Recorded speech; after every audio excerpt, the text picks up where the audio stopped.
not to be displayed like a national treasure in the martial arts arena for people to test themselves. However, he couldn't agree, as if even the divine King Cauldron was taken by Chu Chen, many people in Twilight City would likely be dissatisfied. If all the benefits were taken by him alone, what would the others do? Moreover, this matter had to be approved by the city lord, otherwise Chu Chen couldn't take it away. Now that the city lord was absent, such matters were naturally decided by the deputy city lord.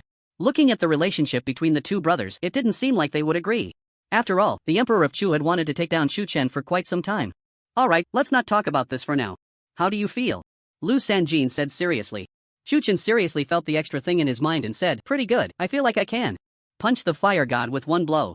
Indeed, once you grasp the principles, you will have the opportunity to slay gods. Lu Sanjin nodded slightly. Is that true? I was just saying it casually. Chu Chen was taken aback. The principles are no joke, you underestimate the great Tao too much, Lu Sanjin said. What are the principles? Chu Chen had only heard of the principles of the dragon-slaying magic and had never heard of the great Tao having principles as well. Feng Yan quickly explained everything in detail. After listening, Chu Chen nodded in realization. So, you mean I can now slay gods with my own power? Chu Chen raised an eyebrow. With your ancient god talent skill, you should be able to kill the weakest gods. Lu Sanjin nodded noncommittally. Is it that easy? That's a good principle. Chu Chen lightly raised his palm, displaying the principle, and circles of light appeared on it. This was different from the primordial text and the power of the immortal path, filled with an aura of mystery. Techniques can be inherited, but principles can only be obtained through one's own comprehension. The Divine King Cauldron weighs as much as 100 dragons. With your current strength, it should be 10 times that, Lu Sanjin analyzed. The dragons you mentioned, they aren't giant dragons, are they? Nonsense, of course, they are young dragons among true dragons. Lu Sanjin rolled his eyes. So as long as I have the power of 1,000 dragons, I can defeat a true god? Chu Chen asked tentatively. Exactly. Then how many dragons do I have? Feng Yan leaned in curiously. Lu Sanjin glanced at him and said lightly, about 1 dragon. Ha? That's so few? Feng Yan was greatly impacted, his face full of bitterness as he exclaimed. The principles are a watershed. Before Chu Kid comprehended the principles, he only had the power of 100 dragons. So it seems the gods aren't that impressive after all. Chu Chen stroked his chin, contemplating which god to start his slaughter plan with. Do you know why the gods are called gods? Lu Sanjin asked. I heard Elder Yi say it's because they possess divine status, Chu Chen replied. That's right. Divine status is essentially the embodiment of the profound truths, and that's why they can rise above all beings. Without the profound truths, they would at most be considered top-tier demigods, far from reaching the level of gods. Seeing the thoughtful expressions on the faces of several people, Lu Sanjin continued, the power of faith is the source that sustains divine status. If faith ceases, the gods will fall from their altars. With this explanation, the ideas in Chu Chen's mind suddenly formed a closed loop. Everything that had happened before made sense. So, the gods are just a group of lucky ones who have obtained the profound truths, and at most, they are just mortals, Chu Chen said. Yes, only immortals can be considered truly transcendent, Lu Sanjin patiently explained. Chu Chen gazed at the dome above, a slight smile on his lips. It's time for these lucky fellows to roll off my head. The God Realm's melting city, this floating island, is much smaller than Twilight City, at most only half the size of the Dragon Summer Empire. As a small city, its geographical location is extremely advantageous. It is only a few million miles from the Fire God Temple, making it one of the most sacred places at the feet of the Fire God. The number of indigenous people in Melting City is quite large, and the level of prosperity here is excellent, with vendors selling rare and exotic items everywhere. Divine medicines, divine pills, and even divine weapons can be found. If one is lucky, they might even stumble upon ancient immortal weapons left over from the 8 Desolations realm. Of course, this is not something that can be achieved solely by luck. If one truly had such good fortune, they might not even be able to leave Melting City. After all, the Fire God is not as magnanimous as one might imagine. This day is the grand day of the Fire God's sacrifice, when people will offer all their faith to ensure the divine status of the Fire God remains unextinguished. The same grand ceremony will also be held in several cities under the Fire God's dominion, and after 10 years, everyone finally welcomes the day to meet the Fire God. On the streets, both soldiers and commoners are filled with fervor, their eyes brimming with piety and admiration. A one-armed man walks in the center of the street, surveying the treasures displayed by the vendors, occasionally showing a thoughtful expression. They even sell flame crystal divine stones? This place is simply a blessing for practitioners of the flame path, Qin Taiyuan exclaimed, looking at the various fire-related divine treasures, having never seen such expensive items before. If the ancient world is a gathering place for heavenly materials and earthly treasures, then Melting City must be the birthplace of divine treasures. Just as Qin Taiyuan was examining the stalls, a frail man approached with a smile, warmly asking, "Little brother, which treasure have you taken a liking to?" Just looking around, Qin Taiyuan replied without raising his head. The vendor didn't mind, still smiling as he stood by waiting. Qin Taiyuan glanced at the stall and suddenly felt uncomfortable under the man's gaze, unable to help but ask, "How much for the flame god grass?" "Little brother, Has a good eye. This flame god grass is a heavenly treasure blessed by the fire god 10 years ago, containing the essence of the flame path. If you're lucky, it might add a touch of divinity to your own path. The vendor excitedly introduced, almost elevating the item to the heavens. Although Qin Taiyuan didn't understand what the fire god's blessing was, he could roughly guess that the man was talking nonsense. Only gods are qualified to possess divinity. It would be of no use to ordinary people. Moreover, he practiced the sword path, and the flame path would at most provide a slight attribute boost for him. How much? Qin Taiyuan asked directly. 50,000 divine coins, the vendor gestured with his hand. So expensive? Qin Taiyuan's eyes widened. The exchange rate between divine coins and rule crystals is 1:100, meaning the flame god grass costs 5 million rule crystals. In the lower realm, 5 million rule crystals could buy 10 dragon summer empires. Is this still expensive? You can go look at other stalls, none of them can compare to my plant in terms of quality and appearance. If you buy it, you won't regret it, the vendor chuckled. The price is absolutely fair, you can ask anyone.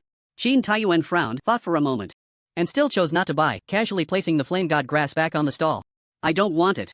Just as he turned to leave, the vendor hurriedly grabbed his shoulder and said, once you touch something here, there's no reason not to buy it. What do you mean? Are you trying to force a sale? Qin Taiyuan instinctively reached for the hilt of his sword. You're an outsider, right? The rules of Rongduan City are like this. If you don't believe me, feel free to ask around. The vendor changed his previously flattering demeanor and sneered. What if I refuse? Then it's much simpler, I'll have the guards come to judge. But if you're found guilty and can't pay the fine, it won't be something that can be resolved. With just a few words, the vendor warned. Qin Taiyuan's expression darkened. This was the first time he had encountered such a situation. In the past, he would have simply drawn his sword, no need for so much talk. But now, this was someone else's territory, and it was a city under the fire god's command. How could he act recklessly? Where did these tyrannical rules come from? I didn't hear anything about this before I looked at the goods, Qin Taiyuan said. Rules? On this street, I, Huang Jiming, am the rule. Seeing Qin Taiyuan trying to leave, Huang Jiming called out loudly, everyone come and see, this person wants to take my treasure without paying. Let's judge this. You slander me. When did I take your things? Qin Taiyuan glared angrily and drew his sword. Oh? You can't steal and still want to fight? Huang Jiming pretended to be scared. At that moment, a crowd quickly gathered around, their eyes filled with surprise and indifference. Who dares to cause trouble under the fire god's feet? Do you want to die? A very unfamiliar face, could he be an outsider? Probably a fool from a barbaric land. Why provoke Huang Jiming, this dogged pest? Now he's in trouble, it won't be settled without tens of thousands of divine coins. The crowd watched with interest as Qin Taiyuan's face grew tense. I'm not someone who lacks compassion. How about this, you take out 100,000 divine coins, and we'll let this matter. Huang Jiming waved his hand. Did you just say 50,000? That was the price before, 100,000 is the price now, the vendor said arrogantly. You're going too far. Qin Taiyuan could no longer endure it. As the leader of the sword path and the master of sword Shin Peak, he had never been subjected to such humiliation. The other party was clearly bullying him, yet no one around was willing to lend a hand. It was obvious that this guy was a habitual offender and had harmed more than one person. So what? Are you going to pay or not? Huang Jiming said coldly. Qin Taiyuan's face turned red with anger. This was the greatest humiliation he had faced since Lu Cheng'an. Unfortunately, he was indeed an outsider with no support in this unfamiliar city. If things escalated, it would definitely be more harmful than beneficial for him. I don't have time to waste with you. If you don't pay, then call the guards. But Huang Jiming changed his tone, sneering, if they come, this matter won't be so easily settled. At the peak of tension, Qin Taiyuan felt the ugliness of human nature. He was on the verge of exploding, ready to chop off this guy's head.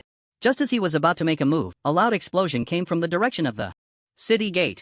The towering golden city gate shattered into countless pieces, debris flying and landing in every corner of the street. Following that was a booming voice, Fire God, come out and die. The provocative words echoed throughout Rongduan City, leaving everyone stunned, and the scene fell into silence. They seemed to lose their ability to think, wondering whether this was an illusion or reality. In this day and age, who would dare to provoke a deity? Was it another reckless youth seeking death? After the city gate shattered, guards quickly went to eliminate the intruder. Suddenly, hundreds of golden figures clad in divine armor swept across the sky above, each exuding an extraordinary aura, at least possessing the strength of one dragon.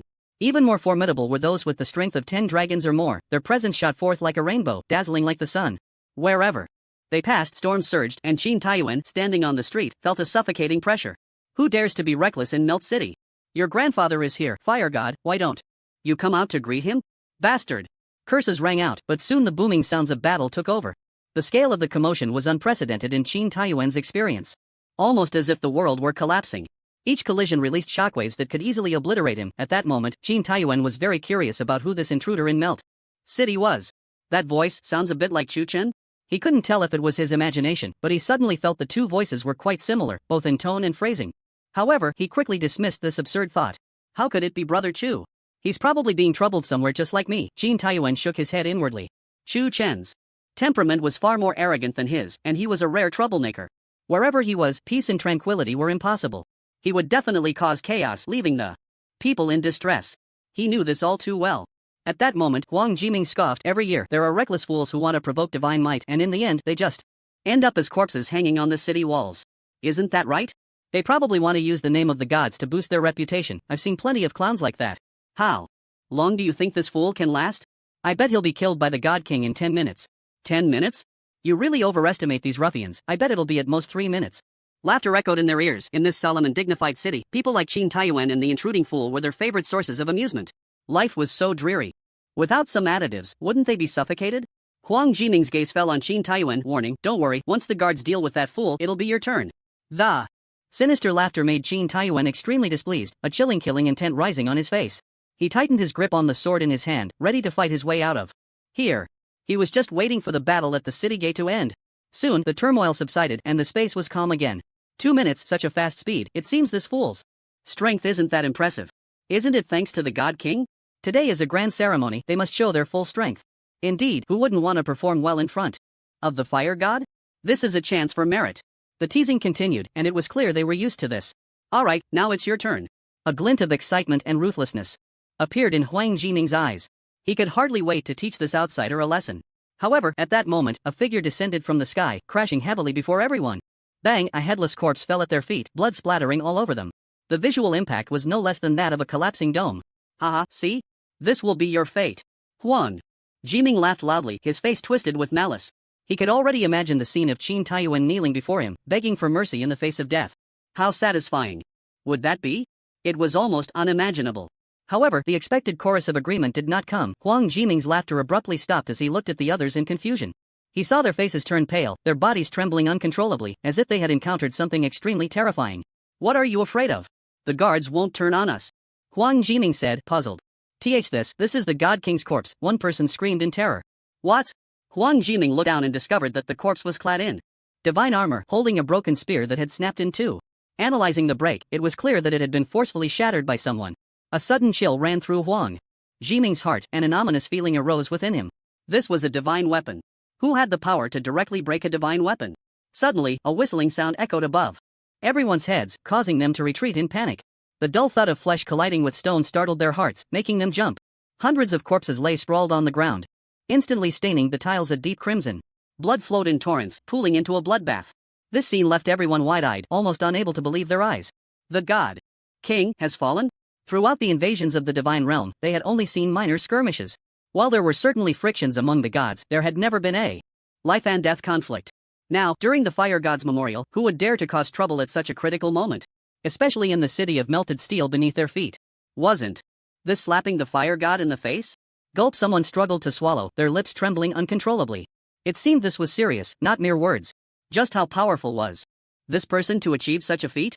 They recalled just moments ago when they had called the other side trash, suddenly feeling a wave of fear. If even the God King could easily slay this so-called trash, what were they? At this moment, the entire city of melted steel was enveloped in a strange atmosphere. Soon, a golden lightning bolt streaked overhead. Suddenly, the lightning stopped and a figure let out a soft gasp. Brother Qin, what are you doing here? Hearing that familiar voice, Qin Taiyuan looked up. Upon seeing that stunningly beautiful face, he couldn't help but smile. I guessed it would be you, but I didn't expect it to be true. Chu Chen landed with a hint of curiosity, and the others quickly stepped back, clearing a large space. What are you doing here?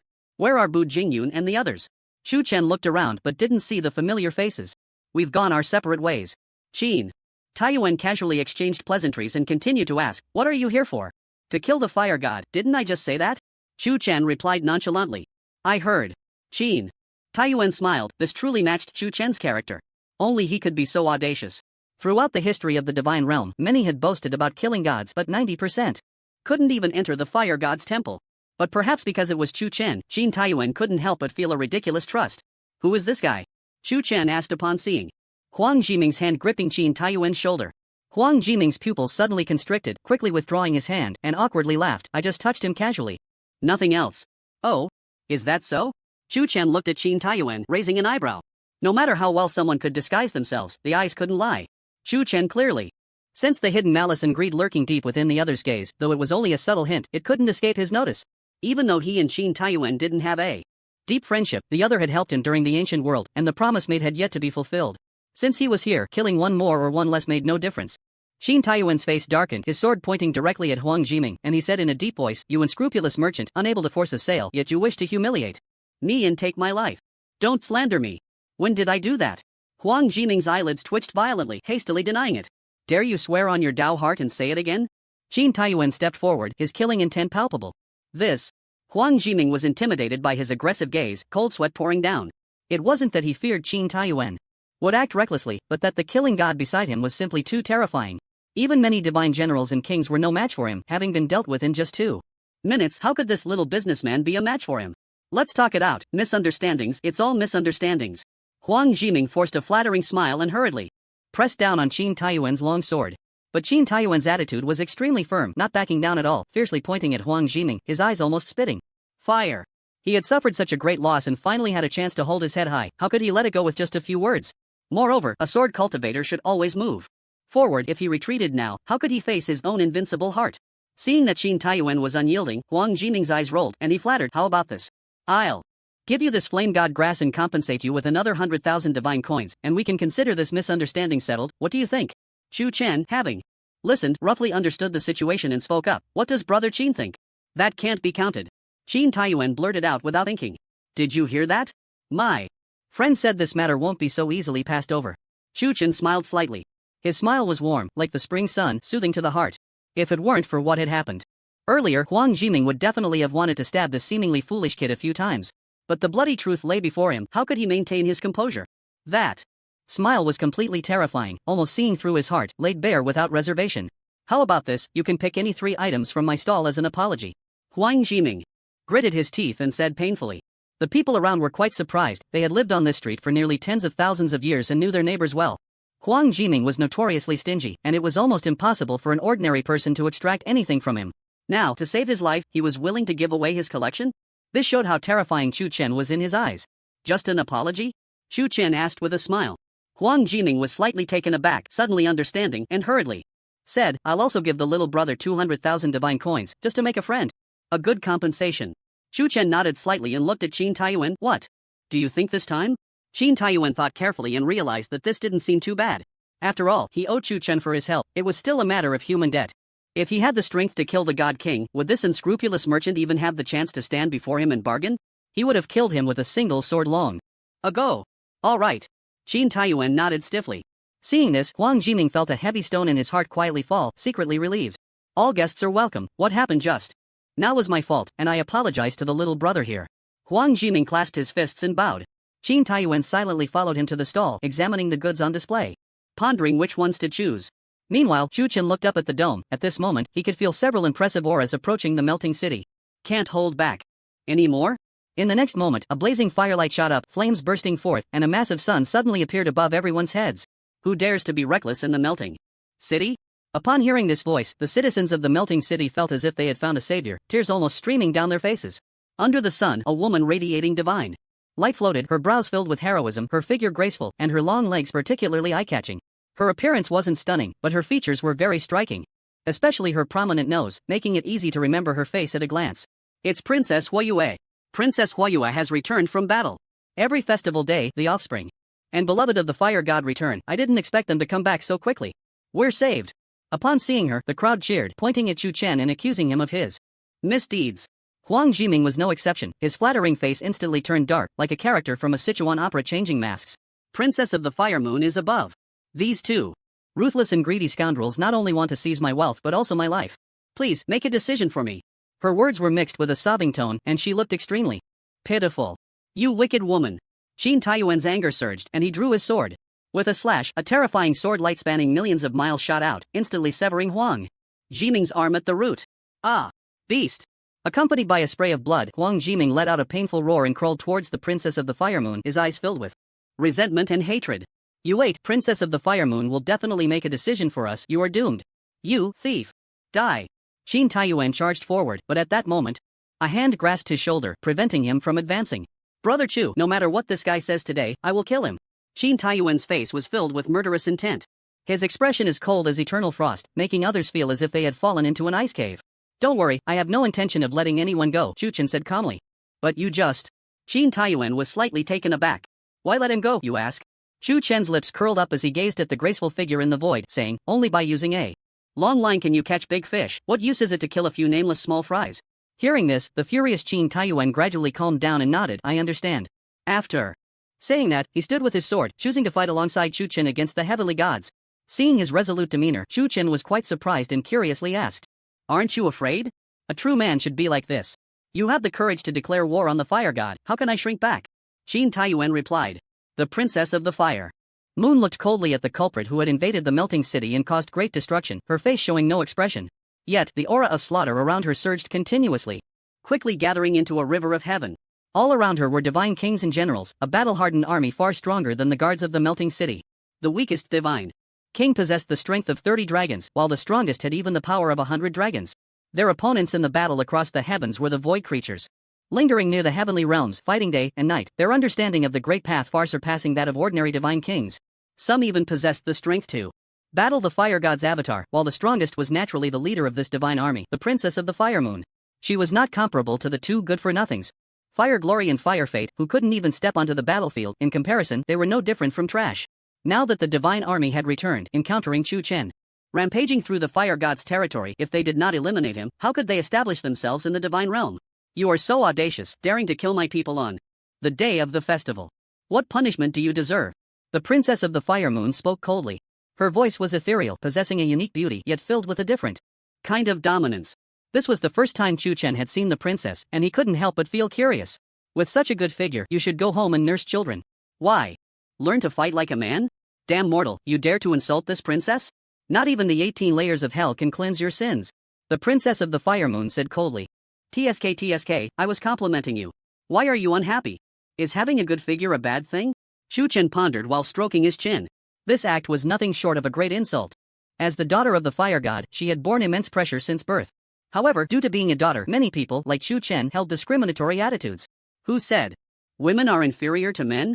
Although she could not inherit the position of the legitimate son, she still chose to go to war, proving with her strength to her peers that she, princess of the fire moon, was not weaker than anyone. What do you think you are? Daring to speak so boldly in front of the princess?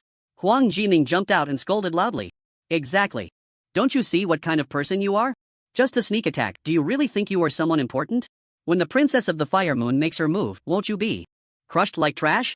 The glory of the fire god cannot be desecrated by anyone. This country bumpkin truly does not know the heights of heaven or the depths of the earth. The crowd mocked, hurling insults as harsh as they could. The two instantly became the targets of everyone's scorn, watching as the people who had just shown fear now avoided them like a plague. Their eyes were filled with disgust, as if they wished to spit on them and drown them. They had been so cowardly before, yet now they were so arrogant. Just wait, Princess Fire Moon will surely crush your bones one by one for daring to set your sights on me. Bah! Huang Jiming snorted coldly. Kill these two useless fools. Suddenly, the crowd was incited. Chu Chen watched everything unfold with cold eyes, not surprised in the least. He had seen the ugliness of human nature many times. They were merely clowns who changed with the wind. Not worth his attention. Want to kill me? Come at me. Chu Chen beckoned with his hand. Kill him. Princess Fire Moon commanded, raising her hand. In an instant, a 1,000,000-foot high blaze surged forth, and rounds of fiery red moons rose slowly, instantly evaporating the moisture and elements within billions of miles. Qin Taiyuan drew his sword in an instant. A beam of sword light struck out, quietly swallowed by the flames, not causing a ripple. Such powerful divine arts.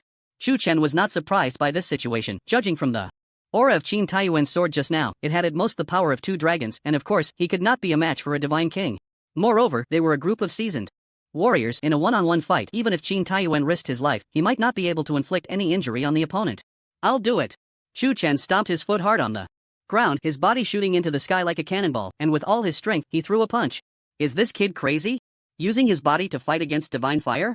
He must have a problem with his brain. This is the unique burning gold divine fire of Princess Fire Moon, capable of melting everything in the world. So he's just a fool. Good thing I was scared just now. Just as people were mocking, an unexpected change occurred. The scene suddenly reversed the moment Chu Chen's fist touched the burning gold divine fire. A violent shockwave forcibly extinguished the divine fire. Then, without losing momentum, it struck dozens of divine kings, directly turning their bodies into blood mist, not even allowing them to scream. What? How is this possible? The crowd was stunned. They never expected that Chu Chen not only survived but also killed so many divine kings in one go. It should be known that these were elite soldiers chosen from thousands. Coupled with Princess Firemoon's power, this assault had at least the strength of 200 dragons. How did Chu Chen effortlessly break through and annihilate them as if he were tearing through a piece of white paper? At this moment, not only the people of Rondu City but even Princess Firemoon was astonished. She stared with her mouth slightly agape, her beautiful and valiant face filled with shock. At this moment, Chu Chen appeared to her like a war god, his cold face containing a hint of fierce intensity that made one's heart tremble. You dare to kill my subordinates? Princess Firemoon was furious, her delicate face twisted in rage, looking quite ferocious. So what if I do? Not only will I kill them, but I will also slay you, and then take your head to meet the fire god. Chu Chen smiled coldly, suddenly activating his ancient divine form, a giant standing 1,000,000 meters tall towering over the world. I heard that the day of the festival is a grand event in the divine realm. Presenting your head as a gift to him should make him very happy, right? At this moment, Princess Firemoon felt suffocated. She had never imagined someone could be so arrogant. She never thought his target would actually be her father, the fire god. Come and take your life. Princess Firemoon pulled out a fiery red fan, intricately carved with 9 vividly lifelike fire phoenixes. Then, with a wave of the fan, 9 enormous fire phoenixes burst forth from the void, each one comparable in size to Chu Chen. The sky was filled with dancing flames as the fire phoenixes surged forward with a destructive force. Another 200 dragon powers, you really don't learn your lesson. A smirk of sarcasm curled at the corner of Chu Chen's mouth. Bang! Instantly, Chu Chen's body was engulfed in a sea of flames, the greedy divine fire consuming everything, and the crowd could even hear the sizzling sound. Is it over? That guy must be dead. No one can survive under the fire phoenix fan of the Firemoon Princess.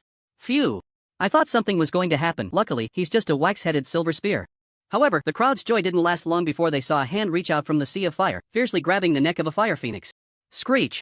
A piercing scream echoed through the sky as the fire phoenix struggled, trying to break free.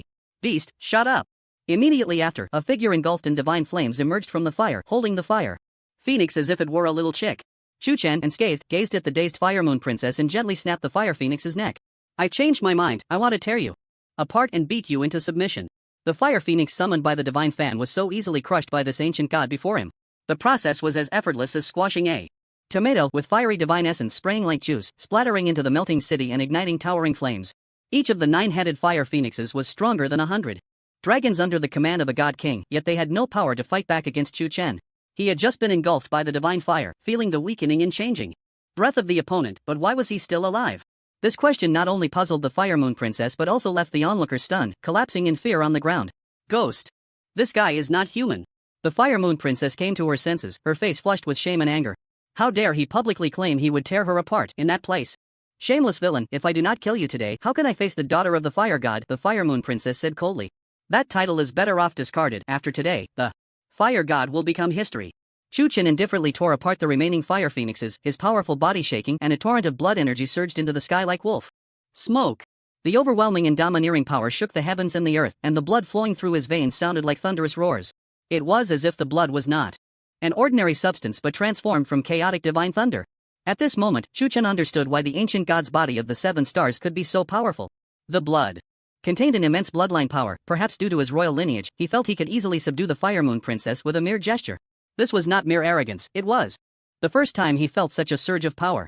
Perhaps due to his comprehension of the profound truths, the world before Chu Chen was no longer unfamiliar or unattainable. Ridiculous. Mortal, you will pay for your arrogance. The Firemoon Princess's eyes glinted coldly as she raised her hand to wield the Fire Phoenix fan, a violent divine fire rushing towards him. Its might could nearly match the aura emanating from Chu Chen, revealing the opponent's strength. If Chu Chen had not comprehended the profound truths, this battle might have been quite difficult, with victory uncertain. But he was now entirely different from before, according to Lu Sanjin's words. Chu Chen had already stepped into the realm of the divine. Trivial skills, dare you flaunt them before me? Chu Chen raised his palm and a colossal hand descended from the heavens. The hand of the heavens. This time, the summoned innate skill added many mysterious meanings. Although difficult to describe in words, the Firemoon Princess could clearly feel a fear emanating from the depths of her bloodline. What is this power? The Firemoon Princess's heart trembled. After all, the blood flowing within her was that of a deity. When did deities ever fear mortals? If her inner world were to be revealed, she would surely be ridiculed by the world. It was utterly absurd. However, with a great enemy before her, the Firemoon Princess had no time to think. She saw her flames being extinguished by the colossal hand and felt the overwhelming force rushing towards her.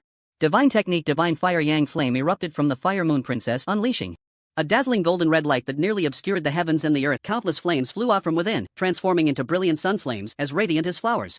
The terrifying power contained within them was daunting. It's here, the Firemoon Princess's ultimate skill. She used this divine technique to slay the evil god's favorite son back in the day. That battle was truly earth-shattering. After 10,000 years seeing it again, the Fire Moon Princess will not disappoint the name of the fire god's descendant. That kid is doomed. The divine fire sun flames specifically restrain physical bodies. No matter how great his abilities, he is powerless to turn the tide. This move was a gift from the fire god to the Fire Moon Princess, effective against those who cultivate their physical bodies.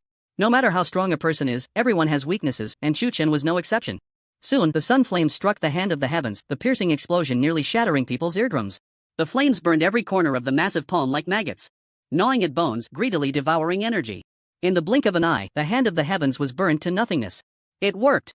He's definitely dead now. As long as the Fire Moon Princess's divine fire remains, her divine power will flow like a divine spring. Even if this guy has infinite firepower to support him, he is absolutely no match. Everyone's faces showed expressions of surprise, as if they saw the dawn of hope. The Fire Moon Princess had experienced many storms in her life, faced terrifying enemies, and fought against powerful void creatures for months. But she had never felt such a strong sense of pride. Seeing Chu Chen's detestable face suffer brought her immense satisfaction. A faint look of arrogance appeared on her face as she said, "In front of my sun flames, any physical power is but an illusion. What other tricks do you have?" Chu Chen looked at the smug expression of this little girl and secretly found it amusing. "Provoking me like this, are you eager to taste the feeling of being spanked?" Chu Chen teased with a smile. The Fire Moon Princess's expression darkened, and she coldly said, "I hope you can still laugh later." Immediately, the divine fire sun flames were unleashed again, this time with even greater might, a sun flame nearly rivaling half the area of the molten city. Facing such a massive offensive, Chu Chen remained unperturbed as he slowly raised his hand, curling his fingers and gently flicking. With a soft sound, the enormous sun flame melted away like spring snow.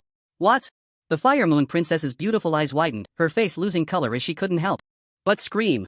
She had just felt an irresistible force surge toward her soul, a domineering sensation that made her tremble. This familiar feeling had only been experienced with her Father God. Could it be that Chu Chen had touched the threshold of divinity? This absurd thought made her heart tremble. She would rather believe it was just an illusion. But reality was right in front of her. The sun flames had indeed been dispelled. Others saw it clearly as well. Was that just now the power of a god? How is this possible? Is this kid a god? The number of divine ranks in the divine realm has long been fixed. Since the ancient times, there has never been a possibility for mortals to become gods. The most critical point is, he is the seed of the divine path this time, only 24 years old. Shocked words spilled out. They had thought Chu Chen was doomed, but unexpectedly he brought them absurdity once again. The Fire Moon Princess's strength was unquestionable. If even her strongest divine technique was not enough, then what Chu Chen had said before might not have been mere arrogance. Spanking her, slaying gods. Thinking of this, a chill shot from her feet straight to her head, making her shiver all over. If a mortal were to slay a god, it would overturn the entire understanding and balance of the divine realm. At that time, dragon-slaying heroes would no longer be the objects of people's admiration. The title of Godslayer would resonate throughout the heavens and the earth. Chu Chen looked at the pale-faced Fire Moon Princess, the corners of his mouth slightly lifting as he said, "If you beg me now, I might consider going a bit easier on you later." You, lecher.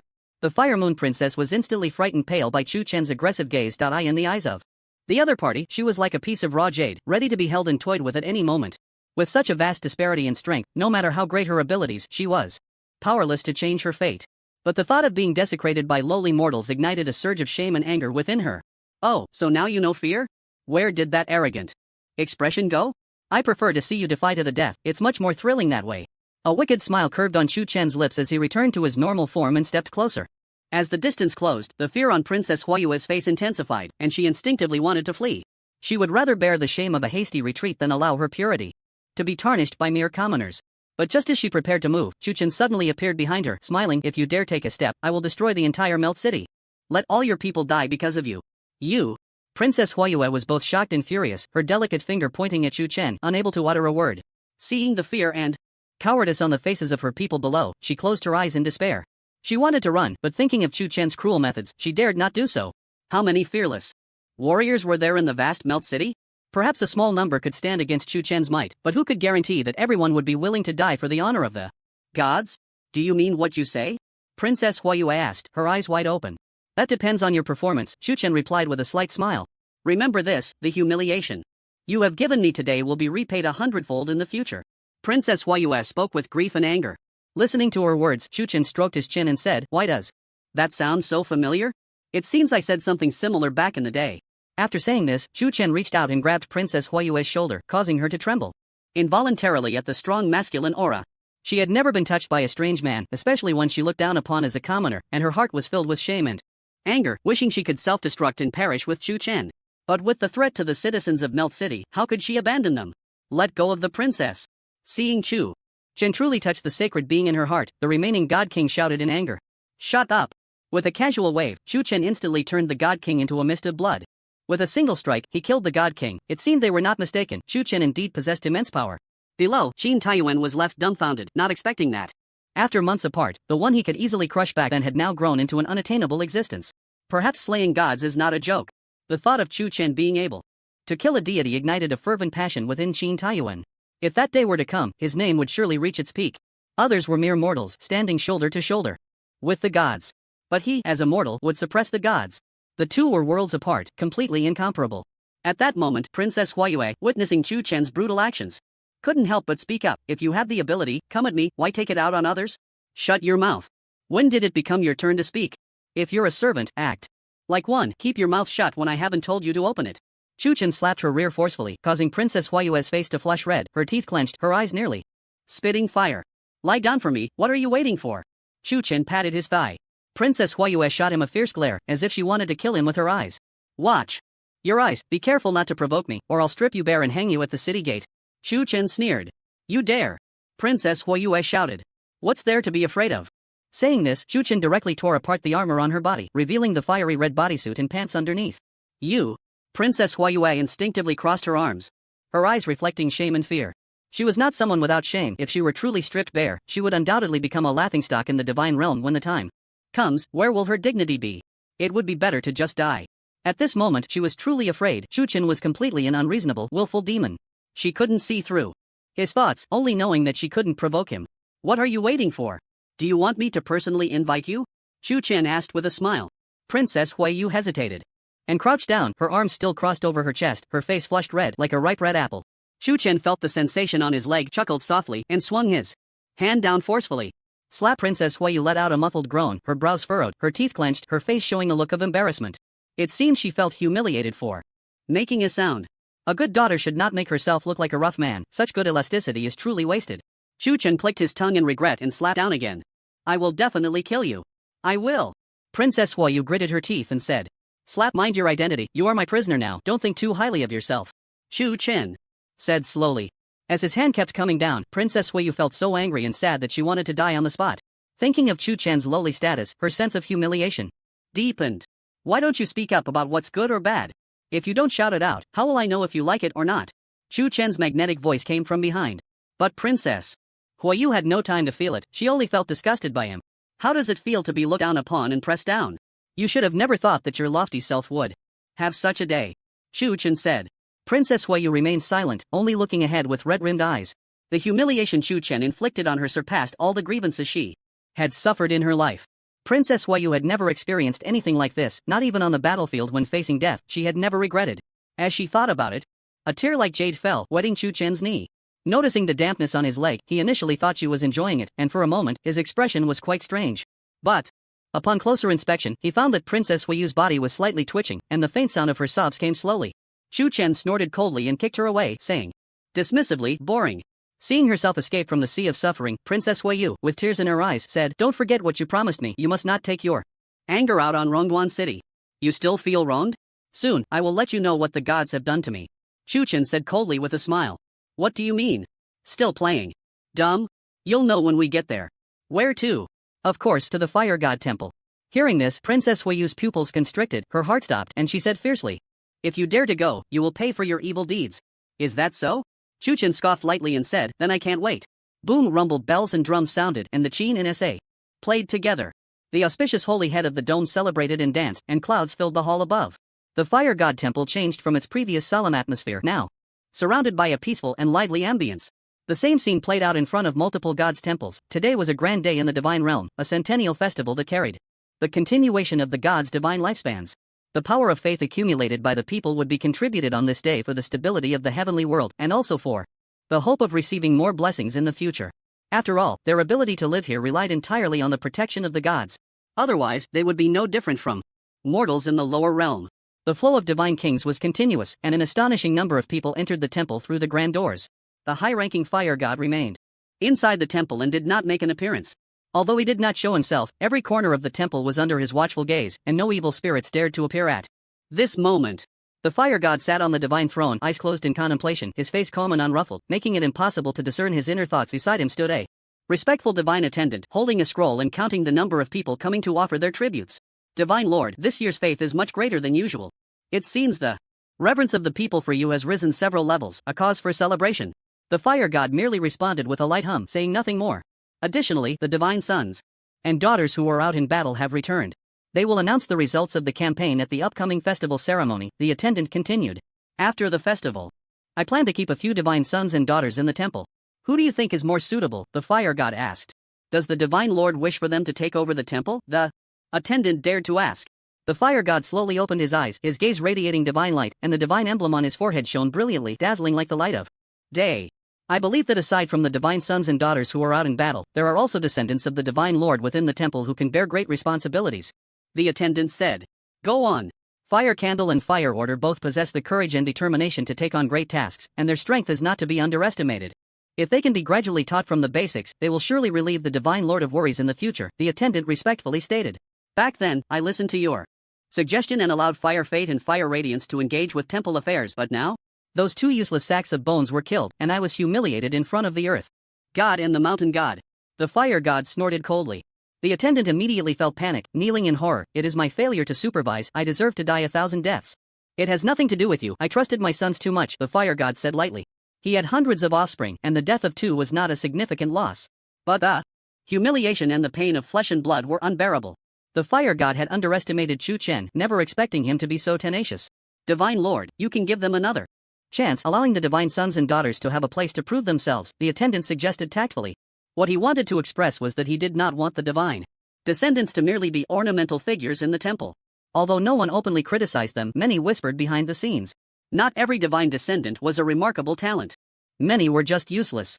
The attendant was concerned about the fire god's reputation, and how to silence the gossip was key. I have my own considerations at this time, no need to say more, the fire god said, slightly frowning and waving his hand. Yes. The attendant hesitated, then respectfully stepped aside. What news from Twilight City recently? Have the four kings returned? The fire god asked. The spies sent out have been silent, but I have been closely monitoring recently. They should not have returned yet, the attendant replied. As long as the 4 kings have not returned, the end of Twilight City will come after the festival. A cold light flashed in the fire god's eyes. Feeling the intense killing intent, the attendant couldn't help but shudder. How long had it been since he had seen the divine lord truly angry? Chu Chen had repeatedly touched the reverse scale. Even though the fire god had not fully healed, that time could not be waited for. Revenge could not be delayed. If it weren't for the divine emblem needing the power of faith to sustain it, he would have set out the moment Fire Fate and Fire Radiance died. Otherwise, how could he allow Chu Chen to bounce around for so long? After a moment, the attendant looked at the sky and said, Divine Lord, the time has come. Good. The fire god rose from his divine seat, and several beautiful maidens immediately rushed over to adjust his divine robe, then respectfully withdrew. Once everything was ready, the fire god walked slowly out of the temple and into the square. At that moment, the scene of the surging crowd was extremely shocking. Countless heads resembling a dark cloud. Upon seeing the fire god, the people were filled with excitement, fervently erupting in thunderous cheers. We honor the fire god. As they spoke, hundreds of millions knelt in unison, worshipping the god before them. Such a scene could only be witnessed once in 100 years. Even the divine descendants who were already familiar with the festival couldn't help but be amazed. All beings, no need for formalities. The fire god waved his divine robe and sat on the divine throne brought by the divine attendants, resembling an immovable king of light, his brows filled with an air of authority. At this moment, a divine attendant stepped forward, unfurling a scroll in his hand, and proclaimed loudly, The fire god blesses all cities, bestowing fortune upon the world, clearing away evil spirits, maintaining the bright heavens of the divine realm, ensuring the health and safety of the people for 100 years, and the peace of the divine realm. The grace of the heavens descends upon the mortal world. Your days of peace are thanks to the supreme merit of the divine Lord. Today coincides with the festival. Let all beings offer their faith. After speaking, the divine attendant stepped aside, revealing a crystal stone in his palm, ready to crush it. However, he did not do so immediately but waited for orders. The faces of the crowd in the square were filled with madness, like fervent believers, eagerly wanting to offer their faith. The fire god scanned the surroundings, his gaze suddenly fixing on a seat for the descendants nearby, a hint of confusion appearing in his eyes. Where is Fire Moon? Why is she not here? The divine attendant followed his gaze, somewhat puzzled. According to the time, Princess Fire Moon should have arrived. At this moment, a young and handsome man stood up and said, reporting to Father God, Fire Moon has not returned, perhaps something went wrong on the battlefield. This man was Fire Moon's full-blooded Brother Fire Lin. In that case, let us not wait any longer, let us begin. The fire god waved his hand to signal. The divine attendant nodded slightly and raised his hand to crush the crystal stone. However, at that moment a thunderous roar resounded, echoing throughout the entire temple and square. The whole island shook violently, and the people were immediately thrown into disarray by this upheaval. The massive divine pillar in the square showed signs of shattering, with cracks spreading rapidly like a spider's web. Such a lively festival, how could I be absent? The thunder came first, followed by the voices of the people. Suddenly, the heavenly thunder shattered the fire clouds, turning the auspicious clouds and sacred beasts above the dome into dust. Its power was comparable to that of a world-destroying divine technique, leaving everyone at a loss, looking incredulously towards the horizon. Who is this guy? What audacity to cause trouble on the day of the festival? The fire god is right here. What small fry dares to be reckless? Do they not value their lives? The last person who tried to make a name for themselves in this way has long since lost their soul, not even qualifying for reincarnation. Meanwhile, a group of divine descendants could not help but stand up, looking on coldly. Impudent! Despicable scoundrel, do you dare to show your face? I will strike you down. In the next moment, lightning flashed, and golden true dragons roared in, with a remarkably handsome man standing atop one of the dragon heads. Beside him stood a beautiful woman, her brows filled with spirit. Bound by golden ropes, her mouth covered by an unknown object, looking quite out of place. Fire Moon? Fire Lin's pupils constricted, and he immediately drew out his staff. Wait! At this moment, a divine son beside him stopped him, signaling him not to act rashly. Fire Moon is still in his hands. How can you expect me to remain calm? Fire Lin spoke anxiously. She has no fatal injuries, indicating that this person does not intend to kill her. Today is the festival, I hope you can temper your temper. The man said. Hearing this, Fire Lin suppressed his anger, snorting coldly as he put away his staff. He was right, this was the most grand festival in the divine realm, held once every 100 years, and it should not be ruined by a few nameless fools. He had seen such trash before, they were merely attention-seeking garbage that anyone could handle. However, Fire Lin was puzzled as to why Fire Moon would be in his hands. The two were siblings, both fighting against the beings of the void on the battlefield, and they understood each other well. Given Fire Moon's strength, it was impossible for her to be easily captured by someone else, especially since she was a princess. How could she become a captive? With this in mind, Fire Lin believed that this arrogant fellow was not as simple as he seemed. The true dragon, unparalleled, arrived at the temple. Chu Chen stood at the head of the group, looking down at the fire god with a smile. Long time no see. I heard you've been missing me lately, so here I am. The fire god is here, and you dare to speak while standing? Get down! The divine attendant shouted sternly. Suddenly, a blazing fire dragon shot into the sky, and the raging divine fire swept over. Under this might, everyone trembled, feeling a deep sense of fear. I've heard the divine attendant's strength is not weak, but I didn't expect it to be so violent. This guy is too arrogant, the fire god doesn't even take him seriously. Just a clown, soon we'll see him crawling on the ground begging for mercy. People completely relaxed, there was no safer place in the divine realm than the temple. They didn't have to worry about their safety here. Moreover, the young man above them seemed to have nothing that warranted their seriousness. However, the development of the situation quickly slapped him in the face. As the furious fire dragon charged, it didn't even touch Chu Chen's body before it was instantly torn apart by the true dragon beneath him. The dissipating flames vanished without a sound. Just 200 dragon powers, and you dare to show off in front of me? Chu Chen scoffed, his words dripping with disdain. This sudden turn of events caused the divine attendant to change color slightly, unwilling to back down, and attacked again. This time he directly used divine techniques, not giving Chu Chen any chance to breathe. Immediately, a towering spear descended with a tremendous judgmental force, crashing down. The brutal divine power was like the strength of the world, its domineering might exceeding 300 dragon powers. Such power was rare in many regions. It could be said that he was the first among the gods. One must know that without the ultimate principles, they were all mere ants. Facing this assault, Chu Chen remained unfazed, simply raising his hand and pointing. The moment his finger touched the spear, time seemed to freeze. In the next moment, the massive spear shattered at its base, instantly turning into countless bubbles, vanishing into nothingness. Is that all you've got? Not much stronger than the Fire Moon Princess. Chu Chen chuckled, glancing at the Fire Moon Princess beside him. It seems your father doesn't care about you, he was indifferent when he saw you captured. The so-called descendants of the gods are nothing in my eyes. As these words left his mouth, the entire place fell silent. No one expected Chu Chen to be this powerful. Such a fierce attack was broken by just a finger? It seemed like he felt no pressure at all, as easy as eating or drinking. The fire god below maintained a calm expression, making it hard to discern his thoughts.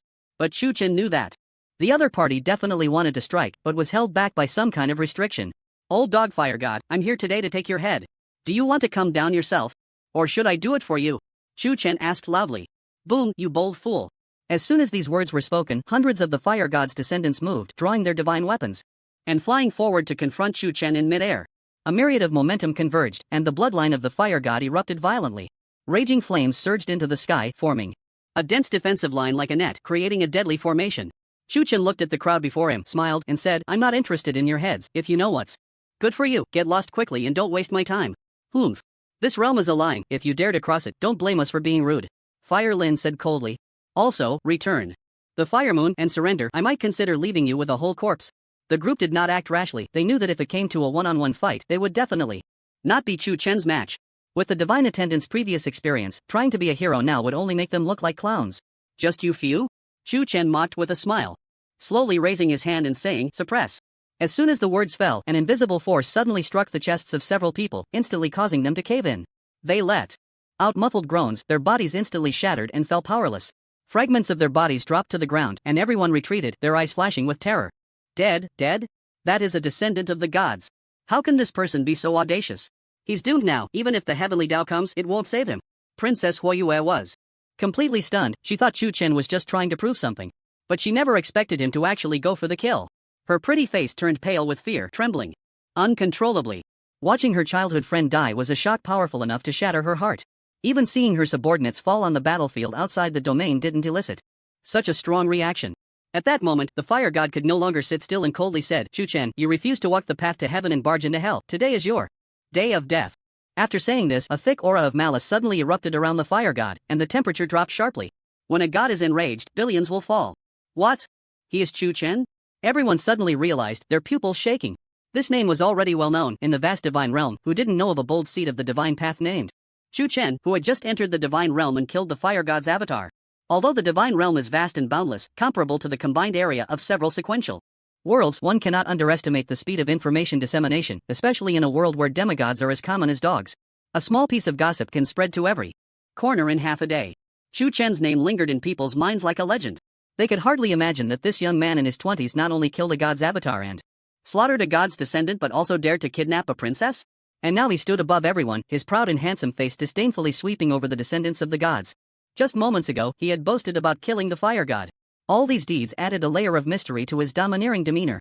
What kind of fortune and talent could allow him to grow to this extent? If I remember correctly, one can only ascend at 18 in the lower realm, right? In just 6 short years, he dares to claim he will slaughter gods. He truly is bold. I heard he has a fearsome reputation in the lower realm. Wherever he goes, blood will flow, and chaos will ensue. It seems that is indeed the case. Only he has such audacity, but ultimately he will stand out in the forest and pay the price for his actions. The majesty of the gods cannot be infringed upon. Aside from the gods themselves, no one can disrespect them.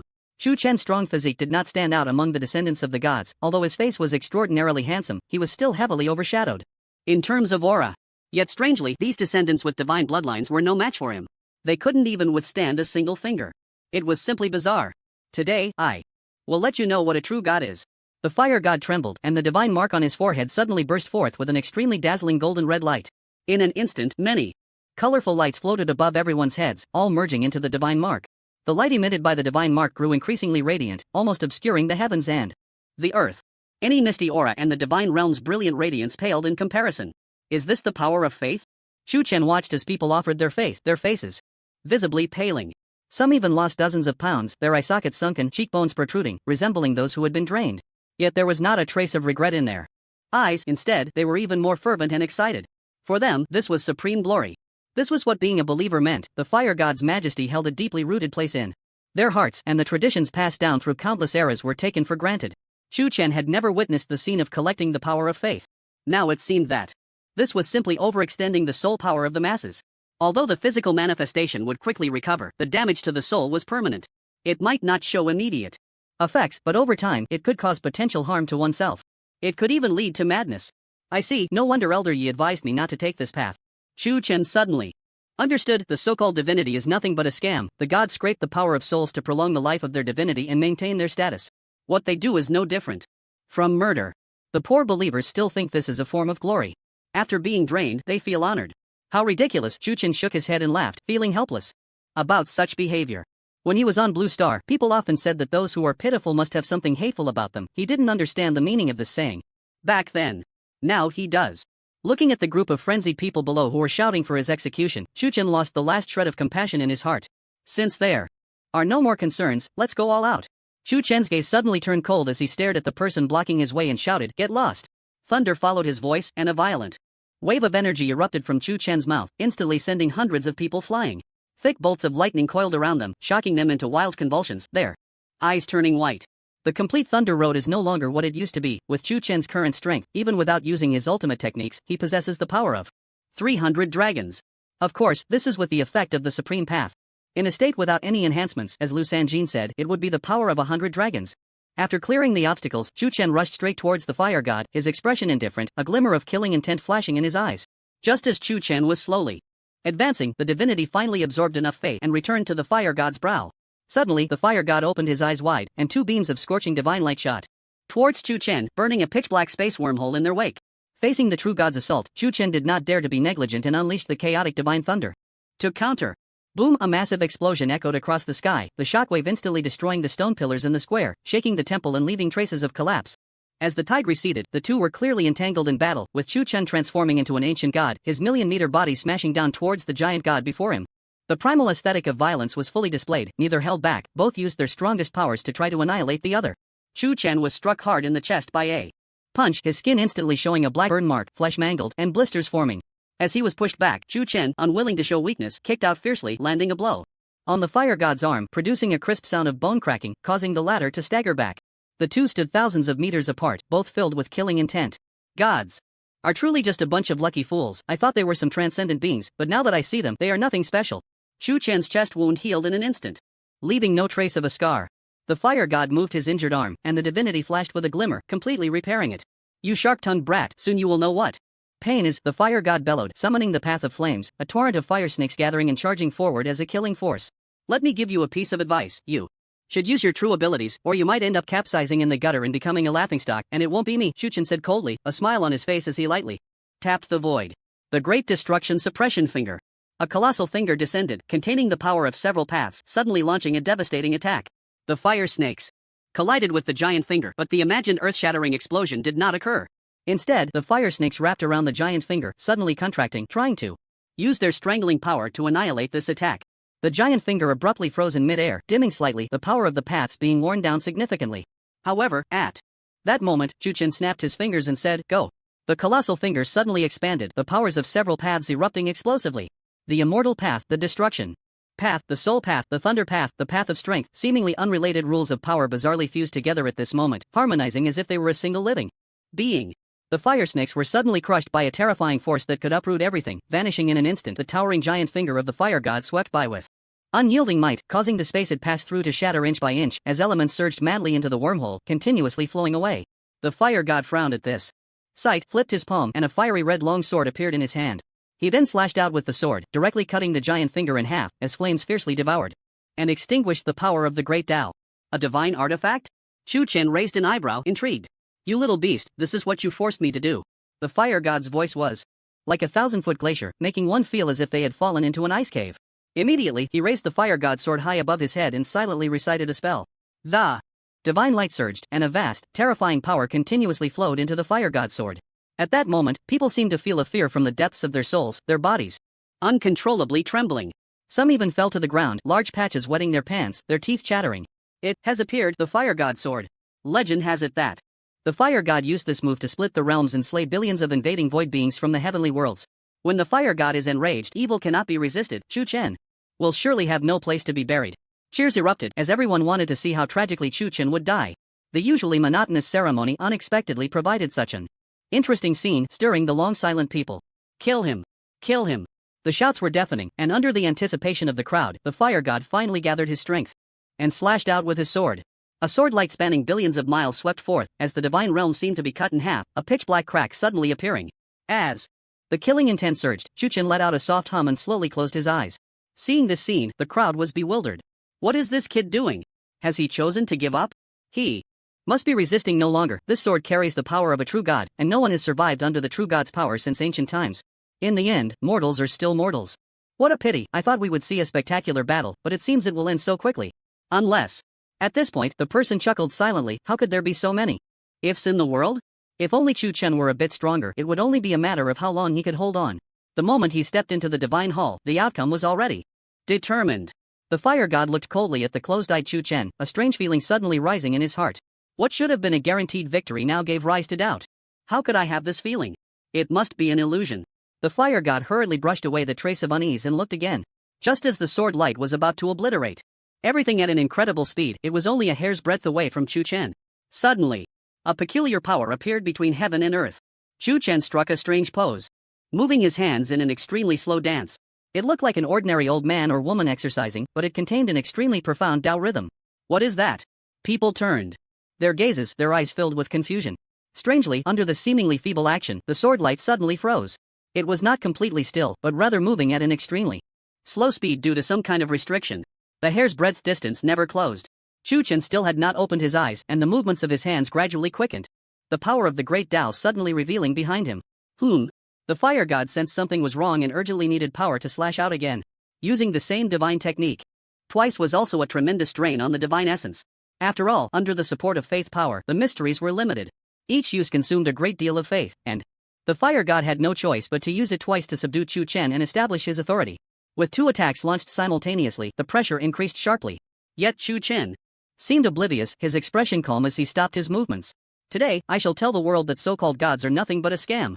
With that, Chu Chen suddenly opened his eyes, and his pupils turned a deep blue, the rich power of the mysteries erupting explosively. At this moment, a storm swept through the heavens and the earth, an overwhelming force of profound meaning enveloping everything. Two beams of sword light froze before him as Chu Chen slowly raised two fingers and gently pinched them. It seems not that impressive. With a snap amidst a sneer, Chu Chen suddenly crushed the sword light into two pieces. The power of divinity? How could you possess the power of divinity? The fire god screamed, his face filled with horror. He could never have imagined that in the tightly controlled divine path struggle, where no new gods had appeared since ancient times, a stranger god would one day emerge. Moreover, this being was the very existence he had longed to eliminate. Adding to that, Chu Chen had previously been a weak and insignificant ant. Yet, in just a few short months, he had grown to the point of possessing divine power. The fire god stared at his brow and was shocked to find that the other party did not have divinity. At that moment, a jolt ran through his heart, and an absurd conclusion appeared in his mind. Chu Chen's deep blue eyes coldly fixed on the pale-faced fire god, and he spoke, "What's wrong? Where did that arrogance go just now?" Saying this, Chu Chen charged forward fiercely and threw a punch. The seemingly light punch struck the fire god's chest, unleashing an immense force. His towering divine body, reaching 1,000,000 meters, was sent flying like a cannonball, violently spitting blood. Chu Chen looked at his fist and smiled lightly. Is it effortless? Truly extraordinary, it feels like crushing an ant. The crowd was completely stunned. What had they just witnessed? A mortal beating a god until he bled? How many absurd legends had existed since time immemorial? Yet none compared to the scene before them. They wished they were dreaming, but the reality lay before them. How could they not believe? The fire god struggled to straighten his back, feeling the chaotic force of profound meaning within him, his organs nearly shattered. Chu Chen's punch had not only struck the surface but had also caused severe internal damage. Where did this power of profound meaning come from? How could the worlds of the heavens produce such power? The fire god questioned, coughing up more blood. Nothing is impossible in this world, including slaying gods. Chu Chen's lips curled into a wicked arc. You dare? The fire god widened his eyes in shock. What is there to fear? Chu Chen charged again, appearing before the fire god in an instant, his indifferent gaze like that of Yama judging the dead, causing the latter's heart to tremble. Divine art, judgment of the gods. The immense divine power surged forth again, and chains of the heavens bound out. This time, Chu Chen showed no sign of fear, smashing the chains into pieces with a few punches. Without the support of faith, how on earth did you achieve this power? The fire god roared as he fled in a panic. People had never imagined that a high and mighty god would be forced to flee like a frightened rat by a mortal. Just moments ago, he had been so arrogant, and now he was in such a pitiful state. Illusion? Chu Chen frowned, attempting to bombard the magma with divine thunder. At the moment of contact between the lightning and fire, a tremendous shockwave erupted, shattering the surrounding rocks. But in an instant, everything returned to its original state. Moreover, the magma showed no signs of change, as if bound by rules, not allowing any alterations. What a strange place. This was the first time he had seen such a phenomenon, curiosity flickering in his eyes. He then looked up at the smug fire god and said, "Is this your trump card?" "It seems nothing special. Sharp-tongued little beast, in the lava divine domain, I am the undisputed creator god." The fire god's eyes were bloodshot, his face twisted with rage. He had lost all reason, and the deep humiliation drove him to abandon rationality. He would pay any price to kill Chu Chen. "You think mere magma can kill me? You are too naive." Chu Chen showed no fear, walking effortlessly on the magma, the terrifying burning power not even scorching his protective shield. "Is that so? I hope you can still be as arrogant as you are now." Later, the fire god sneered and quietly vanished before Chu Chen. Not long after he disappeared, the underground magma suddenly surged, and fire dragons formed from the magma. pounced from the depths, targeting Chu Chen. The brutal divine power fused with mysterious rules, and Chu Chen felt an overwhelming pressure, raising his hand to strike with a hammer. Bang! The fire dragon was crushed by the immense force, but soon returned to its original form and attacked again. After several cycles, the number of fire dragons increased and the air grew increasingly hot. Even though Chu Chen was now a 6-star ancient god, his body's resilience and resistance had reached an extremely formidable level. Yet he still felt the heat, his clothes already soaked with sweat. While fighting, Chu Chen pondered how to break the deadlock. If this continues, I will definitely be burned alive. I have no idea who created this cursed place. It is so bizarre. He never expected that the fire god had such a hidden card, and it was so concealed. Without even sensing the fluctuations, he was pulled into the domain. Little beast, the best is yet to come. Can't hold on so soon? You're not as strong as I imagined, the fire god's mocking voice echoed from the sky. Don't worry, no matter what, you will die today, the outcome is the same, just a matter of time, Chu Chen replied calmly. The fire god snorted coldly, still being tough when death is imminent? You should not know where this place is, right? This is the divine realm that nurtures divine status. Only those who control divine status can wield the supreme power of heaven and earth. A place that materializes the principles? Chu Chen was secretly astonished, not expecting this cursed place to have such a significant background. Hearing this, Chu Chen carefully sensed the grand momentum of the surrounding world. Sure enough, it was vastly different from the mundane and divine realms. The most crucial point was that wisps of elusive principal power lingered everywhere. Although thin, over time, this power could not be ignored. Ordinary flames did not scare Chu Chen, but with the fire god meddling, he was not someone who would easily relent. Coupled with their irreconcilable enmity, both sides harbored a killing intent. At this moment, the fire god's voice came again, enjoy the feast I have prepared for you. With that, thousands of fire dragons roared and charged, their bodies formed from lava, sweeping in with the power of principles. Chu Chen felt an immense increase in pressure, and Zhu Yu struck fiercely at the void, a tremendous shockwave shattering all the fire dragons. But before long, the scattered fire dragons were reborn. More coming. Chu Chen's brows furrowed, his irritation reaching a peak. The fire god watched from the side, a cold smile on his lips. His favorite thing was watching a cornered beast struggle. The once invincible expression on Chu Chen's face had vanished, replaced by intense gravity. Want to break free from my divine realm? Maybe in your next life, the fire god sneered, enjoying the performance. Gradually, the fire god suddenly sensed something was off. The pressure on Chu Chen was indeed increasing, and his expression was growing more serious. But the other party's eyes did not show the expected fear and panic. This gaze was familiar to him, his avatar had been backfired for underestimating Chu Chen back then. Could it be that he has a trump card? A thought sprouted in the fire god's mind. However, this idea was quickly cast aside. Impossible, the lava divine realm was born from the divine realm's great path, even I cannot destroy it, how could he? The fire god felt puzzled. Although he did not believe Chu Chen could escape, there was always an ominous premonition in his heart. After Chu Chen killed all the fire dragons, he suddenly put away the immortal weapon, took out the frost ice spike and mat, and placed them under his feet. Then he sat down, manipulating strange techniques, and the principles of the path of strength erupted completely. At that moment, a ripple surrounded Chu Chen, keeping all the fire dragons at bay. He himself closed his eyes in deep thought, entering a mysterious state. What is this little beast doing? The fire god squinted his eyes. He saw Chu Chen breathing in the elements of heaven and earth around him, and the lava divine realm quietly began to change. In just a few breaths, a red sheer fabric enveloped Chu Chen, looking particularly unique. The fire god looked at the changes happening to Chu Chen with uncertainty, thinking this was a perfect opportunity for a sneak attack, a chance to strike and kill while Chu Chen was in meditation. But as he lifted his foot, the fire god retreated again. No, this little beast is full of tricks, it must be a ruse.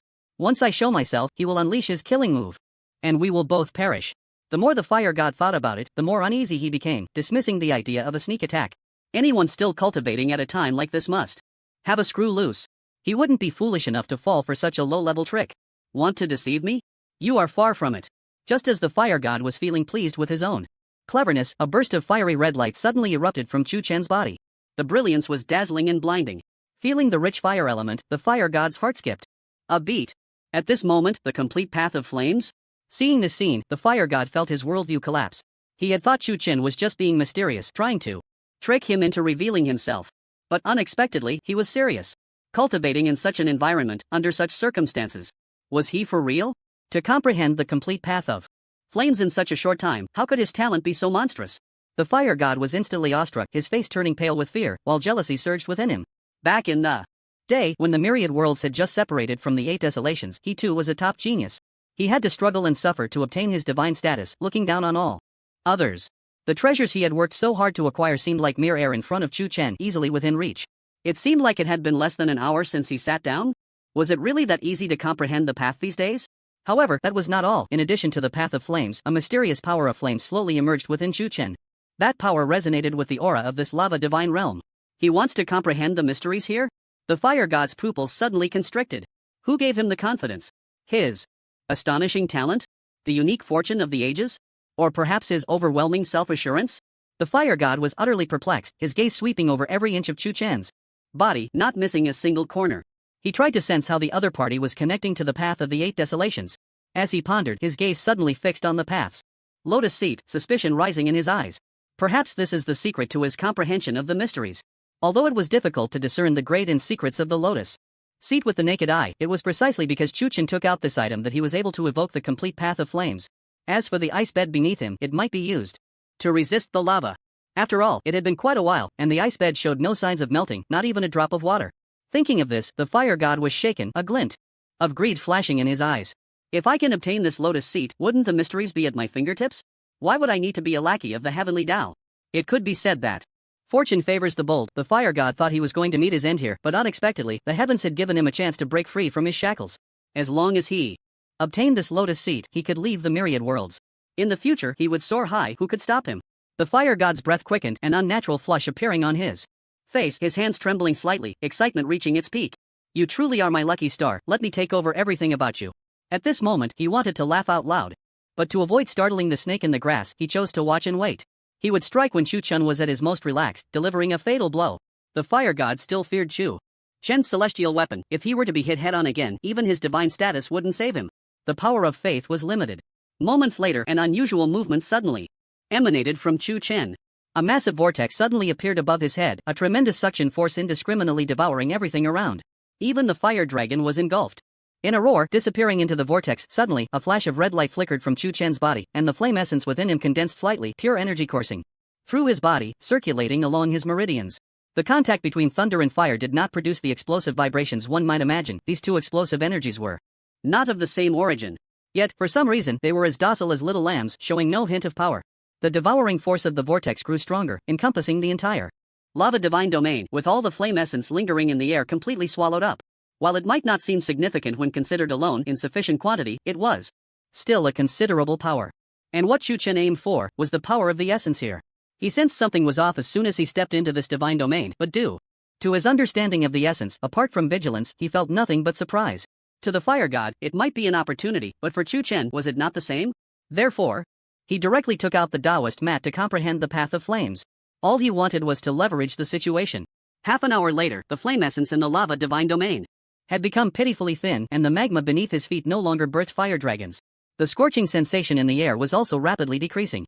As if influenced by frost and ice, the crimson magma gradually cooled, showing signs of turning into rock. The vast divine domain was incredibly expansive, but the focus was solely on one person. Suddenly, a flash of red light erupted from Chu Chen, and a mysterious power burst forth. At the same time, he abruptly opened his eyes, and two beams of fiery red light shot out instantly, piercing through space, along with the divine domain, creating a sense of fragmentation. The black-red barrier above dimmed, and as Chu Chen rose, he spread his palm, revealing a long sword engulfed in flames, quietly resting upon it. The sword seemed to possess intelligence, its dancing flames resembling spirits, flickering as if breathing. But this moment of comprehension was not over. Chu Chen had already grasped a corner of the essence, feeling that he would soon enter the inner sanctum. First layer of the path of flames, fire fusion. Seizing this moment, Chu Chen unconsciously swung the sword in his hand, slicing the space into countless pieces, the fragmented space melting under the might of the flames. Everything could be burned, everything could be fused. This was the path of flames. Although it was merely the initial essence, its power far surpassed what the fire god had displayed. Given the completeness of the Tao, if this essence were to take shape, the fire god would become the greatest joke of all time. Without exception. However, just as Chu Chen was too preoccupied to consider anything else, a ball of flame silently approached. The silent space showed no signs of movement, only the occasional sound of flowing magma could be heard. Chu Chen tightly closed his eyes, his brow furrowed, as if he had entered a critical moment. This was precisely a golden opportunity for the fire god. Missing it would mean no chance of recovery. So he had to seize it, and could only seize it. You little beast, soon I will return all the humiliation you gave me, the fire god thought through gritted teeth, already plotting his revenge in his heart. He wanted to trample Chu Chen underfoot, sever his tendons, and then pull out his tongue, throwing it into a cesspit, suppressing him for 1,000,000 years. He would make everyone in the temple pour filth over his head day and night. Just thinking of this scene stirred the fire god's heart, making it surge uncontrollably. This little beast is at the most critical moment now. He must not be disturbed by external forces. If his state of comprehension is forcibly interrupted, it will surely lead to severe injuries. The fire god sneered and continued to approach. Transforming into a trivial ball of flame was the best disguise. In this world of lava, nothing was more suitable than fire. Moreover, since Chu Chen was currently too preoccupied to consider anything else, once the fire god made his move, he would catch him off guard. As time passed, the essence in the air became so thin it was almost imperceptible, and the momentum around Chu Chen continued to rise. The essence of power was the path of all living beings, and now the path of flames would be the key to unlocking the supreme Tao for him. Once successful, he would have no shortcomings. At this moment, it was the most critical time. Chu Chen seemed to have one foot already on the threshold, yet he could not take another step forward. It felt as if something essential was missing. Just as he was deep in thought, a burst of flames erupted beneath his feet, and a dazzling sword light shone forth. Die! The fire god roared, the flame divine sword carrying all its power, aimed at Chu Chen's neck. Clang! What? The fire god's pupils constricted as he saw Chu Chen, at some point, extend his hand and pin the flame divine sword between his two fingers. No matter how hard he tried, he could not advance or withdraw, as if he had been placed under a binding spell, completely immobile. How can you? Halfway through his words, Chu Chen opened his eyes and said lightly, "You wonder how I still have the strength to fight back? Extremely dangerous." The fire god sensed something was wrong and tried to retreat, disregarding even his most treasured flame divine sword. But as he attempted to escape back to the void of the lava divine domain, Chu Chen grasped his flame divine sword, examined it closely, and nodded, "Good sword." Then, gathering all his strength, he infused it with the power of 1,000 dragons, along with the half-finished flame essence, and hurled it fiercely. Whoosh! The flame divine sword transformed into a streak of light, flying out at high speed, instantly piercing through the fire god's body and nailing him to the barrier. Puff! The fire god stood frozen in place, his eyes filled with disbelief. He never expected that Chu Chen could forcibly pull himself out and prematurely end his cultivation state. Moreover, his strength could rise to another level. Step! Step! Footsteps approached from behind, and the horror in the fire god's eyes reached an uncontrollable level. His body trembled continuously, he wanted to move his feet to escape, but found he could not. How many years had it been since he felt such helplessness and despair? "You thought to ambush me, didn't you? Unfortunately, your calculations have failed. If you had appeared when I first sat down, perhaps you could have succeeded." Chu Chen's voice came from behind like the harbinger of death from hell, sending chills down his spine. "What do you want?" the fire god asked in a deep voice. "Are you out of your mind? How could you ask such a foolish question?" Chu Chen's hand slowly rested on his shoulder, causing the fire god to shudder, his breath nearly stopping. Then a ghostly sound echoed in his ear. "A good strategy, indeed. Only the ambusher has a chance of survival. But you lost. So what now? How should I deal with you?" Hearing these words felt like a judgment. The fire god trembled all over, recalling how he had judged Chu Chen outside the Twilight City, finding a strange similarity between the two situations. Only now, the roles were completely reversed. He had become a person as humble as dust, and the commoner he had looked down upon now held his fate by the throat, ready to crush him at any moment. The contrast was so great that he felt lost, not even knowing what to say. Beg for mercy? Or lick Chu Chen's shoes like a dog? The fire god knew his fate had come to an end. At this point, nothing he said would matter. Chu Chen had obtained the most precious thing in the world, a treasure 1,000 times more valuable than a divine personality. What more did he need? Go ahead. The fire god took a deep breath, unable to speak. "Isn't it too easy for you if I just cut you down with one sword?" Chu Chen swung his sword, severing the fire god's left arm, the cut clean and precise, blood gushing wildly. The severed arm fell into the lava, slowly sinking. The fire god frowned, letting out a muffled grunt, but said nothing. "Oh, I didn't expect you to endure quite well. How about this?" Saying that, Chu Chen struck again, this time aiming for the right arm. The fire god clenched his teeth, the veins on his neck bulging, his face turning as pale as a corpse. Despite the excruciating pain, he remained silent, as if trying to resist Chu Chen's brutality and humiliation with his silence. "Did you ever think there would come a day like this when you were messing with me in the old earth? Divine Temple?" Chu Chen asked coldly. "Make it quick," the fire god urged. "Don't be anxious, the game has just begun. Do you really want to die this early?" Chu Chen said with a teasing smile. The fire god slowly turned his head and said in a deep voice, "I should have killed you back then." "Ha ha!" Chu Chen laughed out loud, his laughter particularly grating to the fire god, like a demonic sound that pierced the soul. At this moment, the fire god was filled with regret, along with resentment and hatred. If only he had realized how quickly Chu Chen was improving, if only he had thought that Chu Chen could comprehend the profound truths, if only he had considered that releasing the tiger back to the mountain would lead to this day. All these thoughts piled up, leaving the fire god in greater despair and regret. He now felt like the most foolish person in the world, wondering why he had made so many irrational decisions. A dignified deity, a supreme existence, now at my mercy, how delightful this is, Chu Chen said with a wicked smile, driving his sword fiercely into the fire god's chest. Then, with a violent twist, he shattered his heart. The fire god widened his eyes, feeling his life slipping away, and an inexplicable fear rose within him. He had never Imagine that he, an immortal god who shared a lifespan with the heavens and was revered by countless people, enjoying supreme power, would one day face death. He was terrified of what awaited him after death, facing the 10 kings of hell, descending into the 18 layers of hell. He was even more afraid that after reincarnation he would no longer have the chance to achieve divinity as he did now. Shu Chen looked at the fire god, who was growling in agony, his eyes flashing coldly as he said, "Don't be anxious, the vitality of a deity is quite resilient.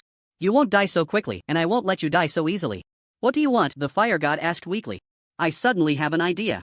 How spectacular would it be to hang you as a trophy on the fence of Twilight City?" Shu Chen said with a smile. "You beast. If you have the guts, kill me. Didn't you say you would tear me to pieces?" the fire god roared. Shu Chen sneered, looking at his pained expression, and said, "You deceitful and cunning gods, you should have thought about today the moment you plotted against me. Give me a quick death, and I can tell you a secret," the fire god said weakly. "Oh? Let's hear it. If this so-called secret satisfies me, perhaps I will consider killing you." Quickly, Shu Chen said with interest.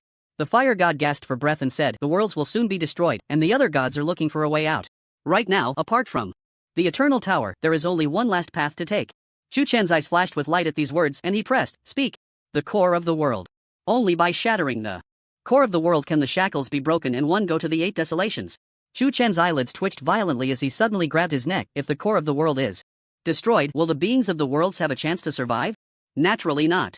The gods never intended to save their lives from the beginning. There is no other way but to take a different path." The fire god coughed up blood, speaking weakly. Slap! Shu Chen violently threw him to the ground, gazing at the barrier above, his expression growing more serious.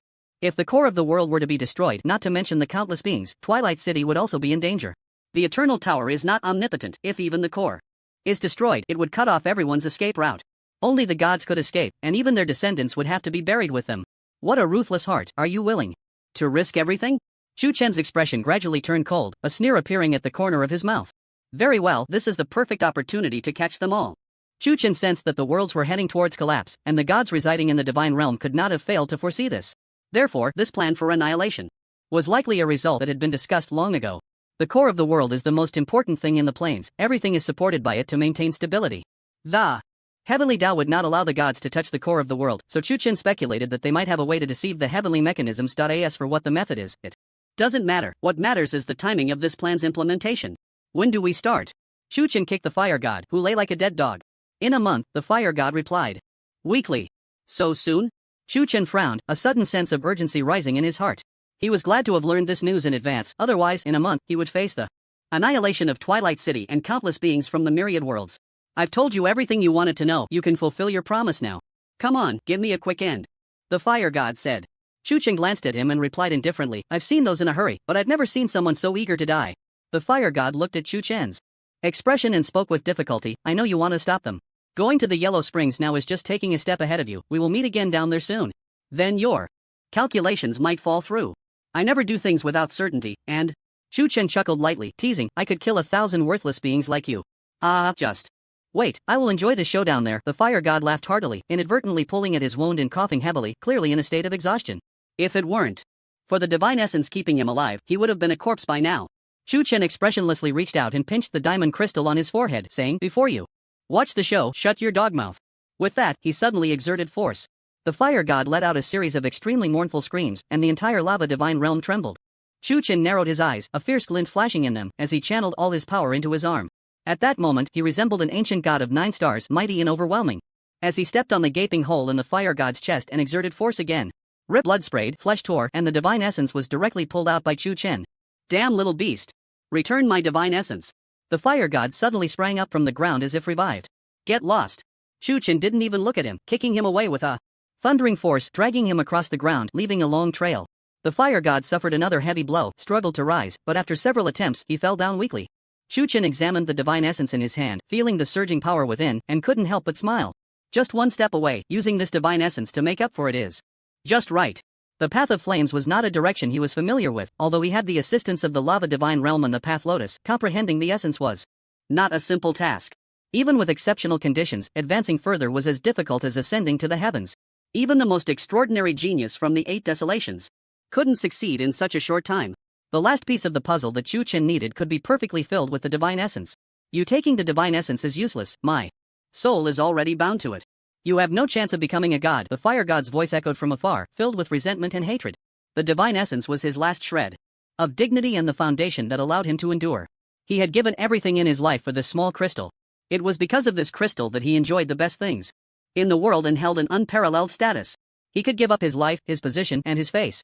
But he could not lose the divine essence. Who said I wanted to become a god?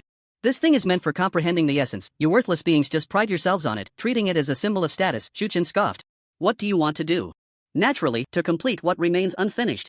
With that, under the fire god's gaze, Shuchen crushed the divine essence in his hand. Crack, the crisp sound of shattering echoed, and the sky was filled with flickering flames. With this action, Shuchen not only crushed the divine essence but also shattered all the fire god's dignity and glory, yet he stood there as if petrified, frozen in place, his eyes losing focus, staring blankly ahead.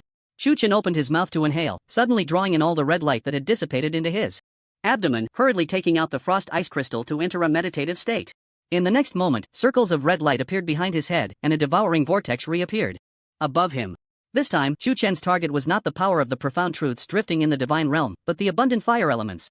A massive tornado erupted with a thunderous roar, as powerful as a great whale sucking in water, the spectacle leaving the fire god dumbfounded. He never expected Shuchen would treat the divine essence this way. Even more surprising was that such a precious thing would be so recklessly handled by him. Did he not want to enjoy being revered by millions? Did he not want to become the supreme god of the heavenly worlds? At this moment, an ancient slideshow appeared in the fire god's mind, memories left behind in the river of time flashing by like slides. Back then, he was just the son of a mountain farmer, struggling to survive under the breath of many ancient ferocious beasts.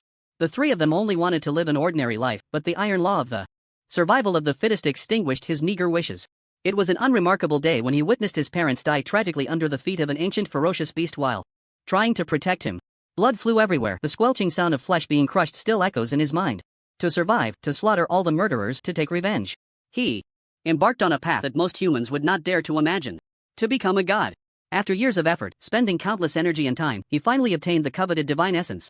The first thing he did after becoming a god was to kill all the ancient ferocious beasts. He suppressed their corpses in the lava divine realm, their souls eternally tormented by flames. So much time has passed, the boy who once only wanted to live an ordinary life has changed.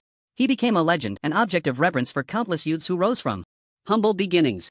The world is never short of passionate youths, but how many can maintain their innocent hearts? Edges will eventually be smoothed by reality, and desire is the greatest catalyst. I just wanted to survive. The light in the fire god's eyes gradually faded, the blood at the corner of his mouth long dried. Father, mother, was I wrong? The flickering flames in the space gradually disappeared as the fire elements diminished. Thud, the fire god fell to the ground, his eyes devoid of spirit. His life was like a lit match, shining brightly when burning, but wilting after extinguishing. It has been said that those who ascend the mountain will never have the right to mock those who descend. As heroes grow old, how many places in the world provide shelter for the aged? The setting sun was blood red, the divine light azure. Whales rose, the dome's radiance like a setting sun, rays of light scattering. Accompanied by a thunderous roar, a torrential downpour of blood-red rain fell, landing in the colorful clouds, turning into a pool of blood. The originally desolate scene of Twilight City was painted with a layer of blood red, as if heralding an apocalyptic vision, moving to the core. There was no rain in the divine realm, and with such a change, people on the streets hurried into their houses, peering through windows at the sky. The vast training ground was empty, the only sound in the air was the patter of rain. Unprecedented loneliness appeared in this vibrant city. The Lord's mansion seemed to have lost its usual clamor, with only patrolling guards stepping through the bloodwater, pacing back and forth along their designated routes. It's raining. Feng Yan stood under the eaves, reaching out to catch some raindrops. Bringing it closer to his nose, he detected a strong smell of blood. It was as if the dome had been torn open, blood gushing out. Why is it blood water? This must be a mistake? Feng Yan looked suspiciously at the sky. This is a sign of a god's fall, Lu Sanjin explained as he leaned closer. What does that mean? Is the god making a big move? Feng Yan immediately became alert. The god has died, so it rains blood. A hint of melancholy and relief appeared in Lu Sanjin's eyes. It had been a week since Chu Chen left, and he had already prepared to burn his boats unexpectedly. The divine realm, which had never seen rain, welcomed the omen of divine downfall. This meant he had succeeded. He accomplished the unimaginable feat of slaying gods that no one in the myriad worlds dared to envision. Chu Chen succeeded?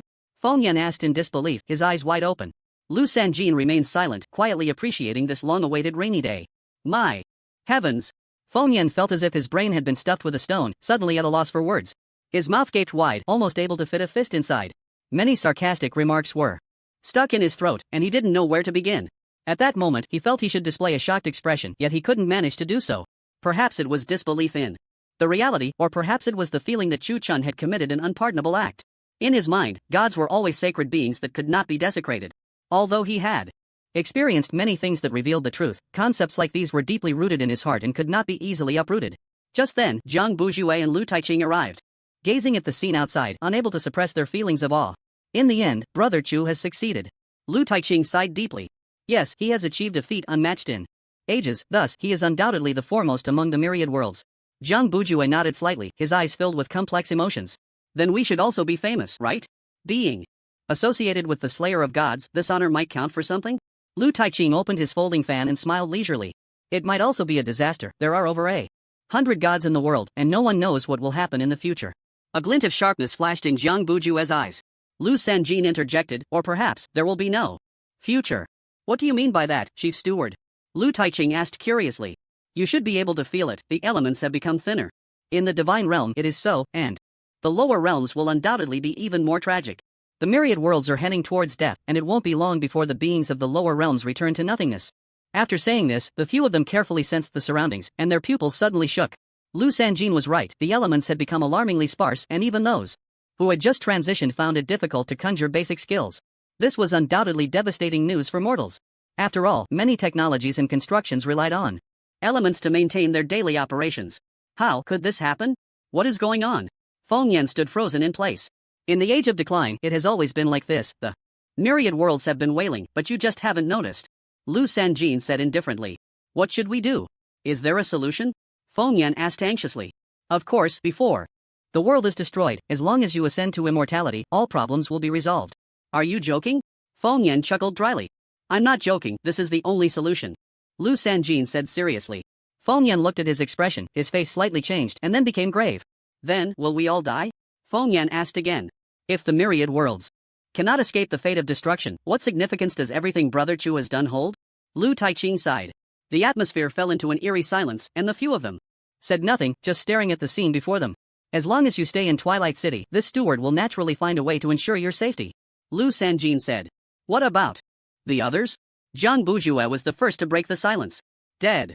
Lu Sanjin replied bluntly.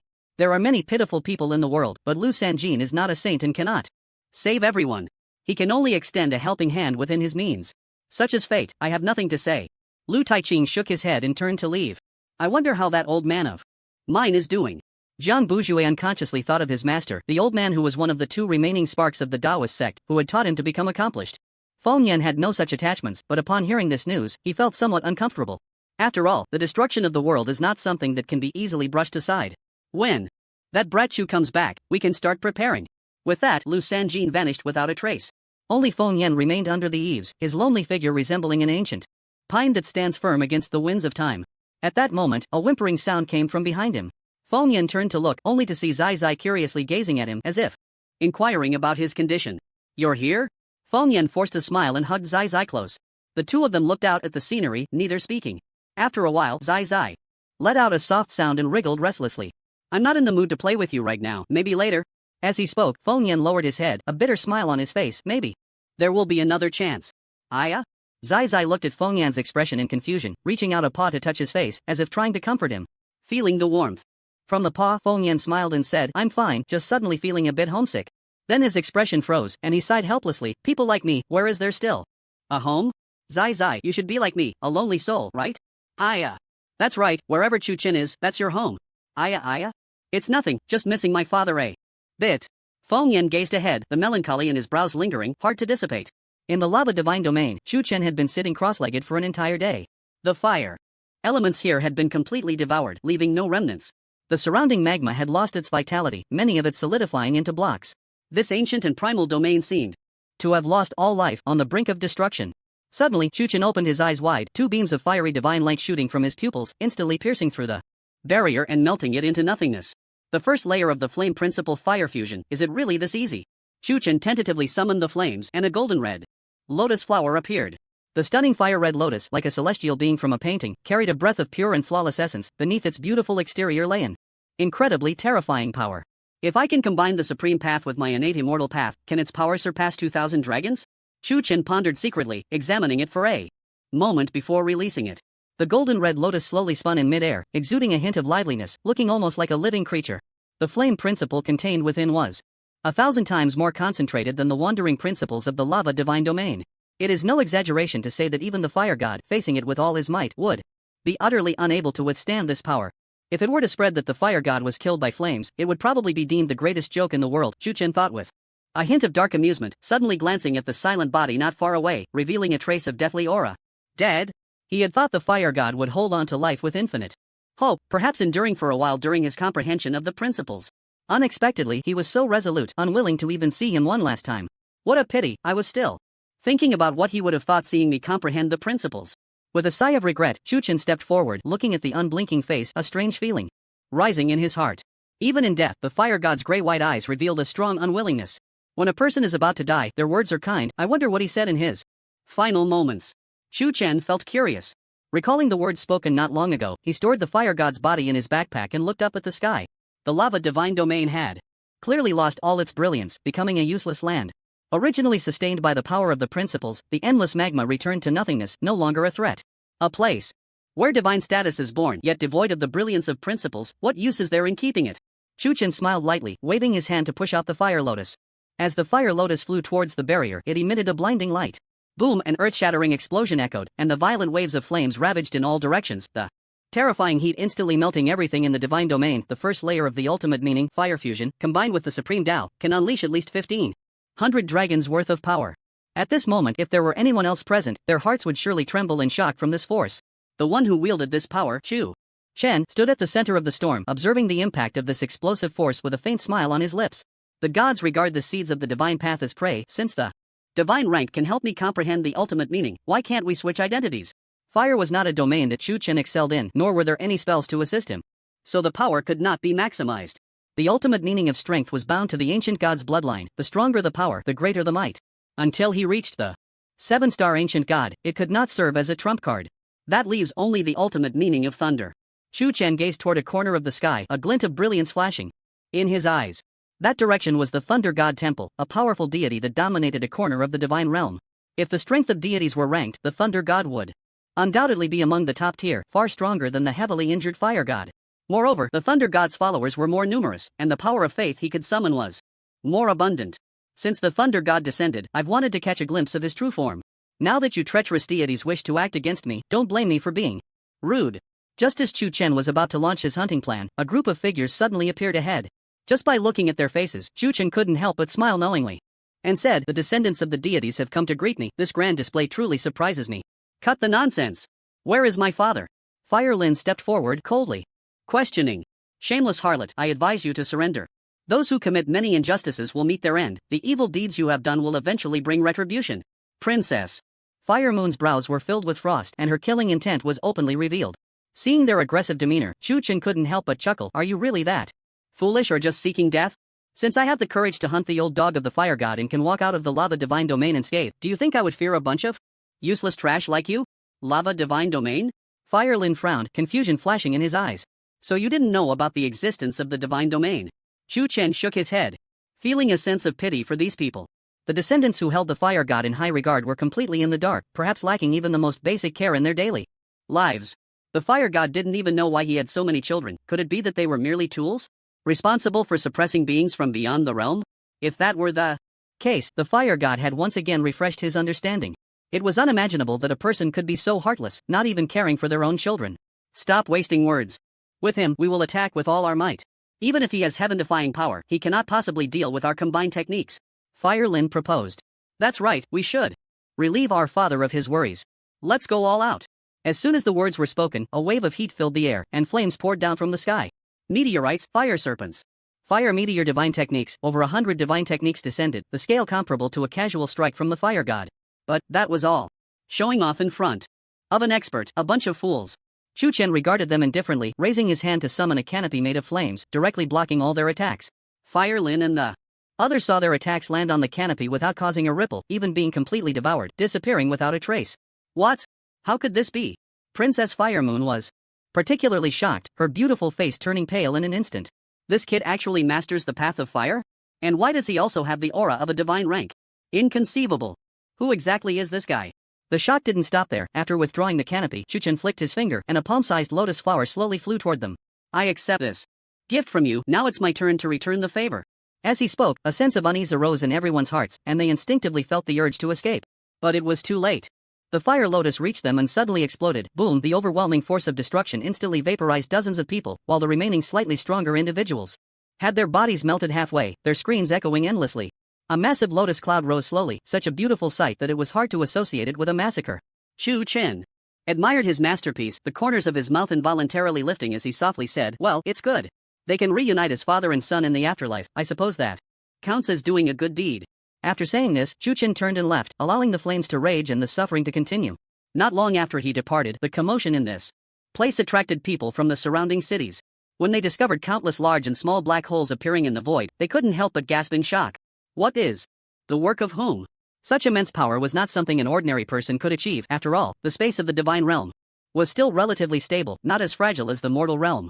Moreover, the air was filled with the lingering power of profound truths, making it hard for them not to associate it with the fire god. Could it be that the fire god is fighting someone? It's possible. Didn't we see the fire god being chased a week ago? Perhaps this is the aftermath of that battle between the two, but why would the battlefield be chosen here, right next to the territory governed by the mountain god? Stop looking, let's go. I know you want to take advantage of this opportunity, but it seems everything has been burned to ashes. Once the fire god makes a move, what remains? A group of people searched around but found nothing valuable and were about to leave. Just then, a light exclamation was heard. "Old Cho, wait. I think I've found something incredible." A middle-aged man with a pockmarked face said. "What could possibly catch your old toad's eye? Let me see." Old Cho immediately became interested.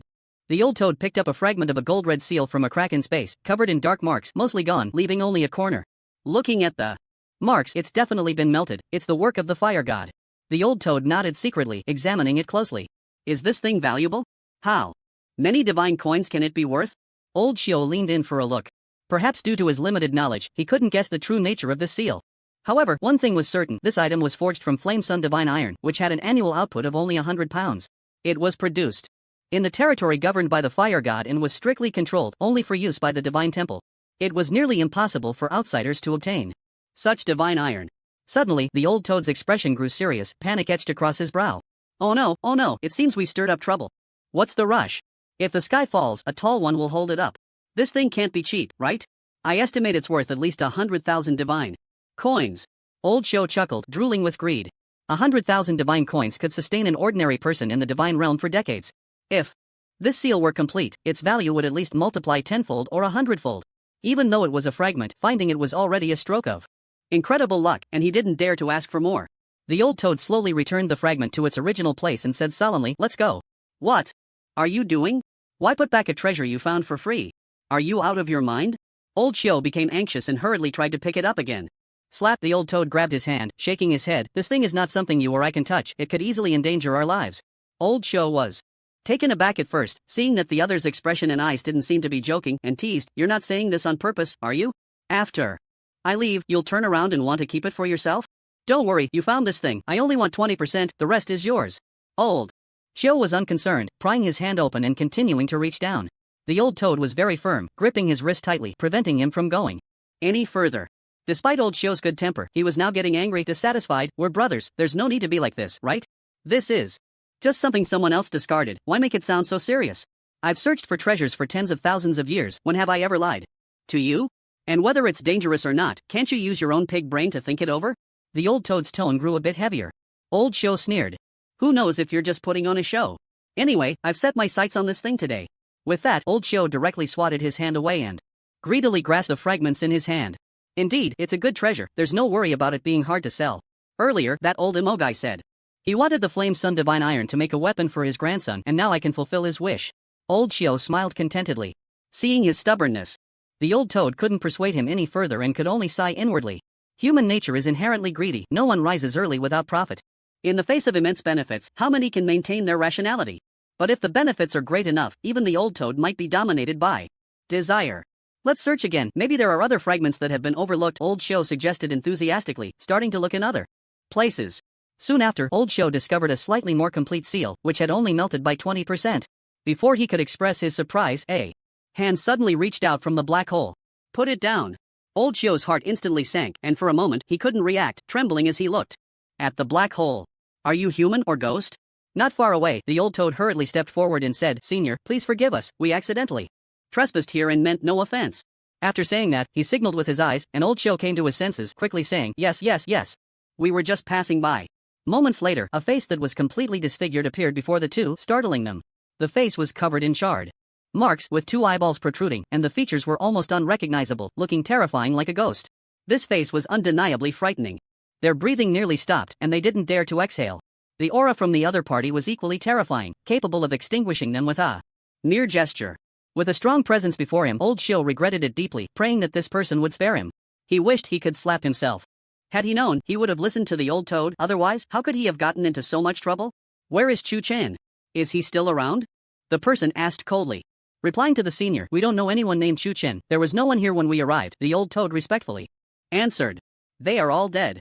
A desolate and sorrowful voice echoed through the heavens and earth, and the two could guess that a shocking battle must have taken place here. After pondering for a moment, the old toad tentatively asked, "May I ask, senior, what does that person look like? Perhaps we can help." As soon as he said this, old Qiu's eyes lit up, and he nodded, "Yes, as long as you are willing to spare our lives, we would go through fire and water without hesitation." Seeing their strong desire to survive, the person sneered, "Do you know who Chu Chen is? How dare you make such assumptions? Senior, you may not know, but the two of us have roamed the divine realm for tens of thousands of years. I can't say much else, but we have countless connections. With just a word, there is no one we can't find." The old toad confidently patted his chest and guaranteed. "What if this princess says that this person has slaughtered gods? Slaughtering gods is nothing. What does that?" Old Qiu's words were cut short as his eyes suddenly widened, his heart shaking violently. "Senior, please don't joke with me. How could a god be slaughtered?" Old Qiu waved his hand and chuckled awkwardly. "Do I look like I'm joking?" Huayu asked coldly. "What? This is absolutely impossible." The two shook their heads in unison. The idea of slaughtering gods was simply a fantasy. Even the weakest god has the power to turn the tides. How could an ordinary mortal achieve such a thing? Before Chu Di could speak, King Xuanwu spoke first. "Don't think about it. I won't take action." "What?" Feng Yan was slightly taken aback and quickly asked, "Senior, how? Can you stand by and watch? Didn't we come here to slay the gods? Moreover, Chu Chen is the son of the city lord. This reason alone is sufficient."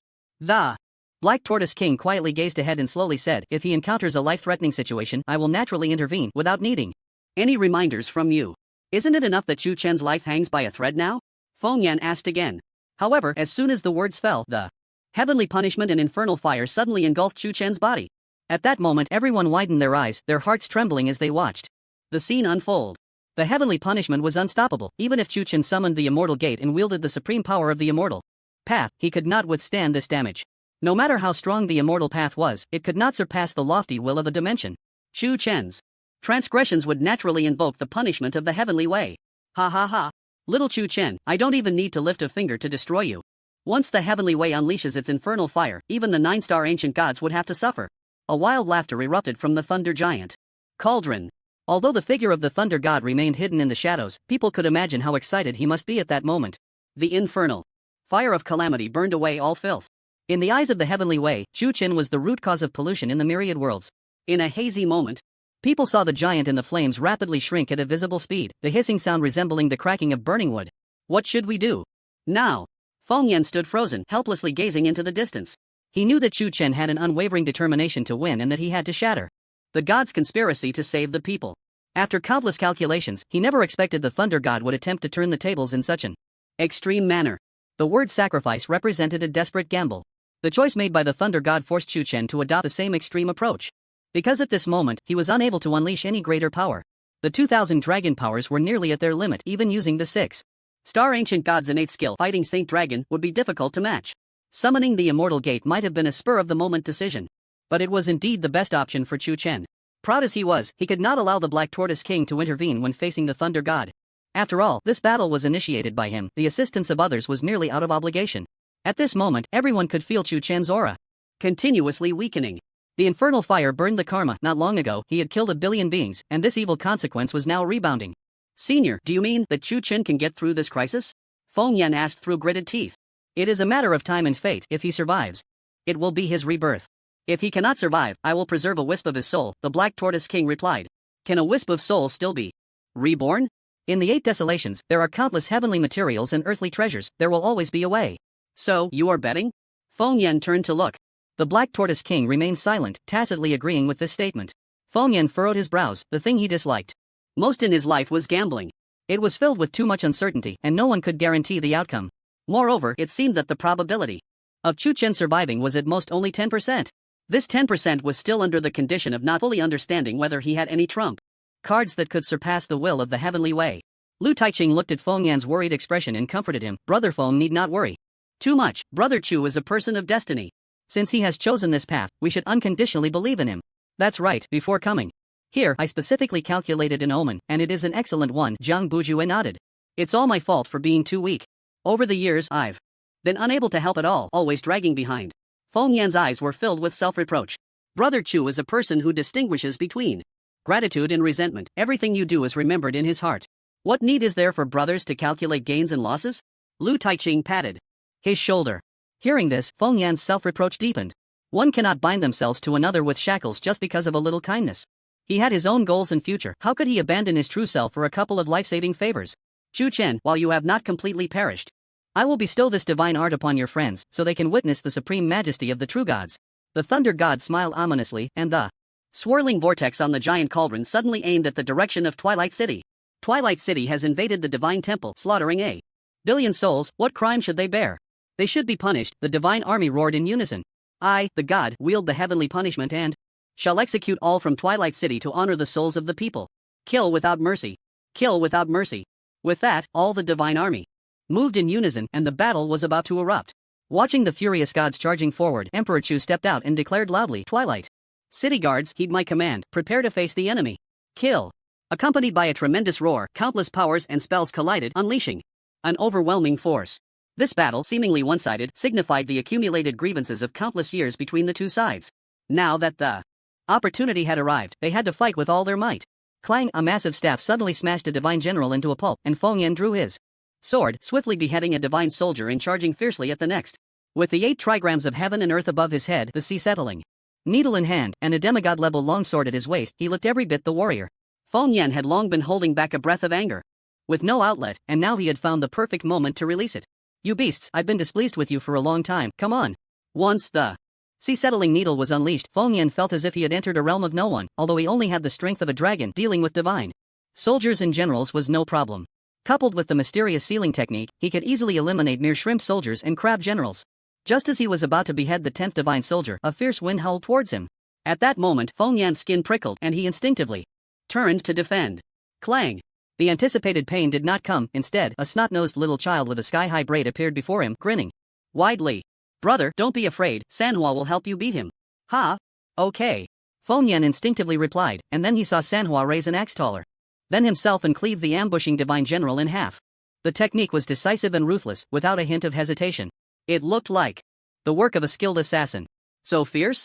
Feng Yan was taken aback, the killing intent in his eyes dissipating, leaving only shock. He had thought this little child was just there to watch, but he didn't expect such strength.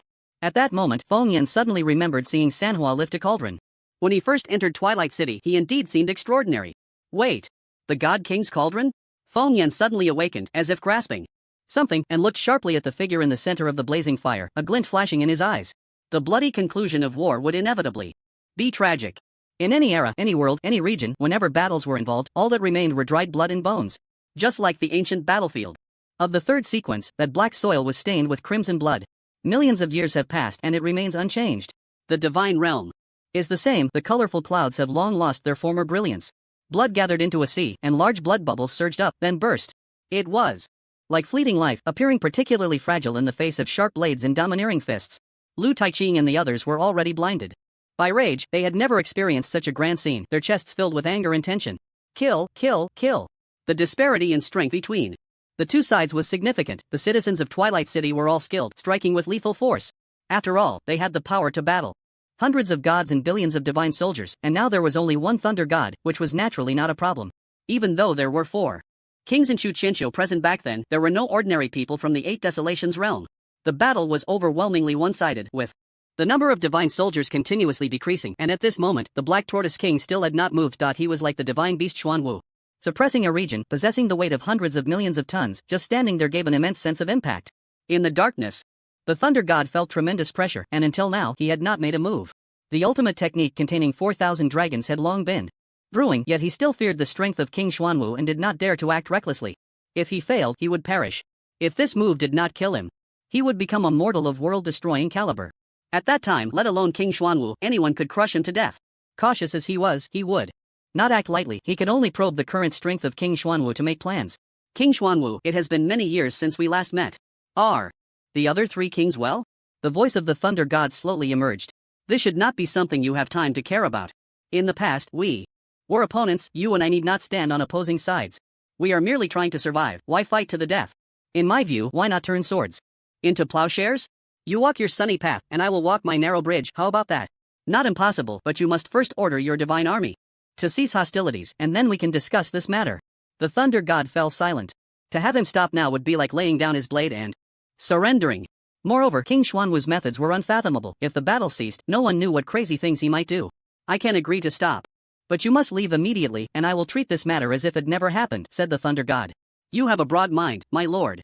Chu Chen killed your 10 billion subjects and destroyed your temple. Can this matter be so easily dismissed?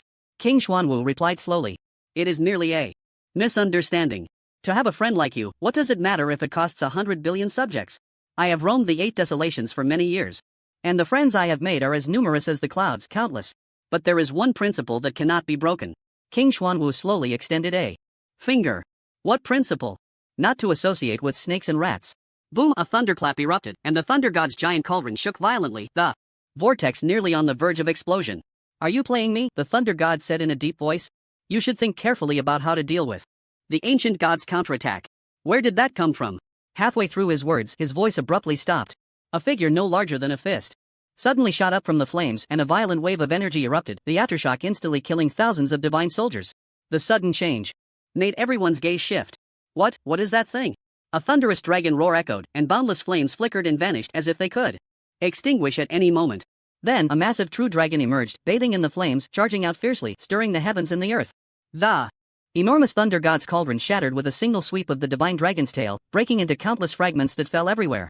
This was the first time they had seen such a domineering creature. Why does it look so much like a giant dragon? Could it be a different kind of giant dragon? Giant dragon, my foot. Have you ever seen a giant dragon with eagle claws, fish scales, deer antlers, and a snake body? This is clearly not the same kind of creature. What a domineering bloodline aura. I feel like I'm seeing the ancestor of all demons. How can it feel so absurd? Could it be that Chu Chen is actually not human? Is this his true form? Gasps of astonishment erupted, and the shock in their hearts was beyond measure. At this moment, they saw the true dragon flying towards the celestial gate, circling above it, its roars continuous. Although the crowd could not understand the dragon language, they could faintly discern the meaning being expressed. The true dragon has emerged. Who is the true dragon? King Xuanwu looked at the circling true dragon, a barely perceptible smile appearing at the corner of his mouth, bathed in flames, reborn through nirvana. The dragon walks upon the crimson mist, the heavens half whispering. Chaos seems to be initially judged, the primordial chaos appears to begin to divide. This child truly has the bearing of an immortal. It seems I was right not to act. Only by stepping through the celestial gate can one have the qualification to stand proudly in the world. City Lord, the future you predicted may truly come to pass. Feng Yan stared blankly at this scene, his eyes involuntarily moistening. Others may not know, but how could he, who had been by Chu Chen's side for so long, be unaware? This is the dragon, the true dragon among the 3,000 beings of the primordial world. Chu Chen has come back to life. As these words were spoken, Jiang suddenly froze, calculating with his fingers, murmuring, the true dragon has appeared in the world, the hearts of the people return, a glimpse of the future my ancestors predicted has actually manifested. The scene was extraordinarily bizarre. No one expected the situation to develop in this way. Even less did anyone think that Chu Chen still had the strength to turn the tide. It was simply a miracle. At this moment, the thunder god, furious at the destruction of his accompanying artifact, jumped up and cursed, Chu Chen, you thief, even if I die, I will crush you. A vortex reappeared, and countless eyes hidden in the void suddenly opened. Violet thunder raged forth, a terrifying attack shaped like a judge's pen aimed directly at the figure in the purgatory flames.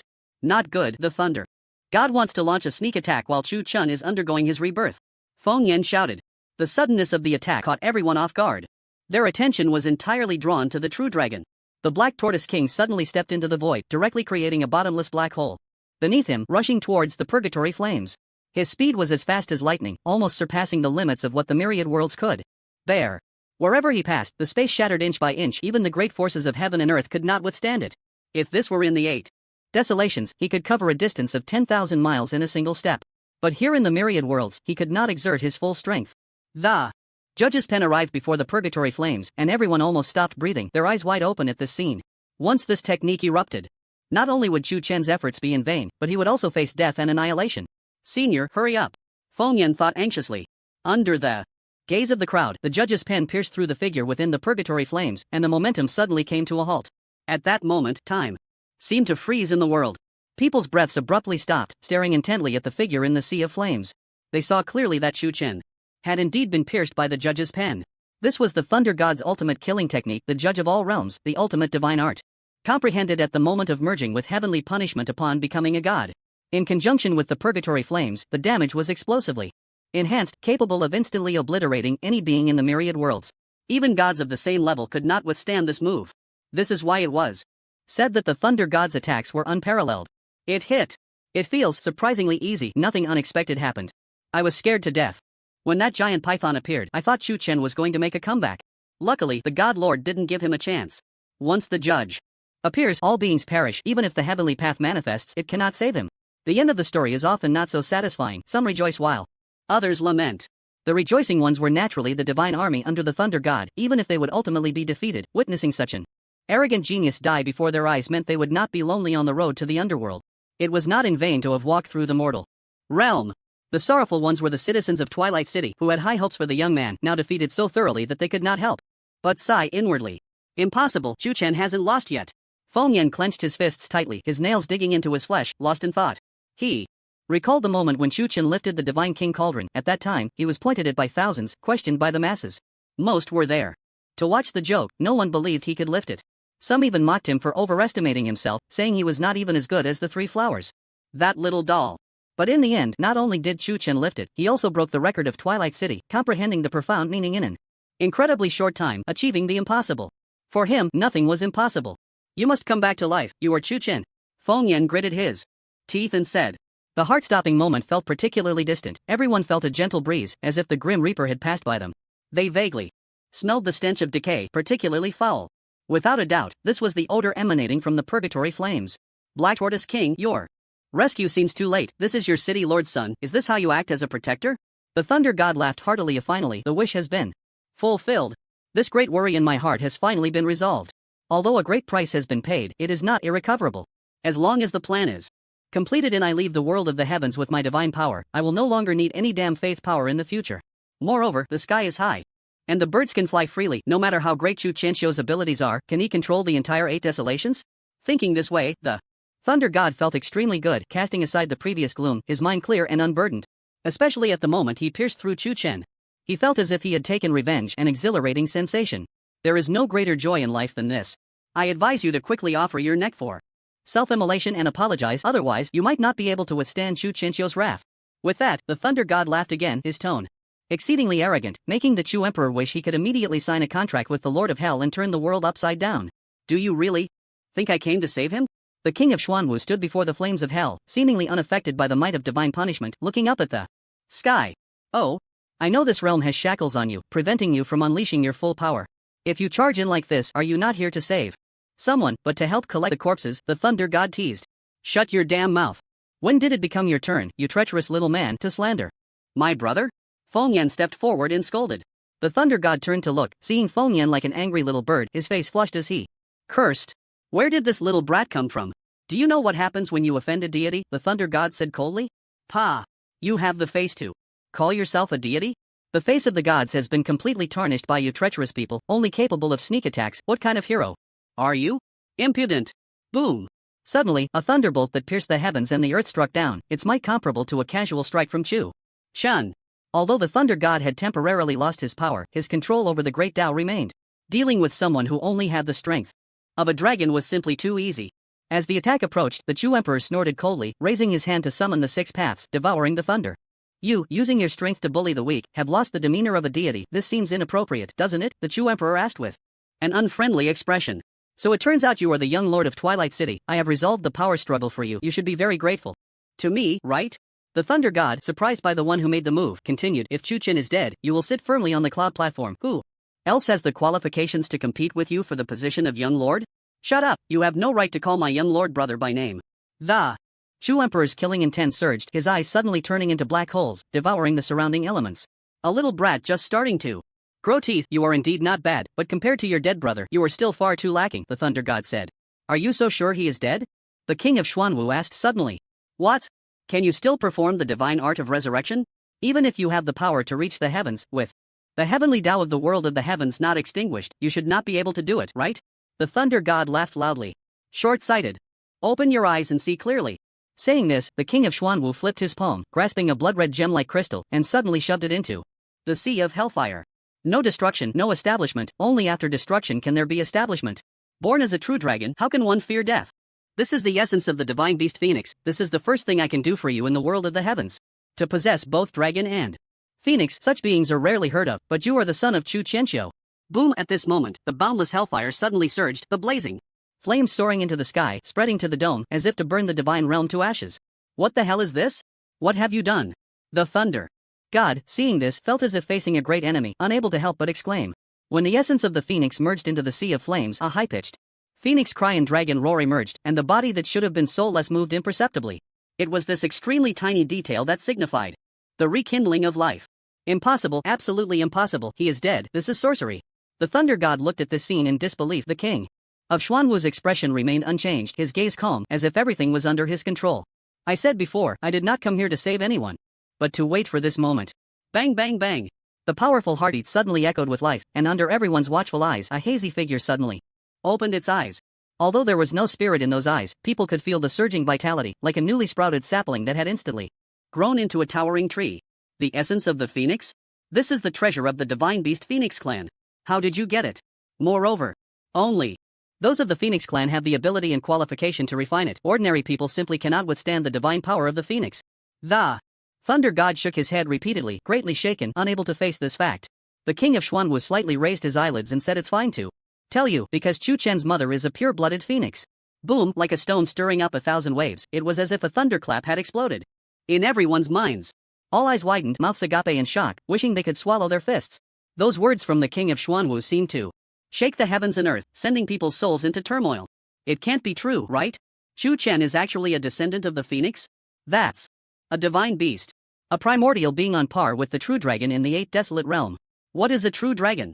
Fool, the beings circling around the immortal gate are true dragons, one of the strongest beings since ancient times. The chatter was incessant, and people couldn't believe it. This fact felt like a fairy tale. However, these words came from the king of Xuanwu, who had no need to deceive the world. Moreover, they had indeed just witnessed the phenomenon of the phoenix flying and entangled with the true dragon, seen by so many. The essence of the phoenix could only be refined by those of the Phoenix clan, this was beyond doubt. And the unique innate skill of the Phoenix clan was nirvana. Chu Chen had just died, clearly and unmistakably, everyone present had seen it. Logically speaking, being struck by the thunder god's fatal blow and bombarded by heavenly punishment, even Chu Chen's wouldn't survive. But he had regained his heartbeat, bursting forth with endless vitality. At this moment, the phoenix and true dragon roared into existence, as if celebrating their master's return. Why? Why is he a descendant of the phoenix? You must be lying to me, right? The thunder god questioned in despair, his eyes filled with horror. He had put in almost all his effort, even casting aside his glory, just to kill him. Now Chu Chen had come back to life. It was simply absurd. The reasoning was so far-fetched. How many in the myriad worlds knew of primordial beings? It felt like two coincidences colliding together in a billion, making one laugh. At that moment, Chu Chen slowly stood up from the sea of fire, and even through the boundless flames, everyone could still see the shining eyes hidden behind. The phoenix fire burning around him surged violently, extremely fierce. Even a single spark could easily incinerate the divine realm. If it weren't for the suppression of the heavenly path, everyone here would have perished in the sea of fire. And with the power of the true dragon, wait, why was there a true dragon appearing on Chu Chen? This question had never been mentioned. As if it was tacitly allowed to exist. Could it be that he has the bloodline of a true dragon within him? Chu Chen's mother is a phoenix, then Chu Qianqiu is. As this thought crossed their minds, people shook their heads vigorously. Chu Qianqiu could not be a true dragon. If he were, he would have had no qualification to enter the myriad worlds long ago. The heavenly path had a strong repulsion against primordial beings, seemingly to prevent threats to its status. Once they entered, they would be exterminated. As for GZE appearing in the divine realm, it was because she had no vitality. Her soul dissipated, and the heavenly path considered her already dead, so it did not descend to punish her.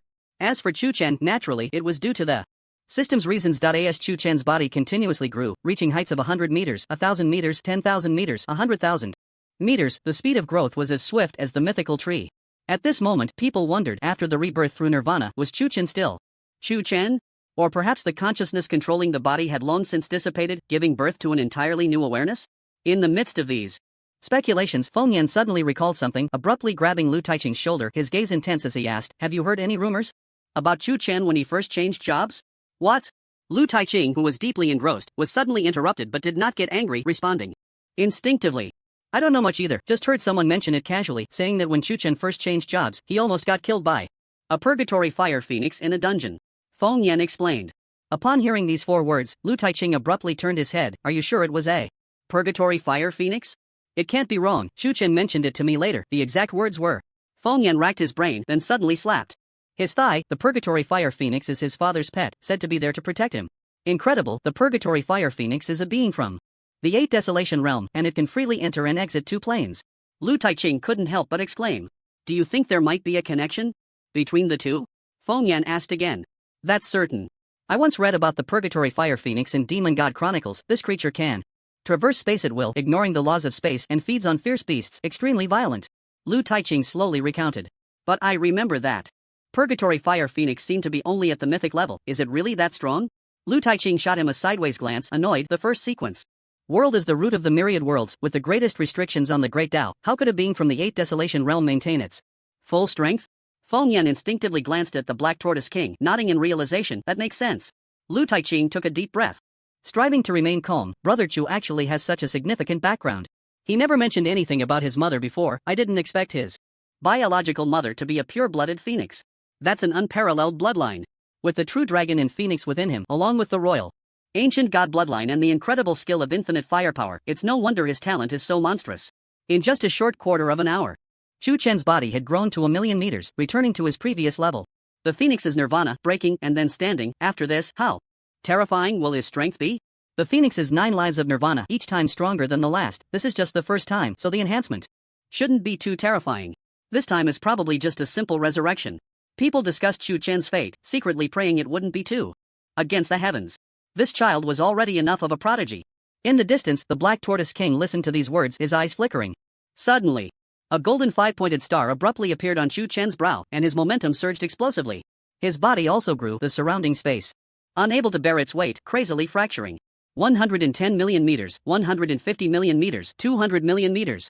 As if there were no limits, heading straight for the 7-star ancient god's limit of 10 million meters. This scene left the divine army dumbfounded, staring blankly. How could he break through the shackles? The 7-star ancient god is not tolerated by heaven and earth. Does he want to seek death? No one had thought that a remnant of the 7-star ancient god's legacy still resided within Chu Chen. The previous inheritance was merely a test of the waters. Originally, Chu Chen thought he needed to comprehend the second layer of the essence of power to perfectly inherit it. Unexpectedly, the essence of the phoenix directly became a catalyst, not only activating the hidden bloodline within him but also triggering a chain reaction throughout his body, including the ancient god bloodline.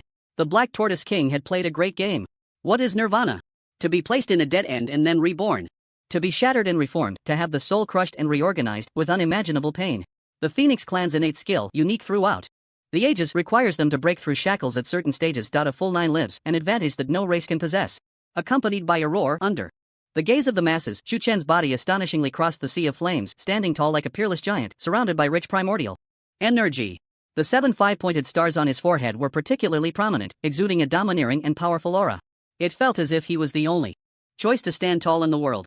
Feng Yan stared blankly at that magnificent body, as perfect as a diamond, and muttered, a giant of 10,000 meters, Chu Chen, he really succeeded. Breaking the shackles of heaven and earth only through nirvana, Lu Taiqing marveled. The thunder god did not crush Brother Chu, instead, he made him a wedding dress. This reversal is truly against the heavens.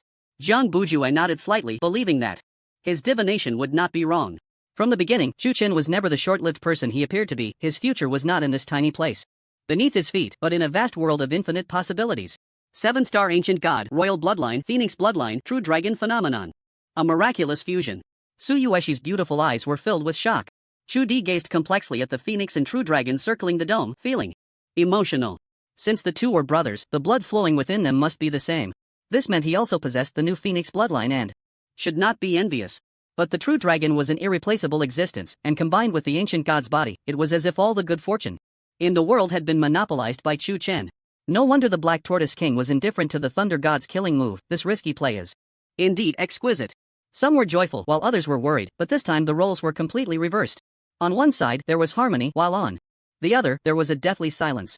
The divine army could not accept this fact, nor could they accept that Chu Chen had used their divine lord as a stepping stone. In the long river of history, the victorious side is always celebrated by future generations, while the defeated are either whipped out or forgotten. Why is that little beast so lucky? Can he really not be killed?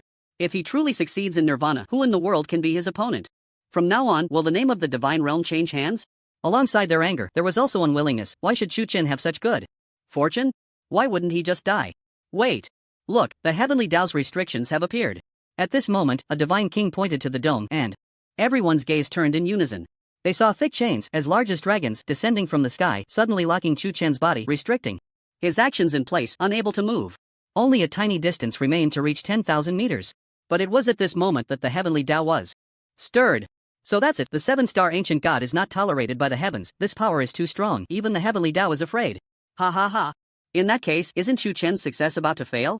If he tries to force a breakthrough, the will of the heavenly Tao will definitely come to suppress him. With wolves in front and tigers behind, there was no way to retreat. The thunder god, seeing this, was invigorated, as if he had discovered the dawn of victory, trembling with excitement. Heaven does not abandon me, heaven does not abandon me. Originally sentenced to death, he suddenly found a way to break the deadlock. How could such a feeling be described in words? Tears of joy streamed down the thunder god's face, a feeling of overwhelming happiness. He now had only one wish: Chu Chen to be suppressed by the heavenly Tao. Feng Yan and the others were completely confused, not understanding why such a variable had appeared. What's going on? Who caused this trouble? Feng Yan asked. Don't panic, this is the heavenly Tao intervening, asking Chu Chen to stop his breakthrough, Lu Taiqing comforted. What? Feng Yan's eyes widened in disbelief. How can you expect me to be rational about this? The heavenly Tao has come out. Who in this world is greater than the heavenly Tao? Though the heavenly Tao is indifferent, it also has feelings. All we can do now is believe in Brother Chu. Your shouting here is useless, Zhang Buzhua said lightly. Why would a breakthrough attract the attention of the heavenly Tao? Feng Yan frowned. The seven-star ancient gods are inherently unmatched in strength, and with the manifestation of two types of primordial beings, it is only natural that the heavenly Tao feels threatened, Zhang Buzhu explained. So, does that mean once Chu Chen succeeds, he could even kill the heavenly Tao? Feng Yan was taken aback. Pretty much. Hiss. Feng Yan couldn't help but gasp. Killing the heavens would be far more impressive than slaying gods. If he truly had that capability, wouldn't Chu Chen be invincible in the world? He could disregard even the heavens. At that time, in the vast multiverse, he could come and go as he pleased, trampling the heavenly Tao underfoot if it dared to defy him. Just thinking of that scene made Feng Yan's heart race uncontrollably, while he prayed that Chu Chen must overcome this final hurdle. Please don't let anything go wrong, please. Succeed, I'm begging you. The chains of the heavenly Tao bound his body and soul, and at this moment Chu Chen felt as if he were sealed away, although there was still a spark of life, he couldn't move. His thoughts could barely keep functioning as he slightly opened his eyes, staring at the sea of flames before him, his gaze filled with confusion. Am I dead? Chu Chen tried to reach out, only to suddenly realize he couldn't move, and his chaotic mind suddenly cleared a bit. Who tied me up? As he struggled, a mocking voice echoed in his ears. Don't struggle, the heavenly Tao cannot be defied. No matter how great your abilities, you cannot escape this cage, just immediately let the flames of karma burn you. Chu Chen looked up and saw the face of the thunder god appearing in the gaps of the void, now looking at him with a mocking expression. I remember now, it was you old dog, who ambushed me while I was summoning the immortal gate. How despicable for a dignified thunder god to do such a cowardly thing. Chu Chen said coldly. The victor writes history, only the winner has the right to draw the final line. What you call despicable is merely a label defined by the incapable losers. You are the one who can't afford to lose, aren't you? The thunder god replied with a sinister smile. The shameless always find many excuses to absolve themselves, but don't forget, I can beat you once, and I can beat you a second time. Fine, I won't go anywhere, I'll just wait here. I hope your confident words aren't just hot air. The thunder god was extremely pleased. He loved seeing others wanting to take him down but being utterly powerless to do so. That feeling was simply too exhilarating. Especially with someone like Chu Chen, who had once humiliated him. Before becoming a god, the thunder god was no saint. He was originally a bandit from a mountain in the ancient world, specializing in robbing materials from fierce beasts. He had gained cultivation resources through trafficking. Having not revealed his true form for so long, he was a bit unaccustomed to showing it now. I want to see what extraordinary abilities you have to escape this bondage, the thunder god sneered. The will of the heavenly Tao supersedes all things, representing absolute order. Only with the existence of the heavenly Tao can the realms maintain stability, and the 3,000 paths have meaning. Mortals who clash with the heavenly Tao are surely doomed. Compared to the gods, the heavenly Tao is their master. The thunder god was so happy because he understood the unquestionable nature of the heavenly Tao. One could say all gods are merely dogs at the feet of the heavenly Tao. It is akin to the relationship between a king and his subjects. If the king wants a subject to die, the subject must die. Chu Chen wasn't even considered a god. At most, he was a mortal, capable of slaying gods, and his essence was laid bare. The heavenly Tao could easily deal with a mortal who made a mistake. It was as simple as stomping a foot. So why shouldn't the thunder god laugh? At this moment, Chu Chen felt unprecedented pressure. He sensed an extremely powerful force within him, trying to surge forth, but it was restricted by the chains of the heavenly Tao and couldn't manifest. This power came from his bloodline, and Chu Chen realized that the ancient god's body was eager to undergo transformation. The final step of the inheritance was so close. You're not going to let me succeed just because I'm one step away? I've never asked for much in my life. I hope the heavenly Tao doesn't fail to recognize my worth, Chu Chen said. Coldly gazing at the dome above, boom, his whisper directly angered the heavens, and suddenly the chains tightened, binding Chu Chen into an unrecognizable shape. Crack, the sound of bones shattering was clearly audible, and golden blood shot out from the fractures like a burst tomato sauce. Chu Chen let out a muffled groan, his face turning pale, his mouth twitching uncontrollably, his gaze dazed as if he were about to faint. He had never felt such pain before. Even the time he was nearly beaten to death was not this intense. The onlookers felt a tightness in their hearts as they watched Chu Chen suffer, their breaths slowing as if they were enduring this punishment themselves. At this moment, no one spoke. They knew that a decisive moment was about to come. Success, invincible in the world, creating a myth. Failure, losing everything, a wasted effort. The Black Tortoise King stood quietly to the side, a flicker of compassion in his eyes. Although he wanted to share Chu Chen's pain, he ultimately held back. This is the most critical step of nirvana. If successful, he will transform into a dragon. This hurdle can only be crossed by himself, the Black Tortoise King thought to himself. No matter how many storms he had weathered, his heart was like a still ancient well, rarely stirred by anything. But seeing Chu Chen's safety made him feel deeply pained and reluctant, his fists instinctively clenched, not even noticing he was sweating. Chu Chen endured the torment, yet his eyes shone like the sun, a ray of light bursting forth, illuminating the entire world. The phoenix and true dragon above seemed to respond to a call, roaring down, biting the chains and pulling them outward. Chu Chen's body was injured, but his eyes were exceptionally clear. So it's the bloodline of the phoenix, no wonder I survived. A newfound clarity emerged in Chu Chen's mind, along with a hint of relief. Even the king of hell doesn't want to take me. Why should the heavenly path meddle? With the phoenix protecting me and the true dragon at my side, what do I have to fear? Open for me. Suddenly, an earth-shattering power erupted from within Chu Chen. This power felt extremely unfamiliar, certainly not something native to the myriad worlds. It possessed an overwhelmingly domineering fire attribute, and upon its emergence, even the heavenly chains emitted a piercing burning sound. However, this was just one aspect. Another part was even more ferocious, filled with an ancient desolation. The phoenix cried and the dragon roared. At this moment, everyone widened their eyes, incredulously gazing at the swirling golden red light. Behind him stood an extraordinary hall, with a door reaching the heavens standing before him, and on that majestic and sacred hall were written 4 large characters: Ziwi Hall. Xiao Xiao 9 successes, the phoenix comes with grace. On the dragon hall, auspicious light floats. Before the Wonderstone Peak, the king's aura gathers. This is the aura of an emperor. Chu Chen actually possesses the potential of a great emperor. So it's the combination of the phoenix and the true dragon. Does Chu Chen intend to break the deadlock with both? The method is good, but the risks are too great. Both of these primordial beings are proud entities. Can he tame them? The dangerous step Chu Chen was taking was extremely perilous. A slight misstep could lead to irreparable consequences. Once backlash occurred, the outcome would surely be soul-scattering, and even nirvana would not save him. But at this moment, it seemed to be the only way. As the emperor's aura emerged, the great chains of the heavenly path suddenly showed signs of cracking, a barely noticeable fissure quietly appearing. I am the ancient god, the first of the primordial. How dare you, a mere incomplete form, act so recklessly? I kill the gods to save the living and prevent the world from collapsing. Why do you obstruct me? Today, I, Chu Chen, vow here that if I cannot pierce through the divine realm, I shall never fall into reincarnation. As soon as these words were spoken, the world fell into a sudden silence. A beam of light floated from Chu Chen's head, disappearing into the heavens. The heavenly path was in front, and the vow took effect. But the great chain showed no signs of loosening, which made everyone very anxious. Chu Chen gradually lost his patience. He wanted to save the heavenly path, yet the heavenly path was stopping him. Instead, the real culprit was watching him from the side, laughing at his plight. How ridiculous. If you do not believe, then I will prove it to you. Look closely, this is the character fan.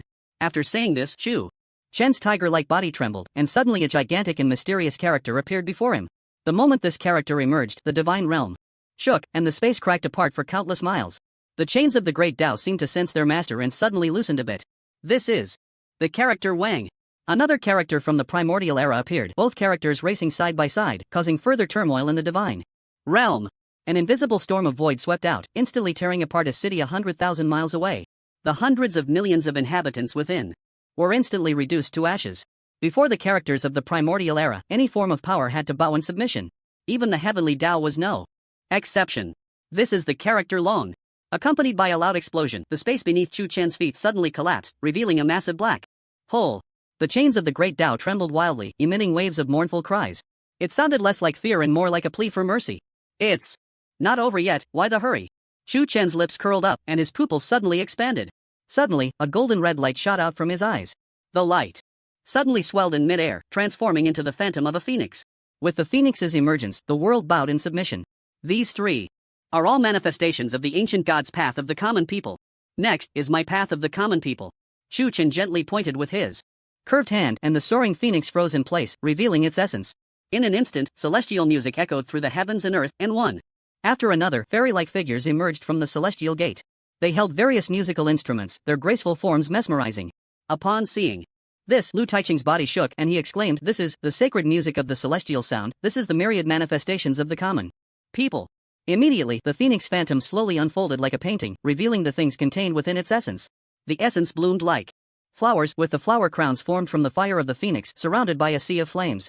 Like a battle between tigers and wolves, the two sides engaged in fierce confrontation, waves of fire sweeping across, and the domain of the thunder god was instantly burned out, creating a large hole. The hard barrier crumbled like paper, unable to withstand a blow. As everyone listened to the celestial music and watched the phoenix spread its wings, their gazes followed the movement of the celestial gate, their eyes shining with a different brilliance. What a beautiful scene is the other shore really? As legendary as it is said to be? The fairies emerge from the celestial gate, and the celestial music signifies the birth of ascendance. This Chu Chen is indeed a prodigy. If he reaches the 8 desolations, many forces will surely panic. I never expected to see such a sight in my lifetime after leaving the 8 desolations. It was worth coming to this world. If Chu Chen can inscribe the characters of the primordial era with his own body, even a minor deity could be extinguished with a snap of his fingers. The citizens of Twilight City spoke in awe. They were familiar with many legends but rarely witnessed them firsthand. Meanwhile, the local residents of the myriad worlds looked bewildered, not understanding where this phenomenon came from. They didn't even know what the celestial gate was, let alone the phoenix and the characters of the primordial era. Yet, one thing was certain. Chu Chen had reached the most critical moment. The flower crown slowly unfolded, revealing the flower stamens inside. Each stamen was as precious as a celestial object, and the resonant sound of the great Tao was played from the strings of the fairy's instrument. Before the listeners, a grand scene suddenly appeared, with celestial bodies displayed before them, each representing a form of the great Tao. The ultimate flames, the roar of thunder, the eternal frost. The familiar 3,000 great Taos reappeared, and they were seeing the complete world of the great Tao for the first time. This is the complete great Tao? Lu Taiqing exclaimed. Jiang Bujue tried to touch a celestial body, only to see his palm pass through it, unable to make contact with the physical object. Indeed, it is an illusion. I thought I could touch the complete great Tao. It seems I was too greedy, Jiang Bujue sighed inwardly. What a marvelous world of the great Tao. I have never heard of such a thing before. Is it truly due to the incompleteness of the myriad worlds? Lu Taiqing shook his head in regret, feeling a sense of being born at the wrong time. The longing for the vast world of the 8 desolations could not help but show in their eyes. If they reached that world, would Wen Qi be able to demonstrate a transcendent status? Did the celestial music bring us here? As a hint? Su Yueshi's heart stirred. Jiang Bujue's eyes flashed with a glimmer of insight as he spoke. Are you saying? Look, isn't that Chu Chen? Feng Yan shouted excitedly. Everyone turned to look in his direction, and there, at the center of a star body formed entirely of countless flames, sat an extraordinarily handsome man. At that moment, his eyes were tightly closed, deeply hidden within the star body, crazily absorbing the power of the great Tao around him. His body shimmered with brilliant light, appearing transparent, as beautiful as glass, rich in color. How could he be here? Wasn't his main body just outside? A large question mark appeared on Feng Yan's forehead. So that's it. At this moment, Lu Taiqing nodded in sudden realization, his tone causing others to feel confused. What do you understand? Hurry up and tell us. I understand why Brother Chu can control the complete great Tao, and I also understand why he can comprehend the profound meanings, Lu Taiqing explained. Isn't that obvious? Don't we have eyes? Feng Yan rolled his eyes. Being able to enter the world of the great Tao means being able to comprehend the complete great Tao, right? What a waste of words. You came in too, can you do it? Lu Taiqing shot him a sidelong glance. I can't even touch the star body, can you blame me? Feng Yan muttered. Lu Taiqing chuckled lightly and continued, this world has no passage, those who can enter are all exceptionally fortunate and possess methods to connect. If I'm not mistaken, the Chu Chen in front of us should be a soul body. What? The soul is here, what about outside? Feng Yan was momentarily stunned. He summoned us here, he must have something to ask for, otherwise, he wouldn't take such a big risk, Lu Taiqing analyzed. Upon hearing this, the others nodded in vague understanding, and then Su Yueshi asked, so, he doesn't want outsiders to know that his soul is separated now? Perhaps it's a desperate gamble, or perhaps it's a matter of life and death. The Thunder God is watching closely, and there may be other deities coveting this, so we must be cautious, Jiang Bujue said. I can't even touch the star body, what help can I provide? Feng Yan questioned. The scene suddenly fell into silence, the vast universe quiet and still. After a while, Lu Taiqing said, do you remember the origin of the sea-stabilizing needle? Of course, I remember. Chu Chen told me a story and then gave me a root of the Ginseng King. Somehow, I comprehended it. Among us, you have the deepest bond with Brother Chu. Perhaps the method of sealing the gods is the key to breaking the situation, Lu Taiqing pondered. What help can the sea-stabilizing needle provide? At that moment, Su Yuexi's beautiful eyes suddenly sparkled and she spoke, our souls cannot touch the great Tao, but perhaps the techniques can. As soon as she said this, the others' eyes lit up. Jiang Bujue was the first to propose, if this is a hint, then only the great Tao of the sea-stabilizing needle is closest to the fire system. Does Brother Chu need a medium? Let's give it a try. With that, Feng Yan directly summoned the sea-stabilizing needle, maximizing its form and plunging it into the fire great Tao, heading straight for Chu Chen. However, the moment the sea-stabilizing needle touched the star body, an unnamed flame instantly burned it to nothing. Feng Yan was severely affected by the backlash of the broken technique, his soul jolting violently, visibly dimming a few shades. No, this great Tao power is too strong, it can't go deeper. Lu Taiqing stroked his chin and said. After a moment, let's all try together. Miss Su, you freeze the surrounding flames with the ice great Tao. Brother Jiang, summon the purple cloud. Divine thunder to clear the way. Thunder is particularly effective against flames.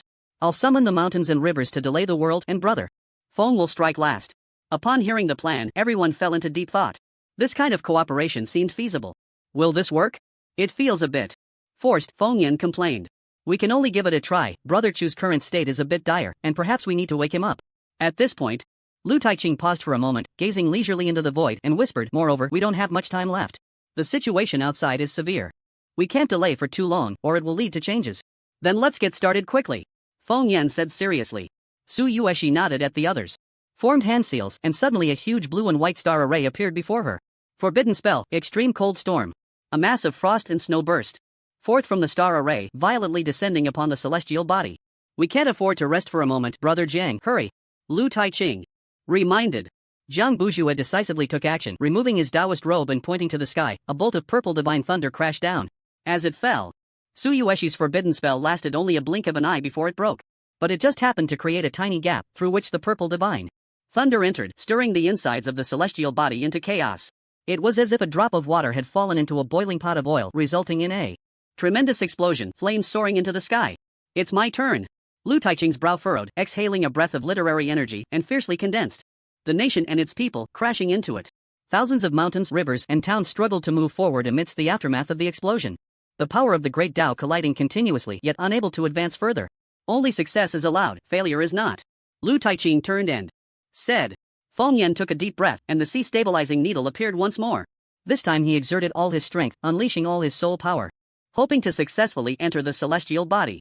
The sea-stabilizing needle entered through the gap, slowly advancing beneath the thick earth's great Tao. The thunderous fire assault shattered the heavy mountains, descending upon the sea-stabilizing needle. Feng Yan suddenly shouted, controlling the sea-stabilizing needle to forcefully charge in, his soul power depleting rapidly, almost reaching the point of exhaustion. Put in more effort. Lu Taiqing shouted. Damn it, I'm going all out. Feng Yan gritted his teeth, recalling Chu Chen's condition and the storms they had weathered together over the years, steeling his heart and overdrawing his soul power to infuse it. The sea-stabilizing needle shone brightly, the gap created by the burning quickly filled, and it surged forward again. There's hope. Hold on. The others, seeing this, felt as if they had glimpsed the dawn of victory, their eyes lighting up. The sea-stabilizing needle was constantly bombarded by various flames during its advance. Common fire, spiritual fire, earth fire, heavenly fire, divine fire, immortal fire. This was a gathering place for flames, the might of which was unprecedented. Soon, even the indestructible water and fire-resistant sea-stabilizing needle began to falter, gradually melting within the celestial body. Feng Yan finally couldn't hold on any longer, letting out a muffled groan, collapsing into Lu Taiqing's arms. His soul body appeared extremely weak, as if it could dissipate at any moment. I can't. Go on. You did your best, Lu Taiqing comforted, looking ahead with a complex expression. Looking closely, they had exhausted everything, yet they had barely entered the outer realm, not even reaching the interior, let alone the deepest part. It seems we were a bit overconfident, Jiang Bujue sighed. He had originally thought things wouldn't be too difficult, but he hadn't expected the complete Flame Great Tao to be this powerful. If it were the Flame Great Tao of the myriad worlds, perhaps even a small skill could directly penetrate the interior. In the end, we underestimated the 8 desolations. Realm, Jiang Bujue said with a wry smile. Did we fail? Su Yueshi bit her lip, her eyes filled with unwillingness. They wanted to do something for Chu Chen, but in the end, they realized how weak they truly were. Remembering the times when Chu Chen had fought for them, a surge of unwillingness rose in her heart. In the end, we still let down Brother Chu's trust, Lu Taiqing said with a self-deprecating smile. Looking down at the unconscious Feng Yan, Lu Taiqing instinctively clenched his fist. However, at that moment, a deep and magnetic voice suddenly echoed in their ears. Why are you all so dejected? This isn't like you. This sentence is like the first beam of light shining into the darkness, illuminating their world. Brother Chu. The three looked up in surprise, only to see that the figure at the center of the star had opened his eyes at some point, smiling as he looked over. You're awake. With such a commotion, it would be hard not to wake up, Chu Chen replied with a smile. That's great. With such a result, everyone was overjoyed, excited and at a loss for what to do, eager to vent their earlier frustrations. Chu Chen stepped through the sea of fire and walked out, coming to stand before them. Seeing their weak breaths, a hint of pity appeared in his eyes. You've worked hard. Leave the rest to me, Chu Chen said slowly. Did you succeed? Lu Taiqing asked. Chu Chen nodded with a smile, his eyes gazing into the void as a beam of purplish-red flame suddenly pierced through the universe and a light gate gradually appeared. Let's go. It's time to let the Thunder God know who the real clown is. A fierce glint flashed in Chu Chen's eyes as he smiled and led the others towards the light gate. The Phoenix Phantom and the Thunder God's divine realm had already begun to shine with its own brilliance, and the Sea of Flames was nearing its end. However, the chains of the Great Tao on Chu Chen's body still existed, though they had loosened considerably compared to before. But this state had lasted a full 2 days, during which Chu Chen had not opened his eyes, remaining in a meditative state. If it weren't for the faint signs of life emanating from him, one might think he was already dead. The people of Twilight City had patience, but that didn't mean the Thunder God did. Is this kid really trying to play tricks? After pondering for a long time, he maintained a detached observation for 2 days, not wanting to make a misstep. But he had never been one to enjoy being passive. Taking the initiative was the right path. Damn the Phoenix bloodline, how can a being that is not tolerated by the heavenly Tao be so arrogant? The Thunder God summoned the heavenly punishment and roared towards Chu Chen. In an instant, the sea of fire was filled with thunder, lightning, and fire clashing, causing immense damage. The Phoenix Phantom couldn't help but let out a mournful cry, its coursers trembling slightly, showing signs of collapse. Not good, the Thunder God may have discovered something. Everyone was startled. When they looked at King Xuanwu, they found him still standing with his hands behind his back, showing no intention of intervening. From beginning to end, he had only done one thing: he had infused the essence of the Phoenix into Chu Chen's body. Other than that, he had done nothing. This led people to suspect that he might be under some kind of restriction, which was why he was so passive. Otherwise, how could the king of the south of Twilight City just watch his own people get beaten? Regarding the many suspicions, King Xuanwu did not offer any explanation. Just as he had said before, everything had to be crossed by Chu Chen himself. Rebirth through nirvana could only rely on oneself, help from others would only bring harm without benefit. In just a few minutes, the Phoenix Phantom was clearly on the verge of collapse, nearing the brink of destruction. Seeing this, the Thunder God seemed to be invigorated, laughing loudly. Chu Chen, no matter how many trump cards you have, in the end, you are still a toy in my hands. Just obediently die. I will give you a quick end. When you reach hell, don't forget it was I who sent you down. After saying this, countless eyes suddenly shattered, coalescing into a terrifying heavenly punishment. The heavenly punishment descended, annihilating everything. This was the Thunder God's final resort, turning the realm of thunder into an offensive onslaught. When the heavenly punishment struck that nearly 10,000-meter body, people couldn't help but close their eyes, unable to bear to look. It's over. I said before, the arrogant will ultimately pay the price in blood. The Thunder God breathed in the thunder elements in the air, enjoying a wide grin. Boom, an earth-shattering explosion sounded, and a purple-golden flame erupted from the sea of fire, instantly incinerating the heavenly punishment and the flames of karma. Golden light shone brightly, and that enormous body finally broke through the 10,000 shackles at the moment the flames of karma disappeared. The 7-star ancient god successfully broke through. Under the unparalleled powerful force, the world-destroying heavenly punishment seemed like a joke. A massive hand emerged from the sea of fire, grasping the thunder and then easily crushing it. A myriad thunder elements roared and dispersed, transforming into light points that merged with heaven and earth. The predicted shattering of bones did not occur. The sea of fire in the sky lost its forbidden power after the golden light burst forth. The towering figure, standing at millions of meters, suddenly opened its eyes, which glimmered with purple-gold divine light, as immense as the sun. It radiated a terrifying and extraordinary flame at all times, causing the surrounding temperature to rise sharply, distorting even the void. The most striking feature was the primordial script engraved on its body, densely packed, resembling the culmination of the primordial. Every movement carried the power to annihilate worlds. The divine realm was in chaotic turmoil, with signs of shattering appearing in every corner. The ancient god of the 7 stars was incredibly powerful. This heaven's way simply could not withstand such an aura. After all, under the heaven's way's setting, deities were already the limit of combat power. That was the power of 1,000 dragons. Now, with the emergence of a being possessing the power of 10,000 dragons, how could it endure? You are still as despicable as ever, only able to sneak attack. It seems the lesson I gave you last time wasn't deep enough. Chu Chen spoke slowly. At this moment, his voice carried an indescribable dominance, like a king descending from the heavens. A single glance could instill awe and compel submission. Just as Yi Guqing said, only the royal ancient gods could truly showcase their advantages and strength against the ancient gods of the 7 stars. With the royal bloodline awakened, the phoenix bloodline ignited, and the true dragon stepping out of the immortal gate under the unity of the 3, Chu Chen's aura was extraordinarily noble.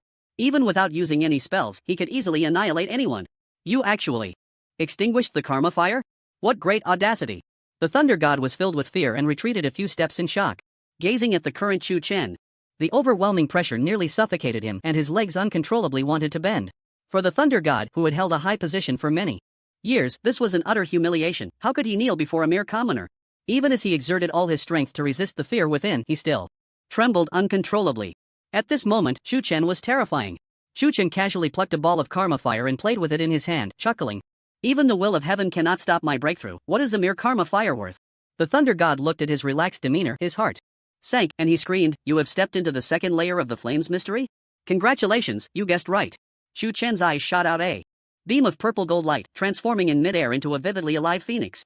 As the phoenix emerged, the world bowed in submission, and the divine army knelt in unison, cold sweat pouring down, their faces turning pale.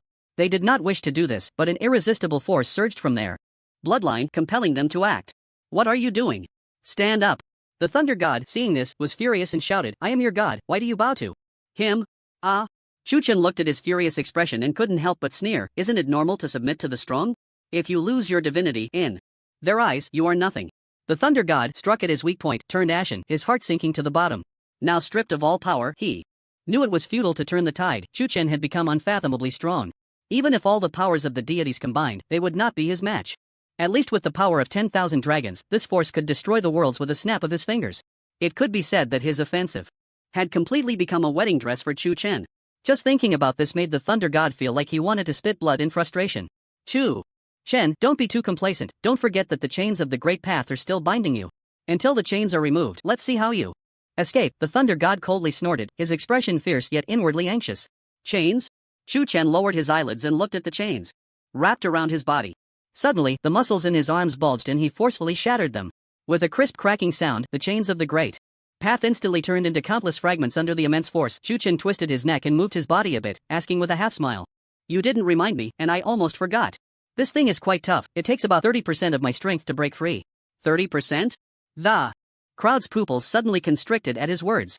In terms of limits, the power of the great Tao chains could roughly reach the level of the strongest spell after the thunder god's sacrifice.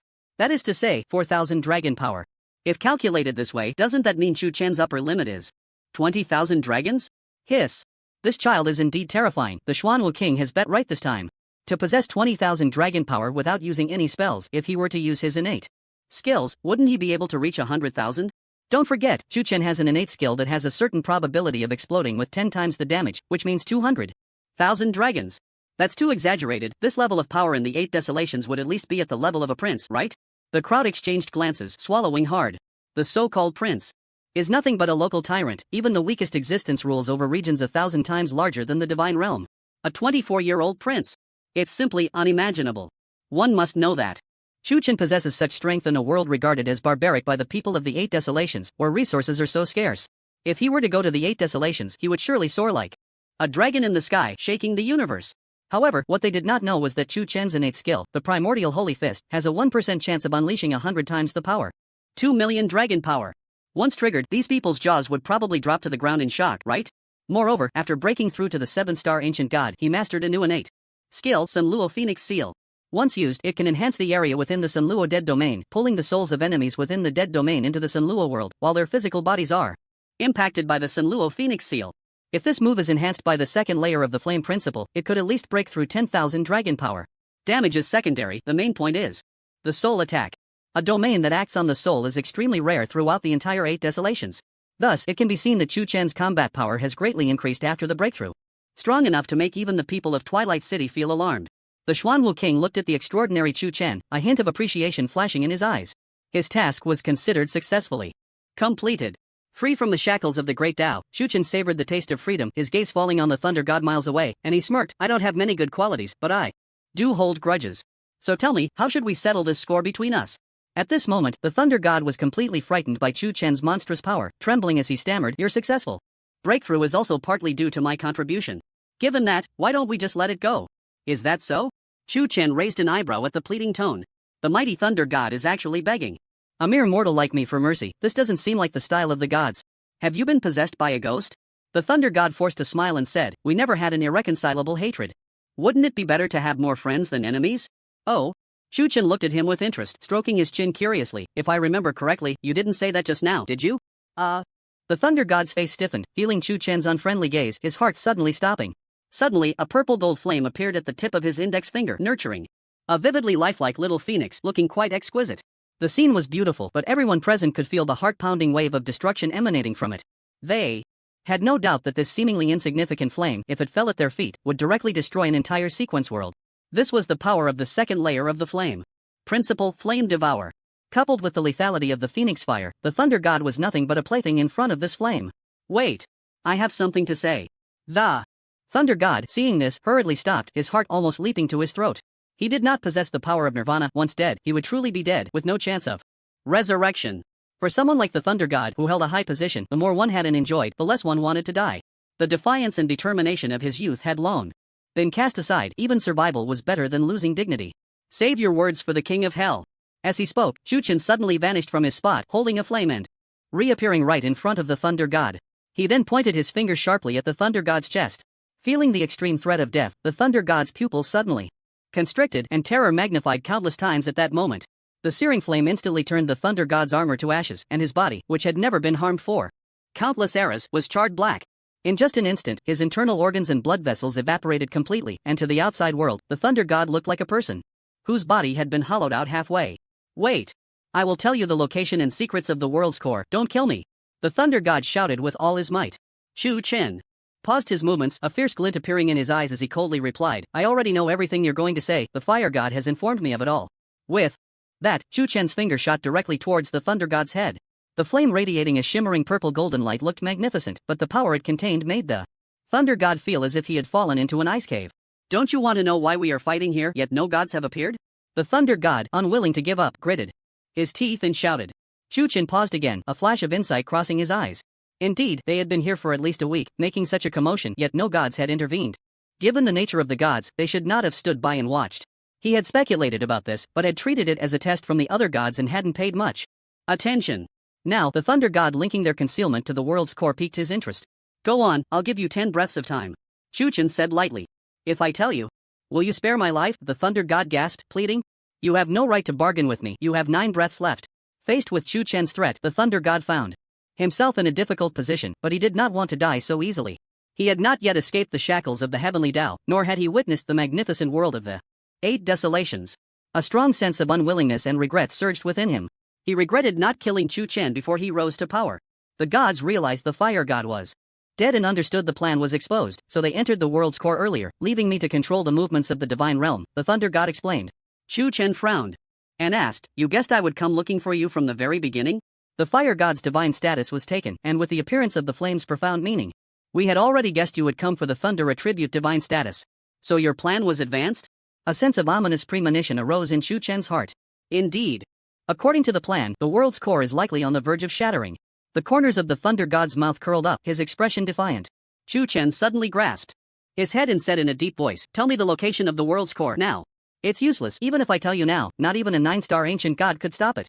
Perhaps only an immortal could save this broken world." The Thunder God laughed loudly, his face growing increasingly deranged. "Tell me." Chu Chen suddenly crushed his limbs, and the Thunder God merely grunted twice, looking at Chu Chen with eyes full of mockery and derision. "I have delayed long enough. Let all of you accompany this absurd world to the grave." The Thunder God's eyes suddenly burned with fervor, filled with an infinite longing for the new world. "Damn it, I." Just as Chu Chen was about to kill him, the divine realm suddenly trembled. The colorful clouds beneath their feet visibly darkened at a rapid pace, and a decaying, foul odor slowly wafted out. The dome shrank at a visible speed, and waves of mournful cries echoed through the heavens and the earth. This was the lament of the heavenly path. Meanwhile, the elements within the space rapidly vanished as if they had reached the end of their lifespan. At this moment, King Xuanwu flashed to Chu Chen's side, his expression grave as he said, "We need to leave. This place is not suitable for staying long." "Where to?" "Of course, to the 8 desolations realm." Chu Chen furrowed his brows, looking at the panicked faces of Feng Yin and the others, and asked, "What about them?" They belong to the world of the heavens, bound by the rules of heaven and earth, and naturally cannot enter the Eight Desolations realm. Are they just going to wait for death? A conflicted expression appeared on Chu Chen's face. He never expected to be played by the gods. The thunder god was merely a decoy. They had secretly found the core of the world. Long ago. Chu Chen thought his speed was fast enough, yet he still couldn't get there first. King Xuanwu looked at Chu Chen, who was engaged in battle with the celestial beings, and slowly said, "You have done your best, this is fate, and you cannot escape it." Hearing this, Chu Chen couldn't help but turn his head. When he saw the fearful expressions on Feng Yan and the others, his heart ached. "I have sensed the location of the world core. The world of the heavens should still have a chance," Chu Chen said seriously. "Now is not the time for impulsive actions. You need to be clear-headed," King Xuanwu admonished sternly. The thunder god suddenly laughed wickedly. "It's useless. The destruction of the world of the heavens is an inevitable trend, and you cannot stop it." "Shut up." Chu Chen smashed the thunder god's head, seizing the divine core and coldly gazing towards the direction of the turmoil. The world core was showing signs of disturbance, and the divine realm, as the supreme domain of the great trend, was the first to show signs of collapse. Numerous islands began to shatter, an inexplicable force of spatial distortion smashing them into countless pieces, along with the cities on those islands being affected by the cataclysm. The demigods looked on in terror at this scene, as if witnessing an apocalyptic disaster, unable to contain their fear. What is happening? How could such a calamity occur? In the divine realm? Where are the gods? They should be able to handle this disaster, right? The divine realm has stood for so long without such terrifying sights. Could it be an invasion by beings from beyond? I begged the gods to save my family. The wails and cries for help were unending. This group of demigods, who could dominate in the mortal realm, felt like helpless lambs in the face of disaster, with no ability to resist. All they could do was flee, with no other options available. The greatest city under the god of desire, Rage City, suffered the most. A man who had just been promoted to a divine soldier watched helplessly as the force of distortion twisted his parents into a mass of blood and foam. Just a second ago, they had been joyfully celebrating his promotion, and the next second, they were separated by life and death. This man, with eyes wide in horror, wanted to rush forward to stop it but was powerless, nearly caught in the aftermath, stepping into a terrifying fate. What is going on? Which god is causing this? He ran out of the house, onto the street, and the scene before him made him shudder. He saw familiar neighbors and friends turning into blood and foam under this force, their shrill screams echoing. Even worse, some heads exploded like ripe tomatoes, red and white matter sprang out, staining the stone bricks beneath. Countless buildings collapsed, and the ground opened up into bottomless chasms, revealing dark clouds through the cracks. What is happening? Can anyone tell me what is going on?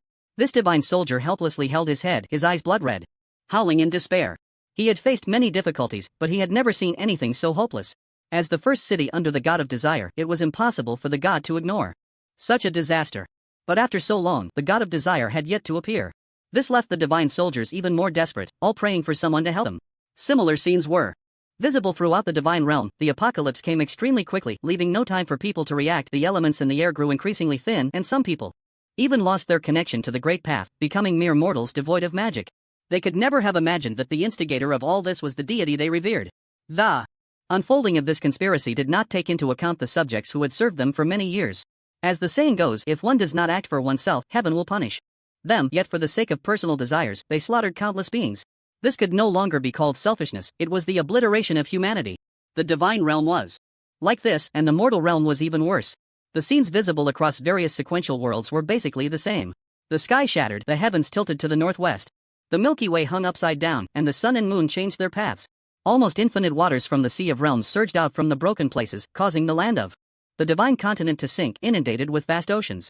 Countless stars fell from the gaps in the heavens, and terrifying rays of scorching light shot out, radiating outward, until mountains were burned and seas boiled.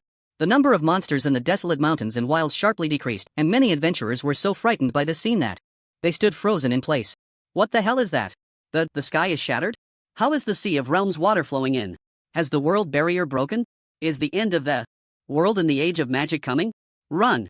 What are you standing there for? Are you looking for a burial place with good feng shui? Saying this, a group of golden-level adventurers fled in a frenzy, hurriedly running towards the exit of the dungeon. However, before they could escape, an unstoppable force of distortion ruthlessly buried the entire dungeon. Everything, including living beings, was buried in the endless void.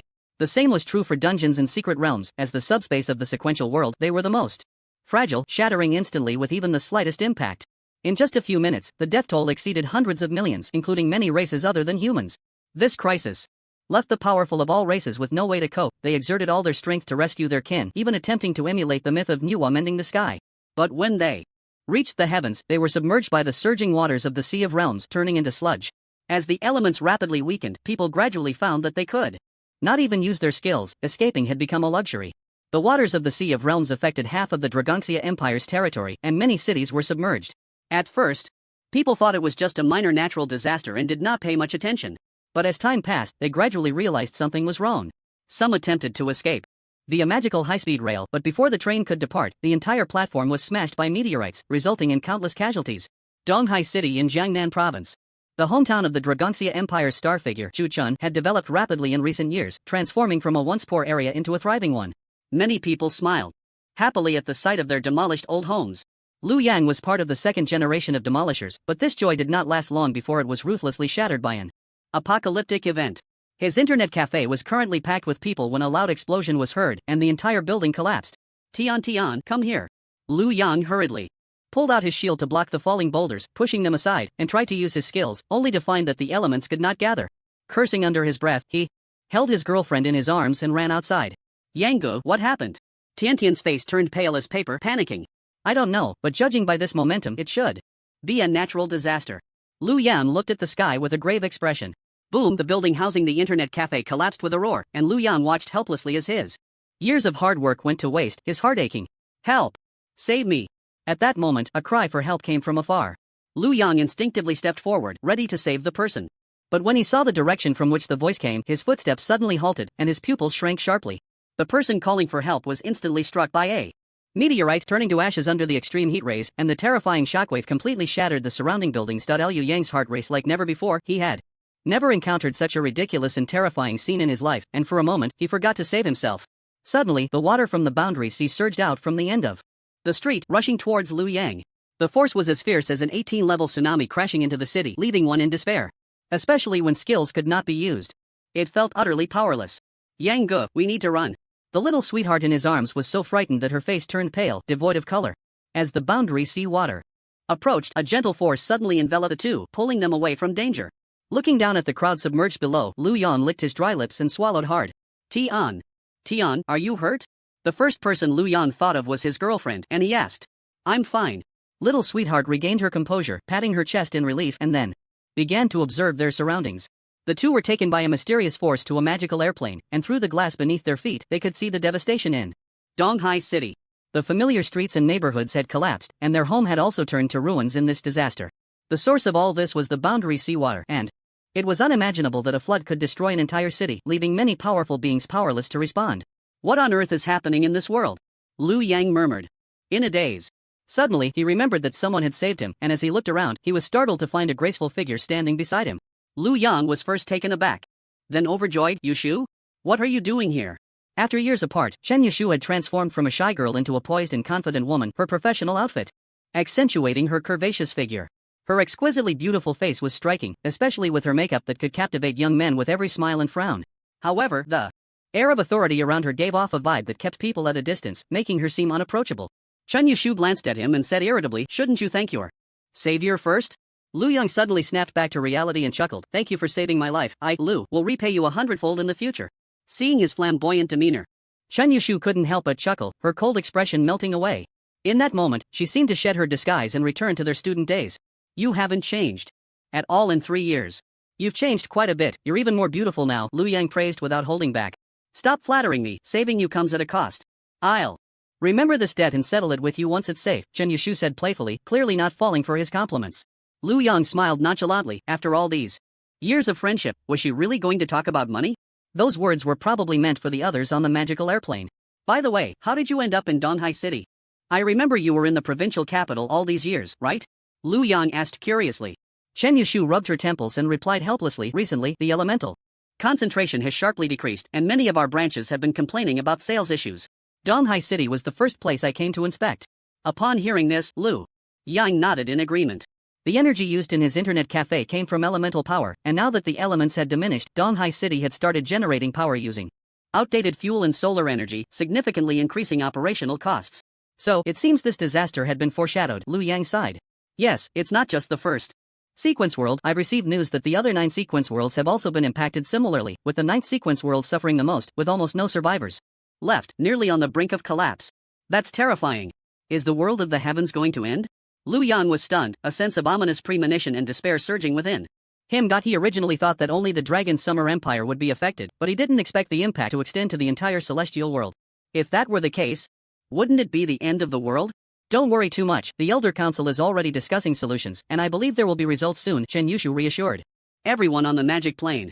Seeing their emotions calm down a bit, he continued, during this time, you should stay here and not go anywhere. Lu Yang took a deep breath and asked. The Imperial Capital Academy has the Eternal Tower as a stronghold, it might be a good refuge. Although the magic plane is good, we must always be on guard against falling meteors.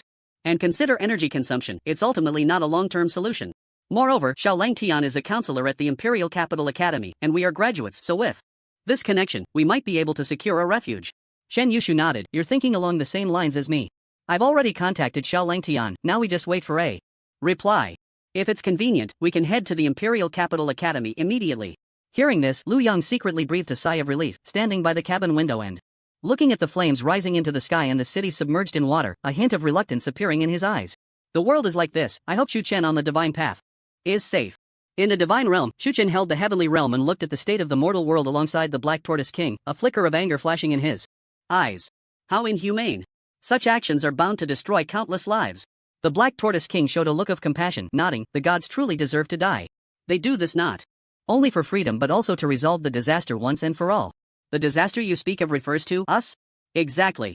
Only by completely severing the causal ties and heading to the Eight Desolations realm can we avoid being entangled by fate. The Black Tortoise King slightly nodded. Damn beasts! Shu Chen exclaimed angrily. We cannot let the gods' conspiracy succeed. While the core of the world has not completely shattered, now is the best time to leave, otherwise, when it collapses, we won't be able to escape even if we want to. The Black Tortoise King advised. Why must we escape? The Black Tortoise King frowned, clearly not expecting Shu Chen to be so stubborn. Do you think you can save the celestial world by yourself? You must know that only when an immortal descends can there be 100% certainty. Moreover, those who have already died cannot be brought back no matter what. Everything you do now, they will not only not be grateful but may even see you as the culprit. Ideals are grand, but reality is harsh. If one had to say, Shu Chen is indeed the culprit, if it weren't for his existence, the gods wouldn't have activated their world-destroying conspiracy so quickly. The dead cannot be brought back, but there are still people I love and who love me alive. They are struggling to survive, and so many others are risking their lives for their families. Shu Chen slightly raised his eyelids to look at the Black Tortoise King and said slowly, I am neither a saint nor a compassionate mother who thinks of saving the world only in times of crisis.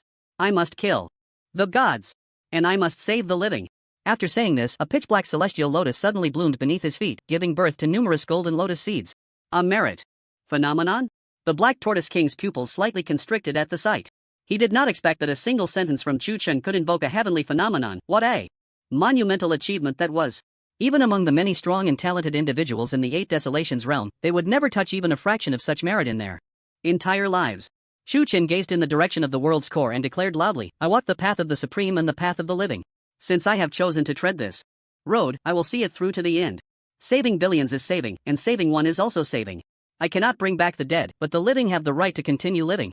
The changes occurring in his innate celestial path drew everyone's attention. Each golden lotus seed, shimmering like gold, was too extraordinary, standing out starkly against the pitch-black lotus body. And all these changes stemmed from Shu Chen's earlier words, such a grand ambition occurs in one person, declaring a vow to save the world, this immeasurable merit can be called a celestial fate. The king of Xuanwu stared blankly at the ground beneath Shu Chen, his calm heart at this moment stirred up a tremendous wave, unable to settle for a long time. Such merit, even the city lord, after countless eras of accumulation, cannot compare. Is this his path of saving the common people? The merit lotus seed was still in its embryonic stage, not yet mature. All results would need to wait until this matter concluded to draw a definitive conclusion. If Shu Chen can truly save the worlds, then this immeasurable merit will descend upon him, and in the future, with merit protecting him, malevolent spirits will no longer be able to approach, and he will also receive the favor of the heavenly way, with no shackles in his path of cultivation. The Chu Emperor murmured. It is not that just anyone can speak such words and gain this opportunity. The rules are too profound, and no one can grasp the answers clearly. But one thing is certain, the path of saving the common people that Shu Chen cultivates plays a significant role in this. Those who care for the world, why not let the heavenly way care for them? The king of Xuanwu looked at Shu Chen's resolute face and said after a long while, since this is your choice, I choose to respect it. However, you must leave yourself a way out. I will only give you 5 days. Within 5 days, regardless of success or failure, you must return and leave with us. Moreover, everything must be done cautiously. Although your combat power is sky-high now, do not underestimate the gods. Always remember, there are heavens beyond the heavens. As he spoke, the king of Xuanwu's expression grew complex and he sighed, "Your father has always wanted to see you." Upon hearing this, Chu Chen frowned, then quickly relaxed, smiling as he said, "Senior, don't worry. If I can't save him, it only proves that the outcome is already determined. I have my own understanding." The king of Xuanwu noticed that Chu Chen was intentionally avoiding the topic of their meeting, opened his mouth to say something, but suddenly thought of the impending crisis and chose to remain silent. "Remember, you only have 5 days. After 5 days, regardless of the outcome, you must return," the king of Xuanwu reiterated. "All right." With that, the king of Xuanwu led everyone towards the city of Twilight. As they were leaving, the Chu emperor cast a deep glance at Chu Chen, his eyes seemingly containing some different meaning. Chu Chen looked at the reluctant and worried expressions of the others, feeling a warm current flow through his heart, and couldn't help but smile slightly. Once their figures completely disappeared, Chu Chen let out a long breath, faintly feeling the burden on his shoulders was somewhat heavy. "It's time to put an end to this, gods." Chu Chen slightly raised his eyelids, a cold and fierce glint flashing in his eyes. The location of the world's core was unknown. The gods did not know what secret method they used to spy on the position of the world's core. Their plan was simple, to directly destroy the world's core with violence, severing the connection with the heavenly way, while also cutting off causality. In this way, when the world is destroyed, they could brazenly bring their divine status to the 8 Desolations realm and start anew in that world. With the assistance of divine status, they could also begin to comprehend the profound truths, break through shackles, and become a lord of a region. Any lord's dominion would be 100 times larger than the divine realm, thus they would not only not lose but could instead become a greater overlord. This deal, no matter how you look at it, is a huge profit. As the saying goes, no profit, no early rise. The little schemes in the hearts of these wicked gods may be unknown to others, but Chu Chen was all too familiar with them. Currently, the most turbulent place was in a relatively hidden forbidden area of the divine realm, the Hall of the Gods. This hall could be called the hatching ground of the deities, and divine positions were born from this place. The end of the divine path is also here. Boom! The space beneath the Hall of the Gods continuously emitted violent rumbling sounds. With each occurrence, the cracks in the worlds increased. The light emitted from the dome grew dimmer, and as it seemed to be entering a polar night, the gods worked even harder to bombard. Success is not far away, they just need to keep moving at this pace, believing that soon they will escape this cage. Over 100 figures exuding a terrifying aura stood in various directions. Before them lay a massive white sphere. This sphere was nearly the size of a star, covered in various runes, with a rich aura of the heavenly way, constantly radiating a holy light. On the surface, it seemed unremarkable, but upon closer inspection, one would find it riddled with holes resembling a honeycomb. Wisps of black gas seeped out from the openings, filled with a putrid stench reminiscent of the symptoms of the 5 declines of heaven and man. Some say that the heavenly way is no different from humans when facing extinction. Various signs will appear. The role of the gods in this is to accelerate that process. The over 100 deities exerted all their strength, relentlessly striking, unleashing all the energy within their divine essence without reservation. "Put in more effort, we don't have much time left," a beautifully dressed woman in sheer fabric said softly. "What's the rush? With the thunder god outside holding them off, do we need to worry about distractions from Twilight City? Besides, if they could win, they would have come knocking long ago," a deity with 4 arms scoffed. "Less talk. If we don't shatter the shell of the world core within a day, I won't spare you," a gray-skinned man with 4 eyes said coldly. The other deities were ready to tease the god of desire, but when this evil god spoke, they all fell silent. In comparison, both the thunder god and the evil god were among the strongest deities. However, the former's strength was straightforward and traceable, while the latter was inexplicably sinister, suddenly cursing without warning. Moreover, this person's temperament was too gloomy, and no one wanted to provoke him. After a while, with the god of war's efforts, they finally smashed a small hole in the world core. A pure force of the heavenly way erupted, merging into space and disappearing. "We've broken through," the god of war declared.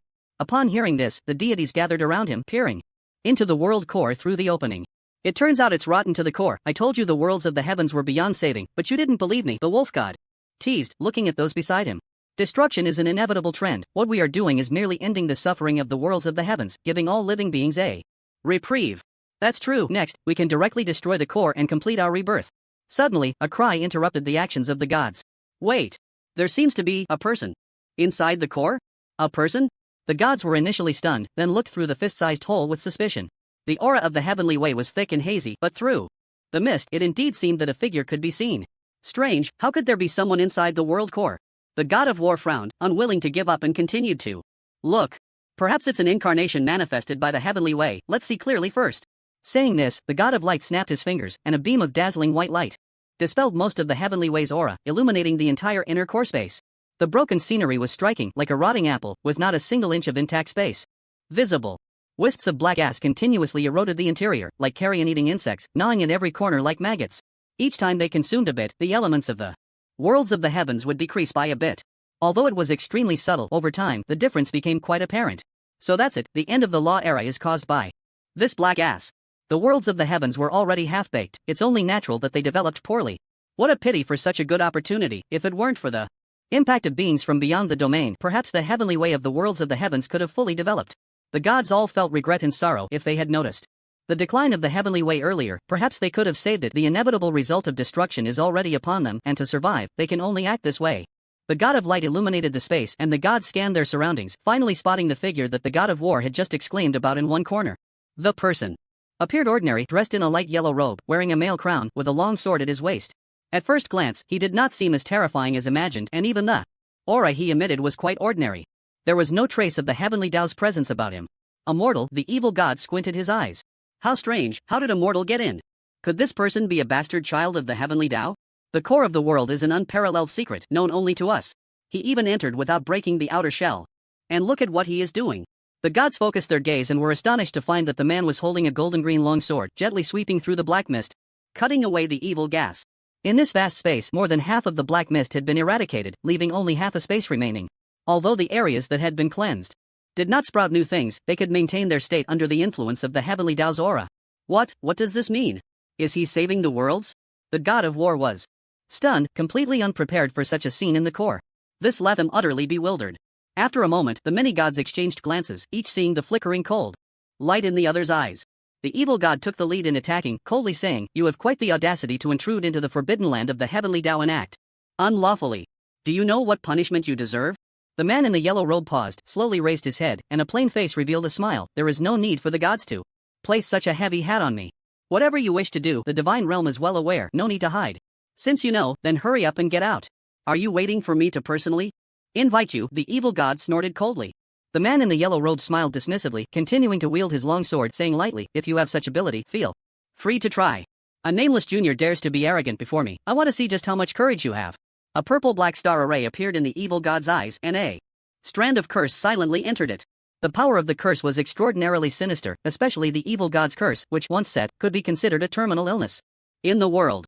His curse was something even the heavenly Tao could not completely eradicate. It was precisely the evil god's power that could shield against the heavenly Tao's scrutiny, allowing this conspiracy to proceed smoothly. The man in the yellow robe faced the curse as if it were nothing, gently raising his hand, forming a sword talisman, and slowly throwing it out. Immediately, the sword talisman cut through the void, abruptly annihilating the void, along with the purple-black runes hidden within. Such strong sword intent. The god of war's expression suddenly became serious. He vaguely felt that if he were to take that sword, he might also suffer some injury. Moreover, the opponent could casually dispel the evil god's curse. This level of perception and observation was truly top-notch. There was absolutely no sword cultivator in the worlds as strong as this. "Are you from the 8 Desolations?" The evil god's eyes flickered. "And what if I am?" the man in the yellow robe retorted ambiguously. "Isn't it ridiculous for someone from the 8 Desolations to enter the worlds to attempt to save the heavenly Tao?" the evil god said coldly.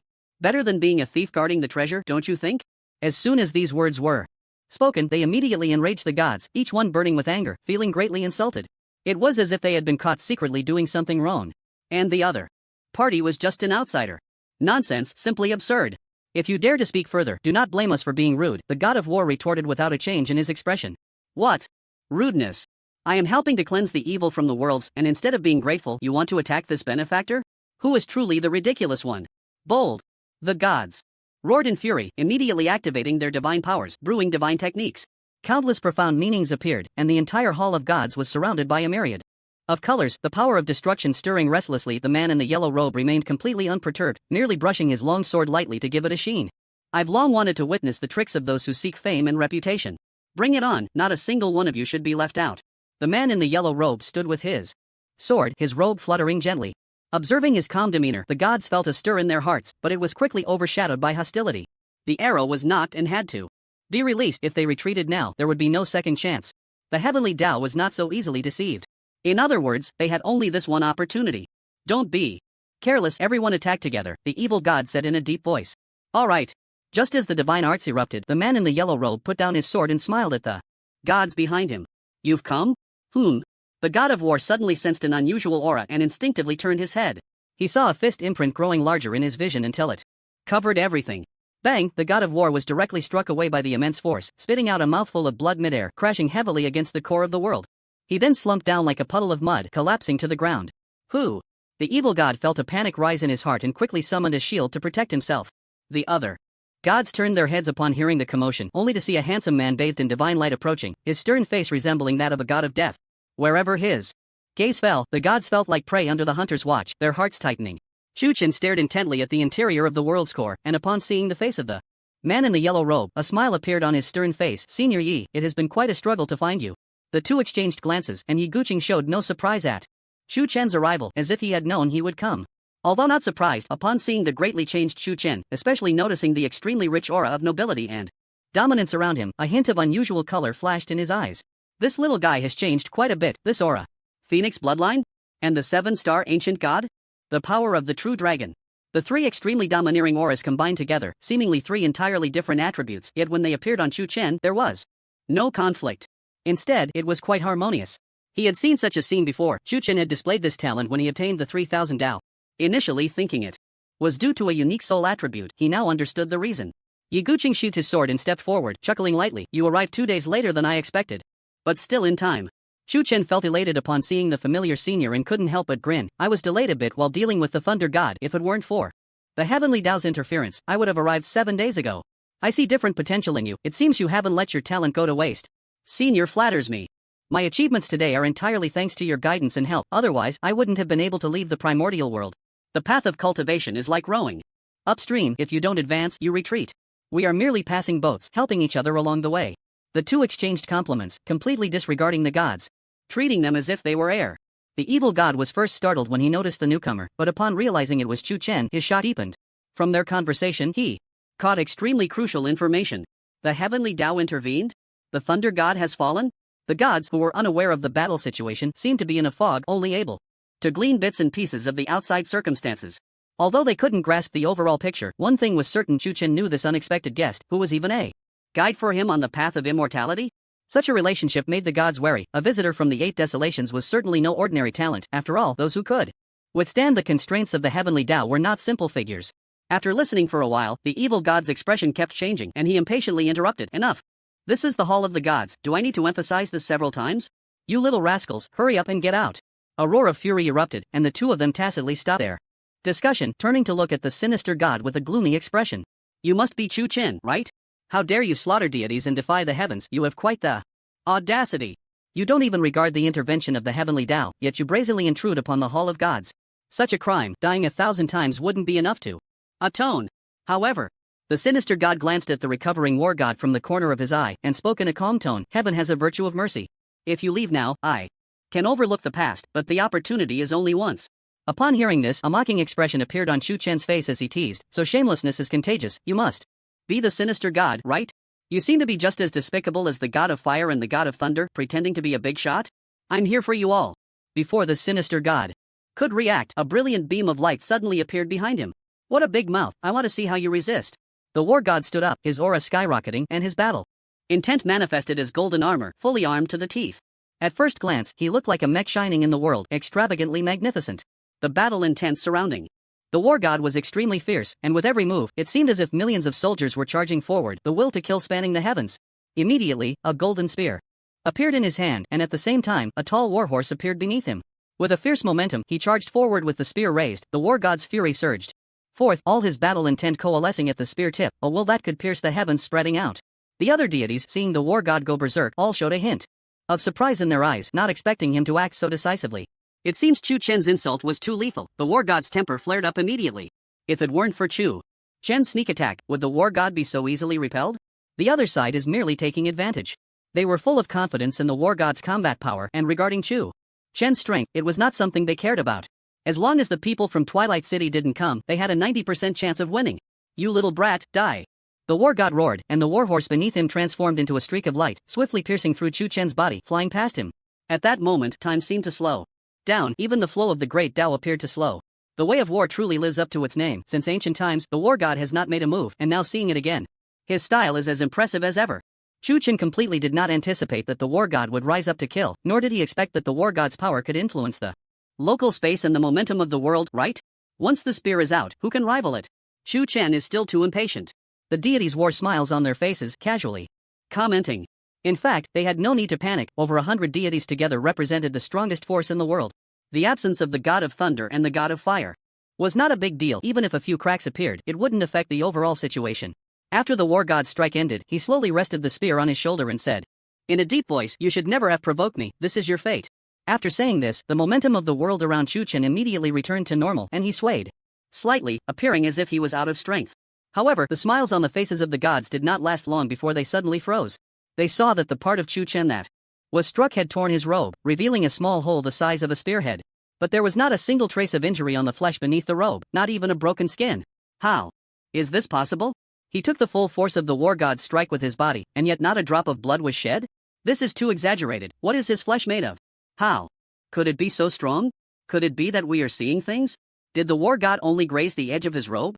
The absurd reality left them unable to imagine what was before their eyes, their minds filled with the scene of the war god's charge just moments ago. The person involved was even more shocked. He clearly felt the spear had struck Chu Chen's body. Why was there not even a scratch? Could it be that he used some forbidden technique? The two words suddenly flashed through his mind, and the war god's expression changed slightly as he turned his head sharply. Before him appeared a smiling, handsome face, eyes filled with thick mockery. The war god instinctively took a step back, astonished. "You, the thunder god and the fire god, have both been slain by me. Do you still not understand?" Chu Chen reached out with a large hand, clenched his fist, and struck the war god on the head. Boom! The war god's body flew back like a cannonball, crashing into the statues of the gods along the way, rolling uncontrollably. He finally stopped in a corner of the hall, his entire head a bloody mess, unrecognizable. Especially the area that was struck, his face caved in, and from the perspective of the gods, one could even see the white of his brain. At this moment, the entire place fell silent. The gods seemed to forget their purpose and mission, staring blankly at the war god lying motionless on the ground.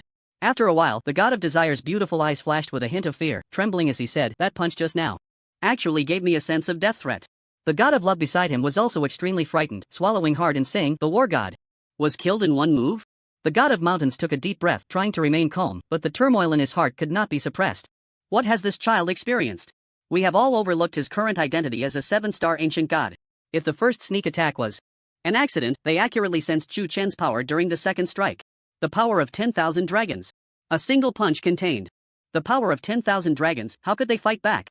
Even the thunder god at his absolute limit, risking everything, could only muster 4,000 dragon power. How could the gods, some of whom were not skilled in combat, defend against this? The war god, a relatively powerful deity, couldn't withstand a single punch. Did the other gods have any chance of survival? At this moment, they finally realized fear, the existence they could easily crush, had now grown to a height they had to look up to. In comparison, the gods and mortals seemed to have switched places. The gods had become mortals, while Chu Chen had become the deity controlling fate. No wonder you dare to venture alone into the Hall of Gods. It turns out your reliance is here. The evil god's expression was grave. I have only one thing to say: leave your lives, or don't blame me for not giving you the chance to fall into reincarnation. Chu Chen's cold face radiated killing intent, his aura erupting. In this world where the heavenly Tao was blocked, Chu Chen could freely display his strength without worrying about the manifestation of the heavenly Tao. The gods, clever as they were, had been outsmarted. All their plans had become a wedding dress for Chu Chen. As the threatening words were spoken, the gods exchanged glances, their brows furrowed, heavy-hearted. What did it mean for a dignified god to be threatened by a mere 20-something brat? In the distance, Yi Guqing chose to watch from the sidelines, showing no intention of intervening. He was the first to learn of Chu Chen's determination to kill the gods. In a sense, the conflict between the two was catalyzed by him. So, this grudge should be handled by him alone. Show me everything. I'm very curious to see where your limits lie. The evil god's face was dark, almost dripping with water, and he said in a deep voice, "You are too arrogant. This is the Hall of Gods, the abode of the deities. Do you really think we lack the power to kill you? Obey my command, summon the Book of the Gods." With that, over 100 gods immediately activated their divine powers, unleashing their strength.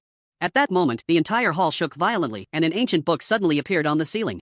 All their powers were poured into the book, and under the force of the profound power, the book slowly opened, revealing its true form. The pages that turned displayed the origin of the worlds, from the primitive world to the appearance of the first deity. With the might of the gods, slay this disrespectful one. The evil god spread his arms wide, roaring. With a command, a beam of light suddenly descended from the Book of Gods, engulfing Chu Chen's body. Arrogant one, do you really think we lack the power to resist? When I was traversing the worlds of the heavens, you didn't even know where you were hiding, the evil god sneered.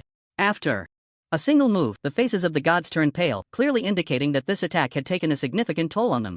The Book of Gods was a divine artifact they had painstakingly crafted together in the ancient era, aimed at dealing with the heavenly Tao one day in the future. They never expected that the threat posed by Chu Chen would be 100 times greater than that of the heavenly Tao. Now, for the sake of the greater situation, they had no choice but to reveal their trump card.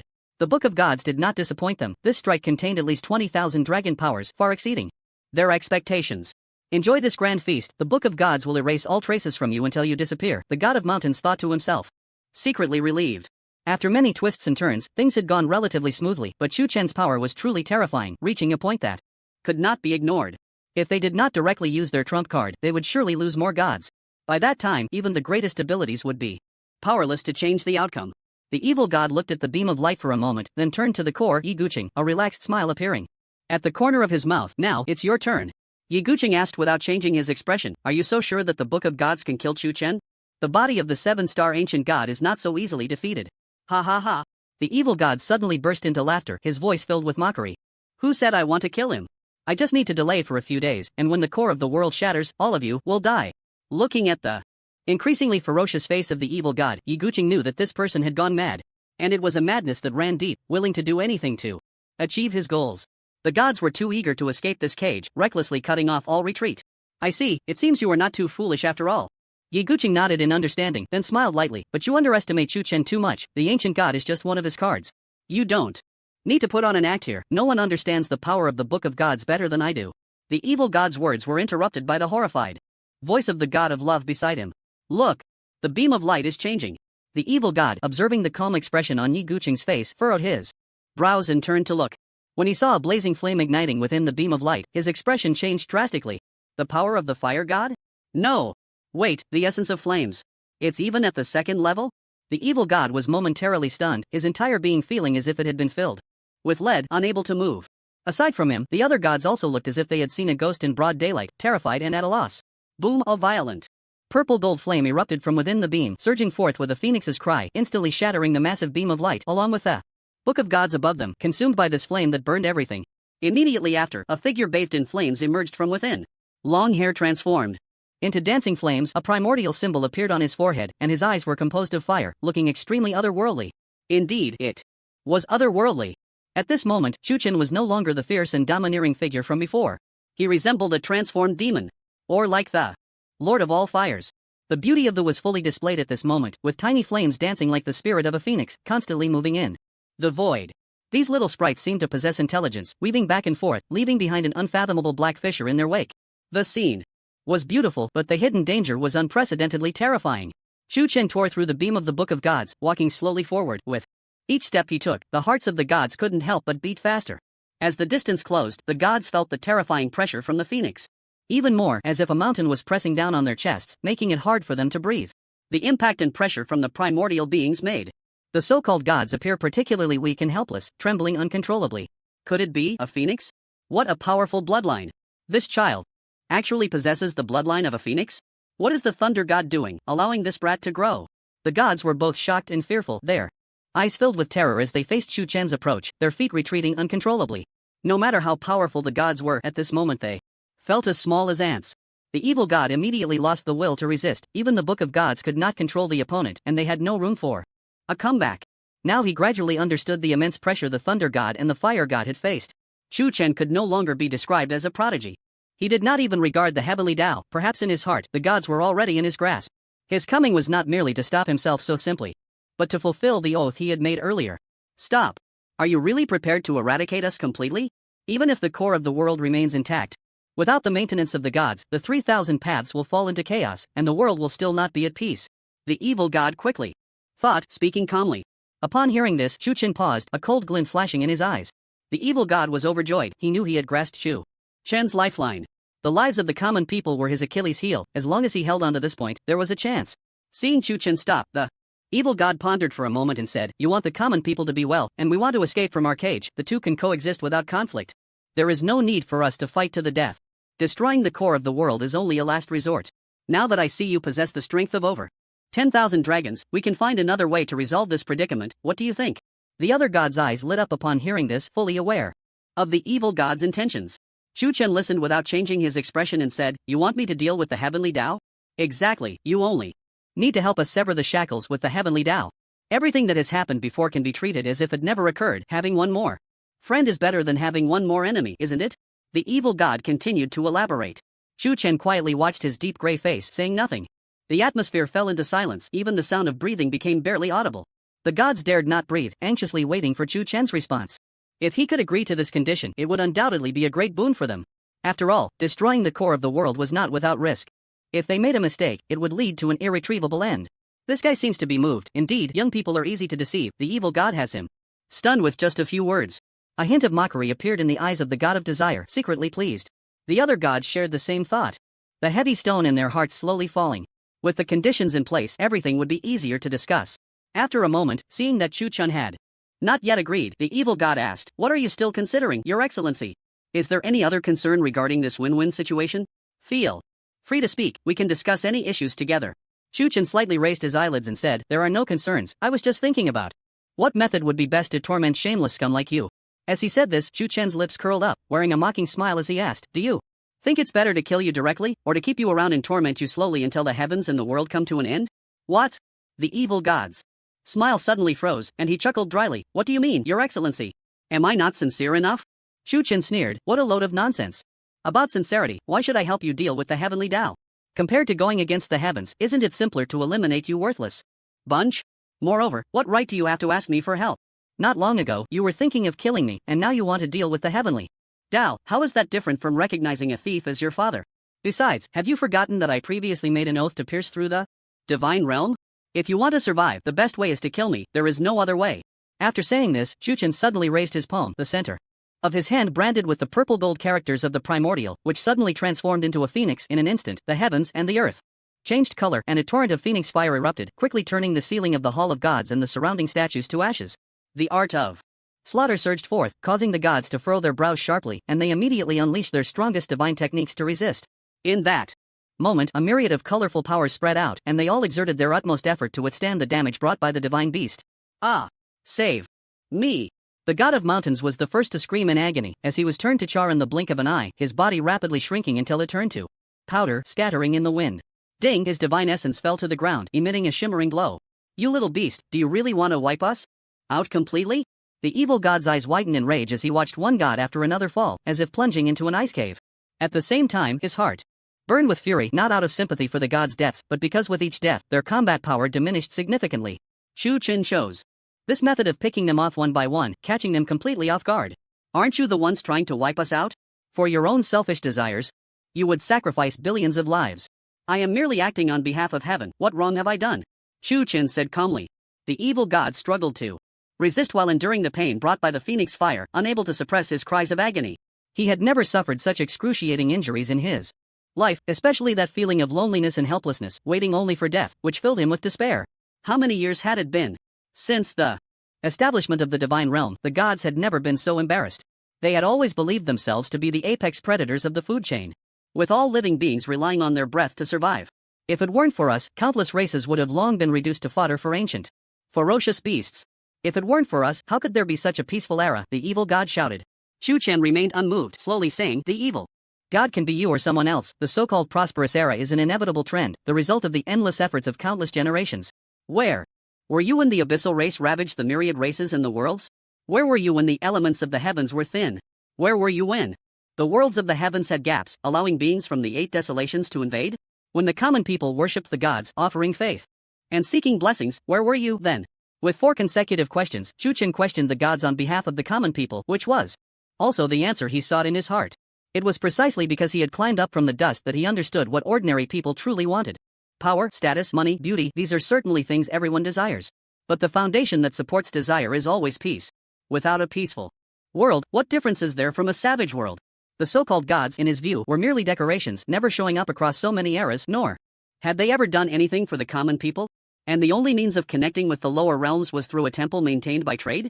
What a ridiculous system of gods. This group of hypocrites, fishing for fame, had long cast their glory to the clouds. If only they could retain a bit of their original intention, the worlds of the heavens would not have fallen into an age of decline. It could be said that the gods opened up a peaceful era for the myriad races, yet they became the culprits of their destruction. In Chu Chen's eyes, they were unworthy of possessing divine essence, let alone being revered by the masses. Peace? The evil god scoffed disdainfully, sneering, "You underestimate the world far too much. Looking across countless planes, where is there truly a peaceful era?" At that moment, he was enduring the burning pain of the phoenix fire. Half of his body had already melted away, and even though his divine essence continuously repaired his broken form, it could not keep up with the speed of destruction. If this continued, death was only a matter of time. The evil god gasped for breath, struggling to gather his strength, and said in a deep voice, "The world has always been one of the survival of the fittest. Without challenges and difficulties, how could there be sweetness? Human desires are endless, give him a date today, and tomorrow he will want a date grove. The world, after long division, must unite, after long unification, must divide. This is a natural law, and no one is qualified to intervene." Upon hearing this, Chu Chen's movement suddenly intensified, the phoenix fire becoming even more ferocious, and in an instant, he killed several more deities. The sounds of screams and pleas for mercy were incessant, and the evil god, Yu Guang, caught sight of familiar old friends. Falling, his heart filled with uncontainable rage. Yet he was powerless at this moment, he could only struggle to survive, unsure if he could even protect himself. Chu Chen was too domineering and aggressive, leaving them no room for resistance. His existence was like the Yu-Ji of the heavenly realms, no matter how hard they tried, they could not break through his limits. You are right, survival of the fittest, but you will never know how much effort the so-called common people put in to live. Many of them just want to survive, with no other desires. Even when facing the danger of extermination, they still fight tenaciously, never admitting defeat. You, the rulers of rules, not only failed to appear when the common people needed you most, but instead, in this age of decline, you added insult to injury, trying to destroy the civilization built over so many years. So tell me, what use are the so-called deities? Who should be killed and who should not? Boom! Chu Chen's accumulated rage erupted completely, and behind him, a phantom of a phoenix soaring through the 9 heavens suddenly appeared, rising to 90,000 miles. The shocking purple gold flame surged forth, shaking the world. The grand sacred hall, known as the birthplace of deities in the heavenly realms, the Hall of Gods, was reduced to nothing amidst the roar. The collapse of this hall signified the end of the cultural era of deities in this world. Since the deities are useless, then let's cut them down. Chu Chen spread his hand, his judgmental gaze fixed on the remaining deities, slowly tightening his grip. In an instant, the violent flames exploded. Over 100 deities were reduced by half, and before Chu Chen, killing them was as simple as killing a chicken. This was the power of the second layer of the flame's essence flame. Explosion. The evil god watched this scene, his heart sinking deeper into despair, his pupils gradually turning gray, losing their luster. He never expected that after a lifetime of bravery, he would ultimately fall to this young brat. I hate it. Only a step away from true freedom, that last bit of distance felt like an insurmountable chasm at this moment. I told you, none of you can escape. Remember to be a good person in your next life. Chu Chen issued his final ultimatum, his palms slowly pressing down. The remaining deities' eyes widened suddenly, an invisible hand gripping their necks, attempting to extract their souls. At this moment, they felt like puppets, still perceiving the outside world but unable to move. This sensation was akin to a slow death, extremely painful. Chu Chen's indifferent gaze swept over them, his eyes like a sharp knife, piercing deeply into the hearts of the gods. Such judgment was no different from humiliation. The phoenix phantom dove from the sky, charging directly at them. Am I going to die? The evil god felt extremely unwilling. He had endless lifespan, how could he just die like this? His unwillingness merged with the rest of the deity's discontent, forming a tide of clouds. At this moment, the divine essence lying quietly on the ground emitted a faint glow, causing some resonance. However, just then, the suspended book of gods shone brightly, flipping pages at an incredible speed, unleashing boundless power. The phoenix phantom halted in mid-air, contending with the power coalesced from the book of gods. At the same time, the restraints on the deities completely vanished, leaving them limp on the ground. Their robes were already soaked with sweat, and they looked up in confusion, their eyes filled with infinite hope and relief for survival. We survived? The evil god looked pale as he gazed at the floating divine essences around him, his heart stirring. The god of desire touched his bruised neck, her beautiful eyes scanning the surroundings in surprise. The remaining 30 or so deities forced themselves to stand, their eyes brightening at the unusual movement of the book of gods.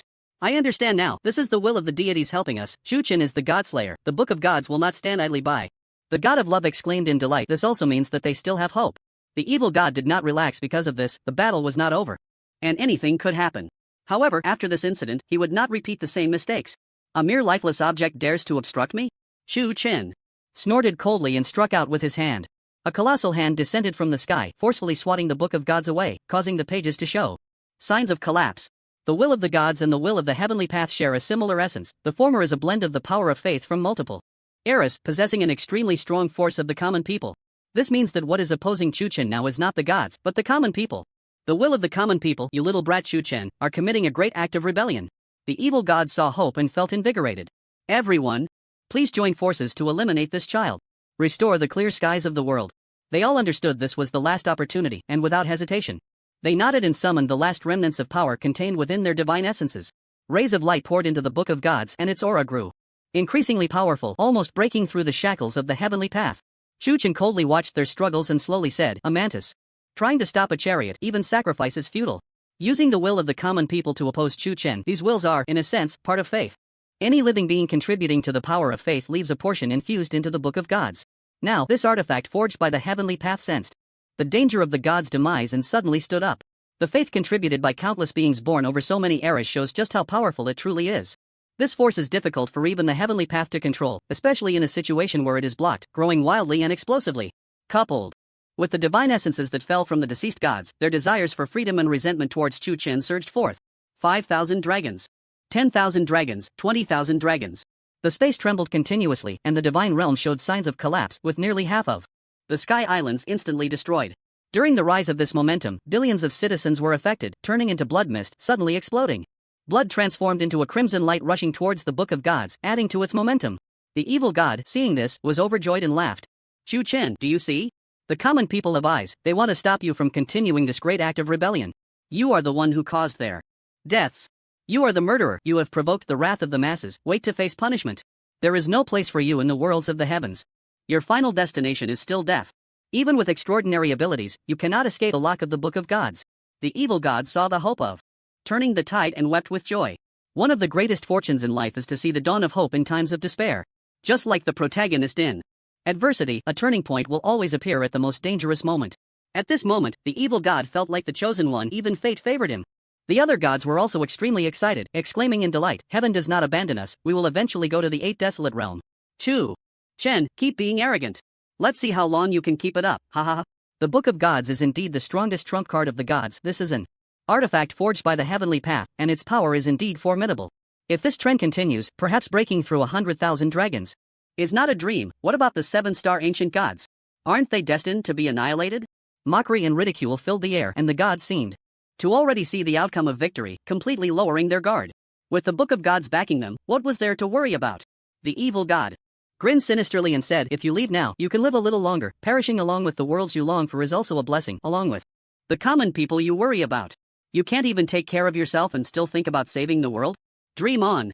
A mere young brat dares to speak so boldly. Don't think that breaking through the 7-star ancient gods with the Phoenix bloodline makes you invincible.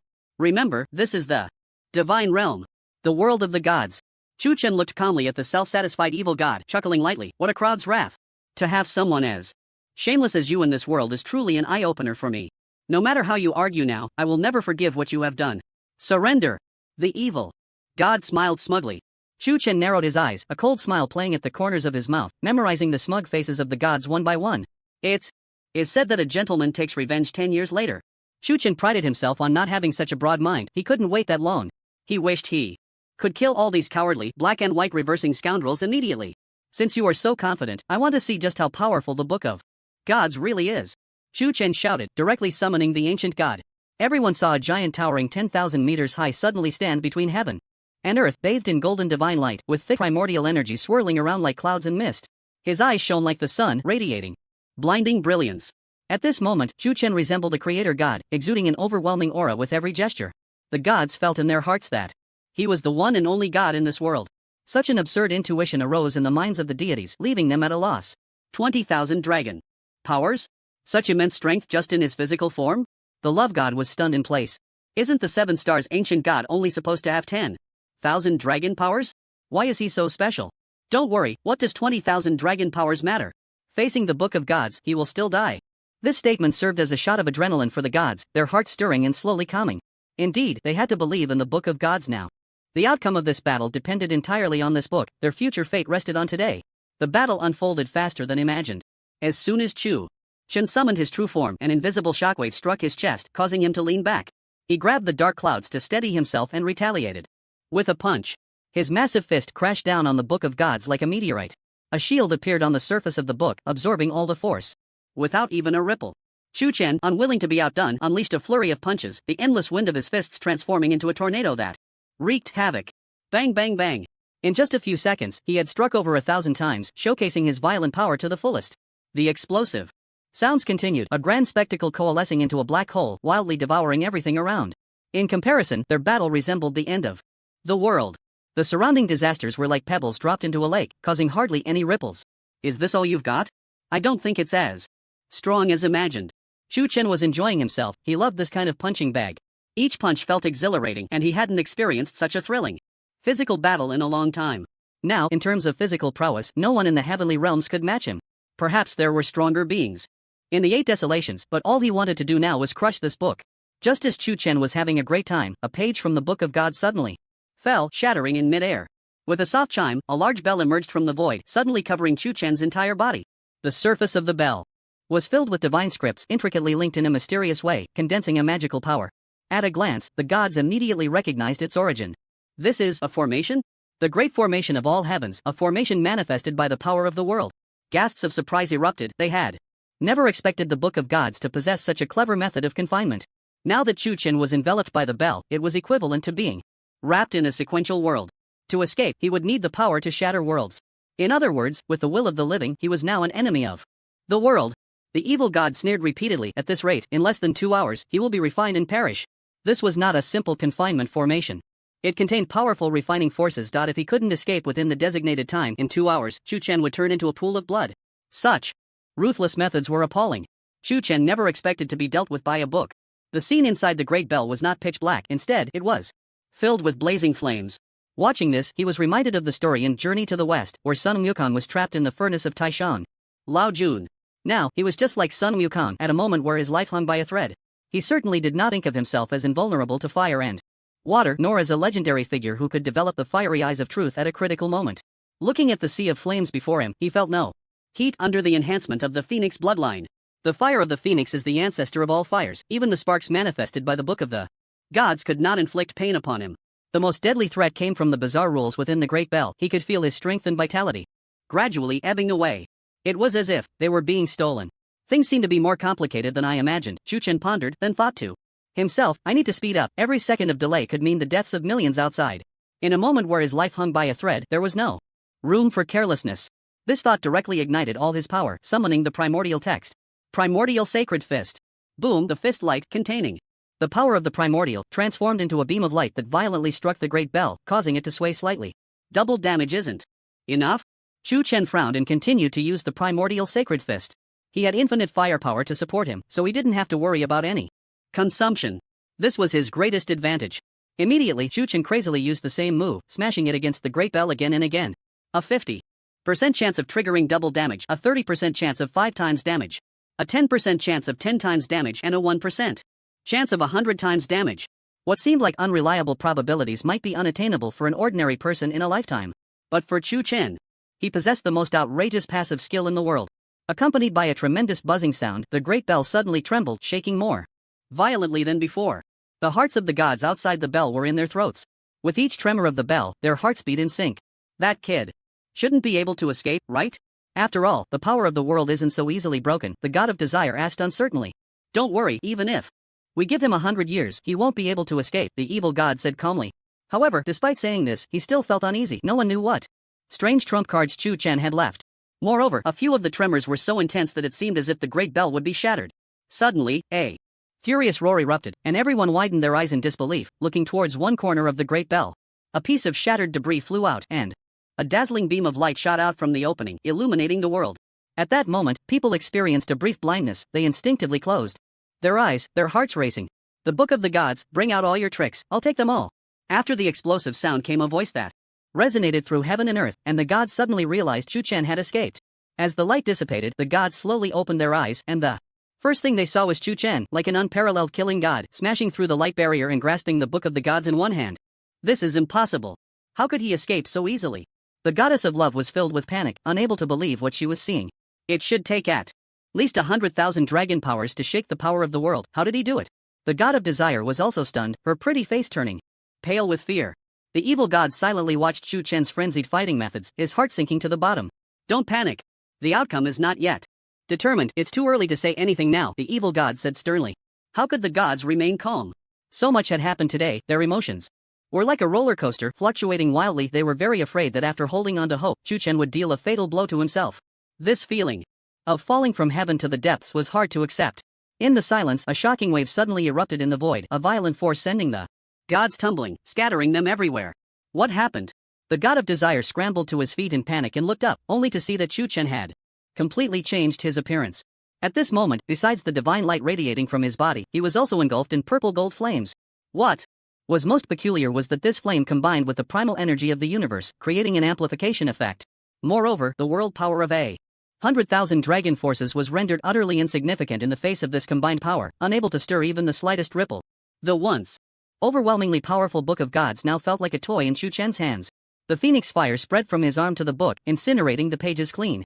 From the perspective of the gods, the Book of Gods trembled continuously, as if struggling, as if resisting. But no matter how this book erupted with power and cast spells, the overwhelming light descending from the heavens could not stop Chu Chen's might. The terrifying phoenix fire was unstoppable. Although as the ancestor of all fires, it could only exert 1% of its power in the myriad worlds, it was still a catastrophe for anything. Just a toy. Do you really think you can stop me? Chu Chen glanced at the gods with a mocking expression. The moment they were met with his gaze, the gods felt as if they had fallen into an ice cave, as if they were in an abyss, utterly cold. I thought you could give me a challenge, but I didn't expect you to be so pathetic. You have greatly disappointed me, Chu Chen said, shaking his head regretfully. Then, in front of everyone, he tore it apart. Ripping apart the sacred Book of Gods, which represented the origin of divine culture, it shattered. At that moment, it seemed something in the hearts of the gods had collapsed, leaving them stunned as if struck by lightning. A wave of powerlessness surged through them, as if their roots had been severed, turning them into aimless driftwood. Why you dare to be so audacious? The god of desire staggered back 2 steps, nearly collapsing to the ground. Chu Chen's gaze fell on her, scanning her exquisite figure with indifference, and said coldly, "You are the one who cursed my brother, aren't you?" Under that piercing gaze, the god of desire felt as if all her secrets were laid bare. "What curse? I don't understand what you're talking about," she said, looking helplessly at the evil god. But the evil god did not respond, turning away as if he hadn't seen her. This left the god of desire even more desperate, her face turning pale. Chu Chen approached slowly, his pressure gradually intensifying, and said softly, "The curse on the Feng family's descendants was cast by you. Wasn't it? Feng family?" The god of desire's mind went blank, trying to recall a thread from her distant memories. Chu Chen pressed closer, staring intently into her eyes, which were filled with confusion and doubt, and said coldly, "You don't need to pretend to be innocent. I know you have done countless heinous things in your life, and the Feng family is just one of them. Wronged. When have I ever cast a curse? I don't even remember which family the Feng family is," the god of desire said, her face paling in fear as she retreated repeatedly, looking pitiful. With such beauty before him, others might have been deceived by her allure. Her appearance was as if crafted by the heavens, perfect in every way, perfectly matching the persona of a deity. The statues displayed in the mortal realm were the same. The god of desire always believed that her beauty was irresistible to any man. Her very existence represented desire, stirring the most primal instincts in living beings with every smile and frown. Even the mighty evil god and thunder god dared not look directly into her eyes. Once entranced, one would become a slave to desire, unable to extricate themselves. Despite her exuding charm and subtly wielding her powers, Chu Chen remained oblivious, his gaze ever clear. The Feng family may seem insignificant in your eyes, but they have toiled under a curse for generations, each one bearing an unfounded burden, never finding peace in their lives, while the instigator has laughably forgotten them, Chu Chen said slowly. The god of desire was suddenly at a loss for words, and in that moment, she recalled some past events. The curse on the Feng family was indeed cast by her, a tale from ancient times. I remember now, the Feng family desecrated my statue in the temple. This curse of absolute extinction was indeed cast by me. The god of desire did not argue this time. This was merely a punishment. Had it been any other deity, they would have made the Feng family disappear from this world long ago. Chu Chen looked at her furious expression and continued to ask, "What about the 3 flowers of Twilight City? Did he also commit heinous acts? Did he insult your mother, or did he urinate on your head?" "You." The god of desire was about to explode but suddenly remembered Chu Chen's terrifying combat power and retreated. Seeing her dare not speak out of anger, Chu Chen sneered, "You are leagues behind the thunder god and the fire god. Although they too deserve death, at least they do not bully the weak and fear the strong." Such humiliating words in the past would have led her to kill him 1,000 times. Because he was Chu Chen, all the grievances had to be swallowed down like broken teeth. Bullying the weak and fearing the strong? Look around, which god isn't bowing their head in silence? Why is it just me you choose to humiliate? The god of desire was extremely frustrated, her pretty face alternating between red and pale, as if performing a magic trick. Chu Chen watched her changing expressions with great interest and chuckled, "Don't be afraid, death is only temporary. All the sins you have committed will be accounted for in hell." After saying this, Chu Chen patted her shoulder, causing her delicate body to tremble violently, filled with unimaginable terror. Throughout endless years, like other deities, she had never imagined what death felt like.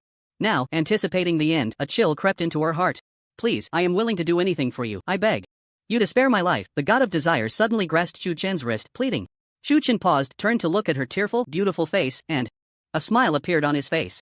He then said, "If appearance is born from the heart, then your looks must be among the rarest ugliness in the world. I, Chu Chen have never let go of anyone I wanted to kill. As soon as the words fell, the god of desire's body trembled, as if falling into an ice cave. Chu. Chen coldly grasped her head and squeezed hard. Bang, her large head suddenly exploded, blood splattering everywhere. The headless corpse slowly fell to the ground under the force of gravity, blood gushing from the severed neck. The effortless death of a deity was like a dream to the other gods. They all turned their heads away, unable to bear to look, their legs trembling in fear, worried that they would be next.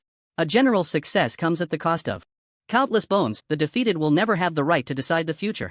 At this moment, Chu Chen was the merciless executioner, ruthlessly reaping the lives of the gods. Blood rain began to fall from the sky, mingling with the blood on the ground. Chu Chen felt the coolness of the rain, reached out to catch it, and said indifferently, "This rain has come too late, but it is timely nonetheless." He then shook his head and smiled. Although this battle was won, he felt little joy in his heart. Instead, it felt heavier. The last evil god stood quietly in place, eyes tightly closed, awaiting judgment. Chu Chen approached him and said, "Don't put on a facade of noble sacrifice. I won't show mercy just because you have a strong will." The evil god slightly parted his lips and said, "To the victor belong the spoils. I have nothing to say. If it weren't for your good fortune, I would not have left you time to grow." Fortune? Chu Chen stroked his chin, pondering the two words, and after a moment nodded in agreement. Indeed, if I had been unlucky, I would have died. 5 years ago, that blow from the fire god was indeed painful, but unfortunately, he held back. Killing me is useless. The world of the heavens is destined to be destroyed. We have initiated this feast, and in the end, you can only watch helplessly as all living beings perish. The evil god opened his eyes and said calmly. Chu Chen frowned slightly, then suddenly remembered something and slowly relaxed, saying, "You don't need to worry about that, you just need to endure the torment of the 18 layers of hell down below. I believe that evil will be punished by evil." The evil god opened his mouth, but ultimately chose to swallow his words. At this point, it was useless for him to say anything. Chu Chen had made up his mind to kill him and would not let him go. If the roles were reversed, the evil god would not let the tiger return to the mountain either. With a single palm, Chu Chen crushed his head, then looked at the scene of corpses everywhere and let out a long sigh. Now it can be considered truly over. Reflecting on the past, it felt like a dream, and his expression became slightly dazed.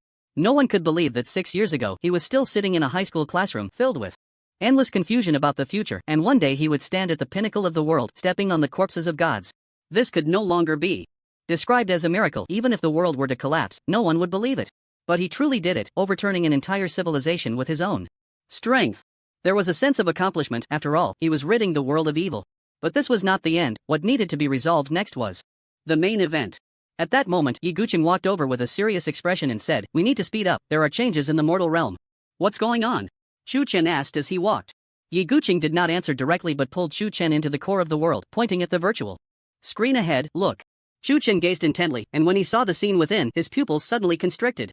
The world of the heavens seemed to have suffered a tremendous impact, with half of the regions reduced to ruins. The number of casualties was incalculable. The waters of the boundary sea were rushing faster, and the meteors falling from the sky were growing larger. Corpses lay everywhere, and the living were in dire straits, with bodies piled together forming a wall of flesh, a scene of extreme brutality. Countless people wailed, begging the gods to save their lives. Some even set up altars, sacrificing their own flesh and blood, kneeling in sincere prayer. Chu Chen recognized that these were the Minotaurs. Their appearance was unmistakable. Even the old land has fallen? Has the dark graveyard not intervened to stop this disaster? Chu Chen murmured. Yi Guqing also frowned tightly, and upon hearing Chu Chen's doubts, he replied, "The dark graveyard you mentioned should be the place that governs the cycle of the heavens, right?" Chu Chen nodded. Non-committally, "Exactly. How do you know, senior?" "I have heard a little. However, this matter of reincarnation is tied to the heavenly path, and under normal circumstances, it cannot intervene in the life and death of beings, let alone in the land of reincarnation." "So, does that mean it really is? As the evil god said, there's no hope?" Chu Chen gritted his teeth, a strong sense of unwillingness surging within him. The ending he hoped for was not like this. The grand finale should be a victory for the righteous and a reunion of families. If he could not stop this disaster, then what was the meaning of everything he had done before? In the end, he had become the fuse for the world's destruction. The death of the gods was of no use at all. Yi Guqing drew his sword and lightly scratched the ground, and the black mist in the core immediately dissipated a bit. There is still hope. There is one last path to take. Chu Chen's eyes lit up at this, and he suddenly raised his head to ask, "Does the senior have a way to stop it?" "This matter is not difficult, but the dead cannot be resurrected. Using time reversal on a plane is a power only immortals possess," Yi Guqing explained. "As long as order is restored, the gods' conspiracy will not succeed," Chu Chen said seriously. Hearing this, Yi Guqing turned to look at Chu Chen. "You just don't want to lose?" "I don't want to lose, and I don't want the common people to suffer such a calamity." Yi Guqing quietly watched Chu Chen for a moment, then said, "My sword intent has a natural restraining effect on the world's grievances, but to completely eliminate them, I need time. How long? At least half a year. What? Half a year? Chu Chen was taken aback. The Xuanwu king had only given him 5 days. If he couldn't resolve it within that time, the myriad worlds would be destroyed. Half a year seemed far too long. By the time Ye Guqing completed everything, there would be nothing left of the myriad worlds but ashes. There's no other way. The heavenly Tao restricts me too much, and this body is too weak to accommodate all of me. Half a year is already the fastest it can be. Ye Guqing sighed. Chu Chen bit his lip, a thought suddenly sprouting in his mind. So, did you leave without a word back then because you had foreseen this? Indeed. The moment the statues of the gods appeared, I sensed a change in the heavenly Tao and decided to investigate. I didn't expect the gods to be so ambitious, wanting to take action against the myriad worlds. Their audacity is truly remarkable. At this point, Ye Guqing sighed again, patted Chu Chen's shoulder, and continued, if things cannot be handled properly, you need not blame yourself too much. This conspiracy has been brewing for a long time and is not directly related to you. Chu Chen fell into contemplation, trying to piece together the timeline of events that had occurred recently. If this conspiracy has existed since the third trial of the divine path opened, then why did the fire god say it was because I threatened the gods? They shouldn't be afraid of me. The fire god has no reason to lie to me. As one of the deities, he would certainly have a role in such matters. That cunning thunder god would never choose to sacrifice himself for the other deities. What are they really plotting? The more Chu Chen thought, the more confused he became. No matter how he analyzed it, something felt off. The reasoning was sound, but when pieced together, it became nonsensical. He felt as if a crucial link was missing, a link he had overlooked. With so many clues failing to connect, could it really be that I'm just too tense? Chu Chen racked his brain but couldn't come up with a coherent explanation. Forget it, let's deal with the immediate issue first. Chu Chen decided to temporarily set aside these troubling thoughts and focus on handling the so-called grievances of the world. Senior Yi, where do these world grievances come from? Why are they so peculiar? Chu Chen tried to grasp a wisp of grievance, but as soon as his palm touched it, it scattered like a startled bird. It then reformed in another corner, continuing to gnaw at the core of the world. As Ye Guqing cleaned up, he answered, the myriad worlds, in a sense, are like underdeveloped infants. Normally, they should be stillborn, but due to certain opportunities, they possess vitality. However, during their development, they did not mature properly, and because the heavenly Tao has its obsessions, grievances arose. Chu Chen listened, feeling it resembled a folktale about stillborn infants. So this is actually a form of evil thought? Indeed, it is essentially more malevolent than evil thoughts. At this point, an idea struck Chu Chen, and he suddenly widened his eyes and asked, thunder has a natural restraining effect on evil spirits, wouldn't using thunder techniques quickly eliminate them? Ye Guqing was momentarily taken aback, then said, that won't work, ordinary rules can't achieve that. After all, this is ultimately a product of the heavenly Tao. If rules are useless, then what about the principles? Ye Guqing's eyes sparkled as he looked at Chu Chen. Have you comprehended the principles of thunder? A mysterious smile appeared on Chu Chen's lips as he took out a blue-purple crystal. Not yet, but I will soon. The thunder god's divine essence? Ye Guqing was initially puzzled, but quickly understood what Chu Chen was implying. You can comprehend the principles through divine essence? You'll see for yourself. Chu Chen suddenly felt elated, hurriedly took out the Taoist mat and the frost ice crystal, sat cross-legged, and then crushed the divine essence in his hand. A misty aura spread out, and thunderclouds rolled in around him, with the sound of thunder raging everywhere. Chu Chen stood in the center of the thundercloud, opened his mouth, and took a deep breath. The entrance of the thundercloud resembled a long whale sucking in water, instantly devouring everything that had exploded from the divine essence. Ye Guqing looked at this scene with a face full of surprise, especially at the mat where Chu Chen was sitting. He can actually communicate directly with the great Tao of the Eight Desolations? What is this? Despite his extensive experience, he could not see through it at a glance. Ye Guqing knew that Chu Chen had many secrets, but after just half a year apart, how had he acquired so many strange things? At this moment, a rumbling sound of thunder echoed from within Chu Chen, and a brand new great Tao appeared behind him. As the great Tao emerged, the thunder roared, and the vast thundercloud descended like a torrential rain, rolling thunder tearing through the void, piercing the heavens. Ye Guqing looked on, feeling a chill in his heart, instinctively taking 2 steps back. It was not that he feared Chu Chen would suddenly harm him, but rather that thunder inherently instills fear in all living beings. Mortals fear thunder, and during thunderstorms, they dare not wander outside for fear of being struck dead. Cultivators fear thunder entirely because of heavenly punishment. The higher their strength, the more they cherish their lives, the deeper their reverence for the great Tao, and the more they pay attention to cause and effect. At Ye Guqing's level, especially after having fallen once, his soul carried an innate fear. This child has an extraordinary affinity for thunder. Now that the profound meaning is imminent, once he masters it, perhaps the worlds will truly be saved. But Ye Guqing's eyes flickered with worry as he sighed. There are only 4.5 days left out of the 5 days. What should we do? On one hand, he was concerned that Chu Chen's comprehension of the profound meaning would take a long time. On the other hand, he worried that there wouldn't be enough time to eliminate it after comprehension. This ticking time bomb was indeed harmful. He should never have waded into this murky water from the start. However, what Chu Chen had said to the evil god earlier made a lot of sense. You can be the evil god, but the evil god can also be someone else. In other words, this matter would always be done by someone, so why couldn't it be me? Perhaps the responsibility that weighed on Chu Chen's shoulders was the reason for his transformation. Yi Gucheng remembered him as carefree, optimistic, and vengeful. To be honest, I was very surprised to see him come to the core of the world, Yi Gucheng murmured, shaking his head slightly. Suddenly, at that moment, a shining rune rose from the base of the Great Tao, illuminating the myriad worlds. At this time, the Great Tao world suddenly shot out a blue-purple light descending from a distant plane, transforming into the waters of the 9 heavens, pouring down upon Chu Chen. In an instant, thunderous liquid surged from Chu Chen, coalescing into true dragons, and at the moment they took shape, they roared towards the sky. The roar and angry howl straightened the tilted heavens slightly. Such a roar could directly contend with the power of the world, refreshing Yi Gucheng's understanding once again. This kind of thunder technique, no, this is not a thunder technique. A bold idea flashed through Yi Gucheng's mind.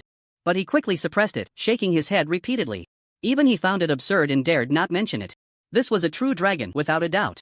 Yi Gucheng had been fortunate enough to witness one during the final battle of the last era, and the impression was extremely deep. When the true dragon emerged, the world bowed down. All the demons and spirits exploded under a single dragon's roar, blood and foam spreading for millions of miles, the scene extremely bloody and chaotic. The true dragon before him, though composed of thunder, possessed a certain divine charm. Could it be that he has the body of a true dragon? Yi Gucheng could think of no other possibility and reluctantly mentioned the least desirable physique. This kind of physique was exceedingly rare in the 8 desolations, seldom mentioned, and was a taboo for all living beings. The so-called taboo physique is not tolerated by the heavens. Once born, it will be plagued by misfortune until death. Therefore, very few people with the body of a true dragon can stand at the peak. The current phenomenon appearing on Chu Chen made Yi Gucheng think in this direction. The body of a true dragon, the bloodline of a phoenix, the body of an ancient god, it's too unimaginable. Yi Gucheng exclaimed. He had thought that after spending time with Chu Chen, he had figured him out, but he never expected that after half a year, he would be given such a huge surprise. At present, Yi Gucheng only hopes that Chu Chen won't be so stubborn. Whether or not he can accomplish this task, he must take him away from the myriad worlds.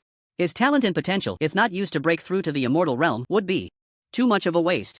Perhaps he can help me fulfill my uncompleted wish. A glimmer of light flashed in Yi Gucheng's eyes as he looked at Chu Chen with deep expectation. In the distance, the great path suddenly erupted with countless rhythms, swirling around Chu Chen and draping him in a layer of purple garments. The character for thunder from the primordial script was engraved on Chu Chen's forehead, sinking into his consciousness. At that moment, Chu Chen suddenly opened his eyes, and 2 beams of purple lightning shot out, instantly obliterating the world's resentment beside Yi Gucheng. Faintly, a mournful wail could be heard, and the core of the world regained some clarity. Yi Gucheng's eyes brightened at the sight, the first layer of the thunder's profound meaning, annihilation. After speaking, countless true dragons gathered around him, and the light on Chu Chen's body retracted, his imposing aura becoming even more pronounced. His face radiated a more masculine energy, with sharper jawlines, full of vitality. Just standing there, he exuded an immense pressure. Still as a virgin, moving like thunder. Did it succeed? Yi Gucheng asked with a smile. Chu Chen spread his palm, and a small thunderball, the size of a pinky, suddenly appeared. It looked like an extreme miniature version of a thunderball. Although small, the power contained within was billions of times stronger than a regular thunderball. Even someone as strong as Yi Gucheng could feel a tremendous threat from it. Indeed, you have a natural affinity for thunder, born for it. After mastering the profound meaning, it's like adding wings to a tiger. Congratulations. Yi Gucheng clasped his fists in congratulations.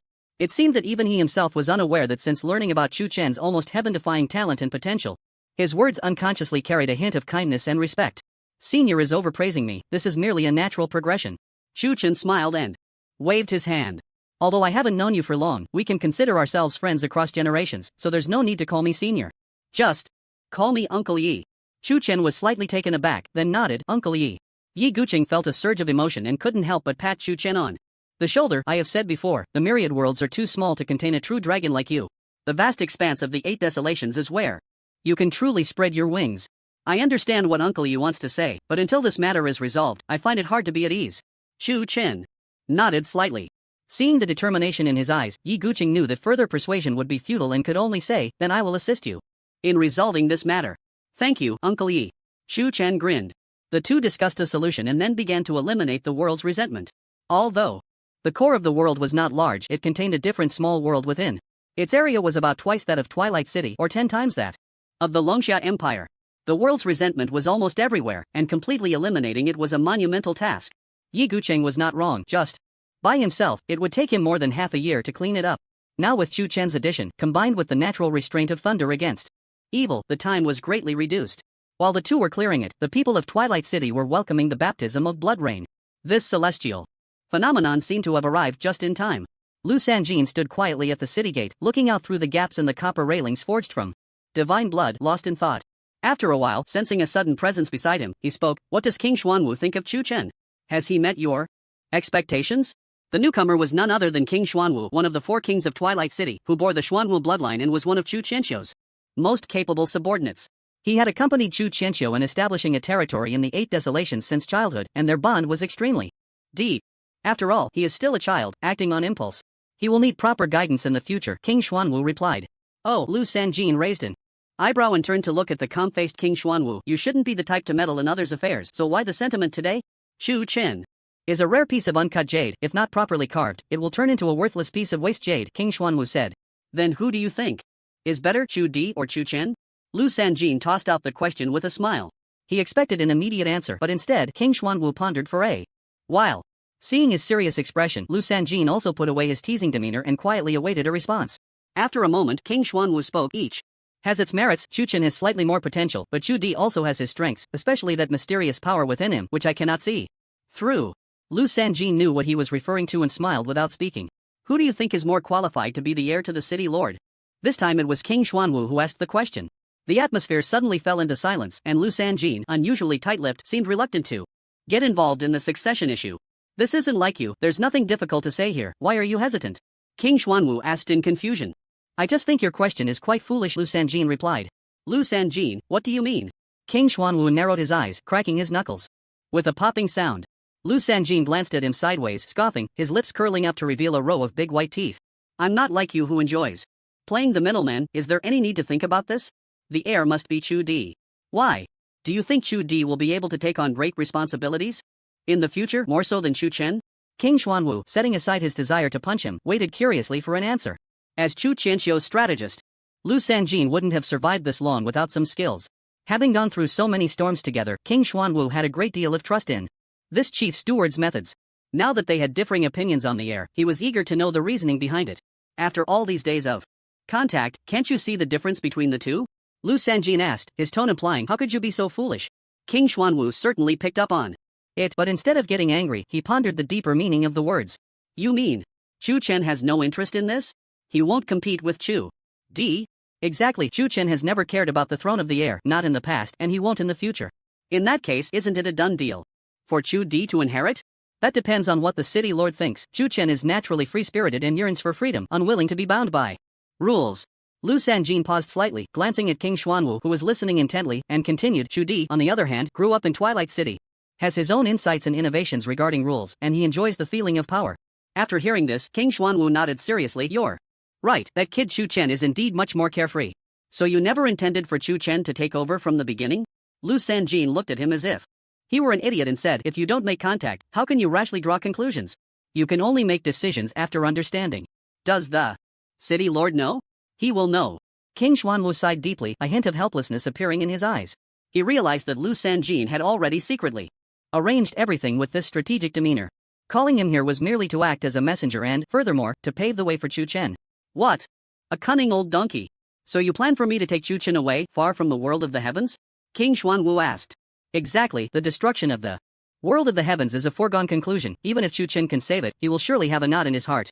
Rather than hitting a stone with an egg, it's better to leave directly. Lu Sanjin nodded non-committally. Just as King Xuanwu was about to say something, a shout suddenly came from behind. The steward is in trouble. The sequence world has changed. Lu Sanjin looked deeply at King Xuanwu, as if reminding him to remember what he had just said. He then stepped forward to follow the person reporting to the Lord's Mansion Hall. What happened? In the hall sat many people, including Emperor Chu and Feng Yan, all with serious expressions. The situation is not good, we may not last 5 days, Emperor Chu said solemnly. Lu Sanjin looked towards the Tongtian realm and found that the 7th sequence world was like a vast ocean, with no land in sight, and over 99% of the living beings had perished. The other sequence worlds were not optimistic either. The world barriers were growing larger, and the seepage of the Sea of Realms was accelerating. Why is this happening? Lu Sanjin asked, puzzled. The order of the Great Tao has suddenly collapsed, the heavenly Tao is flawed, and we can no longer stop the collapse, Emperor Chu replied. Collapse? At this point, the first thought that came to Lu Sanjin's mind was that the gods had perished. So, you're saying that Chu Chen has killed all the gods, Lu Sanjin said, his brow furrowed. Such an outcome was clearly unexpected. How much longer can the other sequence worlds hold on? The best situation is with the 5th and 1st sequence worlds, the others are on the verge of collapse and will be destroyed in no more than 2 days, Lu Sanjin said without hesitation. Young lord, we must prepare to evacuate immediately. We need to activate the Eternal Tower now. I've already given the orders. The evacuation is being handled and will take half a day, Emperor Chu said. Good. Lu Sanjin's tightly furrowed brow did not ease. His greatest fear had come to pass. According to Chu Chen's character, he would definitely not turn back until he hit a wall. If they couldn't complete the evacuation properly, they might end up holding their ground here. By then, he would face annihilation along with the worlds. The situation was unprecedentedly severe. Lu Sanjin glanced at King Xuanwu beside him. It's up to you. King Xuanwu understood what he meant and immediately flew towards the core of the world. He had to bring Chu Chen back before the world collapsed, even if it meant using brute force. Chu Jianqiu's son must not be lost. At that moment, Feng Yan looked up with a face full of sorrow and asked, Steward, is our home going to be gone? Hearing the word home, the people around looked momentarily dazed, as if it were very unfamiliar. Including Lu Sanjin, they were suddenly stumped by this question. He knew that if the Eternal Tower evacuated, Feng Yan would not be able to leave this world. So, the remaining 2 or 3 days were not only a countdown to the destruction of the worlds but also a countdown to the demise of Feng Yan and the others. Emperor Chu did not dare to say too much with certainty. He exchanged a glance with Feng Yan and said in a deep voice, there is still room for maneuver. Don't worry, everything will be fine. Is that so? Then why did Senior Xuanwu leave? He should be preparing to forcibly bring Chu Chen back, right? Feng Yan forced a smile, his eyes slightly reddening. Emperor Chu was momentarily choked up. Comforting words were on the tip of his tongue but could not be spoken. The outcome was already determined, something the citizens of Twilight City had anticipated. They simply did not know much about the affairs of the mortal realm, so when they heard of impending destruction, they did not feel much sadness. In these days, while everyone freely commented on the destruction of the worlds, they completely forgot that Feng Yan and a few other natives were still here. Whenever they heard people express regret over the destruction of the worlds, Feng Yan did not speak out but felt a deep sorrow in his heart. He knew he was ultimately an outsider. Everyone's sympathy meant nothing to him. Originally, he had placed his hopes on Chu Chen, constantly hinting to himself that the world still had a chance. It was this mindset that had allowed Feng Yan to hold on until now. But the changes after the twilight of the gods struck him like a heavy blow. With only 2 days left, what could be done? In contrast, Su Yueshi and Lu Taiqing were in the most pain. One had friends and family in the Louvre, while the other's family was on the ancient battlefield. This is something that the two of them cannot let go of in their hearts, and it cannot be harmed in any way. They had not expressed it before because their hearts were strong enough, not wanting to show a vulnerable side. But when Feng Yan spoke these words, they could no longer hide it.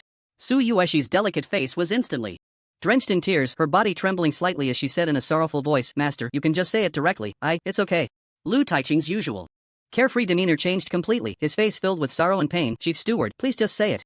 As the words fell, many gazes turned to Lu Sanjin, waiting for an answer. At this critical moment of life and death, no one was joking, nor did anyone speak to comfort. Because everyone knew that as long as disaster had not fallen upon them, they would never have the right to say it's nothing. Right now, only the Chief Steward might be able to offer them solace. Lu Sanjin scanned their faces, pondered for a moment, and finally only uttered 2 words, I'm sorry. How powerless was that? The moment everyone heard these 2 words, sorrow surged in their hearts like a flood breaking through a dam. Su Yueshi could no longer hold back, covering her mouth as she cried, tears falling like pearls. Lu Taiqing and Feng Yan's faces turned pale, falling silent. After calculating everything, in the end, I still couldn't foresee the outcome. The Tao is truly pitiful. Zhang Bujue stared blankly ahead, murmuring. The atmosphere of sadness filled the hall, and people silently watched what was happening in the realm above. Some approached to comfort the 4, although they knew these words were useless, but more so, they were speaking to themselves. Who could guarantee that they would remain calm when disaster struck them? Lu Sanjin's face was heavy as a donkey's. He had originally prepared a lot to say, but when the words reached his lips, he couldn't bring himself to say them. The words I'm sorry were the final helplessness. He certainly cherished his precious disciple. It would be a lie to say he didn't care. After planning everything, he still failed to account for the overall situation. Inside the core of the world, Chu Chen exerted all his strength to unleash thunder, pushing the essence of obliteration to its limit, rolling thunder ravaging in all directions, annihilating the world's grievances wherever it passed. The battered core looked like an apple eaten by pests, pockmarked and misshapen. Even if all the world's grievances were cleared, it would be impossible to restore it to its former state. During this time, neither Chu Chen nor Yi Guqing spoke, focusing intently on the same task. The former had unlimited firepower support, and this level of consumption was nothing to him, but the latter had to rest every few hours. A day passed, and more than half of the world's grievances had been cleared. At this rate, the core of the world would soon be liberated. Uncle Yi, just a little more effort, and it will be over soon, Chu Chen said. Yi Guqing glanced up and chuckled lightly. It seems I underestimated you. I didn't expect your understanding of the essence to reach this level. Is that so? Chu Chen felt it and realized that his understanding of the essence had indeed become much more refined than before. At this rate, it might not be long before you break through to the second layer, Yi Guqing said. I don't dare to hope for the second layer, I just want to resolve the current predicament. Chu Chen smiled. The two chatted back and forth as time passed. The core space was renewed, the Tao rhythm was hazy, and the aura of heaven and earth sprouted like a seed breaking through the soil, releasing countless pure elements. Only a final bit of the world's grievances remained, and the core of the world could be restored. Seeing this, Chu Chen felt a surge of joy in his heart, his mood brightening. Efforts do not betray the diligent, Uncle Yi. If you really make me a savior, wouldn't it be too little for the people of the mortal realm to erect a monument of merit for me? Yi Guqing smiled helplessly. Just this little wish? I think one is too few, at least one for every race. Chu Chen laughed heartily, his palm bursting forth with a thunderball the size of a pinky, which thunderously cleared the last bit of the world's grievances. As the last trace disappeared, a brilliant light emerged from the core of the world, illuminating everything. A surge of vibrant life erupted suddenly, and a tender green sprout sprang up beneath their feet, crystal clear and exuding a rich fragrance. The moment Yi Guqing saw the sprout, he exclaimed in surprise, "Is this the world tree?" Chu Chen was startled by his sudden voice. World tree? What is that? Yi Guqing walked straight to the sprout, examining the mysterious patterns on its leaves, his heart shaken beyond measure. However, at that moment, a sudden aura approached, causing both of them to instinctively look outside with caution. Who? Yi Guqing asked coldly.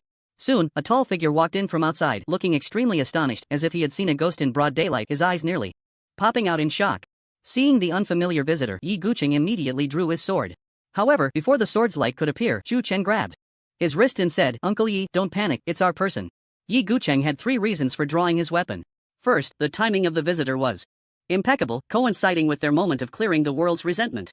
Second, the person's aura was terrifying, containing a dreadful bloodline power, a sensation similar to the phoenix bloodline within Chu Chen. The last reason was, of course, the appearance of the world tree. Such things as killing and stealing treasures were commonplace. Even upon hearing Chu Chen say it was their person, he did not lower his guard. "Senior, how did you find your way here? Is there trouble in Twilight City?" Chu Chen asked. The Black Tortoise King scrutinized Yi Guqing, noticing the flickering hostility in his eyes, but he did not take it to heart and replied, "Everything at home is well, the steward asked me to bring you." He did not finish his last word. Given the drastic changes in the world's core, he never expected this troublesome matter to be resolved so easily. Could it be that Chu Chen was truly the chosen one? Why did everything difficult seem so easy in front of him, and there was even room for negotiation? Holding this thought, the Black Tortoise King looked around, feeling the boundless vitality surging from the world's core, his astonishment deepening. Such immense life force, even the primordial beings do not possess such rich vitality. "How did you achieve this?" the Black Tortoise King asked. Chu Chen rubbed his nose and replied, "I don't know. I just removed all the bad things here, and then it became like this."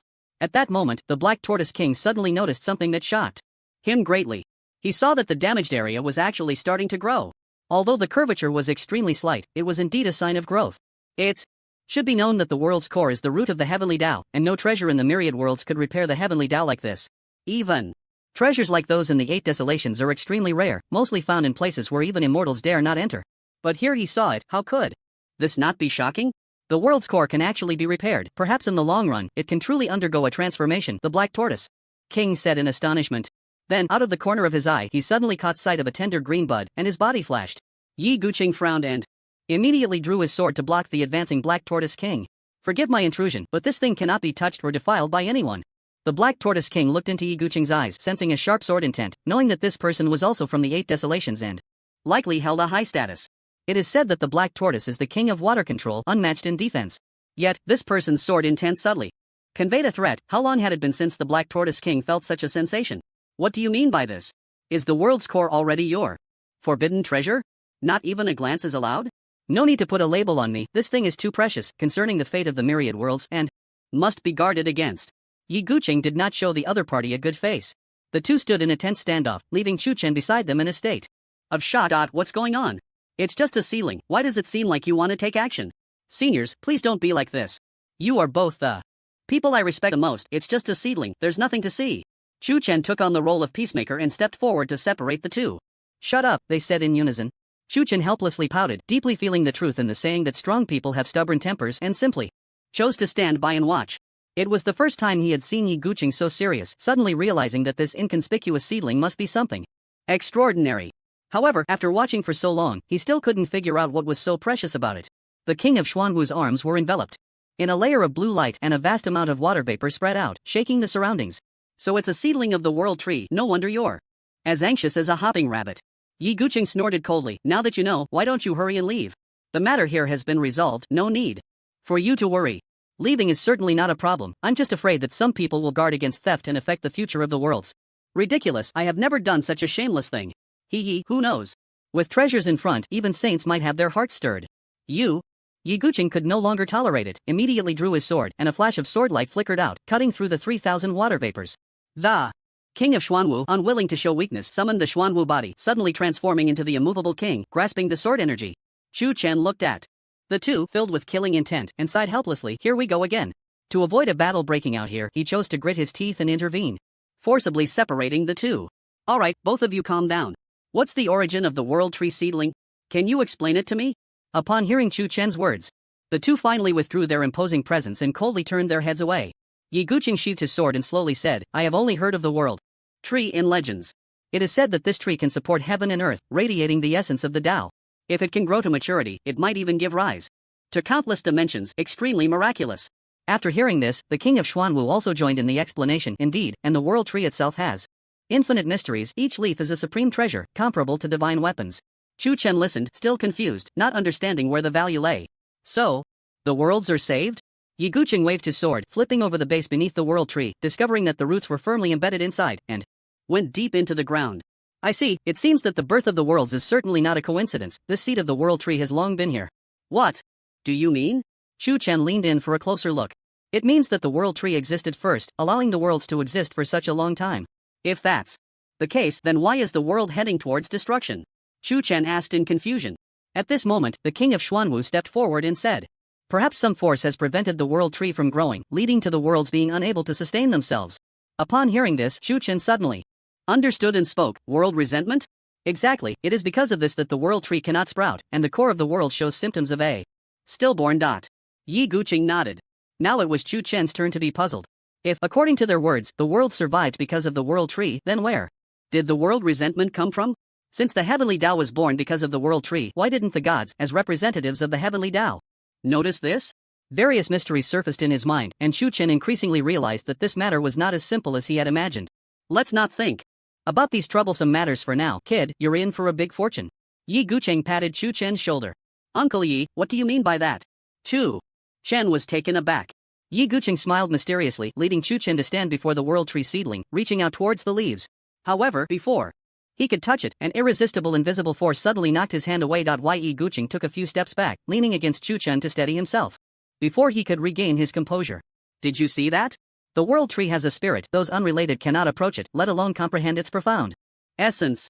Yi Guqing opened his hand, revealing a deep scar in the palm. It looked as if it had been cut by the aura of an unparalleled divine sword. It should be noted that Yi Guqing's mastery of the sword path could be considered at the level of an ancient ancestor from the 8 Desolations, perhaps even surpassing that. Yet, even so, he could not advance further. Uncle Yi, do you mean to say that I can touch this thing? Chu Chen pointed to himself.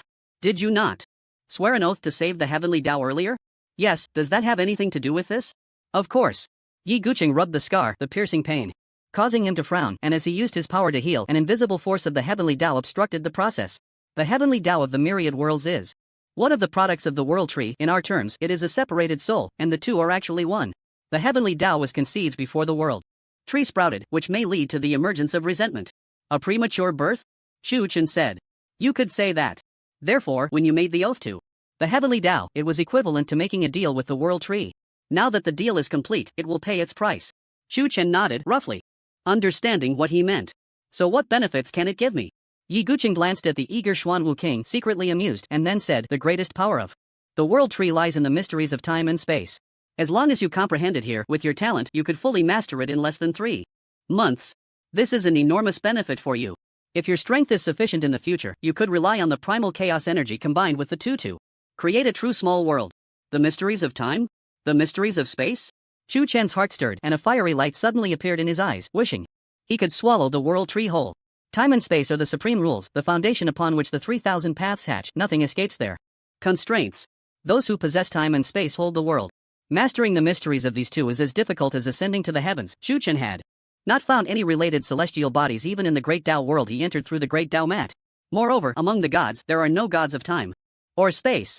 Therefore, wanting to master these two mysteries without extraordinary fortune is impossible. Once mastered in the presence of both time and space, even a ruler with the power of 1,000,000 dragons would have to bow down. Battling across levels is a tremendous feat in the 8 desolations. Few prodigies can fight against rulers while still being princes. Even Chu Chen had to use the primordial sacred fist to trigger 100-fold damage to barely cross that threshold. I see, that indeed is a stroke of great fortune. Chu Chen excitedly licked his lips and slowly reached out to touch the leaf. As he approached, the sapling of the world tree swayed slowly, seemingly analyzing the aura of the one drawing near. Chu Chen effortlessly touched the leaf covered in mysterious runes. The texture was warm and smooth, like touching human skin, incredibly magical. At the moment of contact, a profound understanding surged in his heart. And Chu Chen was shocked to discover that various techniques had gained entirely new insights. What a terrifying essence, is this the world tree? Chu Chen stared in astonishment below. Endless creativity and ideas flooded his mind, and he snapped his fingers to conjure a ball of flame, giving it a gentle push. The flame transformed in midair into a lifelike true dragon, roaring as it flew towards the dome, suddenly righting the tilted heavens. At that moment, meteors no longer fell, the waters of the realm sea no longer poured, and the sun and moon reappeared in the myriad worlds. The sun and moon no longer hung upside down, the world was no longer in chaos, and elements surged forth like a geyser, quickly filling the sequential world, restoring it to the level of the end of the magic era. Chu Chen looked at his fingers in amazement, momentarily speechless. Yi Guqing and the Xuanwu King were also stunned, exchanging glances. Unsure of what to say, what did they just see? Chu Chen raised his hand and conjured a spell, using the power of the true dragon combined with the bloodline of the phoenix to unleash an incredibly strong strike. Its might was at least 150,000 dragon powers. When did it become so easy to create spells? At this moment, Yi Guqing and his companion understood just how powerful the world tree's effects were, and they couldn't help but swallow their saliva in envy. To be honest, they also wanted to experience it, but the world tree did not recognize them, it only acknowledged Chu Chen. Cough, let's comprehend it later. Right now, restoring order to the myriad worlds is the priority, Yi Guqing reminded. Hearing this, King Xuanwu also spoke up, the steward and the others can't wait any longer, it's time to go back and report the good news. Chu Chen suddenly froze, oh no. I almost forgot the important matter. After saying that, he reluctantly withdrew his hand, lingering and smacking his lips. I'll come back later to comprehend it properly, little tree, wait for me, it won't be long. Chu Chen didn't forget to say this as he turned to leave. However, at that moment, a drop of golden water suddenly condensed from the leaves of the world tree. The leaves then slightly shook, as if trying to convey something. A gift for me? Chu Chen understood the message it was trying to convey, and suspiciously examined the water droplet in his hand. The droplet looked very ordinary, nothing special about it, seemingly just a simple color dye. But he knew that treasures given by the world tree were definitely not simple. How do I use this thing? Chu Chen looked it over, suddenly feeling a bit at a loss. Yi Guqing gasped sharply at the sight and quickly grabbed Chu Chen's shaking wrist, urging, hurry, swallow it. Seeing his anxious expression, Chu Chen realized that this item must be an extraordinary treasure, so he didn't dare to hesitate and swallowed it whole. After swallowing it, his abdomen suddenly became scorching hot, then turned extremely cold. The clash of ice and fire played out continuously. Despite Chu Chen's unparalleled physique, he was now at a loss, only able to widen his eyes at Yi Guqing, seeking the reason for this occurrence. I don't know why there are side effects, but this is definitely a good thing, Yi Guqing asserted. Chu Chen was tormented in agony, rolling on the ground, his body half fiery red and half frosty, looking like a bizarre combination of a forest fire and ice person. Uncle Yi, you can't be this cruel to your junior, right? I feel like my body is going to split open. Chu Chen cried out in despair. King Xuanwu quickly stepped forward to check on Chu Chen's condition and discovered that two massive energies were constantly colliding within him, clearly treating his body as a battlefield. This is the essence of the world tree. As soon as King Xuanwu finished speaking, a powerful force erupted from within Chu Chen, violently blowing him away. His body spun several times before slowly landing, and King Xuanwu looked at Chu Chen's bizarre state, half fire person and half ice person, with a grave expression, quite frightening. Backlash? King Xuanwu's gaze sharpened, and he immediately flew forward to restrain the agitated Chu Chen, pouring his entire strength into him, using spiritual energy to stabilize the fluctuations. What are you standing there for? Come. Help. King Xuanwu scolded when he saw Yi Guqing standing there in a daze. Hearing this, Yi Guqing also joined in to help, grabbing Chu Chen's other hand, working together with King Xuanwu to deal with the backlash. How could this happen? The essence of the world tree should be extremely gentle. Yi Guqing's forehead appeared with a big question mark. This is all you're doing? What realm is Chu Chen in now? How can he withstand this energy?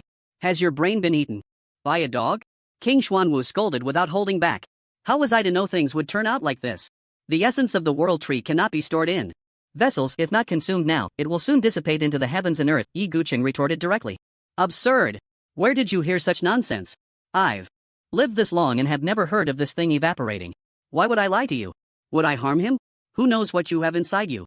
Once Chu Chen falls, the greatest contributor to saving the world's core will be you. Just now, your eyes almost fell to the ground. You must be coveting the world tree. Right? The Black Tortoise King snorted coldly, looking as if he had seen through everything. Yi Guqing frowned and retorted without holding back, to measure a gentleman's heart with a villain's mind. Even if I were greedy, I would never harm the younger generation. Moreover, he calls me uncle. How could I harm my own nephew? Nonsense. Just because you respect me and call me uncle, you think you're someone important? Let me tell you, if anything happens to Chu Chen, I'll skin you alive. The Black Tortoise King spoke coldly. Yi Guqing was too lazy to argue with this brute. Everything he did was for Chu Chen's sake, never intending to harm him. As for the backlash, he was also quite frightened, nearly losing his soul. If Chu Chen were to die because of him, he would never find peace for the rest of his life.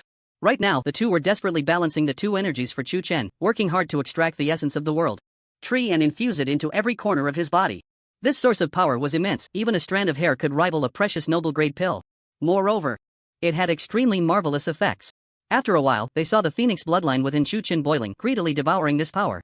In the blink of an eye, one phoenix after another gradually emerged from the bloodline, their exquisite beauty comparable to that of primordial beings. The concentration of the bloodline also continuously increased with the passage of time, already exceeding twice the original amount in just a few minutes. At this rate, within half a year, Chu Chen might directly transform into a pure-blood phoenix. This process was extremely painful. Chu Chen's face had turned pale, his pupils unfocused, numbly enduring everything by instinct. But the complete digestion was still far off, and despair was all that remained in his heart. Predecessor, why not just give up? I can't, hold on. The fragmented words came from Chu Chen's mouth, and the two dared not slack off, quickly increasing the flow of spiritual energy. Every bit of strength they exerted could lessen Chu Chen's suffering. Kid, hold on a little longer, it will be over soon, the Black Tortoise King said, feeling very pained at his appearance. Chu Chenqiu and his relationship was like that of brothers. His son was his own child. Chu Chen had encountered countless thorns and hardships in his life, often on the brink of death, facing numerous crises. But he had never looked as hideous as he did now, indicating the level of his pain. It was akin to having all his blood and bones crushed and then reassembled, only to be crushed again. Chu Chen had cried out in agony more than once, yet he still gritted his teeth and chose to endure. Because at this moment, he could feel the earth-shattering changes in his body, his physical strength continuously increasing, seemingly breaking through 35,000 dragon powers. Moreover, this was extremely beneficial for both his Phoenix bloodline and Ancient God bloodline.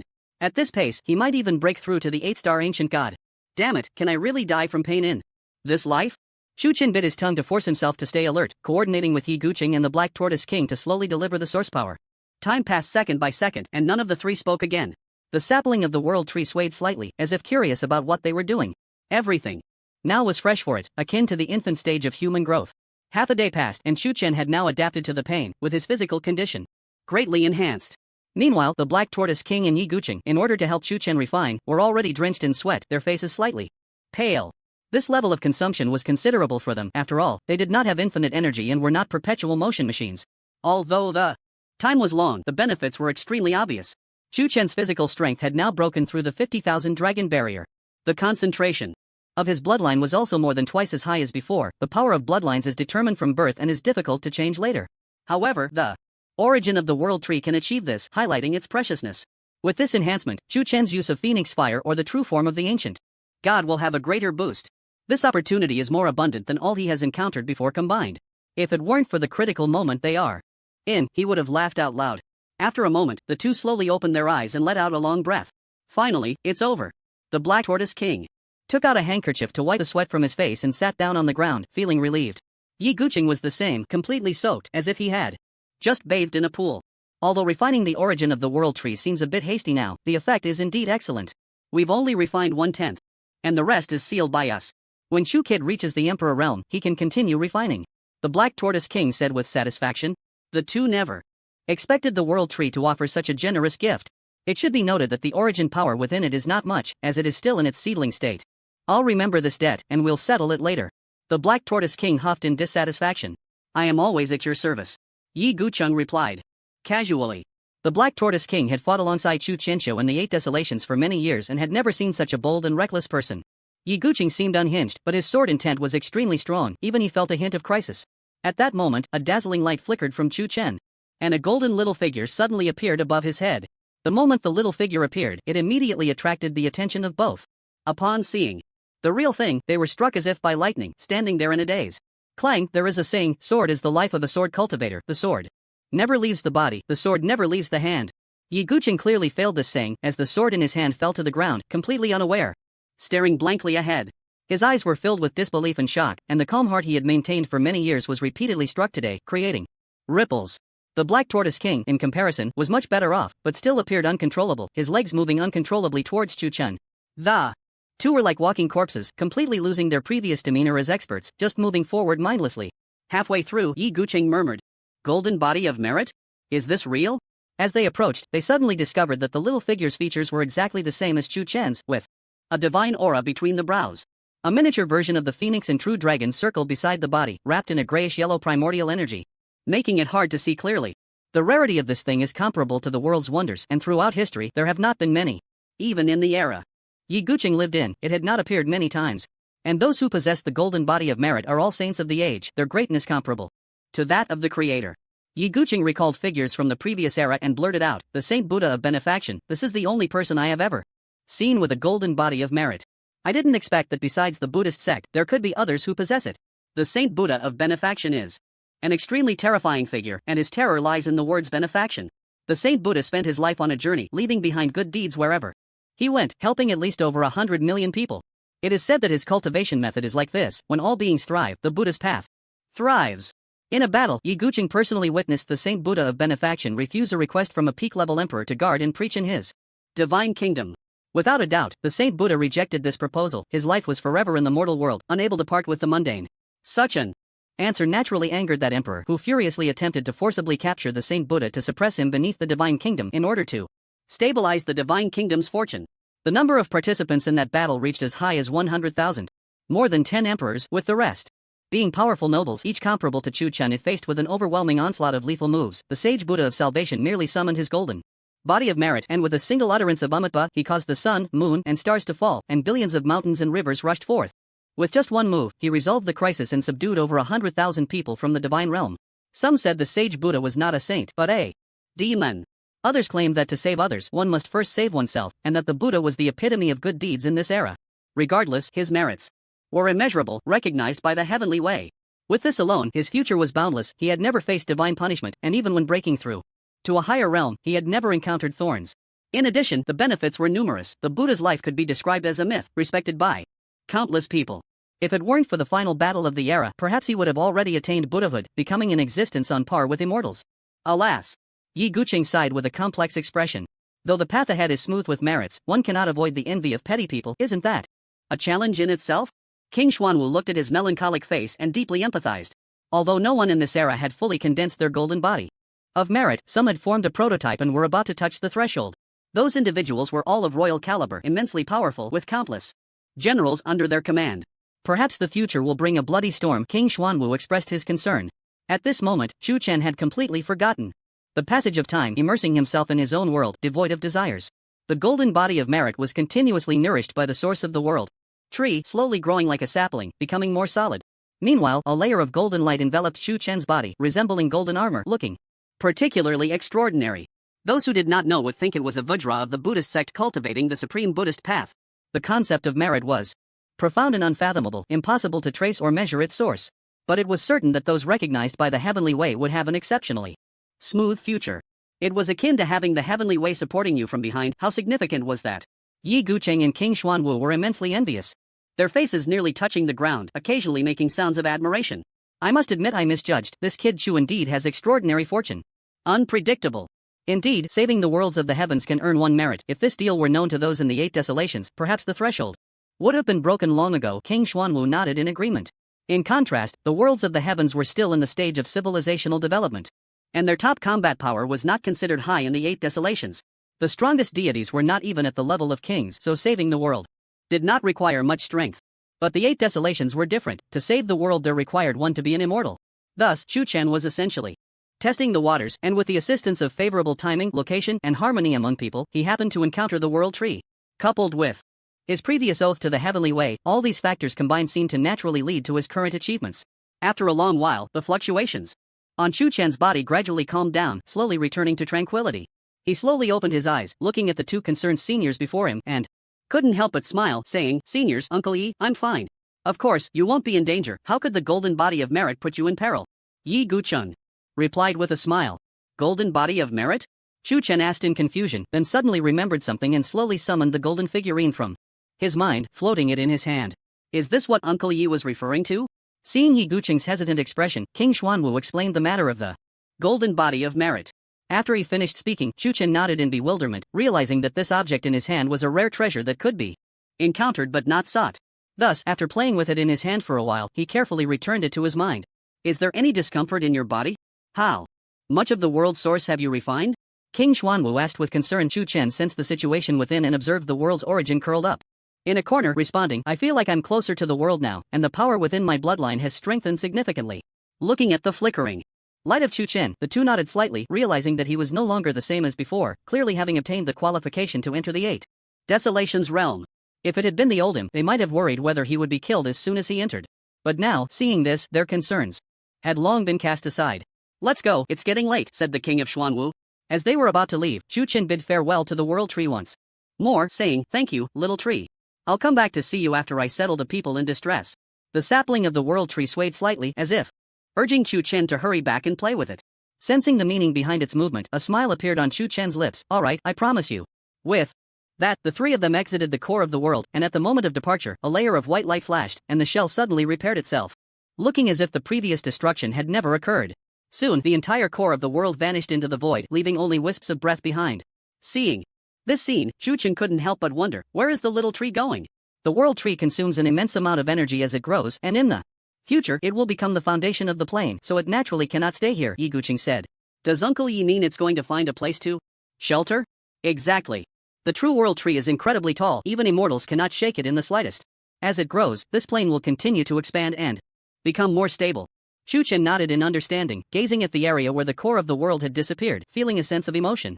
This farce had finally come to an end, and once everything was over, he planned to visit the little tree again to obtain the most precious secrets of time and space. The three of them flew towards Twilight City, deliberately slowing their speed to survey the devastated and utterly ruined divine realm. He remembered when the apocalypse struck, over 80% of the islands were destroyed, the colorful clouds shrank and turned pitch black, the dome tilted, and the sun and moon hung upside down. With the appearance of the world tree, the richness of elements in the divine realm now was 5 times denser than when Chu Chen first arrived. At this rate, it wouldn't be long before the myriad worlds could shed the title of the end of the law era and return to the supreme glory of the ancient times. Moreover, as time passed, the elements might become so dense that spells and even forbidden techniques would unleash terrifying damage. There was no need to worry that overly powerful spells would break through the plane. With the support of the world tree, the space had become quite stable. It was no longer a time when space could be shattered with a casual strike. Furthermore, this had remarkable effects on the technological development of the myriad races. Many machines relied on elements to sustain themselves, which was a great boon for all living beings. The development of a world cannot be separated from elements. Calling it the foundation is not an exaggeration. Additionally, after the gods disappeared, the fortune they carried returned to the world, and with the emergence of the world tree, the fortune reached an unprecedented peak. The more fortune there is, the happier living beings can be. Although the equal land that the Buddhist sect yearns for may not appear, the envisioned peaceful and prosperous era is not far off. Thinking about how living beings could live better than before, Chu Chen couldn't help but feel a sense of accomplishment. He believed that everything he had done was worth it. Seeing the traces of many shattered islands, he noticed that some islands had not been affected by the apocalypse and still retained their original appearance. The residents of the island were initially astonished when they saw people flying overhead, and then recognized that one of them was Chu Chen, immediately terrified. Oh my! Chu Chen must be here for revenge. Run! There's no need to be so afraid, right? Although we are in the territory ruled by the evil gods, we haven't done anything heinous. Those words might comfort yourself, but can they deceive that fierce person? The statue of the evil god shattered not long ago, it can't be his doing. Right? Without the support of the gods, these indigenous people no longer displayed their usual arrogance. One by one, they scurried into their homes like rats fleeing from a cat. The streets, once bustling, were now deserted, and a desolate atmosphere slowly emerged. Yi Guqing couldn't help but tease, it seems your reputation in the divine realm isn't that great. Chu Chen, both amused and exasperated, replied, Uncle Yi, you misunderstand. I never intended to harm the innocent. The gods are the real cancer. Now that they have been removed, I naturally won't indiscriminately kill the innocent. They still worry you might take revenge. They'll probably behave for quite a while, said King Xuanwu. Moments later, the three flew over another island. The result was the same. As soon as the indigenous people saw Chu Chen, they looked as if they had seen a ghost, eager to hide away. Without the protection of the gods, these self-proclaimed children of the gods naturally became submissive. For Chu Chen, how they viewed him was irrelevant. Dealing with the disasters of the mortal realm was what truly mattered. Soon after, the three returned to Twilight City. Before they got close, they saw a large crowd standing in the distance, looking toward them. Chu Chen immediately spotted Lu Sanjin, who stood out like a crane among chickens. His donkey haircoat was simply too eye-catching to ignore. Suddenly, several streaks of light shot toward him, moving so fast that he barely had time to react. Chu Chen! Brother Chu! Chu Chen was suddenly knocked over by a few people looking down to see Feng Yan and others throwing themselves into his arms, filled with excitement. Yay! The little one was thrilled, riding on Chu Chen's head and playing with his hair. How did you all get out? I thought you had already left the divine realm. Chu Chen let them do as they pleased, smiling helplessly. Feng Yan clutched Chu Chen's collar tightly, his voice trembling. It's you, right? I can feel the curse on me has disappeared. Seeing his slightly trembling shoulders, Chu Chen reached out and patted him. Yes, I killed the god of desire. The Feng family will no longer be affected by the curse. That's great, thank you. Feng Yan sighed in relief, the tension that had been building for so long suddenly easing, leaving him feeling extremely complex. Even if he fell into the underworld, he could still face his ancestors with dignity. Brother Chu, Lu Taiqing was so overwhelmed with emotion that he couldn't find the words to say. We're friends, there's no need to say more. This is what I should do. Chu Chen offered a comforting look and smiled slightly.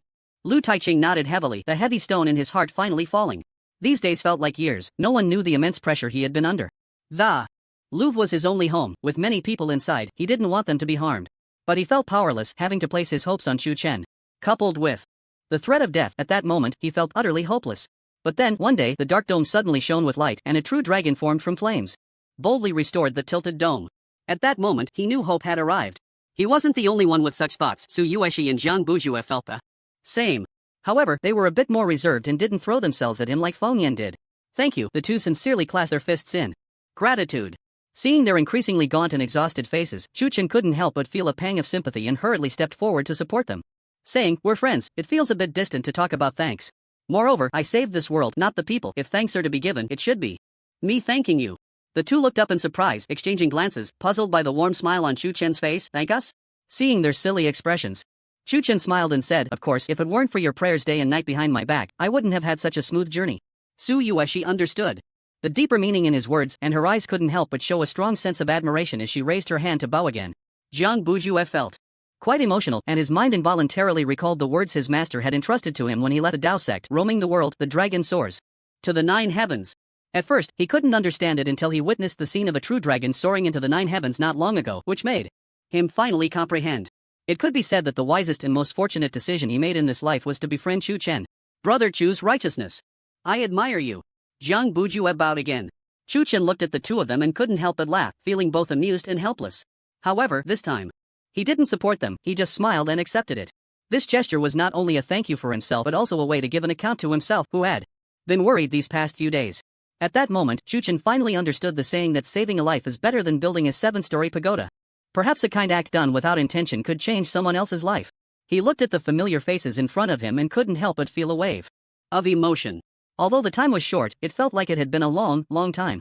Chu Chen looked at the little one on his shoulder, affectionately rubbed its head, and smiled, saying, from now on, you don't have to be afraid anymore, everything is over.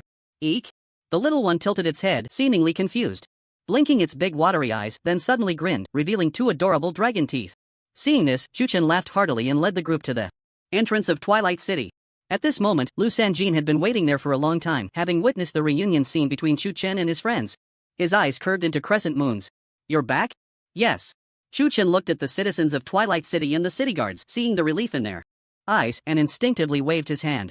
It's good to be back, welcome home. Lu Sanjin slightly stepped aside, making way. The people behind him immediately followed suit, parting to leave a wide enough passage. Everyone. A sudden surge of indescribable emotions welled up in Chu Chen's heart, complex yet warm. The word home was too unfamiliar to him. Since coming to this world, he had never felt the warmth of what was called home. In his previous life, he had experienced this feeling, and it was precisely because of it that he desperately wanted to reach the peak, trying to regain that sensation. No matter how far one travels or how high one stands, the ultimate destination is always that safe harbor that provides warmth. No matter how beautiful the outside world is, it cannot compare to the warmth of a small space. Now, standing here, looking at so many people waiting for him to come home, and so many friends who had shared life and death with him, his eyes couldn't help but become a bit moist. Suddenly, he felt that everything he had done was worth it. Lu Sanjin looked at the moved Chu Chen with a smile and said, what are you still dawdling for? Come in. Okay. Chu Chen nodded with a smile, lifted his leg, and walked down the passage into Twilight City. Halfway through, a slender young girl suddenly dashed out and hugged him tightly. Big brother, thank you. The sudden embrace startled Chu Chen and he instinctively wanted to step back. However, he suddenly caught sight of the familiar braided hair and recalled the child who used to have a runny nose. You are Sanhua? Chu Chen asked uncertainly. Yes, mother said my illness is better, and it's all thanks to big brother, Sanhua wants to thank you for curing me. Sanhua looked up, giggling, her delicate, clean, and sunny little face looking extremely cute. No need to thank me, we are all family. Chu Chen smiled and pinched her little face. Hee Sanhua stubbornly clung to Chu Chen like a sloth, making him both amused and helpless. Until Sanhua's mother could no longer stand it, she quickly grabbed her and, ignoring Sanhua's antics, hurried back into the crowd. Chu Chen felt a bit embarrassed as he scratched his head, and this scene immediately amused everyone. Continuing forward, he saw Ju Nimosia standing in the middle of the road with his sword in both hands. Beside him stood the Chu Emperor. The two looked like gate gods blocking the way, their complex gazes fixed on Chu Chen's return. Chu Chen gazed ahead, his steps unbroken, and approached them. Neither side spoke, and they simply stared at each other in an eerie silence. The warm atmosphere suddenly froze, and the crowd instinctively closed their cheering mouths, waiting for the outcome. After a moment, Ju Nimosia could no longer contain himself and spoke. First, I originally thought the destruction of the worlds was an inevitable result, but clearly, I misjudged. Chu Chen shrugged and replied, I thought so too. But if you don't give it a try, how would anyone know? Your performance has exceeded my expectations, and your current strength has opened my eyes. I was wrong before. Ju Nimosia suddenly blurted this out, leaving Chu Chen completely baffled. When did he make that judgment? I never heard about it. Before Chu Chen could respond, the Chu Emperor chimed in from the side, welcome home. Chu Chen was slightly taken aback and then met his gaze directly. The two brothers usually ended their meetings on a sour note, so this calm moment was a first. During this time, the Chu Emperor had fought a lot and done much. While Chu Chen was out fighting, the Chu Emperor calmly tidied up the house, organizing everything neatly, and even soothed everyone's emotions. It could be said that he was indeed very suitable for the position of the young city lord. If Chu Chen were to handle it, he might have been flustered and not done as well as he did. The beginning of their conflict was the so-called young city lord position. The Chu Emperor subconsciously viewed Chu Chen as a competitor and worked hard to prove his own abilities. During this time, he had always been defeated by Chu Chen. No matter how much effort he had put in before, it always ended in failure. His unwillingness to concede only fueled his fighting spirit, vowing to regain his standing in terms of strength. However, during the battle with the Thunder God, he ultimately realized the gap between them. Perhaps, as Lu Sanjin said, the dragon has 9 sons, each different. Although they were both children of Chu Qianqiu, they each possessed their own unique charm. In the days that Chu Chen was out trying to save the world, the Chu Emperor had fought a lot. He held great affirmation and respect for Chu Chen's courage. He often asked himself if he could act as decisively as Chu Chen if he were in his place. The breeze carrying elements brushed against their cheeks, accompanied by a hint of coolness, and they both smiled. This smile dissolved their grudges and the awkwardness between them. Moreover, it contained many meanings, apologies, joy, and relief. Ultimately, there was no need for them to harbor a deep-seated hatred that could lead to life and death. They were simply at a loss due to the sudden appearance of a biological brother. They were, after all, just boys in their 20s, having seen the world but unsure how to handle this blood-linked relationship. After witnessing great storms together, they finally understood what was most precious. The world may be beautiful, but nothing is better than the people beside you. When the two returned to the crowd, Chu Chen finally arrived at the familiar city gate. This metal gate, forged from divine blood copper, had weathered countless storms and was already covered in mottled rust. Chu Chen reached out to lightly touch the gate, feeling the traces of time, caressing the uneven surface as if he were touching history. Go in! Lu Sanjin shouted. Immediately, the crowd erupted in cheers, urging Chu Chen to hurry home. Looking back at the enthusiastic crowd, Chu Chen couldn't help but smile, gently pushing with his palm. The market street came into view, with blue stone bricks, small stalls, shops, and the ruins of the blacksmith's shop at the corner of the street. Everything was so familiar. So nice. Before Chu Chen could enter, a group of people suddenly surged from behind, lifting him high and rushing him into Twilight City. We're home. Laughter erupted in waves, and everyone joyfully celebrated this moment, venting all the gloom and worries of the past few days. Chu Chen was directly lifted to the martial arts square, where he was astonished to find that a banquet had already been set up. The large square was filled with bright red tables and benches, adorned with numerous steaming delicacies and fine wines. Once everyone arrived, they sat down nearby, forcibly pushing Chu Chen to the center table. Feng Yan and the others came over with beaming smiles, introducing this surprise and gift. Chu Chen looked around in a daze, and before he could react, a big uncle suddenly approached from behind and shoved a jar of wine right to his mouth. Little brother Chu, old Chen, won't say any flowery words, it's all in the wine. Chu Chen gulped down a large mouthful, the spicy liquor nearly choking him. Seeing this, the people around immediately joined in the toast, creating a lively atmosphere. Feng Yan and the others watched Chu Chen's hesitant yet welcoming demeanor, laughing uncontrollably. Su Yueshi laughed so hard she trembled, her face turning bright red. It was the first time they had seen Chu Chen so flustered. The banquet was in full swing, and Everyone hadn't been this happy in a long time, so they decided to enjoy this great day to the fullest. As the greatest contributor, Chu Chen was, of course, the center of attention, with countless people surrounding him eager to pour all the fine wine into him. Fortunately, Chu Chen had an exceptionally strong constitution. He didn't think much of the alcohol and casually drank 2 large jars, continuing to drink without turning red or gasping for breath. A long-awaited release was taking place, with everyone openly expressing their feelings, creating a joyful scene. Lu Sanjin stood quietly not far away, watching with a smile that never left his lips. The Black Tortoise King silently approached him and remarked, "This kid is quite impressive, you didn't misjudge him, right?" Tiger father doesn't raise a dog son, the Lord's child can't be mediocre, Lu Sanjin replied without looking back. His performance exceeded my expectations. I didn't think his courage and insight would be so formidable, not at all like what a young man in his 20s would show. The Black Tortoise King sincerely admired. Back in his 20s, he was just muddling through in his family, known locally as a notorious playboy. If it hadn't been for a family upheaval later on, he might have ended up a useless person by now. Yet Chu Chen had shown a desire to climb to the peak early on. Such a fearless heart was indeed rare. Notably, unlike the Chu Emperor, Chu Chen rose from the dust, having experienced the warmth and coldness of human relationships, the storms of life, and few could match his temperament. The experiences of these years will become his confidence and wisdom. We are old now, we just need to watch from behind and let the young ones do their thing, Lu Sanjin said. Earlier, he had learned from the Black Tortoise King about the opportunities Chu Chen had in the core of the world. After understanding, he couldn't help but exclaim in admiration for this opportunity. The world tree's essence alone could surpass all fortunes. This unexpected joy truly amazed Lu Sanjin. He had come to understand that good people are rewarded. What does the steward plan to do next? The Black Tortoise King asked tentatively. The crisis has been resolved, so naturally, we stay. With that, Lu Sanjin pondered for a moment and continued, but it's not certain. Chu Chen already possesses the strength to venture into the 8 desolations. Perhaps the Lord will abandon this stronghold. You go communicate with the Lord. Once Chu Chen handles things here, he will surely head to the 8 desolations in pursuit of higher power, the Black Tortoise King asserted. Lu Sanjin nodded slightly, not refuting. He could see that Chu Chen's roots were not here, nor in the 8 desolations. If everyone's pursuit of strength had a reason, Chu Chen seemed like a traveler, gazing at everything around him. Lu Sanjin always felt that he was out of place in this world. He did not believe it was an illusion. At this moment, Lu Sanjin looked at the man in the yellow robe sitting quietly beside him and asked, "Is that the senior who encountered Chu Chen when he first entered the divine path?" "Yes, his strength is formidable. He should be someone from a certain power in the 8 desolations realm," Xuanwu King nodded. "Even you couldn't discern his background?" Lu Sanjin immediately became interested upon hearing this. "The aura on him is too ancient, and the sword intent carries a peculiar profundity that I can't see through," Xuanwu King admitted without reservation. "Oh? An ancient aura?" Lu Sanjin curiously glanced a couple of times before retracting his gaze. After returning to the 8 desolations realm, investigate.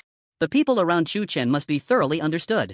Not a single spark can be left, Lu Sanjin said seriously. "All right." After 3 rounds of drinks, the moon was bright and the stars sparse. The stars dotted the vast dome, transforming into a magnificent painting. The phrase heavenly craftsmanship truly describes the greatest work, something no one can reach. And tonight was the first night after the apocalypse. The scenery was exceptionally beautiful, making it hard to look away. Chu Chen stood on the roof of the city lord's mansion, his face slightly flushed as he gazed at the dome, remaining motionless for a long time. "You little brat, when do you plan to descend to the mortal realm?" A strong, foul smell of donkey wafted over, and Chu Chen shot at a glare, seemingly blaming it for interrupting his appreciation of the tranquil night. "I haven't decided yet. I can't bear to see the suffering of the world," Chu Chen replied with melancholy. Lu Sanjin fell into contemplation after hearing this, remaining silent for a while. It followed Chu Chen's actions, raising its head to gaze at the newly born dome, quietly admiring the boundless night. The night was indeed beautiful, more so than any scenery it had seen on previous nights. It seemed that after the gods had departed, even the air had become fresher. If the divine realm is like this, the mortal realm must be even more beautiful, don't you think? Lu Sanjin suddenly asked. Chu Chen did not answer directly but looked ahead with a slightly dazed expression, seemingly lost in thought. Seeing him like this, Lu Sanjin moved a little closer and continued, "I know what you're thinking, but you can't blame yourself for this. On the contrary, you are the one who saved the heavenly world, helping it escape disaster." Chu Chen smiled bitterly and said, "I understand the reasoning, but that hurdle in my heart I just can't get over. Every time I think of the mortal realm's downfall, billions of lives perishing in the apocalypse, I remember what the gods said. The destruction of the heavenly world is a fact that has always existed, and you also said that the position of the thunder god could be him or someone else," Lu Sanjin said. Chu Chen's slightly tipsy face, under the cold wind, became much clearer and his consciousness gradually sobered. But the more he sobered up, the heavier the guilt in his heart became. As if a knife was ruthlessly cutting at his heart. The suffering of the people, the calamity of the myriad races, the apocalypse descending, the world being destroyed. The 7th sequence world had already become a vast ocean, with over 99% of the population dead or injured, and only a very few beings could survive in such harsh conditions. But as time passed, how would the future propagate? How would the races continue? Indeed, the world tree had sprouted, and the heavenly world would become better and better. But countless ruins reminded countless people of how many innocent sacrifices of the martyrs lay behind this beauty. The people of Twilight City knew who the original instigator of all this was, and in the end, they also paid a painful price. But the common people did not know. They were still begging the gods to save them. Although Chu Chen was not the instigator, he was the indirect fuse that led to this tragedy. Thinking of this, Chu Chen's spirit was completely invigorated, the drunkenness gone, and he slowly took out the celestial mirror, looking into it. He saw that in the mortal realm, which was also night, the lights were extremely sparse, with only a few areas remaining intact. And those areas were already filled with refugees, looking like the last Pure Land after the apocalypse. Outside these intact cities was a scene of devastation, with traces of meteorite impacts everywhere, the result of flames and the waters of the Boundary Sea washing over. The surviving beings looked despairingly at the walls of the city, their eyes filled with deep sorrow and hopelessness. Their homes were gone, friends and family might have perished in the apocalypse, and there was no hope for the future. Familiar scenes unfolded in various sequential worlds, among which the first sequential world was not severely ravaged by the apocalypse. What concerned Chu Chen the most was that half of the provinces of the Longsha Empire had been destroyed, while the remaining half gathered all the victims and initiated rescue efforts. In this environment, they did not give in to despair but instead exerted all their strength to search for and save those who had not yet perished among the ruins. The power of one person might be small, but if thousands of people were together, that strength could be twisted into a rope capable of creating miracles. Chu Chen personally witnessed a rescue team saving an ordinary person with severed limbs from a floating log in the waters of the Boundary Sea. The rescued person's eyes were filled with gratitude and hope as he was taken to the rescue team in the rear, where many priests were providing treatment. At that moment, Lu Sanjin said, "Did you see that? In comparison, their strength is extremely weak, yet they have not been defeated by reality. They continue to live tenaciously, striving to make this world a better place. And you are a benefactor of the worlds, deserving of gratitude. Even if you did not intervene in the post-disaster rescue and reconstruction, they surely would not blame you. This merit is yours to claim, no one can take it away, and no one has the right to speak ill of it. Follow your heart, how you plan to proceed is entirely up to you." After saying this, Lu Sanjin turned and left. The vast rooftop was left with only Chu Chen, who gazed at the starry sky, his thoughts drifting to every corner of the mortal realm. Chu Chen's self-reproach seemed to lessen significantly due to Lu Sanjin's words. He now felt particularly clear-headed, knowing exactly what he wanted. At that moment, Feng Yan and his group arrived, plopping down beside Chu Chen. Chu Chen glanced at their faces and slowly said, "Did you all hear that?" Feng Yan chuckled, "Let me make it clear. I didn't eavesdrop on purpose, I just happened to come looking for you and didn't mean to interrupt." Chu Chen looked at Lu Taiqing and asked, "Brother Lu, what do you think I should do? If I had your power, I would definitely choose to help the Louvre escape its predicament, and then assist the people of the world," Lu Taiqing replied. "And you, Brother Jiang? The Dao sect has been almost annihilated by the heavenly Dao's punishment. I should hate the heavenly Dao, but the common people are innocent. You Shiqi? Naturally, I would extend a helping hand within my capabilities. You have gained the recognition of the heavenly Dao, why not continue on?" After hearing their responses, Chu Chen seemed to have anticipated this, and there was no surprise on his face. "Indeed. Why should I be so entangled? It must be quite laughable, right?" Chu Chen chuckled self-deprecatingly. Feng Yan patted Chu Chen on the shoulder and said, "Earnestly, it's normal to have such feelings, there's no need to over-reproach yourself. If you can make this world a better place, isn't that saving more people? That's right, the worlds were destined to perish, and we all had to die, but precisely because you eliminated the gods and cleared the world's grievances. It's equivalent to saving us." Su Yueshi also nodded, saying, "You are a benefactor, all the survivors will thank you. As for the deceased, if they can see the living doing better, it can be a relief for them in the afterlife." Upon hearing this, Chu Chen slowly stood up and said, "You are right, what am I still worried about? I should descend to the mortal realm now and complete the unfinished tasks."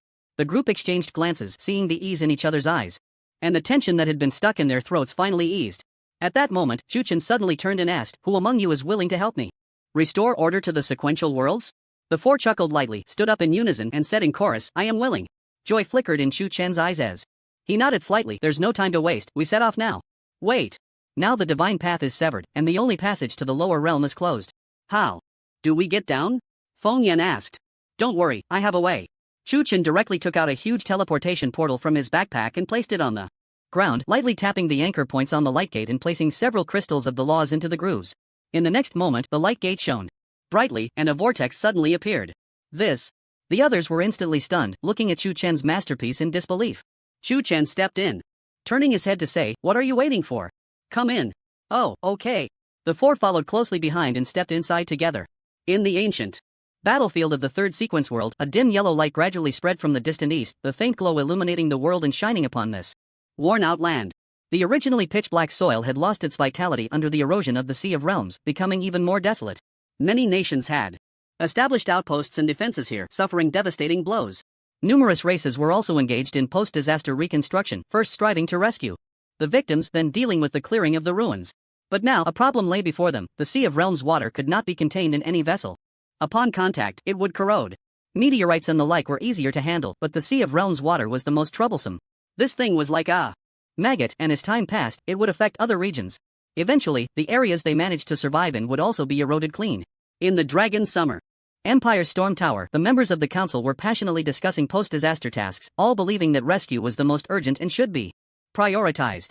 The war god of the Ghost Buddha sat at the top, helplessly watching the spitting and shouting crowd, sighing inwardly. Lin Dongfang sat beside him, looking even older with his white hair, his whole body devoid of energy, as if he could pass away at any moment. The leaders and vice-leaders of the four legions sat at the four corners, having no answers on how to resolve the situation.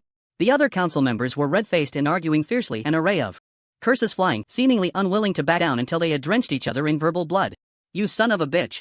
Shouldn't rescue be the top priority? How many victims are still trapped? You're even thinking about helping other countries?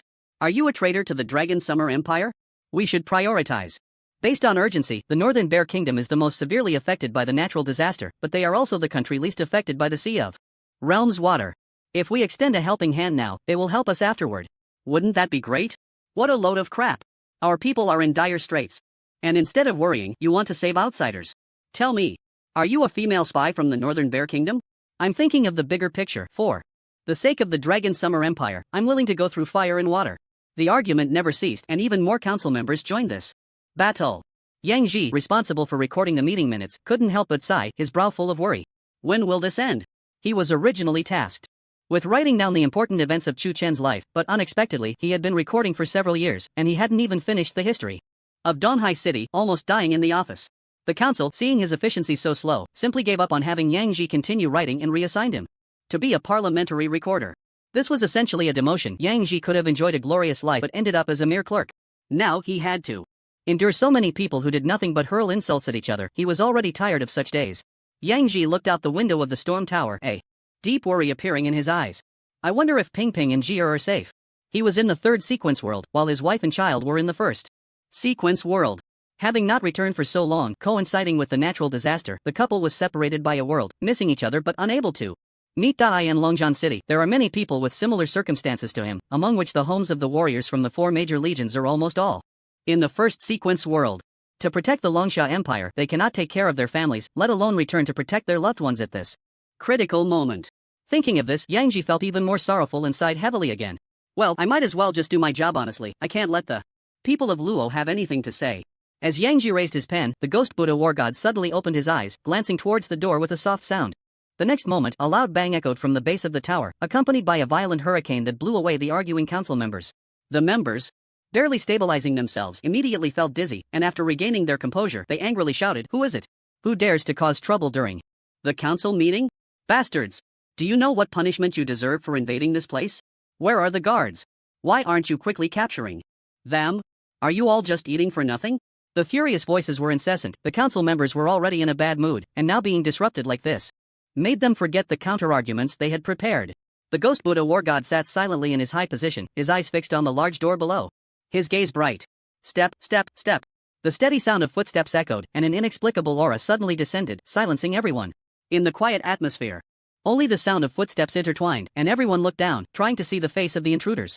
There were 5 people in total, and the one at the front had an extraordinarily handsome face, with a noble demeanor that resembled a celestial being, captivating all who beheld him. The 4 behind him all exuded an extraordinary aura, creating immense pressure that made it hard for anyone to meet their gaze. These individuals dissipated all their momentum, relying solely on the pressure they emitted to silence the council members. "Who are you? State your name at once," a middle-aged man with a large belly scolded. In response to his question, the 5 did not reply, merely walking quietly until they reached the end of the path at the base of the tower. The leading man looked at this familiar scene, feeling a surge of emotions. It was here that he had once faced judgment, nearly ending up exiled. Looking back at the past, he realized that so many years had passed without him noticing, and returning here, he found everything had changed. "I wonder if the sea-shaking war god is still alive. I still have an account to settle with him," Chu Chen said with a light laugh, shaking his head. This action was undoubtedly a great provocation in the eyes of the council member who had scolded them. Having already lost in the argument, he felt ignored and immediately shouted, "Where did this little brat come from? Get out of here!" As soon as these words were spoken, the vast storm tower fell silent again. Feng Yan coldly looked at the man, his eyes shimmering with a brilliant light, and mysterious runes flickered continuously. With just one glance, the council member's face suddenly turned purple, clutching his throat in agony as he knelt on the ground, making whimpering sounds. "My brother is here. Who dares to be reckless? If anyone dares to be impudent again, I will show no mercy." As soon as the words fell, a massive killing intent erupted like a storm, turning the entire council upside down. The moment the killing intent was unleashed, everyone's expression changed drastically. They had been on the ancient battlefield for so many years, experiencing countless battles. Yet they had never felt such terrifying killing intent. Who exactly were these five? Especially the leading man, whose aura was unfathomable, like an endless ocean, making everyone feel incredibly small. At that moment, Yang Ji stood up excitedly, his face flushed as he looked at the leading man. You are. The commotion created by the five was so great that it was hard for everyone's attention not to be drawn to them. Yang Ji initially felt that the leading person looked very familiar, highly resembling the face that had caused him so much suffering in his memories. At first, he thought he was mistaken, as the person in his memory had an extremely enchanting and strikingly handsome face. The person before him, although quite handsome and deserving of the phrase extraordinary elegance, exuded an extraordinary aura, fitting to be called a dragon among men. However, the only thing preventing him from making an immediate decision was the imposing and masculine energy radiating from this person, whose features were slightly off. Just as he was lost in thought, Feng Yan stepped forward to speak, and Yang Ji finally reacted, recalling that this was the very person who accompanied Chu Chen on his expedition to the Old Lands. The Feng family. Feng Yan. Suddenly, someone beside him, noticing Yang Ji's agitation, curiously asked, "Yang Ji, do you know this person's background? Which family does he belong to?" Yang Ji had no time to respond, his face shifting from red to purple, as if performing a magic trick, changing through more than 10 different expressions in a short time. He excitedly patted the armrest, his eyes wide open, breathing rapidly as if he were having a heart attack. This display startled the person next to him, who thought Yang Ji had suddenly fallen ill and was ready to call a priest for help. However, at that moment, a gasp from behind him struck like a bolt from the blue, leaving him frozen in place. "Old Su, I can't be mistaken, can I? That girl seems to be your daughter?" "Daughter?"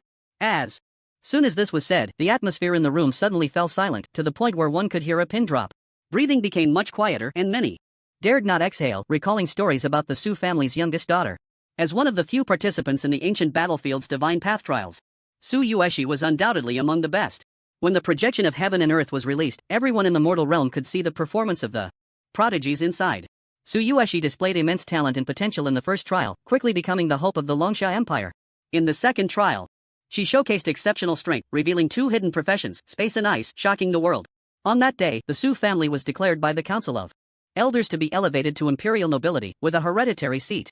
The already powerful Su family became an existence of immense power in the Longsha Empire, practically a ruler in the third sequence world. If it weren't for the family head Su Weigua's indifference to fame and fortune, he could easily have become the lord of Longjian City. Now that his daughter appeared here, the astonishing demigod prodigy, how could it not be shocking? It should be known that even a powerful figure like the Ghost Buddha War God was merely a world-destroying five-star being. The gap between the two was so vast it could be understood with a mere thought. Even the War God would bow and pay respects to Su Yueshi. This matter had nothing to do with seniority, for those with great strength were the true sages. Su Weigua, sitting beside Tai Padian, had a dazed look in his eyes. His daughter, whom he had always thought of, appeared before him, stirring his heart in ways he could hardly calm. His eyes unknowingly became moist, and his legs trembled slightly as he stood up, the words of concern just at the tip of his tongue, but he didn't know where to start. Yueshi. As a father, he always felt he had not fulfilled his responsibilities, nor had he given Su Yueshi any support. This path was one she had forged on her own, without relying on the family in the slightest. Because of this, Su Weigua felt even more guilt and heartache. Tai Padian patted his shoulder and said softly, "Go ahead." Just as Su Weigua was about to rush over, the plump council member who had spoken earlier said again, "No matter who you are, barging into a council meeting is a death sentence. No exceptions." "Absurd!" Feng Yan coldly shouted, glaring at the man, and said in a deep voice, "What are you? If you utter another word, I'll make you regret knowing how to write the word regret. I advise you, my sword doesn't have eyes." Daikun's face turned purple with anger. Being threatened in front of so many people was a loss of face. But thinking of the Ghost Buddha War God backing him, his courage surged, and he coldly snorted, "You arrogant brat. What law binds me? I want to see how you dare to lay a hand on this council member under the bright sun, seeking death." Feng Yan's bad temper flared up immediately. He was already displeased when he heard this group of people proposing to go to another country for rescue, disregarding the safety of their own citizens. Now this person was getting too arrogant? A bunch of good-for-nothings. Had the nerve to insult the savior? Feng Yan immediately formed several seals and an irresistible force transformed into golden ropes, tightly binding Dai Kun, sealing his mouth with a mysterious power, leaving him unable to utter a word. He could only lie on the ground, rolling around, resembling a large fat maggot with his bloated figure. Feng Yan coldly swept his gaze over the person who had just insulted him and said with a grim expression, "Is there anyone else with objections? Feel free to speak up, so I don't have to hunt you down one by one." Upon hearing this, the council members exchanged glances, unsure of what to do, and took half a step back. They clearly saw Dai Kun's fate, a power so immense that they felt even the Ghost Buddha War God could not stop it. Moreover, throughout the entire time, the Ghost Buddha War God had not said a single word. That was the key. Shu Chen noticed the crowd retreating as if they had seen a ghost and slowly said, "Alright, just a few words will suffice. Why tie someone up? You know I can't stand foul-mouthed people. If I don't teach them a lesson, they'll really think they can act recklessly just because of their status." Feng Yan scoffed. Shu Chen shook his head helplessly, slowly raising his gaze to the familiar faces and said, "Esteemed council members, I have no intention of harming anyone. If I have offended, I apologize." He then clasped his hands in a salute and continued, "I have come for one matter. Could you please inform me of the extent of the waters covering the Sea of Realms?" The council members? Upon hearing this, they couldn't believe their ears. He had come with such a grand display, yet only wanted to clarify the current situation of the third sequence world? And he had even arrogantly bound a council member? Was he here to ask questions or to threaten? The corners of their mouths twitched slightly. This style of action was quite unconventional. "Since you have a request, why are you so rude to us? And why did you intrude into the storm tower?" One person spoke up. Shu Chen chuckled lightly and replied, "It seems you have misunderstood. It is not I who have a request, but you who have a request of me." Suddenly, at that moment, Yang Ji erupted, panic-stricken, pointing below and shouting, "Chu Chen! He is the notorious Chu Chen!" What? The revelation stirred a commotion, and the scene instantly became chaotic. The crowd jumped from their seats like startled birds, their expressions filled with fear as they scanned the faces below. In the vast world, who did not know the name of the notorious Chu Chen? Who was unaware? Even among the myriad races, when a child cried and this name was mentioned, they would instantly fall silent. His reputation was boundless, a living legend. Most importantly, he was the pride of the entire Longsha Empire, a model and idol for all ordinary people. He had single-handedly composed a legendary story that no one had ever achieved before or would ever achieve again. Such an unparalleled genius, once he stepped onto the divine path, drew the attention of the world. His performance was unprecedented and unmatchable. Meanwhile, Chu Chen's experiences along the way could be described as full of twists and turns. Each time he faced a powerful enemy, he managed to turn the situation around, showcasing extraordinary will and strength. Although people could not see the third trial of the divine path, they still hoped from the bottom of their hearts that he would successfully seize the divine position and create a history of mortals becoming gods. After so many days without good news, they instead faced a catastrophic disaster. The matter of the divine path gradually faded from people's sight. At this difficult juncture, Chu Chen suddenly returned. How could this not excite them? Is he really Chu Chen? You can't be mistaken, right? Chu Chen's portraits are everywhere. You can buy one for 10 dragon coins on the street. I remember he didn't look like this. No, if you look closely, you can still find that the two are very similar, especially their facial features. They are simply identical. A heated discussion erupted among the crowd regarding the authenticity of Chu Chen, with skeptics ultimately being in the minority. After all, who would impersonate Chu Chen for no reason? Even if someone did, would they have that kind of strength? The villain had already broken through to the demigod level during the second trial, and there were hardly any demigods in the entire Longsha Empire. Yang Ji was more excited than anyone. In his eyes, Chu Chen was an idol, and he had long wanted to see the real person. He is definitely the real one. I would stake my life on it. I can prove it too. Suddenly, Tai Patian stood up and, along with Su Weigua beside him, swooped down towards the group.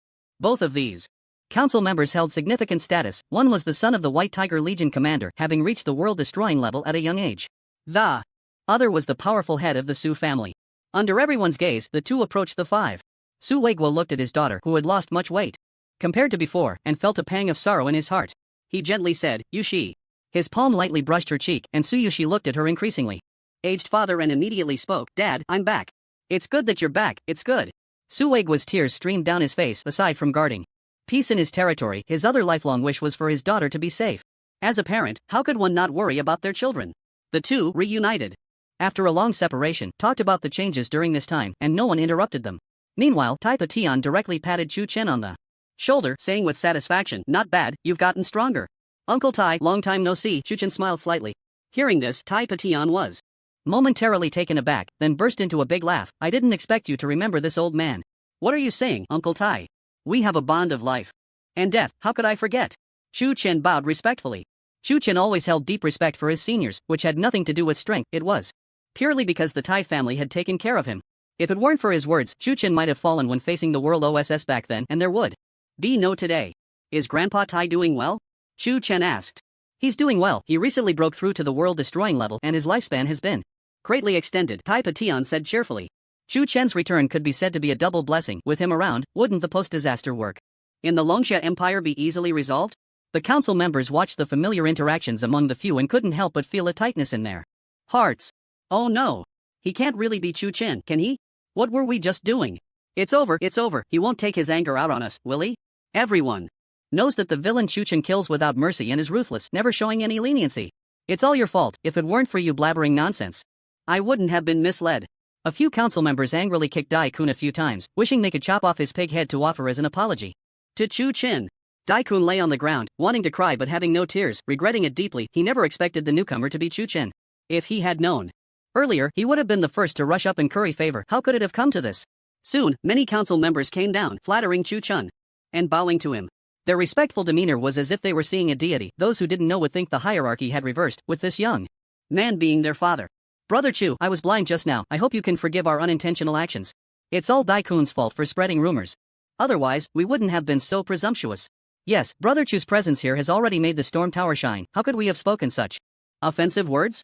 Chu Chen looked at the sycophantic expressions of these old-timers and secretly laughed in his heart. He was no longer the naive young man who knew nothing. He was well aware of right and wrong. If he were truly swayed by their flattery, then he had wasted all these years. Alright, everyone has dispersed, leaving Chu Chen in a quiet place. What does such noise resemble? The ghost Buddha war god spoke. After this remark, the crowd reluctantly left, their demeanor suggesting they wished to cling to Chu Chen. Once the council members had departed, the ghost Buddha war god said, Brother Chu, would it offend you if I addressed you this way? What are you saying, war god? I couldn't ask for more, Chu Chen replied with a slight smile.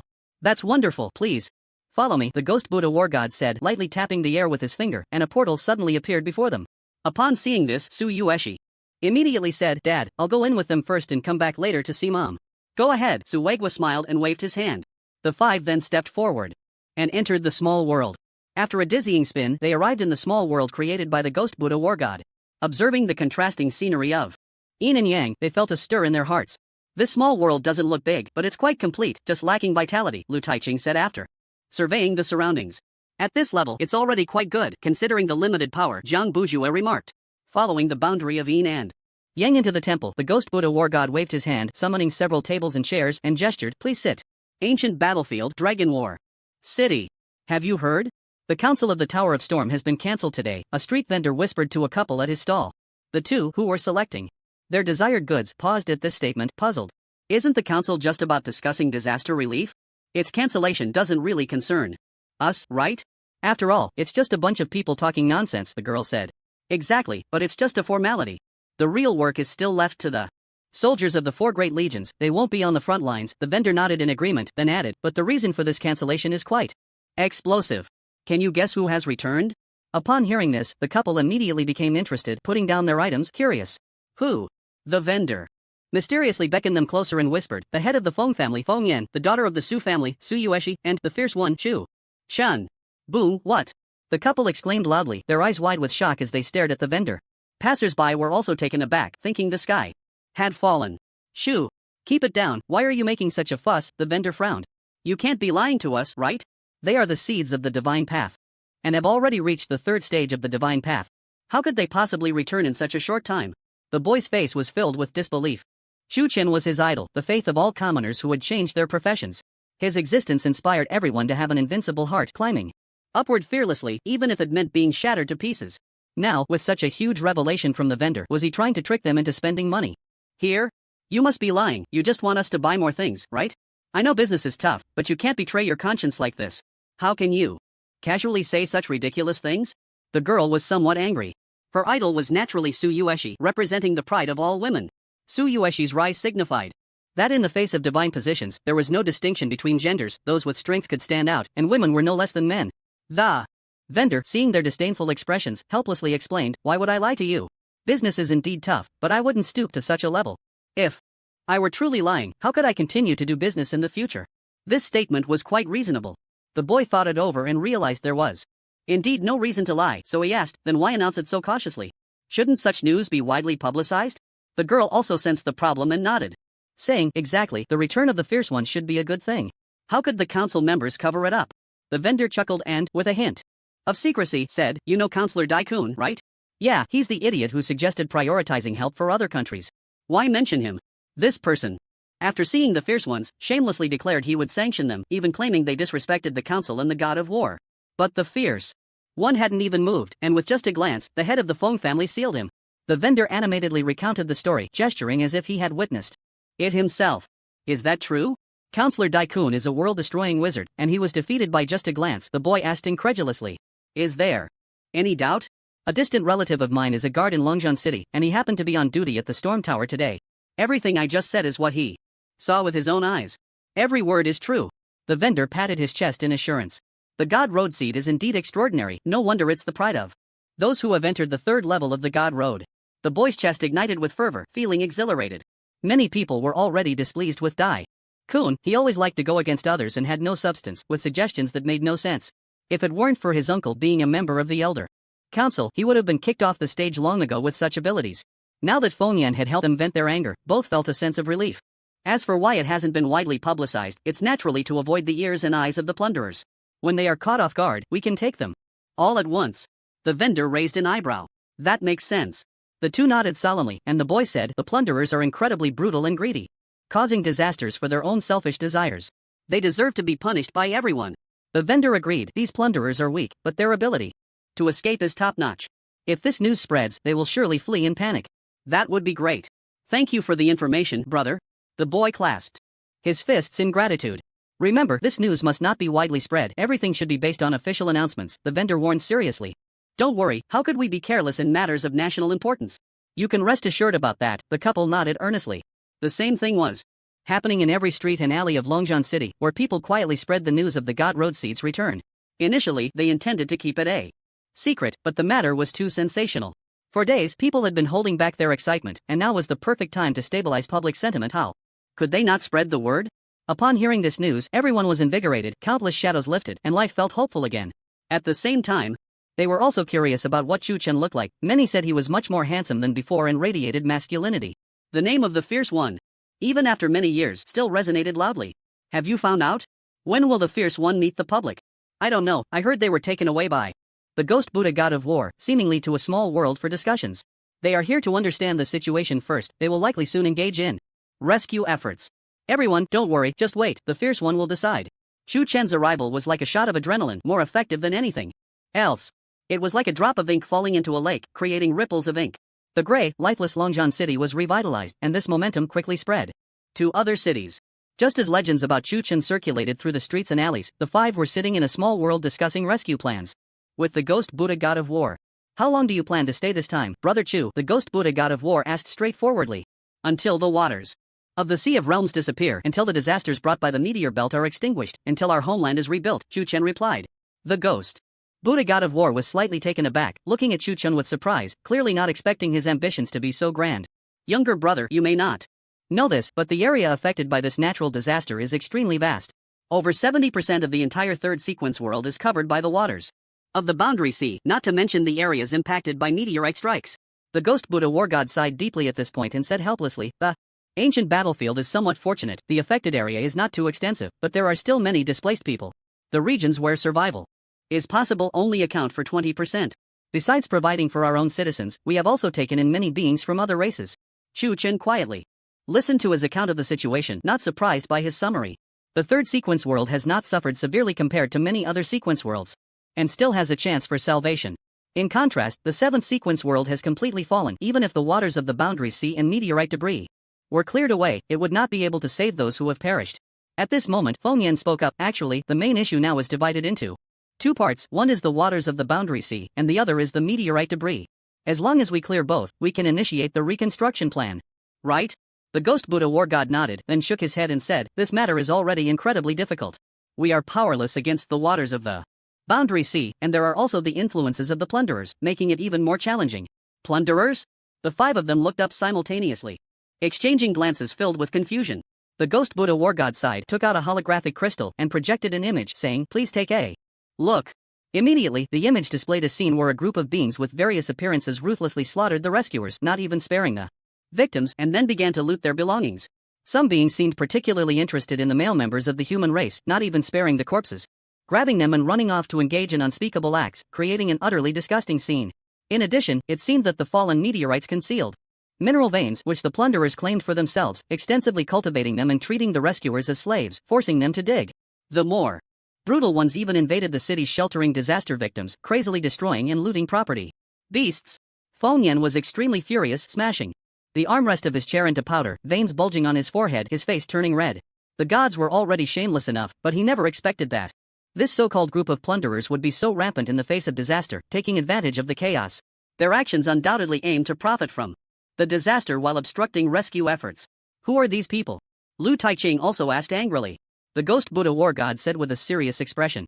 The plunderers appeared after the disaster subsided. They consist of beings from various races, and their numbers are quite large, mingling in various regions, especially in places with mineral veins. So many? Haven't there been any attempts to encircle and eliminate them? Jiang Bujue asked in confusion. The ghost Buddha war god shook his head helplessly. Some among them are proficient in dark magic. Whenever a powerful divine sense appears, they can teleport away in groups, making it impossible to catch them. Upon hearing these 3 words, Chu Chen frowned. He was the only one among the 5 who had experienced the power of dark magic. Even when he was just a master, he had witnessed the strangeness of dark magic, which was indeed hard to guard against. Dark magic is a product of the abyssal race, and the cost of using it is enormous. Teleporting thousands requires sacrificing thousands of years of lifespan, which ordinary people cannot afford. It seems the abyssal race is scheming behind the scenes. Only they could pull off something like this, Chu Chen said, his eyes flashing with brilliance. We have also discussed this issue, but now, due to the waters of the boundary sea, we cannot cross over, and thus cannot ascertain the status of the abyssal race's seal, the ghost Buddha war god said. There are beings from the mad whale race and the night elves among them. They are all traitorous races combined with dark magic. The facts couldn't be clearer, Chu Chen said calmly. So, the abyssal race has definitely broken the seal? The ghost Buddha war god's expression changed drastically. He had thought it was just a small breach, but he never expected the situation to evolve to this extent. Once the abyssal clan breaks free from their seal, even if all the races unite, it will be difficult to resist. After all, this natural disaster is aimed at them, and their elite combat power is greatly depleted.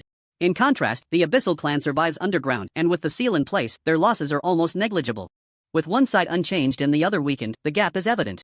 The possibility is very high. Chu Chen nodded slightly, having confirmed this thought the moment he saw the light screen. In that case, the waters of the boundary sea have become our natural barrier, preventing the abyssal clan from crossing? The ghost Buddha war god's expression was quite complex. The waters of the boundary sea, which they desperately wanted to eliminate, had unexpectedly turned into a tool to block the abyssal clan. So, should they eliminate it or not? If they do, they will face the abyssal clan's retaliation. But if they don't eliminate it, will the myriad races still have space to survive? The raiders should be an organization gathering intelligence. On one hand, they are drastically weakening our combat power, and on the other, they likely have a larger conspiracy, Chu Chen analyzed. Brother Chu, are you implying these mineral veins should provide the answer? War god, do you have any samples? Chu Chen asked. The ghost Buddha war god slowly shook his head, saying, the ores we collected are extremely limited, and they have all been sent to the first sequence world. I heard that this stuff has a unique effect against the boundary sea water's magic suppression, but we'll have to wait for the report to know the specifics. That's right. If the ores have a restraining effect on the boundary sea waters, then the raiders collecting mineral veins is paving the way for the emergence of the 5th catastrophe. Chu Chen chuckled softly. The ghost Buddha war god's face suddenly turned pale.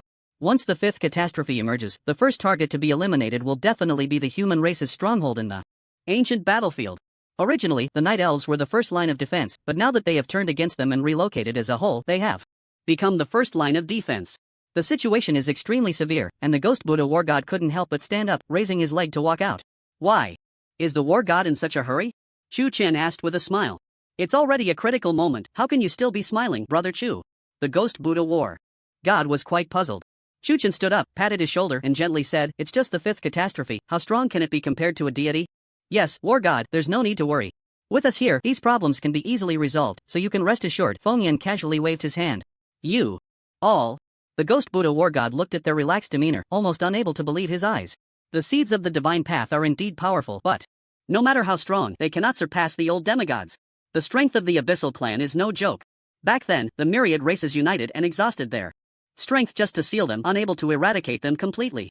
Now, with the combat power of the myriad races greatly diminished, even self-preservation has become a problem. How are they so calm? Filled with doubt, the ghost Buddha war god tentatively asked, may I ask, Brother Chu, have you perhaps already become a deity? Upon hearing this question, the other four, aside from Chu Chen, looked at him with strange expressions, their eyes revealing an indescribable mockery. Chu Chen first frowned, then curiously asked, "Why does the war god say this? Have you seen the aura of a deity on me?" The ghost Buddha war god was somewhat baffled. Generally, when people hear such questions, they either become anxious or shake their heads in denial, unwilling to agree. However, Chu Chen's reaction was completely opposite. He neither rejected it nor did he show any signs of denial, and even a hint of an ambiguous expression flashed across his face. It seemed somewhat disdainful. Just as the ghost Buddha war god was about to ask further, the communication phone in his backpack suddenly rang. He slightly furrowed his brow, took out the phone, and answered, "What's the matter?" This phone was for personal use, and it only rang when something extremely significant and urgent occurred. The last time it rang was when the disaster happened, and it had been over a month since then. A cacophony erupted from the phone, accompanied by a booming sound, quite impressive. Even the 5 people seated across could hear it. After the communication, the ghost Buddha war god hurriedly stood up and said solemnly, "There's been a change at the ancient battlefield. The raiders have come." A glint flashed in Chu Chen's eyes as he slowly said, "Since we have nothing to do, why don't we go with the war god?" The ghost Buddha war god nodded. "That would be excellent." With that, the 5 followed the ghost Buddha war god out of the small world, flying away from Dragon War City towards the site of the incident. Along the way, Chu Chen inquired about the severity of the situation and the specifics, to which the ghost Buddha war god explained in detail. "This time, the number of raiders is extremely high. They encountered one of our rescue teams. Moreover, traces of a mineral vein have been discovered nearby. They must be after the ore." This rescue team is composed of the 4 major legions, with over 50,000 members, focused on rescuing the victims of the ancient Luo Plain. The number of raiders is conservatively estimated to be over 100,000, and they are very strong. The rescue team is in danger. I must go. We cannot let the raiders succeed. Chu Chen flew over numerous cities, looking down at the densely packed heads below, where people had set up tents casually on the streets, living conditions quite rudimentary. Aside from meeting their housing needs, daily meals were also provided by the local authorities, which were relatively generous. Yet, the sorrow etched on their faces was unmistakable, revealing that the disaster brought upon the people was irreversible. Chu Chen couldn't help but feel a pang of sadness, letting out a quiet sigh. At that moment, a hand suddenly rested on his shoulder. Chu Chen turned to see Feng Yan giving him a comforting look, signaling him not to blame himself too much. Previously, he had only observed from the heavenly realm, but nothing compared to experiencing it firsthand. Whether it was a natural disaster or man-made calamity, it was always the common people who suffered the most. After flying for a while, they finally left the border. Chu Chen looked at the pockmarked ground, filled with craters caused by meteorite impacts, and for a moment felt dazed. He vaguely remembered that it was here he had fought for his life against the night elves alongside many warriors. That was the first time he had cast a forbidden spell and experienced the terrifying power of unlimited firepower. Since then, he had gained the confidence and courage to strive for the peak. Time really flies, Chu Chen sighed. Just then, several figures suddenly appeared ahead, and judging by their attire, they were undoubtedly the leaders of the 4 major legions. Among them stood an old man with white hair and beard, and Chu Chen recognized him at a glance. "Grandpa Tai!" Chu Chen exclaimed joyfully as he rushed forward to Iron Qingtian. "Chu Chen?" Iron Qingtian looked a bit confused, but upon closer inspection, he realized it was indeed Chu Chen and immediately smiled. "When did you come back? Why didn't you tell this old man?" "Just got back, and I had some matters to attend to, so I didn't visit right away. Please don't blame me, Grandpa." Tai, Chu Chen grinned. The 3 legion leaders beside them were shocked to see Chu Chen, their legs nearly giving way as they almost fell to the ground. The rumored ruthless killer, how come he seemed so different from what they had heard? His temperament shouldn't be this good, right? And what was with his appearance? Why was he smiling so innocently? Soon after, the ghost Buddha war god approached the group and said in a deep voice, "We can catch up later. The situation is urgent." Understood. The group continued flying for a while until they arrived at a massive lake. In Chu Chen's memory, this place was not a lake. He guessed it must have formed from the influx of the Sea of Realms water after a meteorite impact. He had encountered this peculiar liquid before. His first battle with the Chu Emperor had taken place on the Sea of Realms water. He had previously dared not touch this liquid, as the rumors surrounding it were mysterious and its corrosiveness comparable to the waters of the Yellow Springs. Some called it the Yellow Springs of the Heavens. Moreover, the Sea of Realms water possessed a unique magical property known as anti-magic. The so-called magic prohibition, as the name suggests, causes the magic power of anyone who touches it to disappear completely, leaving them unable to cast spells or skills, and they can only be corroded helplessly. The influx of the seawater from the boundary is the greatest calamity in the worlds of the heavens, and all races have no way to deal with it. Beside this lake, there is a huge meteorite, its area comparable to that of a small city. In the center of the meteorite, a crack has appeared, through which one can see the golden ore hidden inside, shining brightly. Above the meteorite, an incredibly fierce battle is unfolding, with numerous elements flying about and the sound of earth-shattering explosions ringing in the ears. Below the meteorite, many victims are struggling to escape the onslaught, while the 4 great legions cover their retreat. "Leave this to us," You all hurry and go, a soldier shouted, raising his shield to block the attack, urging the others behind him. The few people he was protecting looked up at the sky in terror, their legs trembling uncontrollably, nearly losing the ability to move. One of them was severely injured, one leg already missing, the stump remarkably smooth, clearly a wound from a sharp weapon. What will you do if we leave? Stop talking nonsense. I told you to go. As soon as he finished speaking, a wave of azure sea tide descended from the sky, violently knocking the soldier away, his shield shattering with a loud crash, the residual force slamming into his chest. Thud, his chest caved in, several ribs breaking instantly, and he was sent flying, crashing heavily against the meteorite. Soon, a colossal whale, 1,000 meters long, surged through the waves, sneering, "Leave? Today, if you don't leave your lives behind, none of you will escape." After saying this, another wave of azure sea tide descended, carrying the power of the water laws, charging directly at them. The four people saw this and their pupils suddenly constricted, a deep despair rising in their hearts, as if they had fallen into an ice cave. Are we going to die? The whale, seeing the fear on their faces, grinned wickedly. He loved nothing more than witnessing the despair of his prey. Boom, the azure sea receded, suddenly transforming into countless droplets of water that scattered on the ground, sinking into the soil and disappearing without a trace. The sudden turn of events startled both sides. The four who were saved thought death had come, but who would have thought the azure sea tide could be so easily dispelled? Saved? Before they could feel joy, they saw the whale looking angrily into the distance, coldly saying, "I thought it was someone else, turns out it's the big brother of the four great legions. Brothers, the enemy is tough, we need to go." As soon as this was said, a strange wave suddenly emanated from behind the oar, a pitch-black magic power slowly spreading out. This magic power was incredibly foul, reminiscent of the stench of a dead rat soaked in a cesspit for days, making one feel nauseous. The whale grinned at this. "Goodbye, see you next time." After saying this, it turned and flew towards the slowly materializing portal, moving as fast as lightning. A group of raiders gathered here, looking at the warriors filled with hatred, feeling extremely pleased. At this moment, many warriors rushed forward to stop them, shouting, "Thieves, don't leave. Ha ha ha. Pitiful humans, in the face of black magic, you have no choice. A bunch of useless trash, just wait, we will be back for this mine soon. If you have the ability, just stay here for the rest of your lives." The magic circle is activated. Laughter rang out. The raiders were already accustomed to this kind of guerrilla life and were quite skilled at it. Once black magic was cast, even the god of war could not stop it. The warriors could only watch helplessly as they stepped into the teleportation array, powerless to do anything. Damn it! Let them escape again. The same scene played out multiple times, and they had no way to counter it. The black magic was too sinister, something they had never seen before, and they had no countermeasures.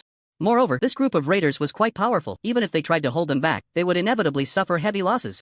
The triumphant laughter echoed all around as one by one, the raiders entered the teleportation array and quickly left. However, before they could celebrate for too long, those who entered suddenly came out from the other side of the teleportation array, staring at the familiar scene before them, their faces frozen in shock. What happened? Is the teleportation array malfunctioning? Unconvinced, he entered again, only to emerge from the other side of the teleportation array. Is it haunted? After several cycles, many of the raiders found the situation extremely bizarre, causing their hair to stand on end. Dark sorcerer, what the hell are you doing? Fix the teleportation array properly, a member of the evil god clan snorted coldly. The thin figure under the black robe, due to excessive consumption of lifespan, resembled a candle flickering in the wind, ready to extinguish at any moment. Each teleportation cost a millennium of lifespan, and with so many raiders this time, he was nearly drained completely. Speaking with a weak voice, he said, "I have done my utmost, there is no problem with the teleportation array." No problem? Then why do we still return to the original place after walking in? Did you not learn your magic properly? The mad whale shouted angrily. Once dark magic is successfully cast, lifespan will decrease. Do I look like I'm deliberately causing trouble? As he spoke, the hood of the black robe slowly came off, revealing a face as thin as a stick. High cheekbones, deep-set eye sockets, and bulging eyeballs were starkly exposed, with wrinkles on his face that could crush a fly. The crowd was shaken. They knew the cost of using dark magic was high, but they never expected it to be this terrifying.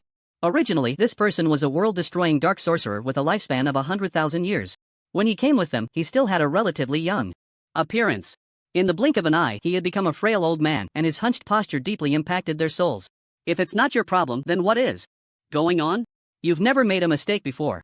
Just as the raiders felt a chill in their hearts, a sudden exclamation rang out. I know her. She is the human Tsuyoshi, the master of ice and space. As soon as this was said, countless gazes turned toward that person. Tsuyoshi's fingertips glowed, and ripples spread out like waves on water.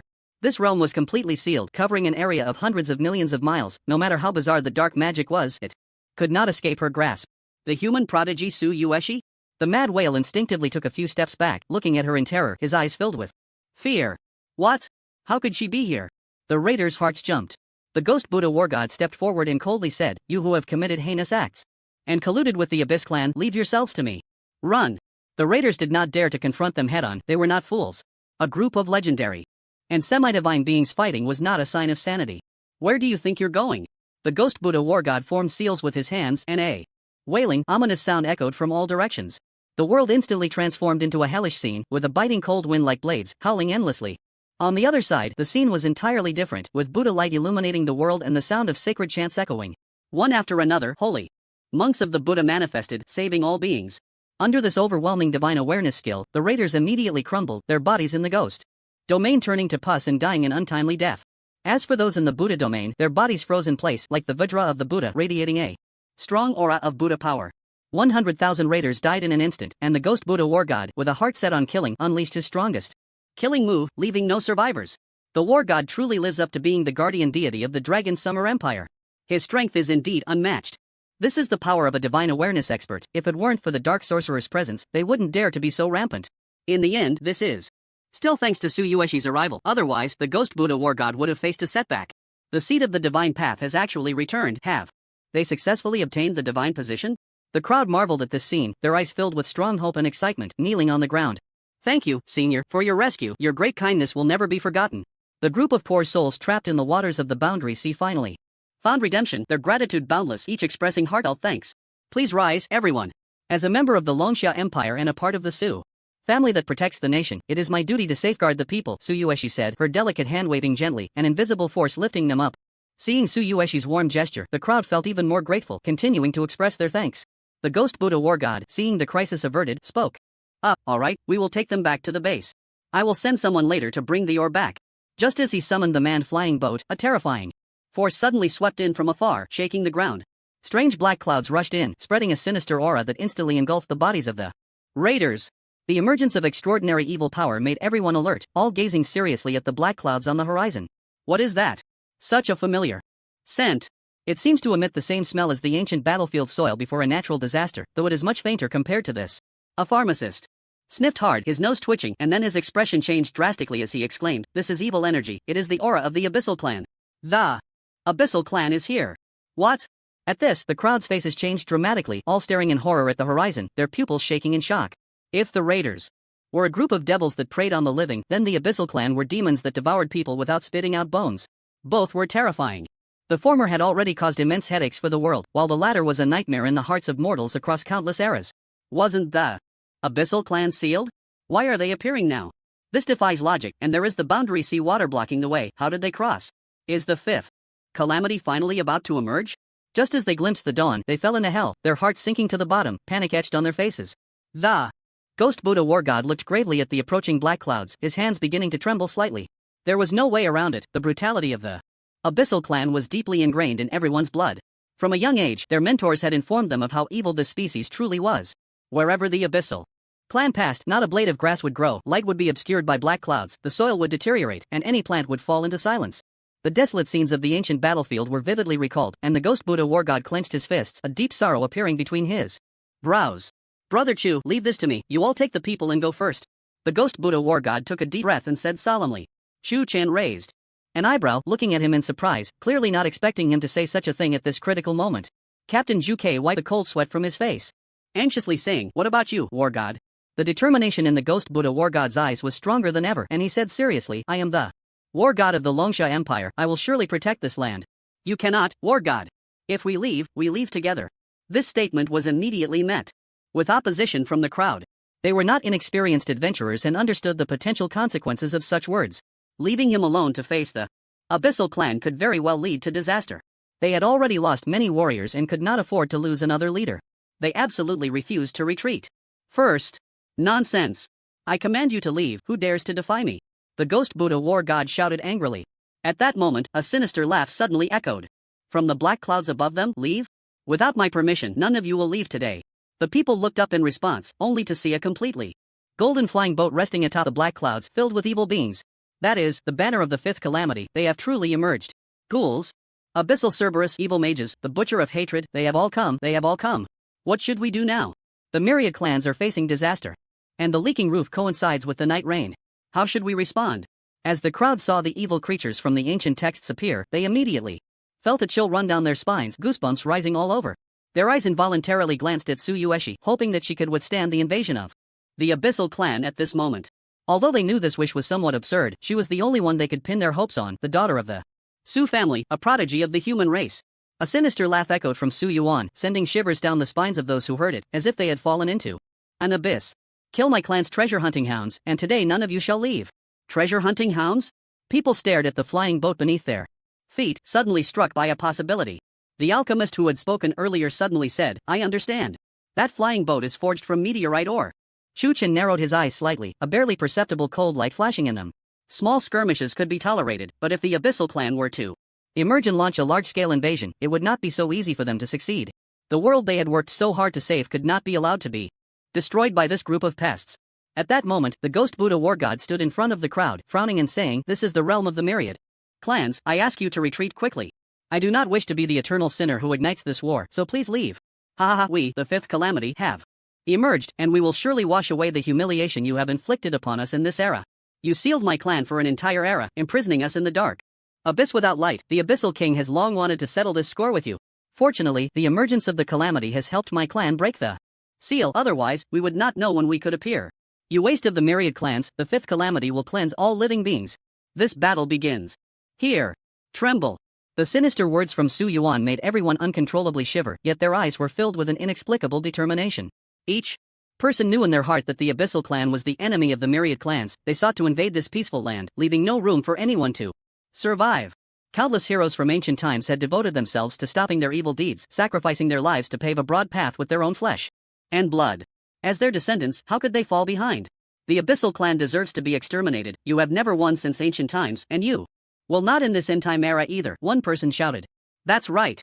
As long as the myriad clans unite as one, you will also fall to the fate of being sealed. The figure on the flying boat, shrouded in black mist, sneered disdainfully. If it weren't for the gods stirring up trouble several eras ago, do you think you could be so lucky to survive until now? Moreover, now that you are severely weakened, it will be very difficult for you to gather strength, right? Let me tell you some unfortunate news. Our Abyssal clan has benefited from your seal, which is why we have not been affected by the calamity. We should actually thank you. The Ghost Buddha war god snorted coldly and stepped forward, saying, although our combat power has declined, so what?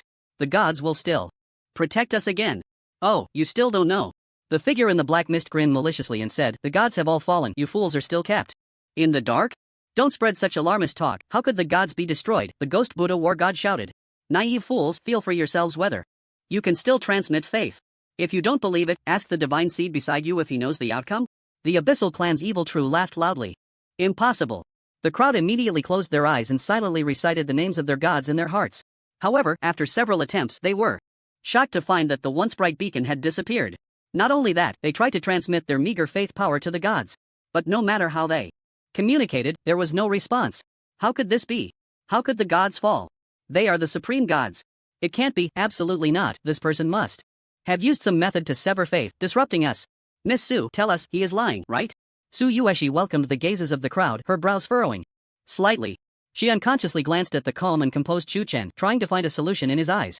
But Chuchen seemed indifferent, quietly gazing at the sea of clouds, his deep eyes mixed with an indescribable meaning. Soon after, the Ghost Buddha war god also turned his gaze to Tsuyoshi, solemnly asking, Miss Su, is what this thief said true? Have all the gods truly fallen? At that moment, she finally felt a prickling sensation on her back, her mouth opening slightly as she nodded. Yes, all the gods have indeed fallen. The Ghost Buddha war god's eyes widened in disbelief as he looked at Tsuyoshi. The crowd turned pale with fear, unable to accept such a reality. The gods were so powerful, living as long as the heavens and the earth, who had the ability to slay them? Even though they were reluctant to believe it, at this moment, they truly felt the absence of divine presence. Moreover, with a prodigy who had walked the path of the gods admitting it, the level of belief among the people soared to over 70%. Why did the gods fall? Aren't they supposed to be immortal? Faced with this question, Tsuyoshi chose to remain silent.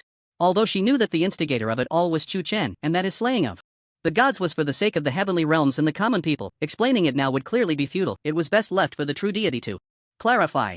The evil spirit looked down at the terrified humans and sneered, the gods are dead, who in the heavenly realms can stop us now? The fifth calamity. Let the first feast begin.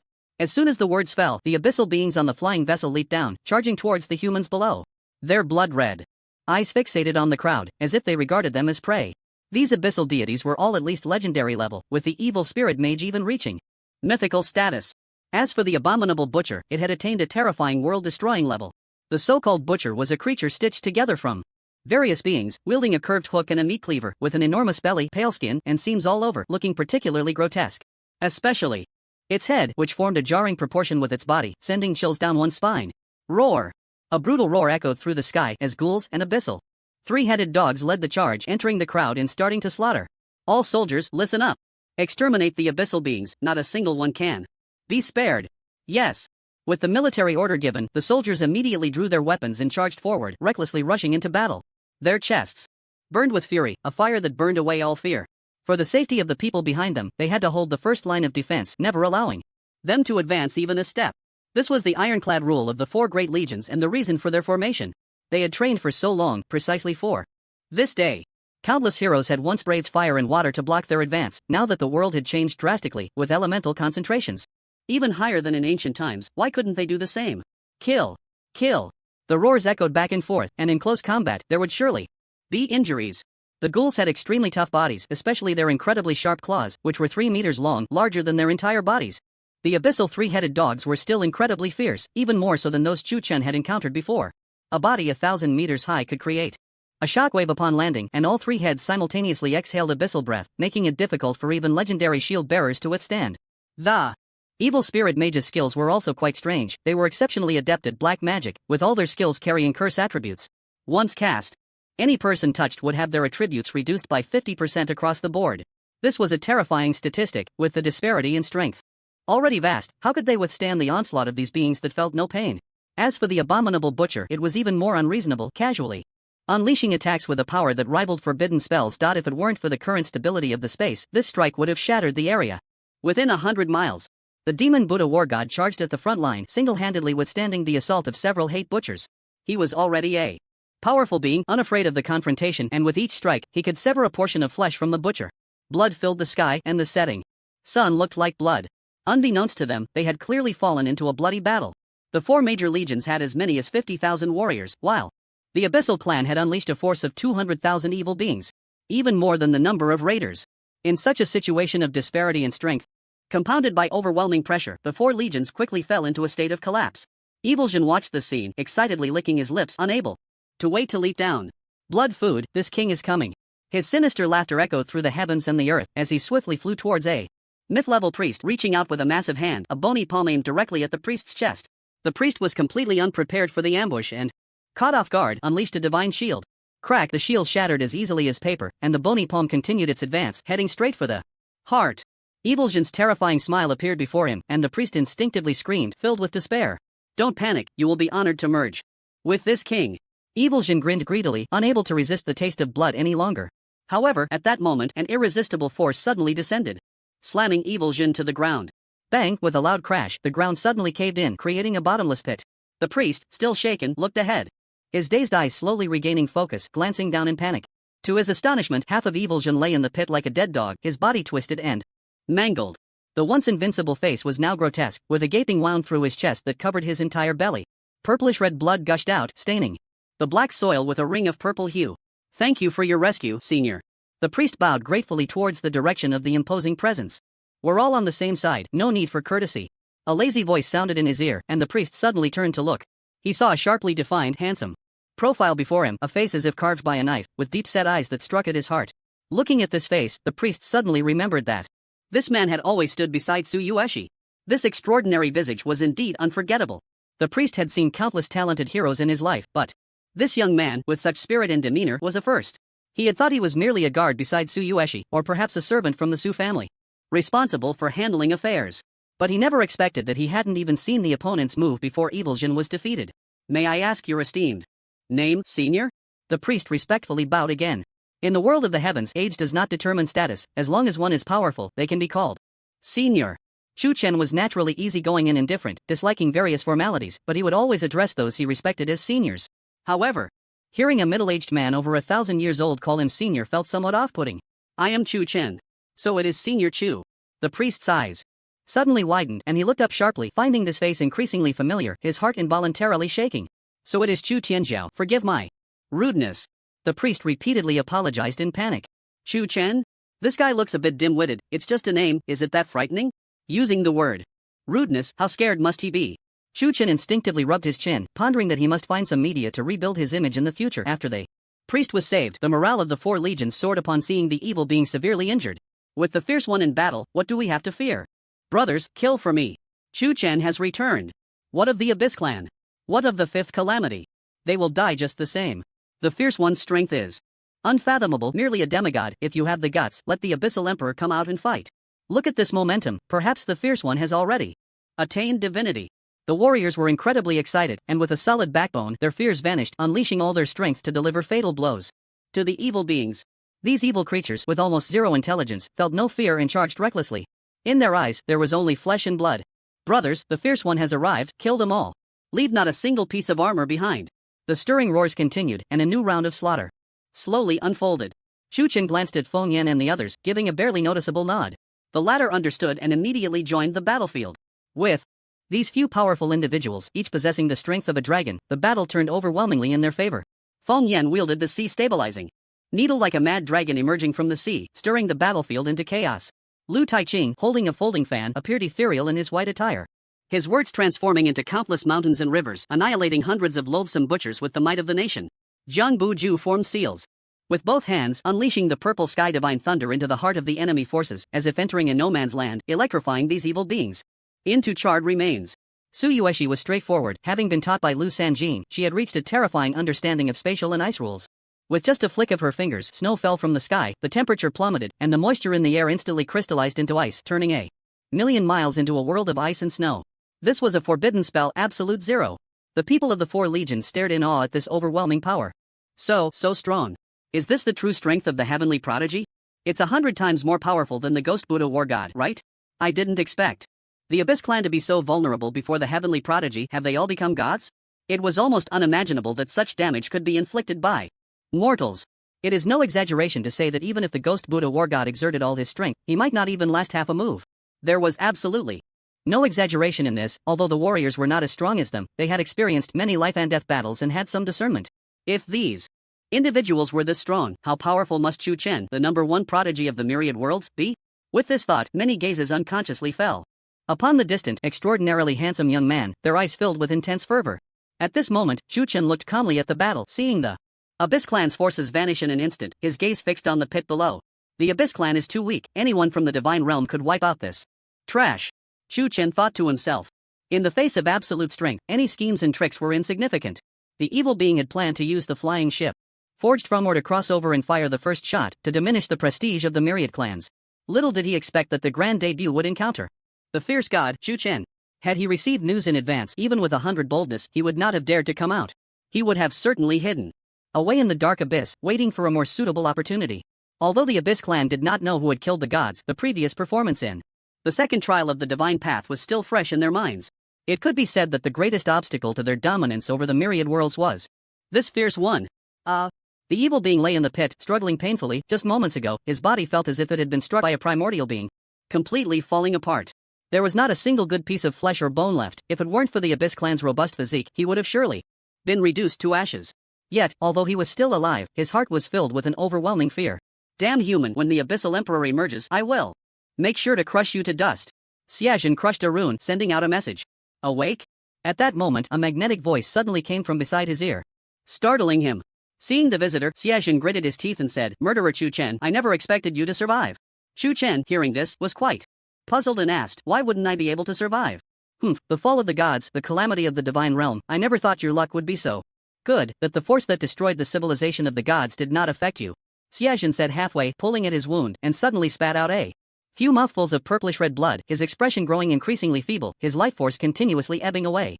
Upon hearing this, Chu Chen couldn't help but laugh. It turned out the Abyssal clan thought he had died at the third trial of the divine path. They believed that an unknown mysterious power was responsible for the fall of the gods. What would their expressions be if they knew that the twilight of the gods was something he had orchestrated himself? Chu Chen found it quite amusing to look at the grief-stricken Xiaojin, who would make one think he had done something improper to him. Don't be too pleased. My emperor has already received the news. Soon the army will march and the fifth calamity will sweep through every corner of the heavens. Xiaojin shouted. Oh, is that so? That's great, saves me the trouble of searching for them one by one. It's much more time efficient to have them all come at once, Chu Chen said with a smile of appreciation. Xiaojun looked at Chu Chen's fearless and delighted expression, momentarily doubting whether his eyes were deceiving him. That was the Abyssal King, who had once struck fear into countless hearts. A terrifying existence that could take on thousands alone, an immortal evil king that no one could harm. If it weren't for the intervention of the gods in the battle, the Abyssal King would have long since wiped out all the races. Xiaojun snorted coldly in his heart, thinking that Chu Chen was definitely just putting on a brave front, and he must be terrified right now. This defeat was something this king did not anticipate, but the fear of the fifth calamity will surely bring vengeance for this king. Xiaojun shouted. After finishing his words, his eyes turned white, his head tilted, and he fell immediately. The next moment, golden rain began to fall from the sky, particularly fitting in this moment of blood-red sunset. The warriors bathed in the golden raindrops, cheering and celebrating their victory in battle. The entire Abyssal clan was annihilated, and on their side, not a single person had died. Only a few hundred were lightly injured. This achievement would surely shock many. In any previous era, such a great victory would have been unimaginable. It was known that once all races united against a common enemy, resulting in a 10-to-1 loss, to kill a ghoul, one would have to sacrifice a 10-man squad. In such a disparity of strength, the appearance of Chu Chen and the others had dealt a heavy blow to the enemy. For legions did not dare to take credit, they knew this merit belonged to someone else. The mighty murderer. The head of the sealed path is mighty. Miss Su is mighty. The cheers were endless, and the warriors joyfully rushed to the few of them, excitedly celebrating this moment. The emotions of the people below could not be calmed. What was once a certain death had been turned around by the arrival of Chu Chen and the others. How difficult was it to survive in war? Moreover, they were all powerless individuals, making it even rarer. We survived, we must thank our benefactors. Chu Tianzhou's strength is unparalleled. His life-saving grace is unforgettable. With Chu Tianzhou here, why fear the fifth calamity? We can offer our faith and serve the new god. New god? Upon hearing these two words, everyone's eyes immediately lit up. If this strength were not divine, it would be too hard to explain. Chu Chen was so strong, and having heard of changes in the divine realm, perhaps he was a newly ascended god who managed to escape the calamity. Just as the crowd was in an uproar, the golden figure in Chu Chen's mind quietly began to change. Chu Chen's heart stirred, and he immediately turned his attention inward, observing this golden figure. According to King Xuanwu and Yi Gucheng, this was the golden body of merit, an unparalleled treasure. However, the nurturing conditions are extremely harsh, and there are almost no heavenly materials or earthly treasures that can promote growth. In response, the two seniors suggested exploring on one's own, preferably starting with the world tree.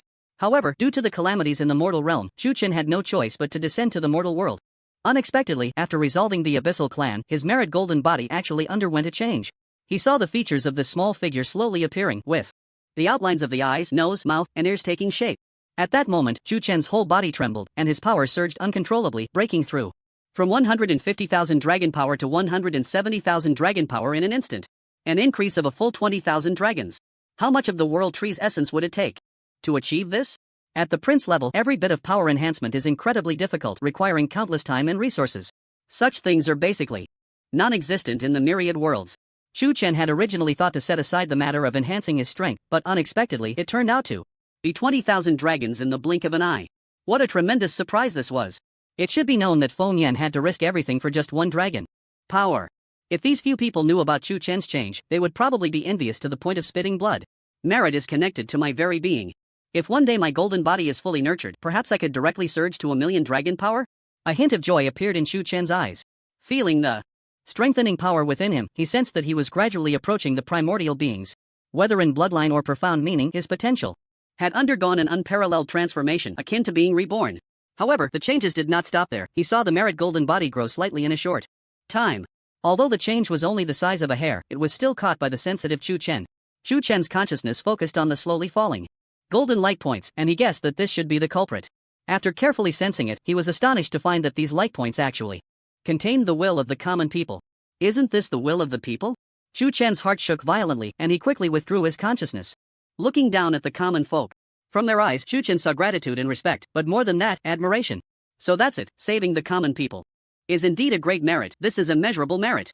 The will of the people is the product of this merit, which can promote the perfection of the merit golden body. Chu Chen's eyes lit up, suddenly discovering a different broad path.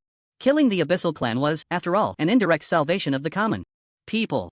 Killing and saving are divided by good and evil. This is merit. With this thought, Chu Chen couldn't help but gaze into the distance. At the end of that realm sea was where the Abyssal clan resided, and the news transmitted by the evil truth had surely reached the Abyssal Emperor. He believed that soon, the fifth calamity would emerge in full force. By then, the myriad worlds would face the final catastrophe. After the catastrophe, a world without gods and without the Abyssal clan would usher in a true era of peace. This was also a great merit. I hope it won't keep me waiting too long. A smile appeared on Chu Chen's lips. At that moment, a large hand suddenly slapped his shoulder, making a loud sound. Good boy, I knew I didn't misjudge you. By now, you have become a strong individual capable of standing on your own. Feeling the power coming from the large hand, Chu Chen immediately guessed who it was. Grandpa Tai, you flatter me. If it weren't for your help back then, where would I be today? Chu Chen said with a wry smile. Tai Qingtian laughed heartily, looking more and more satisfied and joyful. He then directly pulled the leader of the Xuanwu Legion and said, do you know? Back then, this little brat was just a tiny bit, and I could have easily crushed him. Tai Qingtian rambled on about Chu Chen's past black history, and the surrounding soldiers listened with great interest. This was rare news that ordinary people could hardly come into contact with. Chu Chen looked at the old man Tai Qingtian, who was like a mischievous child, and couldn't help but chuckle. Back then, he had indeed been scared into the mud by a slap. He was probably at the golden level then. He never expected so much time to have passed, yet Tai Qingtian showed no signs of aging, but rather seemed to grow younger. The Abyss clan is about to make a comeback. Do you have any countermeasures, Brother Chu? The Ghost Buddha war god asked as he leaned in. Chu Chen chuckled lightly and replied, let them come. It's time to settle this grudge. The golden rain did not last long, nor did it cover a wide area. As the survivors were brought back to the Dragon Summer Empire stronghold by the four major legions, and news from the battlefield spread, the entire Dragon Summer Empire erupted. What did you say? The number of raiders this time is as high as 200,000? How did you survive? I see, the Su family has given birth to a good daughter. Su Yueshi is indeed a prodigy. This talent and strength are truly 1 in a billion. What? The Abyss clan has emerged? Are you joking? You can't just say anything, you could lose your head for that. My god. The 5th calamity has really appeared? They must be dozens of times stronger than the raiders, right? Quickly tell us how you defeated them. Hiss. The fierce ones have truly returned. The rumors in the market were not fabricated. You're right, with Chu Tianzhou around, the worlds will surely be safe. In that case, we don't have to worry too much, we can finally sleep soundly. Chu Tianzhou's merits are immeasurable, we must respect him greatly and not harbor any blasphemous thoughts. Everyone, listen clearly. A single stone stirred up 1,000 waves, and the news of Chu Chen slaying a demigod spread rapidly throughout the cities of the Dragon Summer Empire stronghold, causing a huge uproar. In the dead silence and hopeless atmosphere, such an uplifting piece of news injected life into it. No joy could compare to the effective news of the Abyss clan's great defeat. People were moved to tears, seeing the dawn in the midst of despair, instantly revitalizing their spirits. Like a withered tree encountering spring, people once again held hope for life. After settling the victims, the 4 major legions began the reconstruction work. In this situation where everything was in ruins, every little task required personal involvement. Fortunately, many secondary profession workers among the populace could alleviate the pressure, greatly accelerating the reconstruction efforts. With Chu Chen's recent shock, both the Abyss clan and the raiders would surely lay low for a while, no longer daring to act recklessly. Thus, the progress of work was less thorny. You see, it was indeed necessary to come back. The people are very grateful to you. Several figures stood in mid-air, looking down at the busy figures below, and couldn't help but exclaim. One of them, a woman with a pear-shaped figure, stood beside a handsome young man, pointing at the ruins and detailing each one. That city was originally Forgetting Worry City, with a population of over 10 million, filled with retired warriors and various places for relaxation. However, when the calamity struck, it was the first to be impacted, with casualties exceeding 90%, and there was simply no time for rescue. They were all people who had made significant contributions to the Dragon Summer Empire, but unfortunately, at the time of their retirement, they faced such a disaster, and we could do nothing. Chu Chen looked at the people clearing the ruins, suddenly feeling an indescribable emotion in his heart. Once I clear away all injustices in the world, perhaps the deceased will find peace seeing the living thrive. Chu Chen said softly. That is natural, the underworld would know of such good fortune and perhaps would not regret having walked the mortal realm. Tai Budian, with her spirited phoenix eyes, looked at Chu Chen's profile and nodded in agreement. Their meeting was just 3 days ago when Tai Budian was responsible for a rescue operation in a squad of the White Tiger Legion and hurried back after hearing of the great victory. Old friends meeting naturally had endless topics to discuss and stories to share. The two raised their cups and drank with their friends, from dawn to deep night, and from deep night to the break of day. Tai Budian kept venting her frustrations, recounting how difficult it was for a woman to survive in the Legion. Even with elders as counselors and leaders, the soldiers who appeared to be obedient would still gossip behind her back. Although this world respects the strong, the scene in the Legion is quite different. Fortunately, Tai Budian has considerable strength and has repeatedly demonstrated outstanding leadership and planning abilities during missions, which has gradually earned the trust of those below. However, it took a full 3 years to reach this point, which shows how much grievance he has felt. Chu Chen listened quietly, not interrupting, occasionally pouring her a glass of wine, and the atmosphere was quite lively, as if they had returned to the days of training together. A day and a night may seem short, but Chu Chen cherished this rare time. He had few friends, and it was already quite difficult to have a few confidants along the way. Looking back at those youthful years, all that remained were countless memories. At this moment, as the group watched everyone working hard, a hint of comfort appeared in their eyes. How long will the reconstruction plan take? Chu Chen asked. Actually, it will be quick. With architects and electricians here, and so many warriors present, the reconstruction of a city will take at most a month, and if we work simultaneously, it can be completed quickly, Tai Budian replied. So fast? Chu Chen raised an eyebrow, clearly not expecting the timeline to be so short. Many building structures are much more complex than in his previous life, and the heights are considerable. To build a large city in a month relying solely on manual labor without large machinery and various auxiliary materials is simply a pipe dream. But it seems the world of the heavens is already quite proficient in this regard, requiring little technological intervention to restore the usual appearance in a month. It seems the progress is indeed fast. Why didn't we do this earlier? Chu Chen asked in confusion. Tai Budian glanced at him and explained, there are raiders present, and the 4 major legions must always be on guard against their invasion, so we basically couldn't spare any manpower to help. Moreover, even if we had built it before, we had to be careful of natural disasters reappearing, so the plan has been on hold. Chu Chen nodded in understanding, realizing that he had considered too little. Tai Budian sighed and continued, however, even with reconstruction, the obstruction of the Sea of Realms makes it very difficult to return to the original state, whether for the Longshot Empire or other races. Looking at the deep sorrow on her face, Chu Chen knew that this senior sister had a sincere and innocent heart, unable to bear the suffering of the world. Senior sister, just put your heart at ease. Since I have returned, I will solve it altogether. Upon hearing this, Tai Butian's eyes lit up, and she excitedly said, do you have a way to eliminate the Sea of Realms? Chu Chen smiled and replied, if I didn't have this ability, how could I talk about clearing the 5th calamity? Tai Budian was instantly overjoyed. This was one of the best pieces of news she had heard in a long time. There's no time to waste, can we start now? Chu Chen nodded, of course. Tai Butian's eyes sparkled with joy, almost jumping up in excitement. The region that had been trapped for so long could finally be saved. Nothing could be more uplifting than this. Of course, she was also eager to see just how capable Chu Chen had become. Both of them came from the same academy. After graduating, Tai Budian fulfilled her dream of serving in the military, ultimately achieving the feat of women not yielding to men. Chu Chen, on the other hand, had been restless since he entered school, challenging the impossible each time, accomplishing rare historical feats, and creating numerous miracles. Perhaps due to psychological factors, Tai Budian had blind trust in Chu Chen from the bottom of her heart. It was just like the first time she entered the secret realm with Chu Chen, overcoming countless difficulties to win the final victory. For this almost omnipotent junior, Tai Budian felt both admiration and a strong sense of pride. At this moment, Chu Chen flew into the sky, arriving at the center of the base. Overlooking the land beneath him, he formed a spell with his hands, and a vast and pure power of the immortal path erupted explosively. Suddenly, numerous black lotuses sprang up from the ground, and the stunning scene made one involuntarily fall into it. Pure energy appeared quite abrupt in front of various elements, but it certainly did not belong to the category of the unusual. The people below, who were working hard, felt a gentle breeze sweep over them, instantly washing away their fatigue and hidden injuries, rejuvenating them completely. Sensing this strange occurrence, everyone instinctively looked up, and when they saw the figure standing in the sky, their hearts stirred. What is that? Such powerful restorative energy. I feel like my years of kidney deficiency have been cured. My old cold legs are gone too. This must be at least a demigod level priest to heal such a wide area, right? Priest my ass, that's Chu Tianjiao. Have your eyes grown into a dog's belly? What is Chu Tianjiao doing? People looked at this scene in confusion, while also enjoying the refreshing breeze, feeling as if they had become 10 years younger, radiating vitality. Those unaware thought this was an alternative forbidden spell benefiting the world. However, among the crowd were many historians, and upon witnessing this scene, one suddenly recalled a distant memory and exclaimed, this is not a forbidden spell. This is Chu Tianjiao's innate celestial path, the power of the celestial path. Upon hearing this, the crowd became even more puzzled and curiously asked, what is the celestial path? Can you explain it more clearly? The historian, extremely excited, danced in place, cheering like an ecstatic madman. After a while, he spread his arms, took a deep breath, feeling the organs and cells within him cheering, as if his lifespan had been extended. The innate celestial path is a product of the zero sequence world, said to be the only talent granted by the heavenly Tao before the world separated, possessing many miraculous effects. From the effects, Chu Tianjiao's innate celestial path must be related to restoration.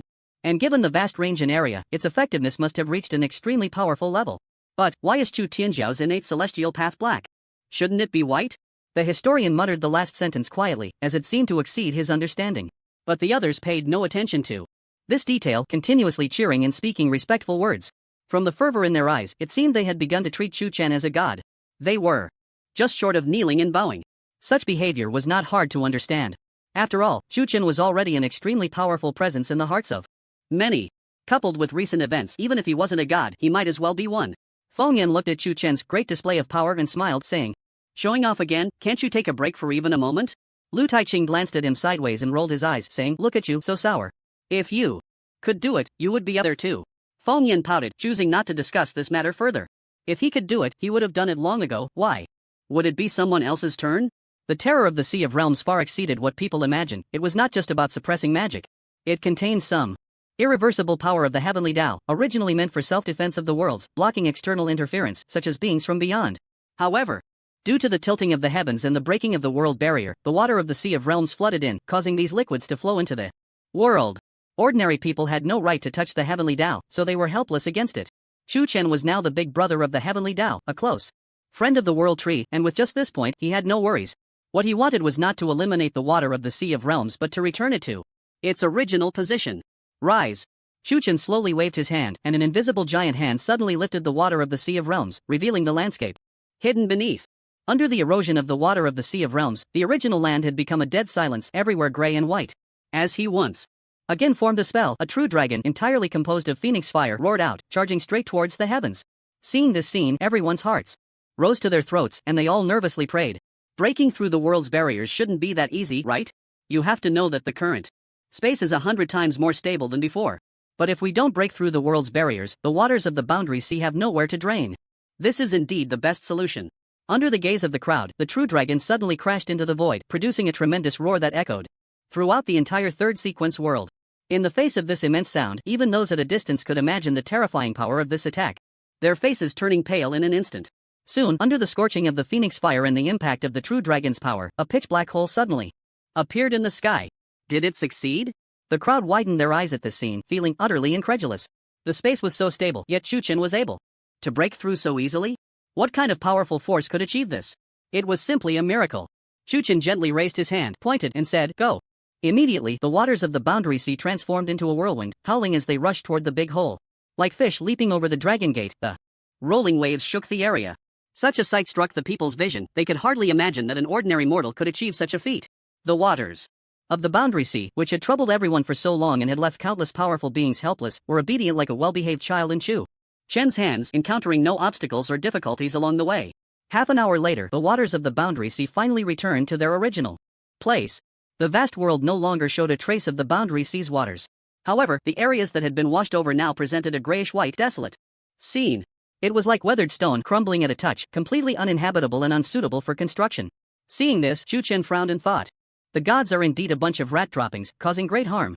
He immediately urged his innate immortal lotus, and a pure energy rippled out, spreading to Su Yuan. The affected land visibly rejuvenated at a rapid pace, quickly replacing the grayish color. How could such a drastic change in the world not attract people's attention?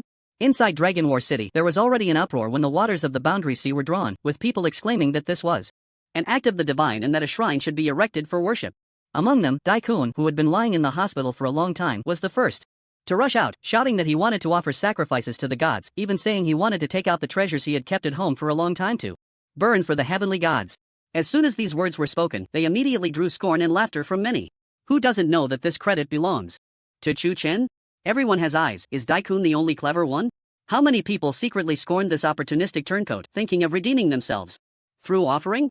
Seeking Chu Chen's forgiveness through the act of offering? But others are heavenly prodigies, renowned in the worlds. How could they look up to his trifling offerings?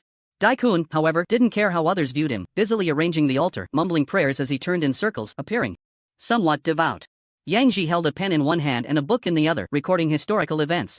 Now, his writing flowed effortlessly, without any hindrance, much smoother than before. Compared to the earlier days when writing just 2 characters drained his energy, now it was 1,000 times better. A few days ago, the Elder Council learned of Chu Chen's return and specially rewarded Yang Ji for his keen insight in recognizing Chu Chen's identity at a glance, thus avoiding a disaster. Therefore, they immediately sent someone through the teleportation array to deliver a precious pen and ink of world-destroying quality, a treasure of the Elder Council, crafted by the masters of the Dwarven Holy Land. This pen was no ordinary item, besides being able to be wielded against enemies. It had also been baptized by the day and night hymns of the Lu's great sages, making it immune to the suppression of the world's forces. Just based on these 2 points, this pen was worth its weight in gold, and even money might not be able to buy it. With the treasure in hand, Yang Ji felt much More confident, and in just a few days, he recorded all of Chu Chen's deeds from the past 3 years. It could be said that he documented everything in detail, vividly portraying his fearless will without any exaggeration or embellishment. This book about Chu Chen's autobiography will surely be read by people all over the world in the future, and as its writer, he will undoubtedly achieve great merit and be remembered through the ages. Every time Yang Ji thinks of this, his heart surges with excitement, grateful that he took on this task at the beginning. If he completes the record, he would truly have no regrets in death, and would be remembered forever. Seeing Yang Ji's joyful expression, Counselor Lin Dongfang immediately guessed what he was thinking and congratulated him, saying, "Congratulations, Brother Yang, on obtaining this treasure. You will surely become a renowned figure in history." Hearing such flattery, Yang Ji felt even more pleased, but on the surface, he still humbly waved his hand and said, "What are you talking about, Counselor Lin?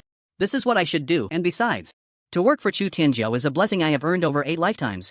You are too modest, Brother Yang. How many people would seek this opportunity, but fail to get it? If you write well and gain Chu Tianzhou's favor, your future will surely be limitless," Lin Dongfang said. Upon hearing this, Yang Ji became even more excited, thinking that if he could serve under Chu Chen in the future, it would be like his ancestors were smoking incense. "I am just a small person, how could I gain Chu Tianzhou's favor? Besides, anyone could do this job. I am not much better than others," Yang Ji said, feeling immensely flattered. On the surface, he appeared calm, but his heart was almost soaring to the sky, unknowingly fantasizing about a glorious life of being second only to one. Lin Dongfang's eyes were filled with envy, regretting that when Chu Chen was judged back then, he, as the head of the council, did not speak a few good words for him. "It's all my fault for not being able to resist the temptation of the sea-shaking god of war back then.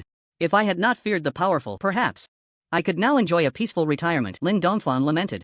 Yang Ji patted his shoulder to comfort him, saying, "Why should you blame yourself, Elder Lin? It's all the fault of that damned sea-shaking god of war. How can an ordinary person like us live in peace after offending someone like him? We would have been dismissed long ago." "That may be true, but no one expected that Chu Tianzhou had already caught the attention of the Elder Council," Lin Dongfang said, growing more distressed, his already aged face appearing even older. Yang Ji found it difficult to comfort him, nor could he leave, so he could only pretend to focus on recording the events of the day. Chu Chen raised his hand to summon the waters of the Boundary Sea, exuding an unparalleled grace reminiscent of the ancient sword godly Tai Bai, who brought the waters of the Yellow River from the heavens. No, it should be said that his grace was even more boundless. Using the term miracle to describe it would not be an exaggeration. Thinking of this good phrase, Yang Ji eagerly wrote it down, smiling with satisfaction. Compared to the ancient battlefield, this old land was not greatly affected by natural disasters, but due to its small size, it had been ravaged beyond recognition. The Minotaur clan's habitat had been destroyed by more than half, with countless clansmen perishing beneath the floodwaters of the Boundary Sea, leaving no bones behind. The Holy Monk clan was the same, they had only the desire to pilgrimage, with no time to consider anything else. It was precisely on this perilous pilgrimage that the waters of the Boundary Sea now blocked their path, yet the clansmen still charged forward like moths to a flame. The Holy Spirit Temple had long been destroyed, but due to the ominous sealing of the dark graveyard, they were unable to communicate with the outside world. Years passed, and life not only did not improve but became increasingly destitute. Many had long felt dissatisfied with the sealing, lacking external communication, they would inevitably become stagnant and suffer the consequences. Blame aside, who would dare to speak a word against the dark and ominous? They could only swallow their grievances, for who made them follow the Holy Spirit Temple's instigation to hunt down Chu Chen, turning the old land into a mess? Those few who had miraculously survived the initial purge had nearly drowned in spit over the years, with no place to cry. Moreover, with Chu Chen's astonishing performance on the divine path, these great clans feared his return would bring retribution, living in constant anxiety. Now, the waters of the Boundary Sea suddenly vanished, all drawn away by a tremendous force, and the entire old land suddenly burst forth with a surge of vitality. Such an ending is naturally a great joy, at least the thing that troubled their lives has been settled. Just as they were celebrating with immense joy, a loud voice suddenly echoed from the dark graveyard. "The natural disaster has ended, the seal can be lifted." With that, the seal that had lasted for years suddenly loosened, and the old land once again saw the sky. After many years. "May I ask, Senior, who is responsible for the withdrawal of the waters of the Boundary Sea?"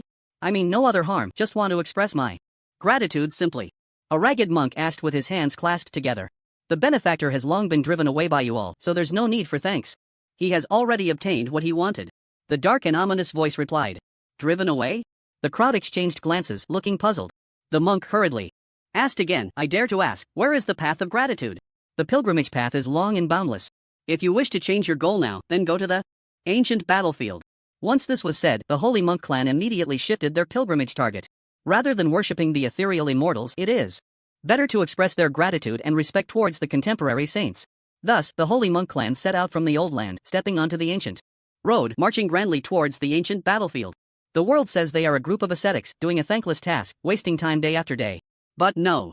One knows better than the dark and ominous voice that they are not a bunch of fools, they just haven't found the right object of service. To save one person is kindness, to save 10 is grace, to save 1,000 is virtue. This contemporary saint helped the entire old land to lift the crisis, regardless of who he is. This alone is enough to be remembered through the ages. If the holy monk clan finds their saint in their hearts, their quest will be complete. The dark and ominous voice had a certain selfish motive in lifting the seal. He wanted to convey some message to Chu Chen through the holy monk clan. This move is crucial concerning the future of the worlds, and it is also an extremely critical step. Kid, the favor you owe me is not so easy to repay, do you really think? The soul-gathering coffin is that easy to obtain. In the Wild West, the people are fierce, with a warlike factor etched in their blood, passed down through generations. The matters of life and death unfold daily, and the natural disaster only exacerbates the conflicts. In a situation where they can barely fill their stomachs, it is already good enough not to turn on each other, let alone worry about conflicts. The sudden disappearance of the waters of the Boundary Sea caught many off guard. Some even thought it was the wrath of the gods preparing to deliver punishment, so frightened that they dared not move. Now, as the elements revive, each day is richer than the last, and the space is more stable. People vaguely feel that the worlds will usher in an unprecedented era. In a situation where the gods are the ceiling, the lower classes naturally attribute the credit to the deities, which is understandable. Under the vast sky, there is no land that is not ruled by the king. Along the shores of the land, there are no subjects that are not of the king. The heavens are high and the emperor is far away. No matter how chaotic it gets, it is impossible to punish everyone, so they all hold a sense of luck, seizing territory wildly at the moment the waters of the Boundary Sea disappeared. Regardless of whether this land can sustain life, they just want to grab it first. Among them, the Ant clan and the Bee clan are the most frenzied, constantly erupting in battles due to their strong reproductive capabilities. However, while the two were fighting fiercely over a basin, a group of bald monks lined up neatly and passed by them. Isn't that the holy monk clan from the old land? If I remember correctly, that place should have been sealed, right? Moreover, the holy monk clan values pilgrimage more than their own lives. How could they come out after never leaving the old land? Could it be that the old land was flooded by the waters of the Boundary Sea, so they came out to fight us for territory? For a moment, both clans put down their conflicts and watched the group of bald monks warily. In terms of combat power, the two clans combined cannot match the holy monk clan, although the latter is not numerous. Each one is fierce in battle. The Ant clan and the Bee clan only rely on their numerical advantage to show off their might in a corner of the land. Just as they raised their weapons, ready to fight to the death, the bald monk at the front walked past them as if he saw nothing. The people behind followed closely, not straying an inch as they made their way along the mountain path. From their demeanor, the holy monk clan showed no intention of engaging in battle. This left the two clans utterly confused. Where are they going? Why do they look like they're on a pilgrimage? Bowing every 3 steps? I don't know. Should we catch a bald monk and ask? It feels like something good is about to happen. Are you stupid? Do you dare to provoke the holy monk clan? Do you want to bring disaster upon your 9 clans? It is better to offend a gentleman than a petty person. The angered holy monk clan is even more terrifying than petty people. The ferocity of the old land has been passed down for thousands of years, known by all in the western regions. But just as the two clans were itching to act, the monk in the middle of the group suddenly stopped and slowly turned around. Seeing this, the two clans felt as if they were facing a great enemy and immediately drew their crudely forged stone weapons to confront the bald monk.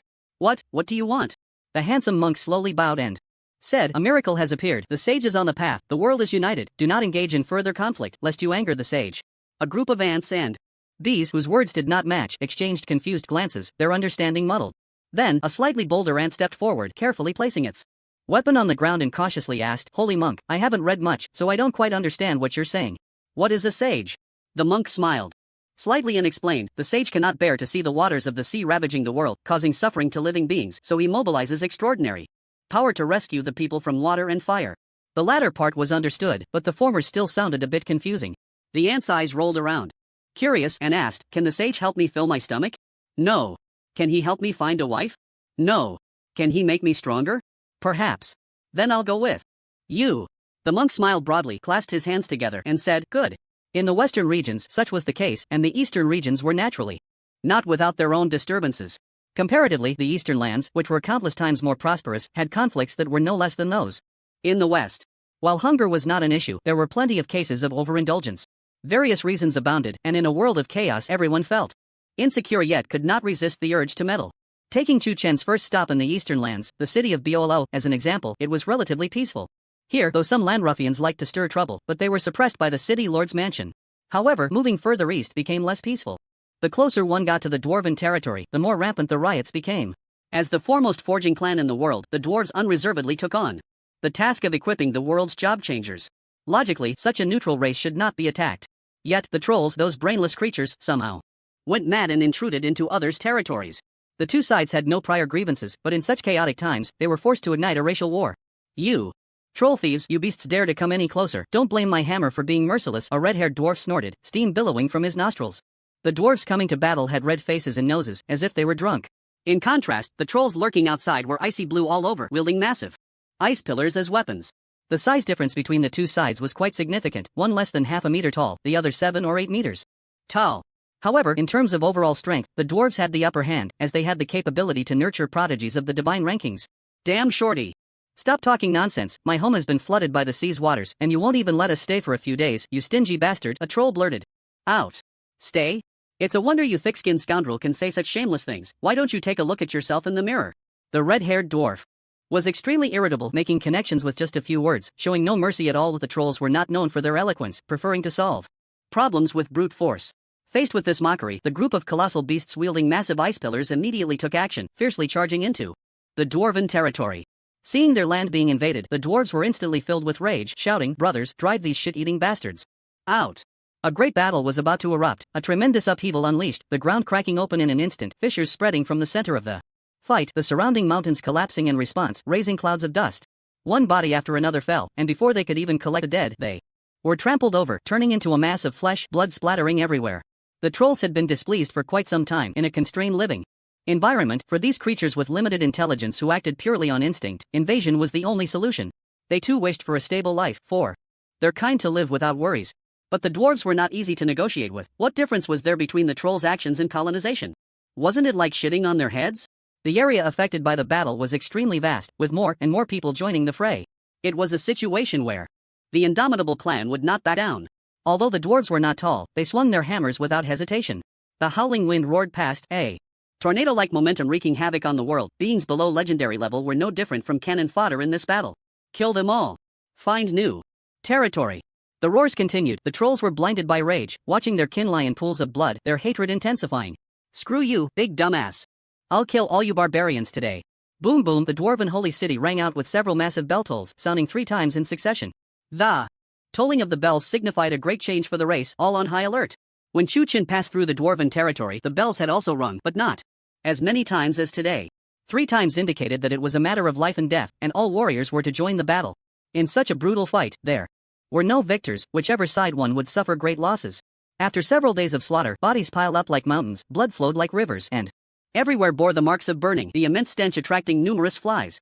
Under the blazing sun, both sides wanted to fight until the last moment. The absurdity of risking everything for invasion seemed laughable, but in this apocalyptic scene, anything outrageous was not surprising.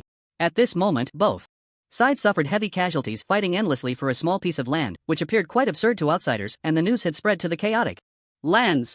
The red-haired dwarf looked at the scene of mountains of corpses and seas of blood, his eyes filled with intense hatred. You bastards, after losing your own home, you come to rob ours, damn you. The trolls didn't care about anything else. Seeing there were still living people, they raised their ice pillars and struck down. I'll fight to the death today and won't let you succeed. Just as the red-haired dwarf was fighting desperately, an irresistible force slowly lifted the waters of the boundary sea, and the entire battlefield came to a halt, everyone dropping their weapons, looking around in confusion. They saw the things they loathed transform into a tornado and rush into the sky, disappearing in the blink of an eye. The scene fell into silence, a group of people staring wide-eyed at each other, as if forgetting to think. Their thoughts jammed, their brains entering a state of crash. The trolls were completely bewildered. Looking back at their territory restored to its original state, then glancing at the ice pillars in their hands, suddenly unsure of what to do. Should they continue fighting or turn back? But things had progressed to this point, not fighting seemed unreasonable. The dwarves were not a race that could be settled with a simple apology. Ah Mang, what do we do now? One troll looked at a robust troll ahead. Home has returned, we go home. All right. Thus, the surviving troll turned around and headed back towards its original homeland. The red-haired dwarf watched the departing troll, and a surge of unnamed anger suddenly welled up in his heart. He shouted furiously, "Stop! Is this a place where you can come and go as you please?" The troll paid no heed, continuing to walk forward, treating his words as mere nonsense. Damn it, brothers, let's go. Now it's our turn to tear down his home. With that, the enraged dwarf transformed from prey to hunter, from victim to aggressor, launching an unrelenting revenge. Just as both sides continued to battle, a massive pitch-black cloud suddenly spread across the sky, covering millions of miles of the heavens. An extremely evil aura erupted, turning the previously bright and sunny moment into darkness, where one could not see their own hand. The sun was obscured, and the entire world was shrouded in the continuously spewing evil energy, quickly spreading across The Eastern and Western Realms. The red-haired dwarf felt a chill at the appearance of this malevolent force, and the hammer in his hand fell limply to the ground unnoticed. Similarly, the group of trolls grew serious, their eyes fixed on the horizon, silent. Although their intelligence was low, their instinct for danger was much sharper than that of ordinary beings. This aura made them feel a sense of dread, and their hands involuntarily tightened. Such an evil aura, it's the abyssal race. As soon as these words were spoken, the air seemed to freeze, and everyone's faces turned pale. The very thing they least wanted to see had finally appeared. At the same time, the terrifying scene was witnessed across various places in the third sequence world. Just as the waters of the Boundary Sea had disappeared, they were faced with such a dreadful situation again. The seal of the abyssal race should last at least 1,000 years. Why has it been broken so quickly? Who did this? Now that many races have turned against each other and natural disasters have emerged, it's no wonder this has happened. What should we do now? The other sequence worlds are busy dealing with disasters. Who has the time to come and help fight? Contact the other sequence worlds immediately, regardless of whether it works or not. We need to ask. This concerns the survival of all races. If we lose, none of them will escape. In an instant, all races fell into turmoil, and a sorrowful atmosphere spread everywhere. In this precarious moment, who could step forward? But if they surrendered without a fight, would the abyssal race let them go? After accumulating billions of years of racial conflict, once it erupted, it would surely lead to a situation of devastation and relentless struggle. One could easily imagine that the invasion by the abyssal race would inevitably result in slaughter. The many cities in the chaotic lands immediately began defensive preparations, and the work of rescuing victims far away was halted, with everyone returning. At the same time, they also contacted the 10 most prestigious races and 10 major powers. If they were involved, the pressure of this battle would be significantly reduced, and there would still be a chance of victory. They had endured such difficult times since ancient times. They believed they could also safely pass through this fifth catastrophe. Many held an optimistic outlook, but the pessimists were in greater numbers. After being comfortable for too long, many people had no idea how terrifying the abyssal race truly was. An epic level 3-headed abyssal hound could match the strength of 10 epic level OSS. Generally, it would take dozens of people to successfully kill an epic level OSS. The difficulty of killing was immense. The number of the fifth catastrophe was at least in the hundreds of millions, and the 3-headed abyssal hound was merely the weakest vanguard. Not everyone could achieve a level-up kill. Inside the new ancient city, the city lord Li Haoran looked worriedly towards the direction of the ancient battlefield, his hair mixed with white strands blowing in the wind. His weathered face was filled with endless sorrow, and his eyes had lost their original brilliance, becoming murky. Compared to other cities in the chaotic lands, Li Haoran was too old. He had reached the brink of death, having lived nearly 100,000 years, and it seemed he had lost interest in anything beyond extending his life. Report to the city lord, the second sequence world has made contact. Speak. The elven race can only send 80 million elite soldiers to battle, the rest are still saving the elven tree. Fool, how can there be any eggs left under the fifth calamity's nest? You don't understand. Such a simple principle? Li Haoran snorted coldly. As one of the 10 major races, the elven race is absolutely exceptional in combat power. Even the less combat-oriented little elves can generate terrifying energy when they self-destruct. This was something Chu Chun had experienced in the ancestral land. What do the other races and forces say? Li Haoran asked again. The person reporting hesitated for a moment, then gritted his teeth and said, the others are similar, they can only spare a portion of their forces. Are these people crazy? Li Haoran was taken aback for a moment, then angrily said, my subordinate believes the calamity has impacted all races and forces too greatly. This should be the maximum reinforcement possible. Nonsense. The Abyss race is so brutal. Have their ancestral teachings been eaten by dogs? Li Haoran waved his sleeve and reprimanded, his brows filled with dissatisfaction. The subordinate, seeing the city lord so furious, dared not breathe, simply kneeling on the ground and waiting quietly. It is in times like this that the unity of all races can be truly tested. Do these scoundrels really want to test the strength of the Abyss race with us? If we fall, will they have any good outcome? A cold light flashed in Li Haoran's eyes as he whispered, or are they also turning against us? Thinking the Abyss race will let them off? My subordinate does not dare to speculate recklessly. Ridiculous, the Dark Knight elves are currently acting as their dogs, they will surely be held accountable in the future. The Abyss race is not as merciful as imagined. Li Haoran sneered. At that moment, another soldier rushed over in a panic. City Lord, the waters of the Boundary Sea have completely disappeared. What? Li Haoran's pupils slightly contracted, his eyes shooting out two beams of light, peering into the distance. All he could see was gray-white land, indistinguishable from wasteland. It really disappeared? Who did this? A deep shock appeared in Li Haoran's eyes. He was a demigod level powerhouse, a prominent figure even in the chaotic land. The stronger one is, the deeper the understanding and fear of even stronger beings. He knew very well that a demigod could never achieve this, only the legendary gods possessed such power. But the gods had not appeared for many years, how could they care about the suffering of the mortal world? Just as he was in shock, his subordinate spoke again. News from the old land says the holy monk race has begun there. Pilgrimage heading to the ancient battlefield. Holy monk race? At first, Li Haoran was taken aback, then suddenly remembered that such a race existed. It is said that the holy monk race is no different from stones in a latrine. How could they suddenly go to the ancient battlefield? Li Haoran asked in confusion. My subordinate does not know, but there is also news that the Dragon Summer Empire's divine path seed has returned. Upon hearing this news, a flash of light burst in Li Haoran's eyes, and he suddenly grasped something. The divine path prodigy has returned. Could it be? Li Haoran looked at the ominous clouds.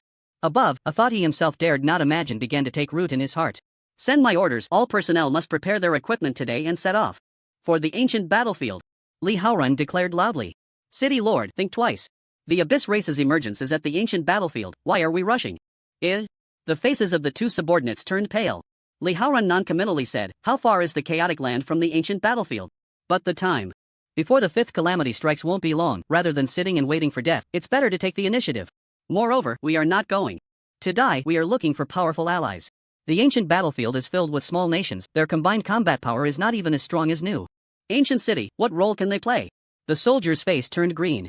In his view, this was no different from seeking death. It would be better to hold out a few more days in this place that is guarded day and night, which would not disgrace the armor on his body.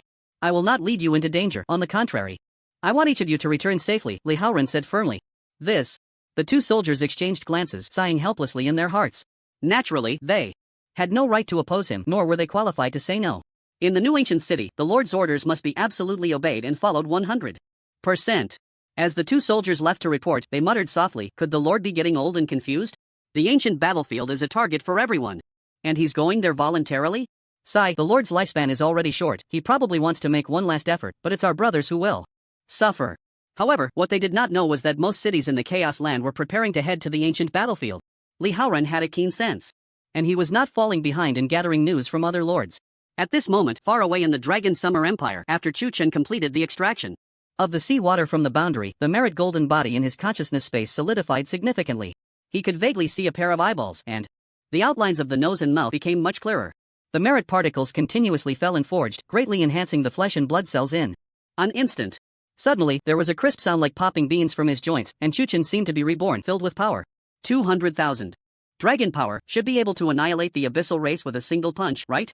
Chu Chen dared not exert himself carelessly. He feared that even a slight touch might shatter the city below. What does 200,000 dragon power mean? It is equivalent to the damage output of 200,000 sealed words unleashing their full strength combined. Not to mention the ability to destroy the heavens and the earth. Even a slight ripple could tear the entire third sequence world to shreds. And 200,000 dragons were just Chu Chen's pure physical strength. If he were to use some technique, some profound meaning or innate skill, he couldn't even imagine. What he was thinking about now was not how to deal with the abyssal race. Only merit could move hearts. Crushing this tumor that had existed in the world for millions of years, how much merit would the heavenly Tao grant him? He did not expect to become a glutton in one go, but at least breaking through 500,000 dragons shouldn't be too much to ask, right? What a pity if I could condense the merit golden body in advance. Just the act of eliminating the gods would add quite a bit to me. If the primordial holy fist could unleash 100 times the damage, even the rulers of the 8 desolations could be easily annihilated, right? Chu Chen chuckled lightly as he slowly descended. Below, the Dragon Summer Empire was already surrounded by people, 3 circles inside and 3 circles outside. The entire central square of Longjian City was packed. As the bustling crowd saw Chu Chen return, they immediately cheered. Chu Tianjiu has come down. Hurry, let me get a little closer. I want to observe the divine demeanor up close. The fierce one's power is overwhelming. How can you mere mortals approach him at will? Do not forget that flame from just now. Getting any closer would surely melt you.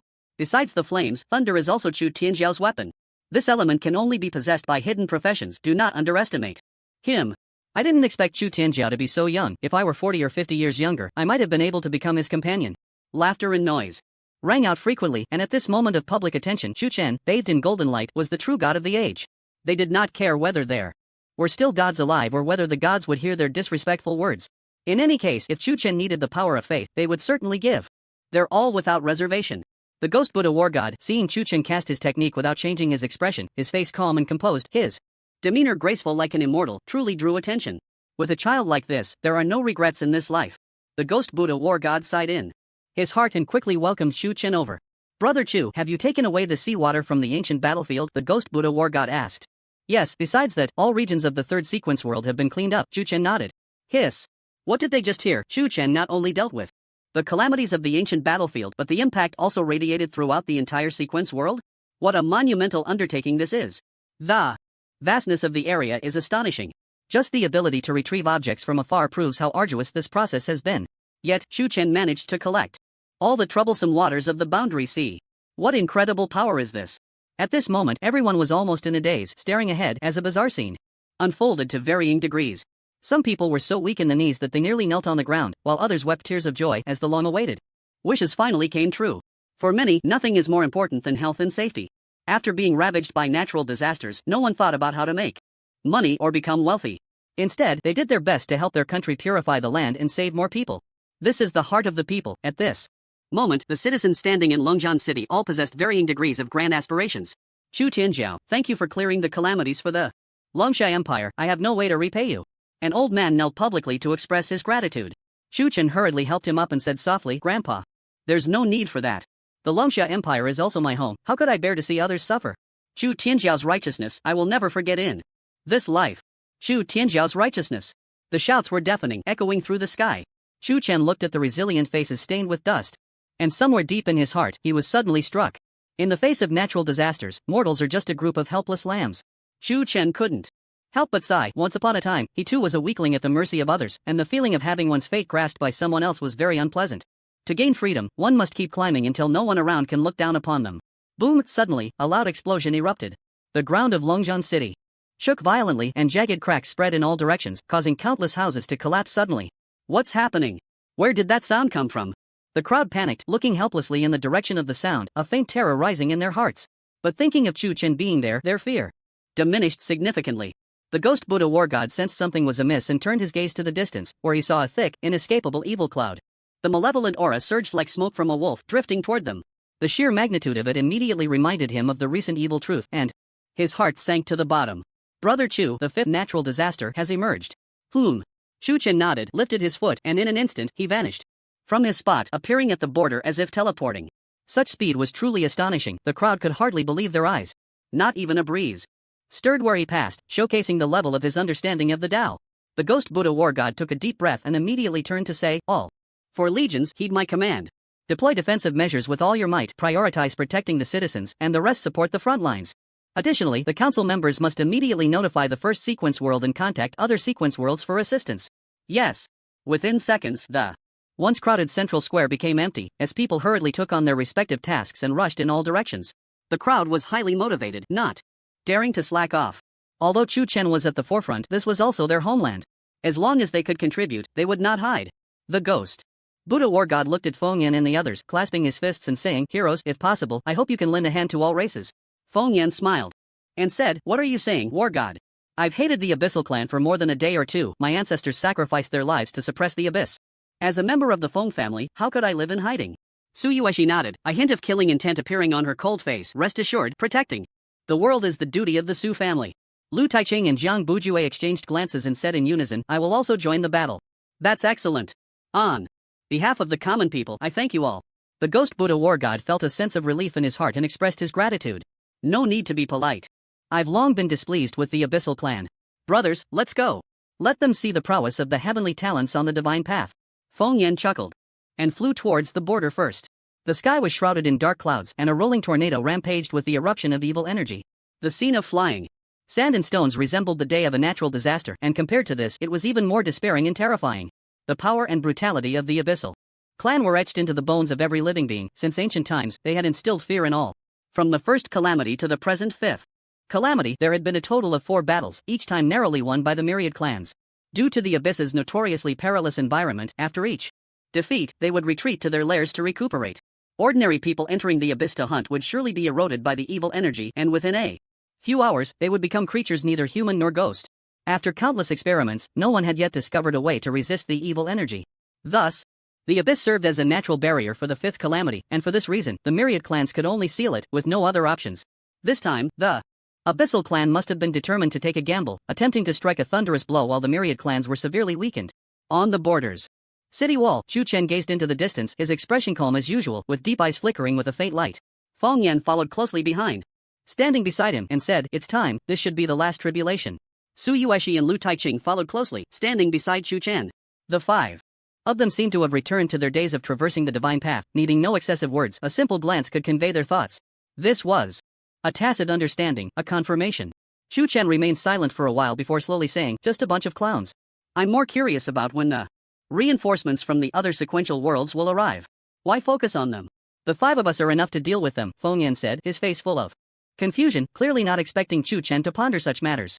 Moreover, they would need to expend a lot of resources to cross realms after the calamity wreaks havoc. They might not be able to spare many warriors for support, Su Yueshi added. Chu Chen shook his head. "I possess the merit golden body. If I simply kill them in an instant, the willpower and merit I gain from the sentient beings will surely be minimal. But if warriors from 10 sequential worlds come here and witness this, the rewards will be tenfold. Besides, the worlds of the heavens do not belong to me alone. If I want to protect my homeland, how can I not contribute, only thinking of reaping the benefits?" Chu Chen posed one question after another, instantly provoking deep thought among the others. Indeed, compared to the Abyssal clan, they were nothing compared to the gods. That Abyssal Emperor was at most at the level of a divine king, not to be feared. The 5th calamity, when combined, was no different from a bunch of chickens and dogs. A casual skill could wipe out a large area. For Chu Chen, the worlds of the heavens were merely places to collect merit. His main battlefield was still in the unknown zero sequence world. That is, the 8 Desolations realm. "What do you plan to do?" Feng Yan asked. Chu Chen's lips curled slightly as he replied, "It's simple. Let's first see what the Abyssal clan does. If their first stop is the Longsha Empire, then don't blame me for being ruthless." Upon hearing this, the 4 nodded in agreement. In their understanding, Chu Chen was not a soft-hearted person. Moments later, the evil clouds suddenly changed direction, flying straight towards Chu Chen, their speed increasing several notches. At this rate, they would cover millions of miles and arrive in just a few hours. When the evil clouds reached them, it would be the start of the war. The soldiers stationed at the border were terrified, breaking out in cold sweat, their legs trembling. Although they had experienced battles of blood and fire and were quite seasoned, they could not help but feel fear. "They're really coming our way. The target of the 5th calamity is so clear. Do they want to directly find Chu Tianjiao? The possibility is very high. Not long ago, Chu Tianjiao killed Xiejin and wiped out 200,000 abyssal beings. They probably want revenge. What should we do? Should we confront them?" Panic spread among the soldiers, and in a state of fear, they could barely hold their weapons. As more warriors joined the defensive ranks, the morale of the army fluctuated to varying degrees.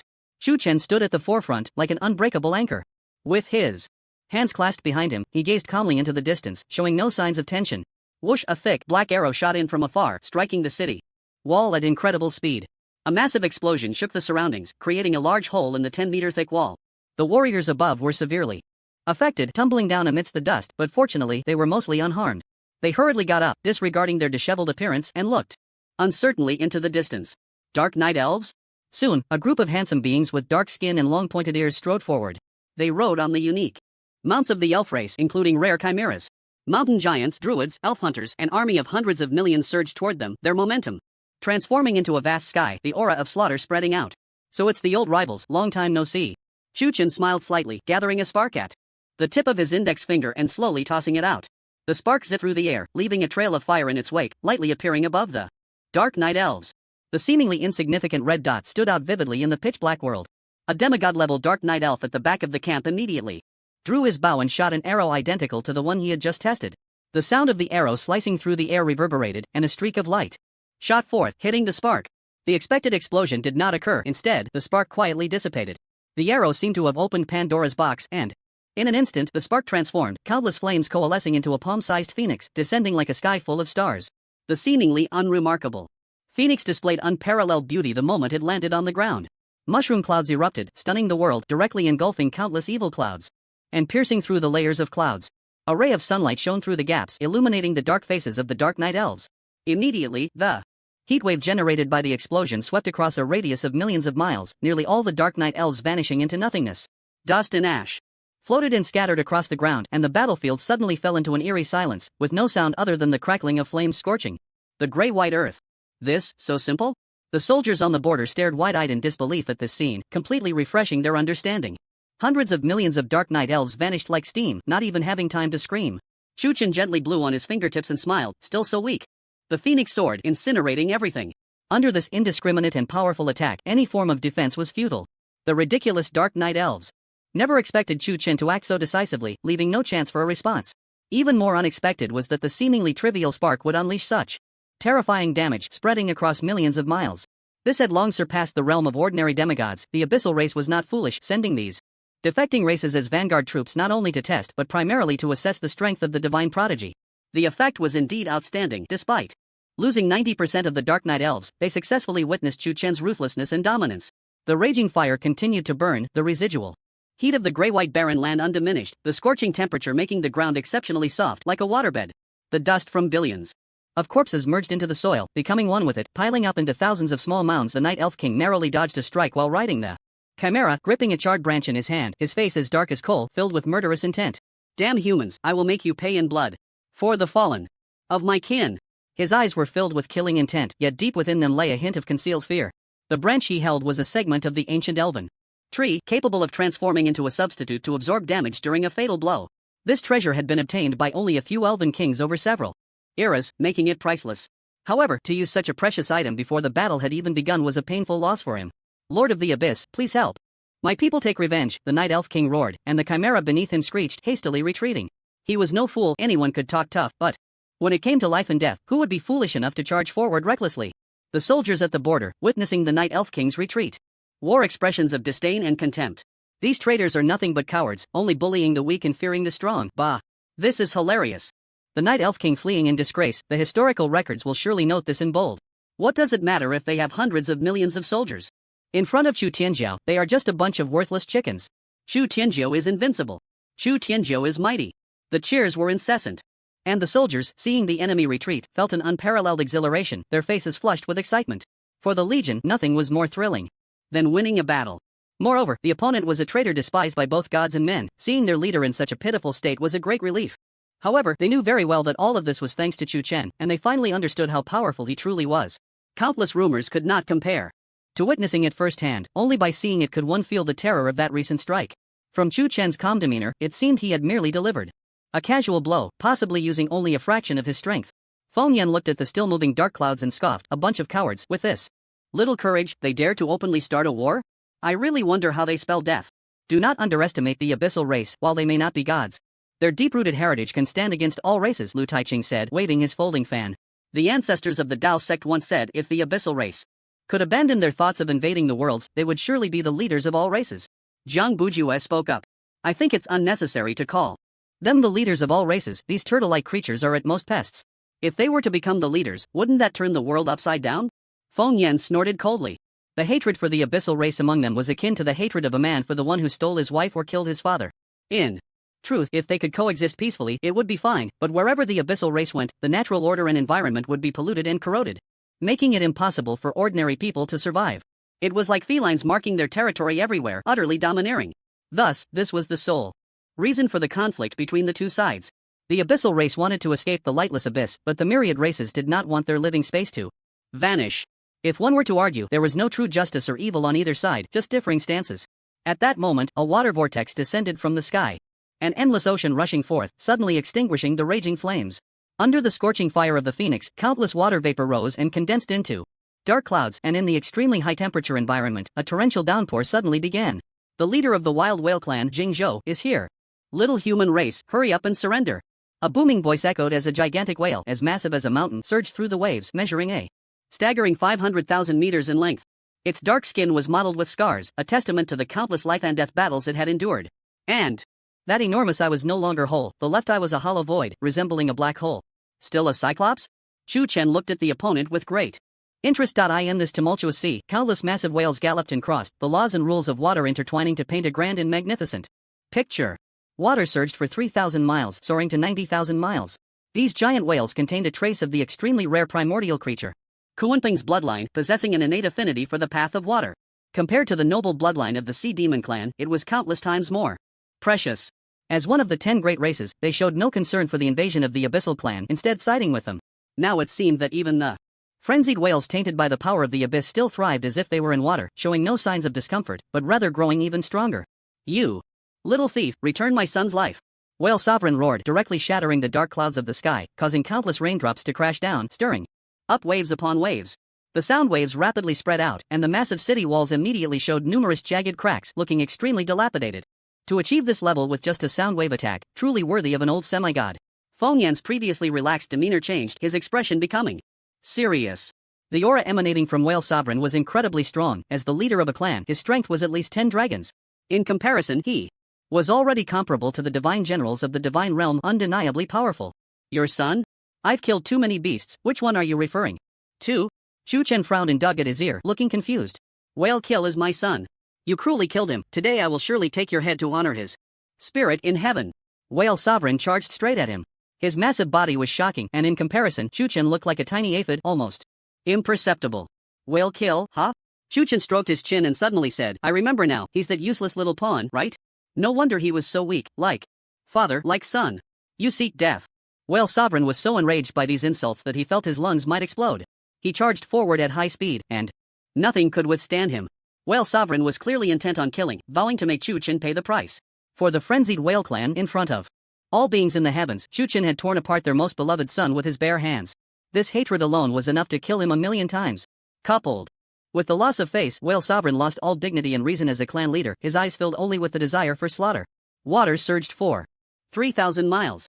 In an instant, his 500,000-meter body transformed into a thick trident, its might seemingly capable of piercing through the world. In this extremely stable space, the imagined space did not shatter, it only produced a deafening sound explosion and a howling noise. Endless water vapor carrying the rules of water surged directly towards him, and behind that trident, one could faintly see a scene of Kuanping striking against the immortals. When the 8 Desolations realm had just opened, and the 3,000 primordial beings had just been birthed, Kuanping had once achieved a magnificent feat in battle against the immortals. Now, after such a long time, the bloodline had thinned repeatedly, making it difficult to regain the glory of their ancestors. Originally, the Kuanping bloodline within Whale Kill was the most concentrated. If it encountered sufficient opportunities, it might have been able to return to its ancestral form. Yet, this existence, which had the greatest hope in billions of years, was torn apart by Chu Chen. What was lost was not only the life of his son but also the hope and future of the frenzied whale clan. You have severed everything of my clan, today I will also tear you apart. Whale Sovereign was upon him in an instant, the trident suddenly thrusting towards Chu Chen's chest. Chu Tianjiao, be careful! The warriors shouted in alarm, their eyes wide with fear. They had not reacted when Whale Sovereign had charged in. The time from speaking to now was merely the blink of an eye. For a semi-god to kill a mortal was indeed as easy as lifting a hand. The warriors were extremely anxious, fearing that something might happen to Chu Chen. He was their guardian deity, one of the proudest existences of the Longsha Empire. It could be said that if this faith were to fall, their hearts would turn to ash. However, at this moment, the four standing not far behind Chu Chen, Feng Yan and the others showed no signs of panic, instead wearing faint smiles. They had seen such scenes before and were already accustomed to it. Looking at the worried expressions of the warriors, Feng Yan felt an overwhelming sense of familiarity. Once upon a time, he too had been like this, screaming hysterically when he saw Chu Chen in peril, praying for a miracle to occur. His performance was always astonishing. It was no exception in the past, and it was no exception now. Just you? A hint of mockery appeared in Chu Chen's eyes as he directly summoned his ancient god form. Since you want to play with physical strength, then I, young master, will play along with you. As he spoke, the existence that had been as small as an aphid instantly transformed into a giant towering millions of meters high. The giant was surrounded by earthy yellow gas, its skin bathed in divine light with countless mysterious runes imprinted upon it. An ancient and sacred aura spread out, causing everyone present to involuntarily feel a sense of submission. A being of millions of meters in height could easily be called a true god in the mortal realm. Chu Chen's upper body was above the dark clouds, with only his lower half visible to the world. What? Jingzhou's pupils suddenly constricted, and a strong sense of crisis surged in his heart. At that moment, he instinctively wanted to retreat, but the arrow was already on the string and could not be released. It was too late. A mere savage beast dares to be arrogant. Before me, I, young master, have killed more ancient fiends than the concubines beneath you. As soon as the words left his mouth, that leg, as thick as a divine mountain, suddenly moved. People could not see the action clearly, they only saw a flash of divine light and the heavy, mysterious yellow mother energy swept across the ground like flying sand and stones. Then came the sound of flesh colliding, and Jingzhou's entire body suddenly exploded into a mist of blood. Before everyone's eyes. A one-hit kill. The scene fell into chaos. Countless frenzied whales gazed at their leader's death, their minds suddenly blank. Meanwhile, the four major legions were equally stunned, their mouths agape as if they wanted to swallow the moon like the celestial dog. A battle that transcended comprehension ended so easily that no one could react. They all thought it would be a fierce struggle, it couldn't possibly end in a second. But they never expected that Chu Chen's power far exceeded their understanding, even beyond that of the abyssal race. This child is so monstrous? Where did he get so many opportunities? A demigod-level abyssal powerhouse murmured. The one who first broke the silence immediately felt immense pressure. He had thought this battle would be easy, but the result far exceeded his imagination. After two probing attempts, starting with the Night Elves, who were at the bottom of the myriad races, to the frenzied whale clan, both ended in one-hit kills. Did they really need to change their approach? At this moment, the Night Elf King, within the Abyssal Camp was so frightened that his dark face turned pale. He was quite relieved that he had not acted rashly, that he had not let anger cloud his judgment. If he had acted out of resentment just now, he would have perished long ago. That kid has made such great progress in just a few years, what on earth? Has he been eating to grow? The Night Elf King looked at the giant as if it were a monster. The frenzied whale clan was thrown into complete disarray without their leader restlessly wandering in the ocean. Chu Chen transformed back to his normal size, his eyes filled with divine light gazing into the distance, and softly said, "No need for probing, right? If you want to fight, just do it directly. I, young master, hate all this roundabout nonsense." His voice was small, yet it clearly reached the ears of every being on the opposite side. The leader had been killed, and ironically, not a single member of the frenzied whale clan dared to speak out, let alone issue a call for vengeance. They could only swallow their bitterness, not even daring to let out a sound. Although they seemed cowardly, no one present mocked them. Even a blind person could see how strong Chu Chen was. At this moment, sticking their necks out would be truly foolish. At that moment, a mass of sinister clouds lifted a white bone throne from the ocean, slowly approaching the front.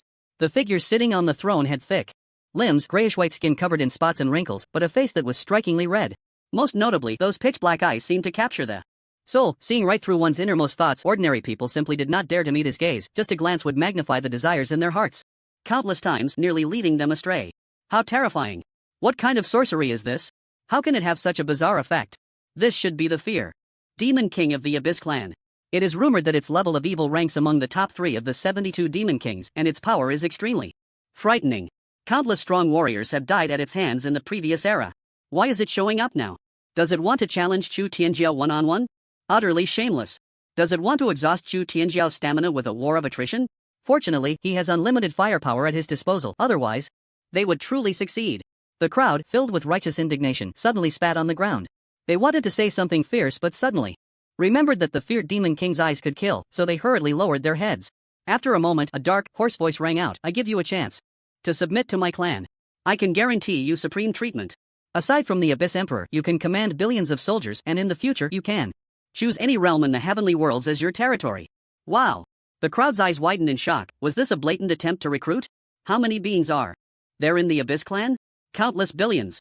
Among them are the lowest tier Abyss 3-headed dogs and ghouls, the mid-tier gargoyles and abomination butchers, and the upper-tier frost dragons and slaughterers. Above them are the 72 Demon Kings, 36 Demon Lords, and the Supreme Abyss Emperor. In this strict class hierarchy, it is extremely difficult for the Abyss clan to make contributions and stand out. If you are a ghoul, you not only have to achieve military merits on the battlefield but also be incredibly lucky to survive and stand out among countless compatriots to gain recognition above the level of Demon King. Among billions of warriors, who doesn't want to stand out and be exceptional? Only by reaching the level of Demon King can one have the qualifications to possess an army and territory.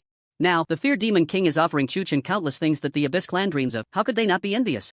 They were nearly driven mad with jealousy. This was simply a pie falling from the sky. With just a nod, he could become someone above all others, free from worries, able to do as he pleased. A powerful overlord is nothing compared to this. Moreover, this treatment is even less than what the feared Demon King, one of the 72 Demon Kings, could offer. To occupy a realm alone, he would have to slay the leaders of all races. So when he stated these conditions, even he felt an overwhelming urge and madness. The conditions offered by the Abyss Emperor were utterly incomprehensible. After all, Chu Chen was ultimately an outsider. Even if he could be eroded by the power of the Abyss and become one of them, his origin was still of the human race. An alien race would always have alien hearts. Faced with such a generous gift, not only the Abyss clan but even the warriors of the 4 great legions were envious. Announcing this in front of so many people was already a done deal, impossible to retract. Damn it, even I am tempted by such good conditions. The Abyss Emperor is so generous, seeking to recruit billions of soldiers and even granting a realm. In my opinion, these are indeed the conditions that a despicable and shameless person can offer. Why would the Abyss Emperor give out a blank check after suffering defeat in the initial battle? Exactly, the battle isn't even over, does it? Really think it can win? Envy aside, the Dragon Summer Empire did not want Chu Chen to agree. After all, this was a display of selling out the country for personal gain, no different from being a traitor. With this thought, they felt a bit afraid that Chu Chen might nod in agreement. Under everyone's gaze, Chu Chen's eyes flickered with light, his expression cold, making it impossible to discern his thoughts. The feared Demon King, however, was very patient, not urging him, just quietly waiting for the result. Time passed second by second, and the 5th calamity behind him was becoming somewhat impatient, with many evil beings unable to suppress their thirst for blood, stirring restlessly. A wave of unrest surged from all directions, and the feared Demon King clearly sensed it. He furrowed his brow and said, "If Chu Tianjiao has any concerns, he can speak them. The terms are negotiable, but I hope we can cooperate with your addition to The fifth calamity, it will surely be like adding wings to a tiger, creating a grand vision together. Chu Chen blinked and replied, is that all? The fear.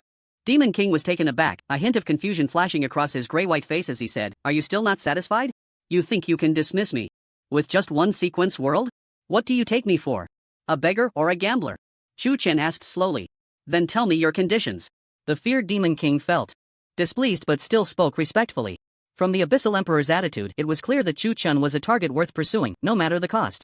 His strength was evident, and the feared Demon King knew just how terrifying this young man was. Given such talent, the possibility of further advancement in a short time was immense. Beyond demigods lay the realm of gods. This investment was bold. The Abyssal Emperor believed that 10 Kraken tribes were not worth a single hair of Chu Chen. Chu Chen stroked his chin and pondered, one sequence world is too small, at the very least, give me 100 million soldiers. Won't be enough, we need 100 billion to secure every corner. And look at my 4 friends beside me, they must enjoy the same treatment, at least one sequence world each. The feared Demon King suddenly sensed something was off. After a moment of thought, his expression changed drastically. There are only 9 sequence worlds in total. If we give them all to you, where will we go? Chu Chen replied with a half-smile, isn't that perfect? You give us all 9, and you can return to the abyss. Are you mocking me? The feared Demon King slammed his bony throne's armrest in anger. Chu Chen sneered, you're the one mocking me, thinking you can take the worlds without a single soldier. It seems the Abyssal Emperor is quite the businessman. The sarcasm was evident, and the fear Demon King's face turned from green to white, feeling as if he had swallowed something foul. Chu Chen continued, let me guess, the Night Elves, Kraken, Scorpion, demons, and other defecting races must have been promised similar conditions by the Abyssal Emperor, right? This empty promise seems quite effective. A few words can make them fight for you. Should I say the Abyssal Emperor is capable, or that these defectors are foolish? Impudent! How dare you speak of the Emperor so casually? The feared Demon King shouted angrily, and suddenly, a pair of enormous wings unfurled behind him. They resembled bat wings but were vastly larger. Moreover, the wings were shrouded in sinister energy, and even from a distance, people felt a deep sense of fear. The feared Demon King truly lives. Up to his name, Chu Chen clapped his hands and chuckled lightly, but just you alone is not enough to make me take you seriously. The feared Demon King had roamed for several eras. Where had he not instilled fear? When had he ever been looked down upon by a mere young brat? Very well, I shall see if your strength is as tough as your words. The feared Demon King soared into the air, cutting through the darkness like a streak of black light, moving as fast as lightning, covering 1,000,000 miles in an instant. A claw filled with ghostly light shot straight towards Chu Chen, its might so strong that it made the void emit a wailing sound like lost souls. A mere trick. Chu Chen laughed it off, raising his hand to flick, and an explosive force collided with the feared Demon King. In the next moment, a shocking scene unfolded. The massive body, with its terrifying power, instantly turned to nothingness. The feared Demon King exploded into a cloud of blood mist, along with the bony throne 1,000,000 miles away, vanishing completely. Meanwhile, Chu Chen stood with his hands behind his back, his expression calm and a faint smile on his face, as if he had just accomplished something trivial. The outcome was decided too quickly, many people didn't even see how Chu Chen made his move. They now had only one question in their minds, was the feared Demon King really feigning death? Many who had fought against the Abyssal clan knew that all 72 Demon Kings possessed the blood escape technique. When faced with a life and death crisis, they would expend half of their blood essence to perform this technique. This blood-consuming magic was essentially dark magic, similar to teleportation, but it covered much greater distances. In ancient times, there was a Demon King who was besieged by more than 10 demigods on the brink of death. In desperation, he used blood escape and instantly fled from this sequence world, appearing in the center of a battlefield in another sequence world. Many understood that to completely eliminate a Demon King, one must set up a spatial ceiling formation before the battle. Otherwise, no matter how much effort was expended, it would be in vain. With this thought in mind, the crowd looked uncertainly at the slowly falling drops of blood, instinctively licking their dry lips. At the same time, everyone hoped that the death of the feared Demon King was real. Do you think Chu Tianjiao really killed that guy? The chances are slim. The feared Demon King is cunning and values his life immensely.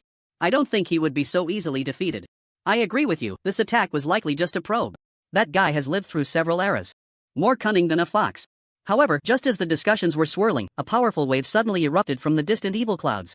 Below, the eyes of the evil beings turned increasingly blood-red, and in this pitch-black environment, it felt as if countless wolves and tigers were staring at them. Seeing this scene, everyone's hearts skipped a beat, suddenly realizing the real battle was about to begin. Immediately after, a loud roar came from the local faction. "Chu little thief, you have such audacity to slaughter our clan's Demon King. We shall see how you escape the heavenly net." With that, dozens of streaks of light suddenly shot towards the sky, and in the blink of an eye, they appeared in the center of the two armies. Various forms of evil beings assaulted their eyes. There were giants with 3 heads and 6 arms, a seductive snake scorpion with 4 eyes, headless knights. Counting them, there were exactly 71. Adding the Fear Demon King, it was precisely the army of the Abyssal Clan's Demon Kings. Seeing this scene, everyone's breath suddenly halted, their eyes wide, faces pale. All 72 Demon Kings have come out. I can't believe Chu Tianjiao really did it. He killed the Fear Demon King. He really has guts. The Abyssal Clan will definitely not let this go after losing a Demon King, but it's the first time since ancient times that all the Demon Kings have gathered. Can Chu Tianjiao cope with this heavenly net? Hearts raced to their throats as everyone nervously looked at the calm Chu Chen. They couldn't understand why this young man could remain so composed at this moment. Was he truly unafraid or just putting on a show? Regardless, the fuse had been lit, and the war between the myriad clans and the fifth calamity began at this moment. Chu Chen looked at the imposing Demon Kings, a faint smile appearing at the corner of his mouth, and said, "It's just a dead waste, look at how angry you all are, as if you've never seen the world. Sharp-tongued brat, this king didn't come to argue with you, come over here," the giant-powered Demon King coldly shouted. Upon hearing this, Chu Chen raised an eyebrow, his expression suddenly turning stern. How long had it been? He had forgotten how long it had been since he heard the word roll. Interesting, you want revenge, huh? Chu Chen sneered. Gazing at the murderous Demon Kings, his eyes suddenly flashing with killing intent. I'll give you a chance. As soon as the words fell, Chu Chen instantly appeared in the center of the encirclement formed by the 71 Demon Kings. The crowd couldn't help but exclaim, "Chu Tianjiao, don't be impulsive, don't fall for their tricks. The Abyssal Clan is cunning, they must be fully prepared." However, with such a distance between them, how could Chu Chen hear these words of advice? For him, whether it was one or a million, it was merely a matter of how much time was wasted. Moreover, if this farce was not accelerated, it was his own time that would be wasted. The giant Force Demon King, seeing Chu Chen come to him voluntarily, grinned maliciously. "I didn't expect you to actually dare to come. I respect you for being a man, I can leave you with a whole corpse." Chu Chen, unafraid, scanned the surroundings, observing the furious expressions of these people, and couldn't help but chuckle inwardly. "Less talk, let's get started." The group of Demon Kings snorted coldly, immediately forming hand seals, and one black magic circle after another appeared before them. In the next moment, all the evil beings of the fifth calamity roared and surged toward the Dragon Summer Empire. Countless evil beings charged across the gray-white land, raising clouds of dust, their roars seemingly capable of shattering the heavens. The three-headed hellhound and ghouls moved swiftly at the forefront, the dark army resembling a swarm of locusts, making one's scalp tingle. Usually, various races would fight together here, but today only the 4 legions of the Dragon Summer Empire remained. Although the numbers were close, the combat power was worlds apart. "It's over, they really attacked. What do we do now?" a young warrior said with a mournful face. A senior warrior beside him patted his shoulder reassuringly and said solemnly, "This is fate. Even without others' help, we must vow to defend the land beneath our feet with our lives. Behind us are defenseless civilians. Once the border is breached, their fate is unimaginable. Can you bear to see your compatriots devoured by those disgusting creatures?" The young man trembled. "I can't bear it. Pick up your weapon. If Chu Tianjiao dares to fight alone, how can we shrink back?" At this moment, Lu Taiching and others stepped forward, their faces serious as they looked at the weathered and earthy faces of the warriors. "Everyone. The fifth calamity is brutal and merciless, treating human life as grass. If we do not want to become lambs to the slaughter, raise your weapons and fight with me. Remember, there are no cannon fodder here, nor cowards. You must always believe that Chu Tianjiao can defeat the Demon King and fight alongside us. The blood road forged by countless martyrs with their blood and flesh. How can we watch the abyssal race pass through unscathed? Even in the face of calamity and abyssal fiends, we must advance hand in hand and restore peace to the world." As these words were spoken, the fear in everyone's hearts was instantly dispelled by more than half. Indeed, with the divine roads Tianjiao here, they should not be afraid. Moreover, fear was useless. What lay before them was only battle, with no path of retreat. If they moved back even a step, the civilians behind them would be ruthlessly slaughtered. This was a battle of destiny, an ultimate confrontation that could not be avoided. The Ghost Buddha war god led the 4 legion commanders out, gazing at the approaching fifth calamity, and shouted angrily, "Kill!" At the command, the 4 legions immediately roared and charged out. They were all men of blood and spirit, unwilling to submit under calamity, purging the evil from the world. They were also defenders of the peace of their territory and people. Kill! Kill! Faced with the massive evil beings, this group of warriors, averaging only epic strength, suppressed their fear, transforming their anger into power, and recklessly drew their weapons to charge forward. The unending thick city walls bore witness to the melancholy of the passage of time. This border structure that had stood for several eras carried the battle spirit of generations of fearless warriors. Now, once again facing the vicious abyssal race, they had no choice but to confront it, nor did they choose to avoid battle. Instead, they raised their weapons, vowing to let the blood of the fifth calamity stain this gray-white land. Feng Yan and the others exchanged glances, nodded slightly, and then charged directly toward the fifth calamity.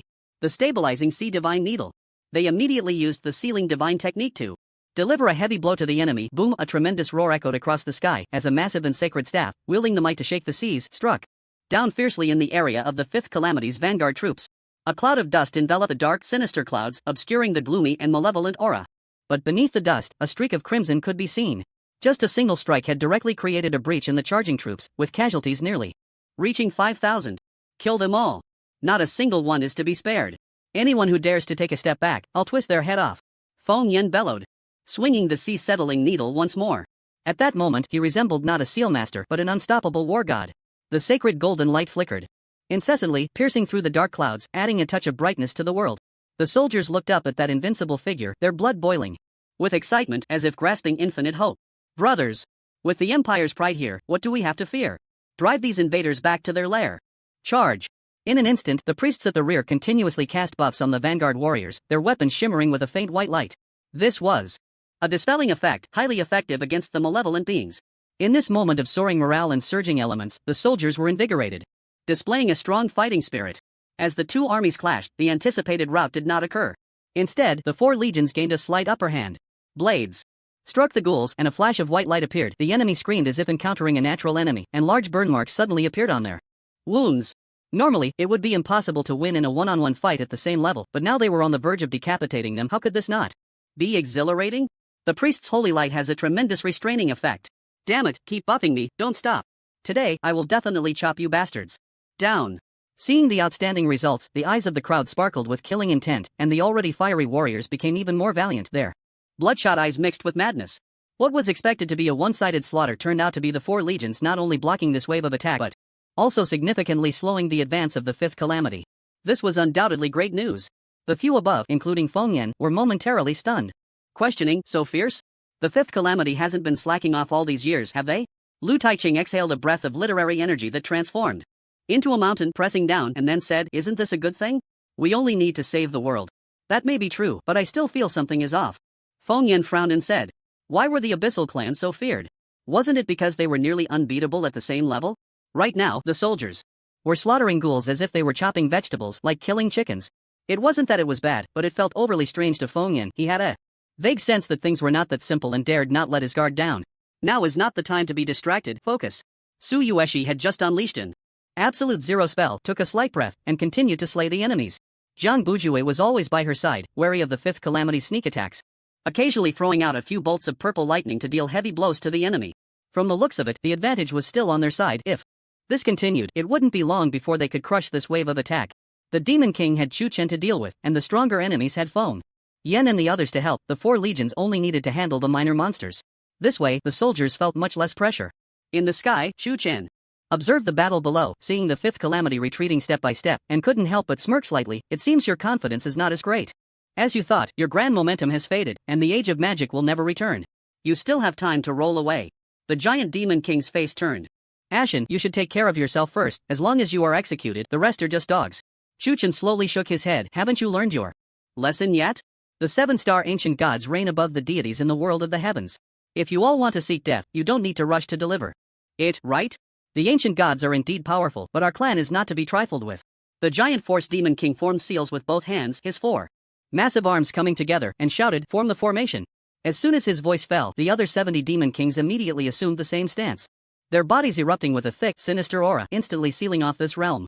One by one, strange runes leaped out from the bodies of the Demon Kings, quickly merging to form a gigantic lock. At that moment, Chu Chen felt as if his body was being invaded by some substance, and his strength was slightly weakened. So this is what you rely on? The giant Force Demon King sneered and said, in this realm of the demon gods, even if you have the power to reach the heavens, it's useless. Just obediently accept your death. The alluring Demon King beside him saw Chu Chen's calm expression and giggled. Look at his helpless face, it's really tempting. Chu Chen was already extraordinarily handsome, tall and strong, with a masculine aura filling his brows. His heroic features, combined with an ethereal quality, had a tremendous impact on any female being. The abyssal race, with its dark and sunless enemies, had beings that were each uglier than the last, as if in a competition. Those with slightly normal appearances had abnormal minds, like the giant Force Demon King, whose head was filled only with thoughts of invasion, showing no interest in reproduction. As the saying goes, women at 30 are like wolves, at 40 like tigers, at 50 can sit on the ground and absorb dirt, and at 60 can suck mice through walls. It would be a lie to say she didn't want that at her age, especially in the desire-driven abyss. It was even more intense. Just standing there, Chu Chen was the strongest aphrodisiac in the world, causing her delicate body to tremble continuously, and a strong desire blossomed in her heart, wishing she could devour him whole. Chu Tianjiao, why don't you consider coming into my arms? I can Make them go easy on you, the four-eyed Demon King said, extending her long red tongue to lick her lips, her demeanor exceedingly seductive.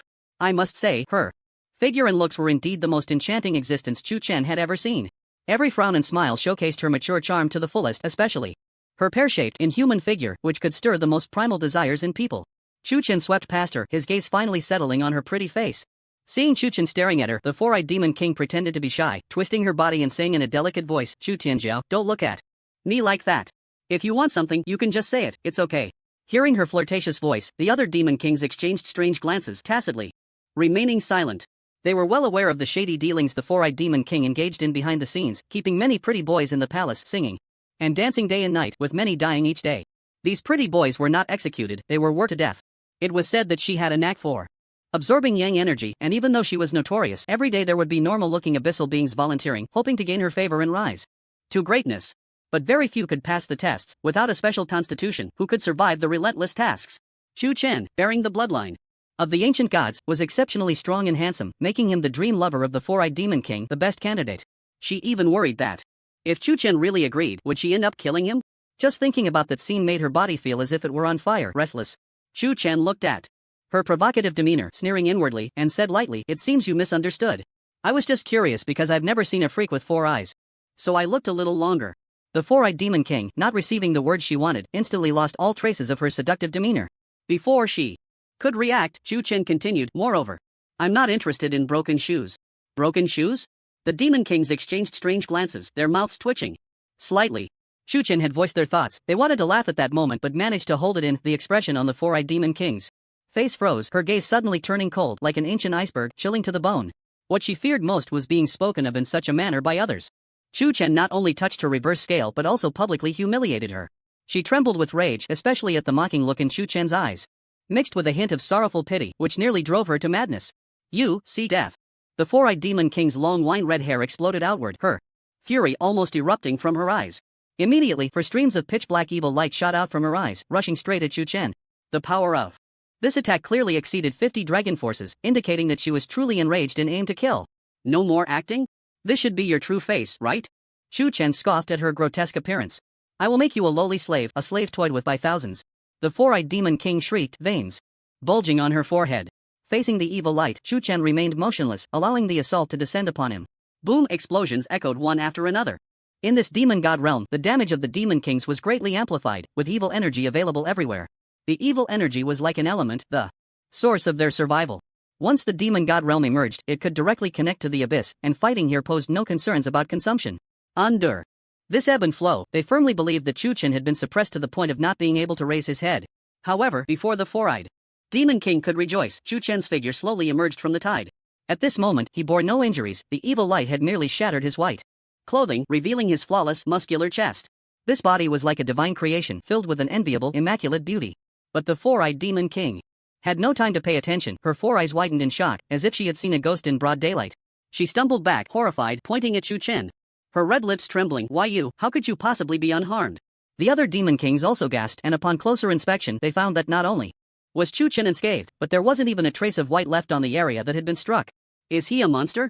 Such a level of attack was something even they could not withstand with their flesh, they had to respond with all their might. A sense of foreboding suddenly rose in the giant Force Demon King's heart, and a faint pain appeared in his seemingly indestructible arm. Chu Chen looked at the pale-faced four-eyed Demon King and slowly said, you think you can make me your slave with just this? You are too naive. The four-eyed Demon King took 2 steps back in a daze, her chest heaving, she wished to believe this was an illusion and absolutely could not accept it as reality. Even the 36 demon lords would not dare to face her attack head-on. Could it be that Chu Chen had already reached the realm of the Demon Emperor? I let you have a strike, now it's my turn, right? As soon as the words left his mouth, Chu Chen instantly vanished from his spot, reappearing right in front of the four-eyed Demon King. The distance between them was only an arm's length. Chu Chen gently raised his hand, his finger lightly tapping her forehead. In that instant, time seemed to freeze. The four-eyed Demon King appeared petrified, her expression frozen in place, but the vitality in her eyes had long since vanished without a trace. This was merely a moment's work. The other Demon Kings had no time to react. What did you do to her? The giant Force Demon King demanded, clenching his fists. Chu Chen turned to look at him, grinning widely to reveal 8 large white teeth. Do you want to know? Then, with a loud bang, the giant Force Demon King was struck by an unknown force and sent flying, his body shattering in midair into pieces that fell to the ground. The sudden explosion caught all the Demon Kings off guard. They never expected Chu Chen to be so ruthless. And decisive. Most importantly, his strength was so formidable that it was impossible to see through. After completing all this, Chu Chen casually shook his hand and said lightly, "Don't waste my time, all of you come at once." What? Faced with such rampant words, the Demon Kings were not angry but fearful. At this moment, they finally understood how terrifying a person they had encountered. Facing Chu Chen was like facing the awe-inspiring Demon Emperor, even more terrifying. After waiting for a while, seeing their unmoving expressions, Chu Chen chuckled and asked, "What's wrong? Do you not even have the courage to fight? You dare to boast about dominating the heavens with such a tiny bit of courage? Who gave you the audacity?" The last word fell like a thunderclap, shaking the Demon Kings' minds, nearly causing their heads to explode. Like a demon god, Chu Chen instilled no thought of resistance, just a glance was enough to make the Demon Kings present lose their composure, their legs going weak. Under this immense pressure, even speaking was a luxury. "Are you all mute now?" Chu Chen said coldly. "In that case, you might as well behave like the dead." It wasn't that they didn't want to speak, but under such overwhelming pressure, their throats felt as if filled with lead, making even uttering a sound a luxury. The tragic fate of the giant-powered Demon King was still fresh in their minds, including the silent death of the four-eyed Demon King. For them, this realm of the demon god, which was supposed to provide powerful support, had instead become a grave. No one expected that such powerful beings as the Demon Kings would be so weak, unable to even sustain a breath. Having experienced countless years and seen the rise and fall of the heavens, they deeply realized that they were far from Chu Chen's match. Even if 70 Demon Kings exerted all their strength, they could not win. With this thought, each Demon King began to feel a desire to retreat, glancing at each other out of the corner of their eyes, preparing to withdraw. Run! Suddenly, a loud shout rang out, and the 70 Demon Kings fled in all directions at an incredibly fast speed, as quick as lightning, making it hard to catch them. The sudden turn of events left Chu Chen momentarily stunned, thinking, "No way? They're running already?" He had expected them to seek revenge for their fallen comrades, but he never anticipated such a situation. "Want to escape from under my five-finger mountain? Dream on!" Chu Chen scoffed, his momentum erupting. A terrifying force surged out in all directions, rippling through the demon god realm, directly creating one gaping hole after another. 200,000 dragon powers were displayed without reservation. This power beyond the peak of the heavenly world made the mortal realm tremble. The space twisted in an instant, faint traces of fractures becoming visible. The world tree supported the heavens and the earth, stabilizing the space, yet it still could not withstand Chu Chen's strength. As for the Demon Kings, their bodies suddenly froze, forced to a halt.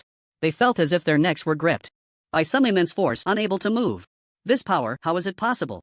At this point, they finally felt an uncontrollable fear, despair evident in their eyes. Their gazes unconsciously turned towards the back of the fifth calamity, their faces showing deep pleading and hope. They longed for the Abyssal Emperor's rescue.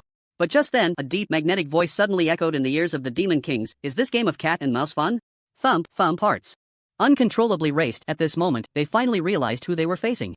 Life and death were but a thought away, and this feeling of having one's life controlled by another was extremely uncomfortable. After living for so long and experiencing countless battles, they never expected to feel so powerless one day. They had never had such a strong desire to survive, even wanting to plead for mercy. "Don't waste your energy, tidy up your feelings, and say goodbye to the Yellow Springs." Chu Chen strolled leisurely in the void, looking at one after another statue-like figure, smiling lightly, but rest assured, the road to the Yellow Springs will not be lonely. The Abyssal Emperor will soon come down to accompany you. After speaking, Chu Chen's face suddenly turned cold, his eyes shooting out a piercing light as he snorted coldly. With a loud bang, over 70 Demon Kings exploded simultaneously, turning into a cloud of blood mist. In the next moment, a ray of sunlight broke through the thick black clouds above, and a torrential downpour of golden rain fell, making an incredibly loud sound. A series of mournful voices arose from the fifth calamity, and the evil beings actually showed expressions of sorrow, nearly scaring the warriors' eyes out. What happened to them? Why are the ghouls and the abyssal three-headed dogs crying? The golden rain, a sign of a demigod's fall. What does this mean? Look quickly, the demon god domain above is starting to dissipate. As soon as this was said, countless gazes turned to the sky. They saw the once extraordinarily evil domain rapidly dissolving at a visible speed, and people vaguely caught sight of a ray of sunlight. Seeing this scene, everyone was shaken to the core, their eyes filled with disbelief. The dawn has descended. This is a great omen. All 72 Demon Kings are dead. Zhu Tianzhou has won. We have won, ha ha ha. The warriors couldn't stop cheering. The existence they trusted and were proud of had once again broken records, creating miracles that ancient people could not achieve. Everyone knew that the 72 Demon Kings were incredibly cunning, and there was almost no one or thing in the world that could stop these crafty creatures. But, seeing the golden rain fall with their own eyes, and witnessing the invincible figure standing in the void, how could they not be excited? In their excitement, they did not forget their mission. One warrior shouted excitedly, "Brothers, Zhu Tianzhou has already won a battle for us. How can we warriors admit defeat? Kill, kill, kill. Annihilate this group of..." Nothing is more exhilarating than winning a battle. The warriors charged into the fray with all their might, their momentum like a rainbow. Chu Chen looked at the battle below, his eyes revealing a hint of appreciation and comfort. As the concentration of elements increases, the gap with evil beings of the same level will only become smaller. Originally, it would take 10 or even 20 people to defeat a ghoul of the same level, but now, with priests and buffs, they could easily slay the opponent.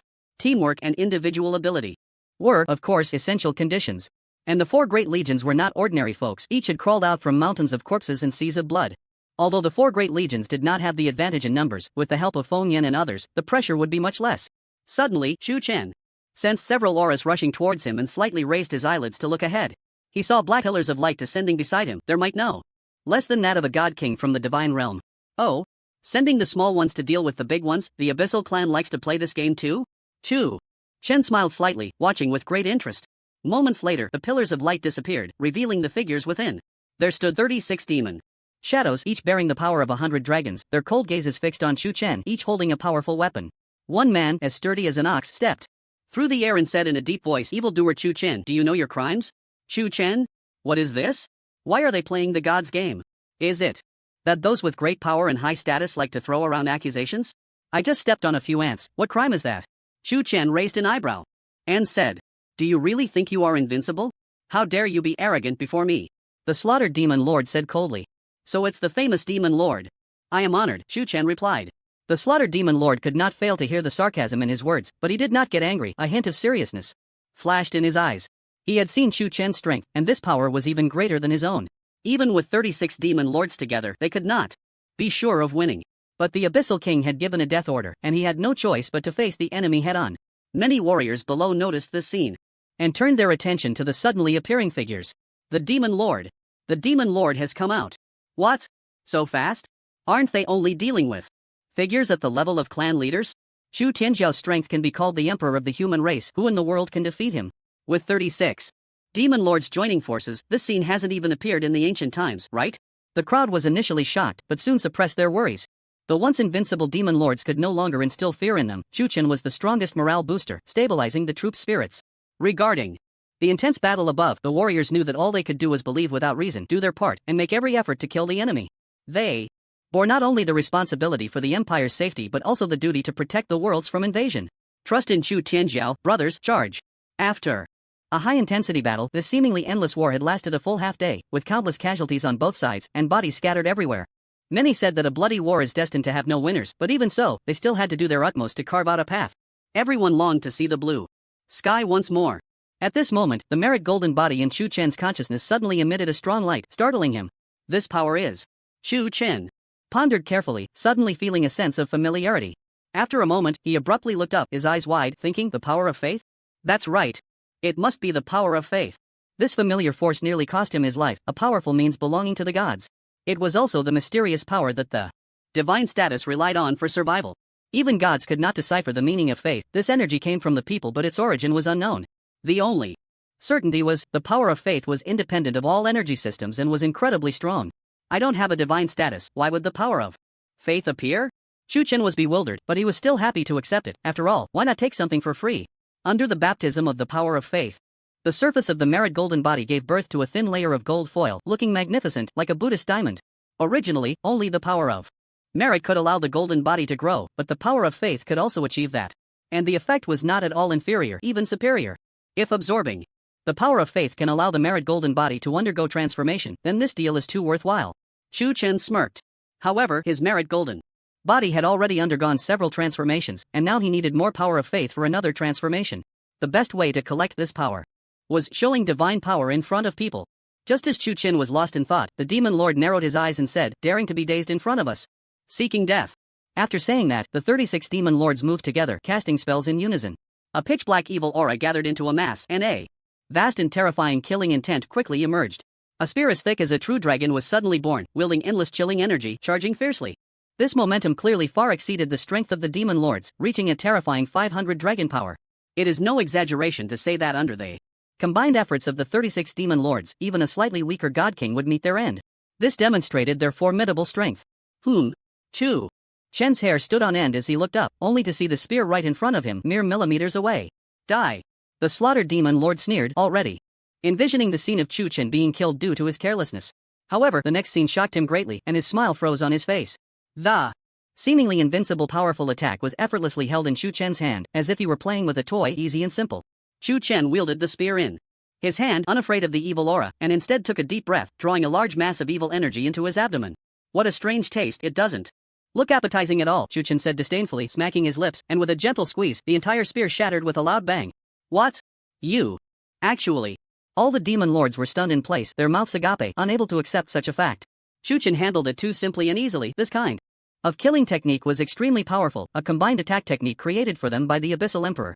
Although its level could not compare to divine techniques, it was not far off.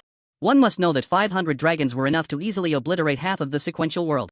But why did it seem so insignificant in Chu Chen's hands? Once this question arose, the demon lords suddenly realized that they seemed to have been too careless. Chu Chen gently patted his dust-covered chest and said indifferently, playing tricks with ambush? It seems you have quite the courage. Upon hearing this, the group of demon lords felt a jolt in their hearts, a sudden ominous premonition emerging within them. They no longer had the time to ponder why Chu Chen was so strong. Clearly, this was not the time for such considerations. The slaughtered demon lord did not want to follow in the footsteps of the demon king. He still had endless years to live and had not yet enjoyed the moment of being the overlord of all races. Demon Emperor, save me, he shouted without thinking, his voice so piercing that anyone unaware would think Chu Chen had done something unspeakable to him. Today, even if the heavenly king himself comes, he won't be able to save you. Suddenly, a starry array appeared beneath Chu Chen's feet, and rolling thunder roared like a stampede of horses. The long-lost chaos divine thunder was restless at this moment. It had not appeared in the world for a long time. The first layer of the thunder essence thunderstorm. Lightning flickered around Chu Chen, his eyes transformed into thunder, and he looked like the thunder god who ruled over divine punishment. Then, with a light tap of his finger, he uttered, fall. Boom, thunder roared, and grayish true dragons suddenly descended, directly overwhelming all the demon lords in a flash.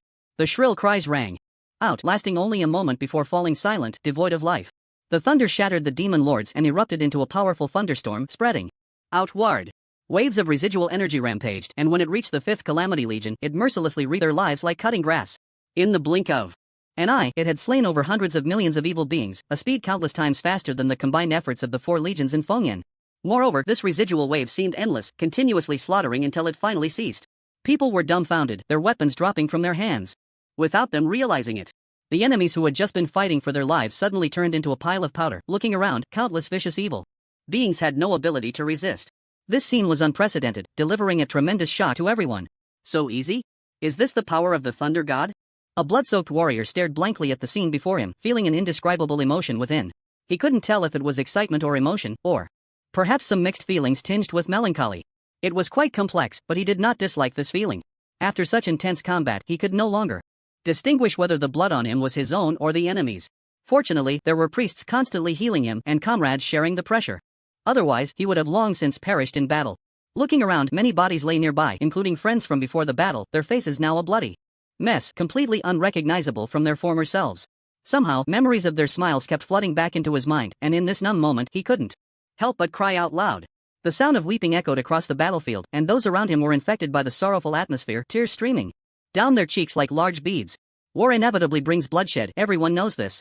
From the moment they chose to join the Legion, they had prepared themselves mentally for the possibility of dying in battle. It sounds easy to say, but when faced with life and death, who can maintain a calm heart? Human hearts are made of flesh. If given a choice, they would certainly choose a time of peace. Simple matters like children, wives, and warm beds are luxuries for soldiers. The Chutian hero has killed the Demon King and the Demon Lord, and the fifth calamity has suffered great losses. They no longer have the power to turn the tide. I never expected that a terrifying existence that once required all races to contend against could now be matched by just the 4 great legions. The world has indeed changed greatly. Don't forget the well digger when drinking water. If it weren't for the heavenly heroes, how could we stand here safely? That's right. Although I only have one worthless life and can't contribute much, I can still offer the power of faith. No matter what kind of war it is, what is always observed is the high-end combat power. If the 72 demon kings were still alive, the 4 great legions would have no power to fight back and would be annihilated in an instant. The Demon Lord is even more so. Any one of them could contend with any race. Right now, they are coinciding with the revival of the elements, and with Chu Chen in front, there is a possibility of victory. Regardless of win or lose, being able to survive is a blessing. Chu Chen in the sky looked at the chaotic divine thunder continuously reaping the lives of evil beings, his calm face slightly moved. Isn't the Abyssal Emperor coming out? How long are you planning to hide? As soon as his voice fell, the fifth Calamity Legion suddenly erupted with a thick aura of evil, and the sound of wailing and howling suddenly appeared. A blood moon slowly emerged from the evil clouds, its crimson light illuminating the earth, and a strange power acted upon the corpses on the ground. Then, a bizarre scene occurred. The corpses suddenly moved, standing up at an unnatural angle. Whether they were evil beings or dead humans, they all revived. The revived beings were devoid of life, their eyes hollow, and a ball of ghostly green flame appeared from their eye sockets, extremely eerie. Moreover, their strength continuously increased under the illumination of the blood moon, their momentum wildly soaring. The surrounding elements surged like a storm, continuously pouring into the corpses. What the hell is this? The dead have come back to life? A squad leader looked ahead in disbelief, his posture resembling someone who had seen a ghost in broad daylight. What else could it be if not a ghost? There is no such thing as the dead coming back to life. Moreover, even their former comrades had come back to life, their pale faces looking particularly chilling. Seeing this scene, everyone hurriedly retreated, sensing with their keen instincts that this was no trivial matter. Sure enough, the revived soldiers suddenly charged at the nearest people, their targets aimed directly at the 4 great legions. The first person to be attacked watched in horror as his former comrade went mad, hurriedly saying, "Juzi, are you crazy? I'm your third brother." However, Juzi was no longer the youthful figure. At this moment, it seemed to have gone mad, grabbing him and biting. In no time, this soldier was covered in blood, the intense pain stimulating his nerves, unable to help but scream in agony. The same scene appeared in various corners. These revived corpses seemed to have an immense desire for flesh and blood, and they showed no fear of pain. No matter how badly they were injured, they still charged at people, and their bodies were extremely tough. Chu Chen frowned, thinking, isn't this just a zombie? It aligns with zombies in many aspects, the only difference being that those bitten do not mutate. Moreover, even if zombies are killed, they quickly come back to life under the blood moon's light. Those who are bitten to death will also mutate, becoming part of the undead army. In this back-and-forth situation, the annihilation of the 4 great legions is only a matter of time. Chu Chen stared at the blood moon in the sky and suddenly unleashed the chaotic divine thunder. Suddenly, he discovered that the divine thunder actually passed through the blood moon without attacking any physical object. An illusion? Chu Chen sensed something was wrong and summoned the hand of heaven to strike down fiercely. He saw the enormous hand descending with a magnificent momentum, and under the wrapping of countless primal energies, the evil aura was as fragile as paper, easily crushed. Soon, the enormous hand and the blood moon came into contact, and a strange occurrence happened. The same result occurred, directly passing through. Neither physical power nor rule power works? Chu Chen thought to himself, sensing danger. At that moment, a sinister laugh echoed. It's useless. The blood moon is just another form of projection of the entire abyss. Unless you can shatter the abyss, even if you possess extraordinary abilities, you won't be able to break it. Following the direction of the voice, a thin middle-aged man in a black royal robe stepped through the air. His brows were filled with authority, exuding the demeanor of a superior. Wherever he passed, evil beings knelt down, humbly bowing their heads, signifying respect and loyalty. Are you the Emperor of the Abyss? Chu Chen asked. Your strength is impressive. Why not accept my invitation? The Emperor of the Abyss countered. Chu Chen guessed what he was about to say and slowly replied, I dislike many things, especially those who are untrustworthy. Those who know that times are wise. You and I can create great achievements together, allowing the worlds to surpass the 8 desolate realms sooner. Wouldn't that be a fortunate thing? The Emperor of the Abyss revealed a smile. The abyssal race is like a rat crossing the street, everyone shouts to beat it. What qualifications do you have to make me turn against my own? Chu Chen scoffed. Is this enough of a bargaining chip?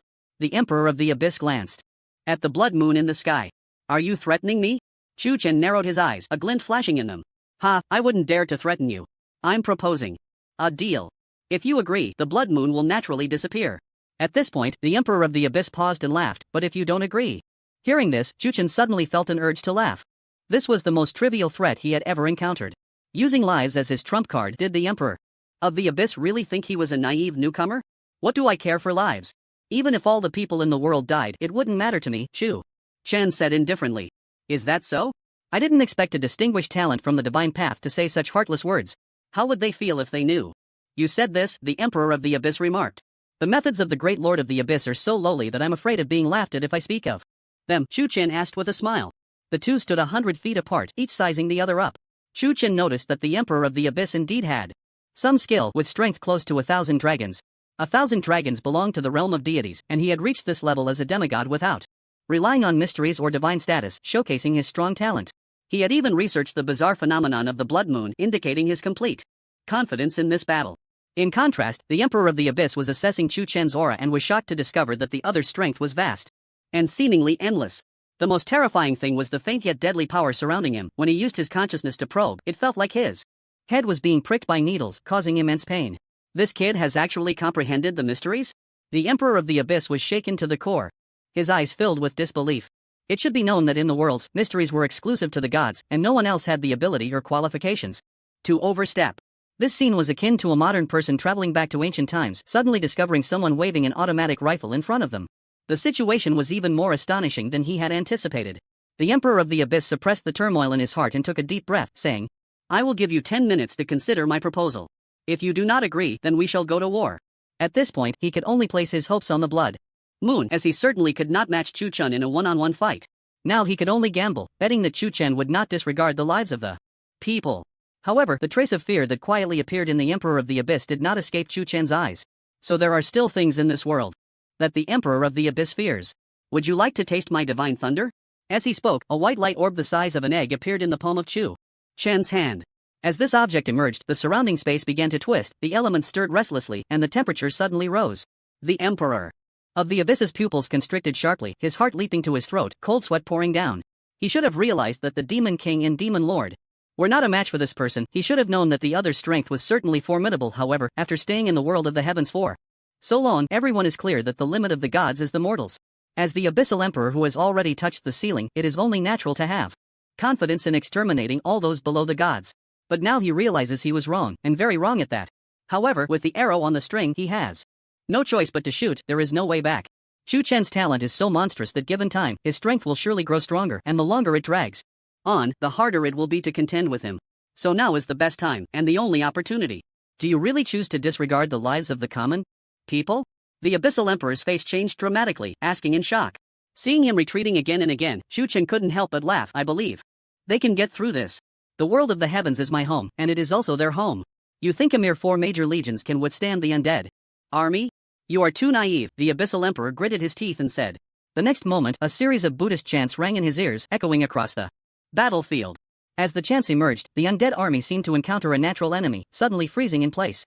Following that, a gigantic Buddha statue, towering 100,000 zhang, suddenly appeared, bowing down to the ground. Boom, the ground trembled, and the Buddha light shone, instantly annihilating tens of thousands of undead, reducing them to nothingness. The Buddha light has a strong restraining effect on the undead. Once reduced to nothingness, even the Blood Moon's extraordinary abilities cannot revive them. 3 bows to the gods and Buddhas, the holy monk clan? The Abyssal Emperor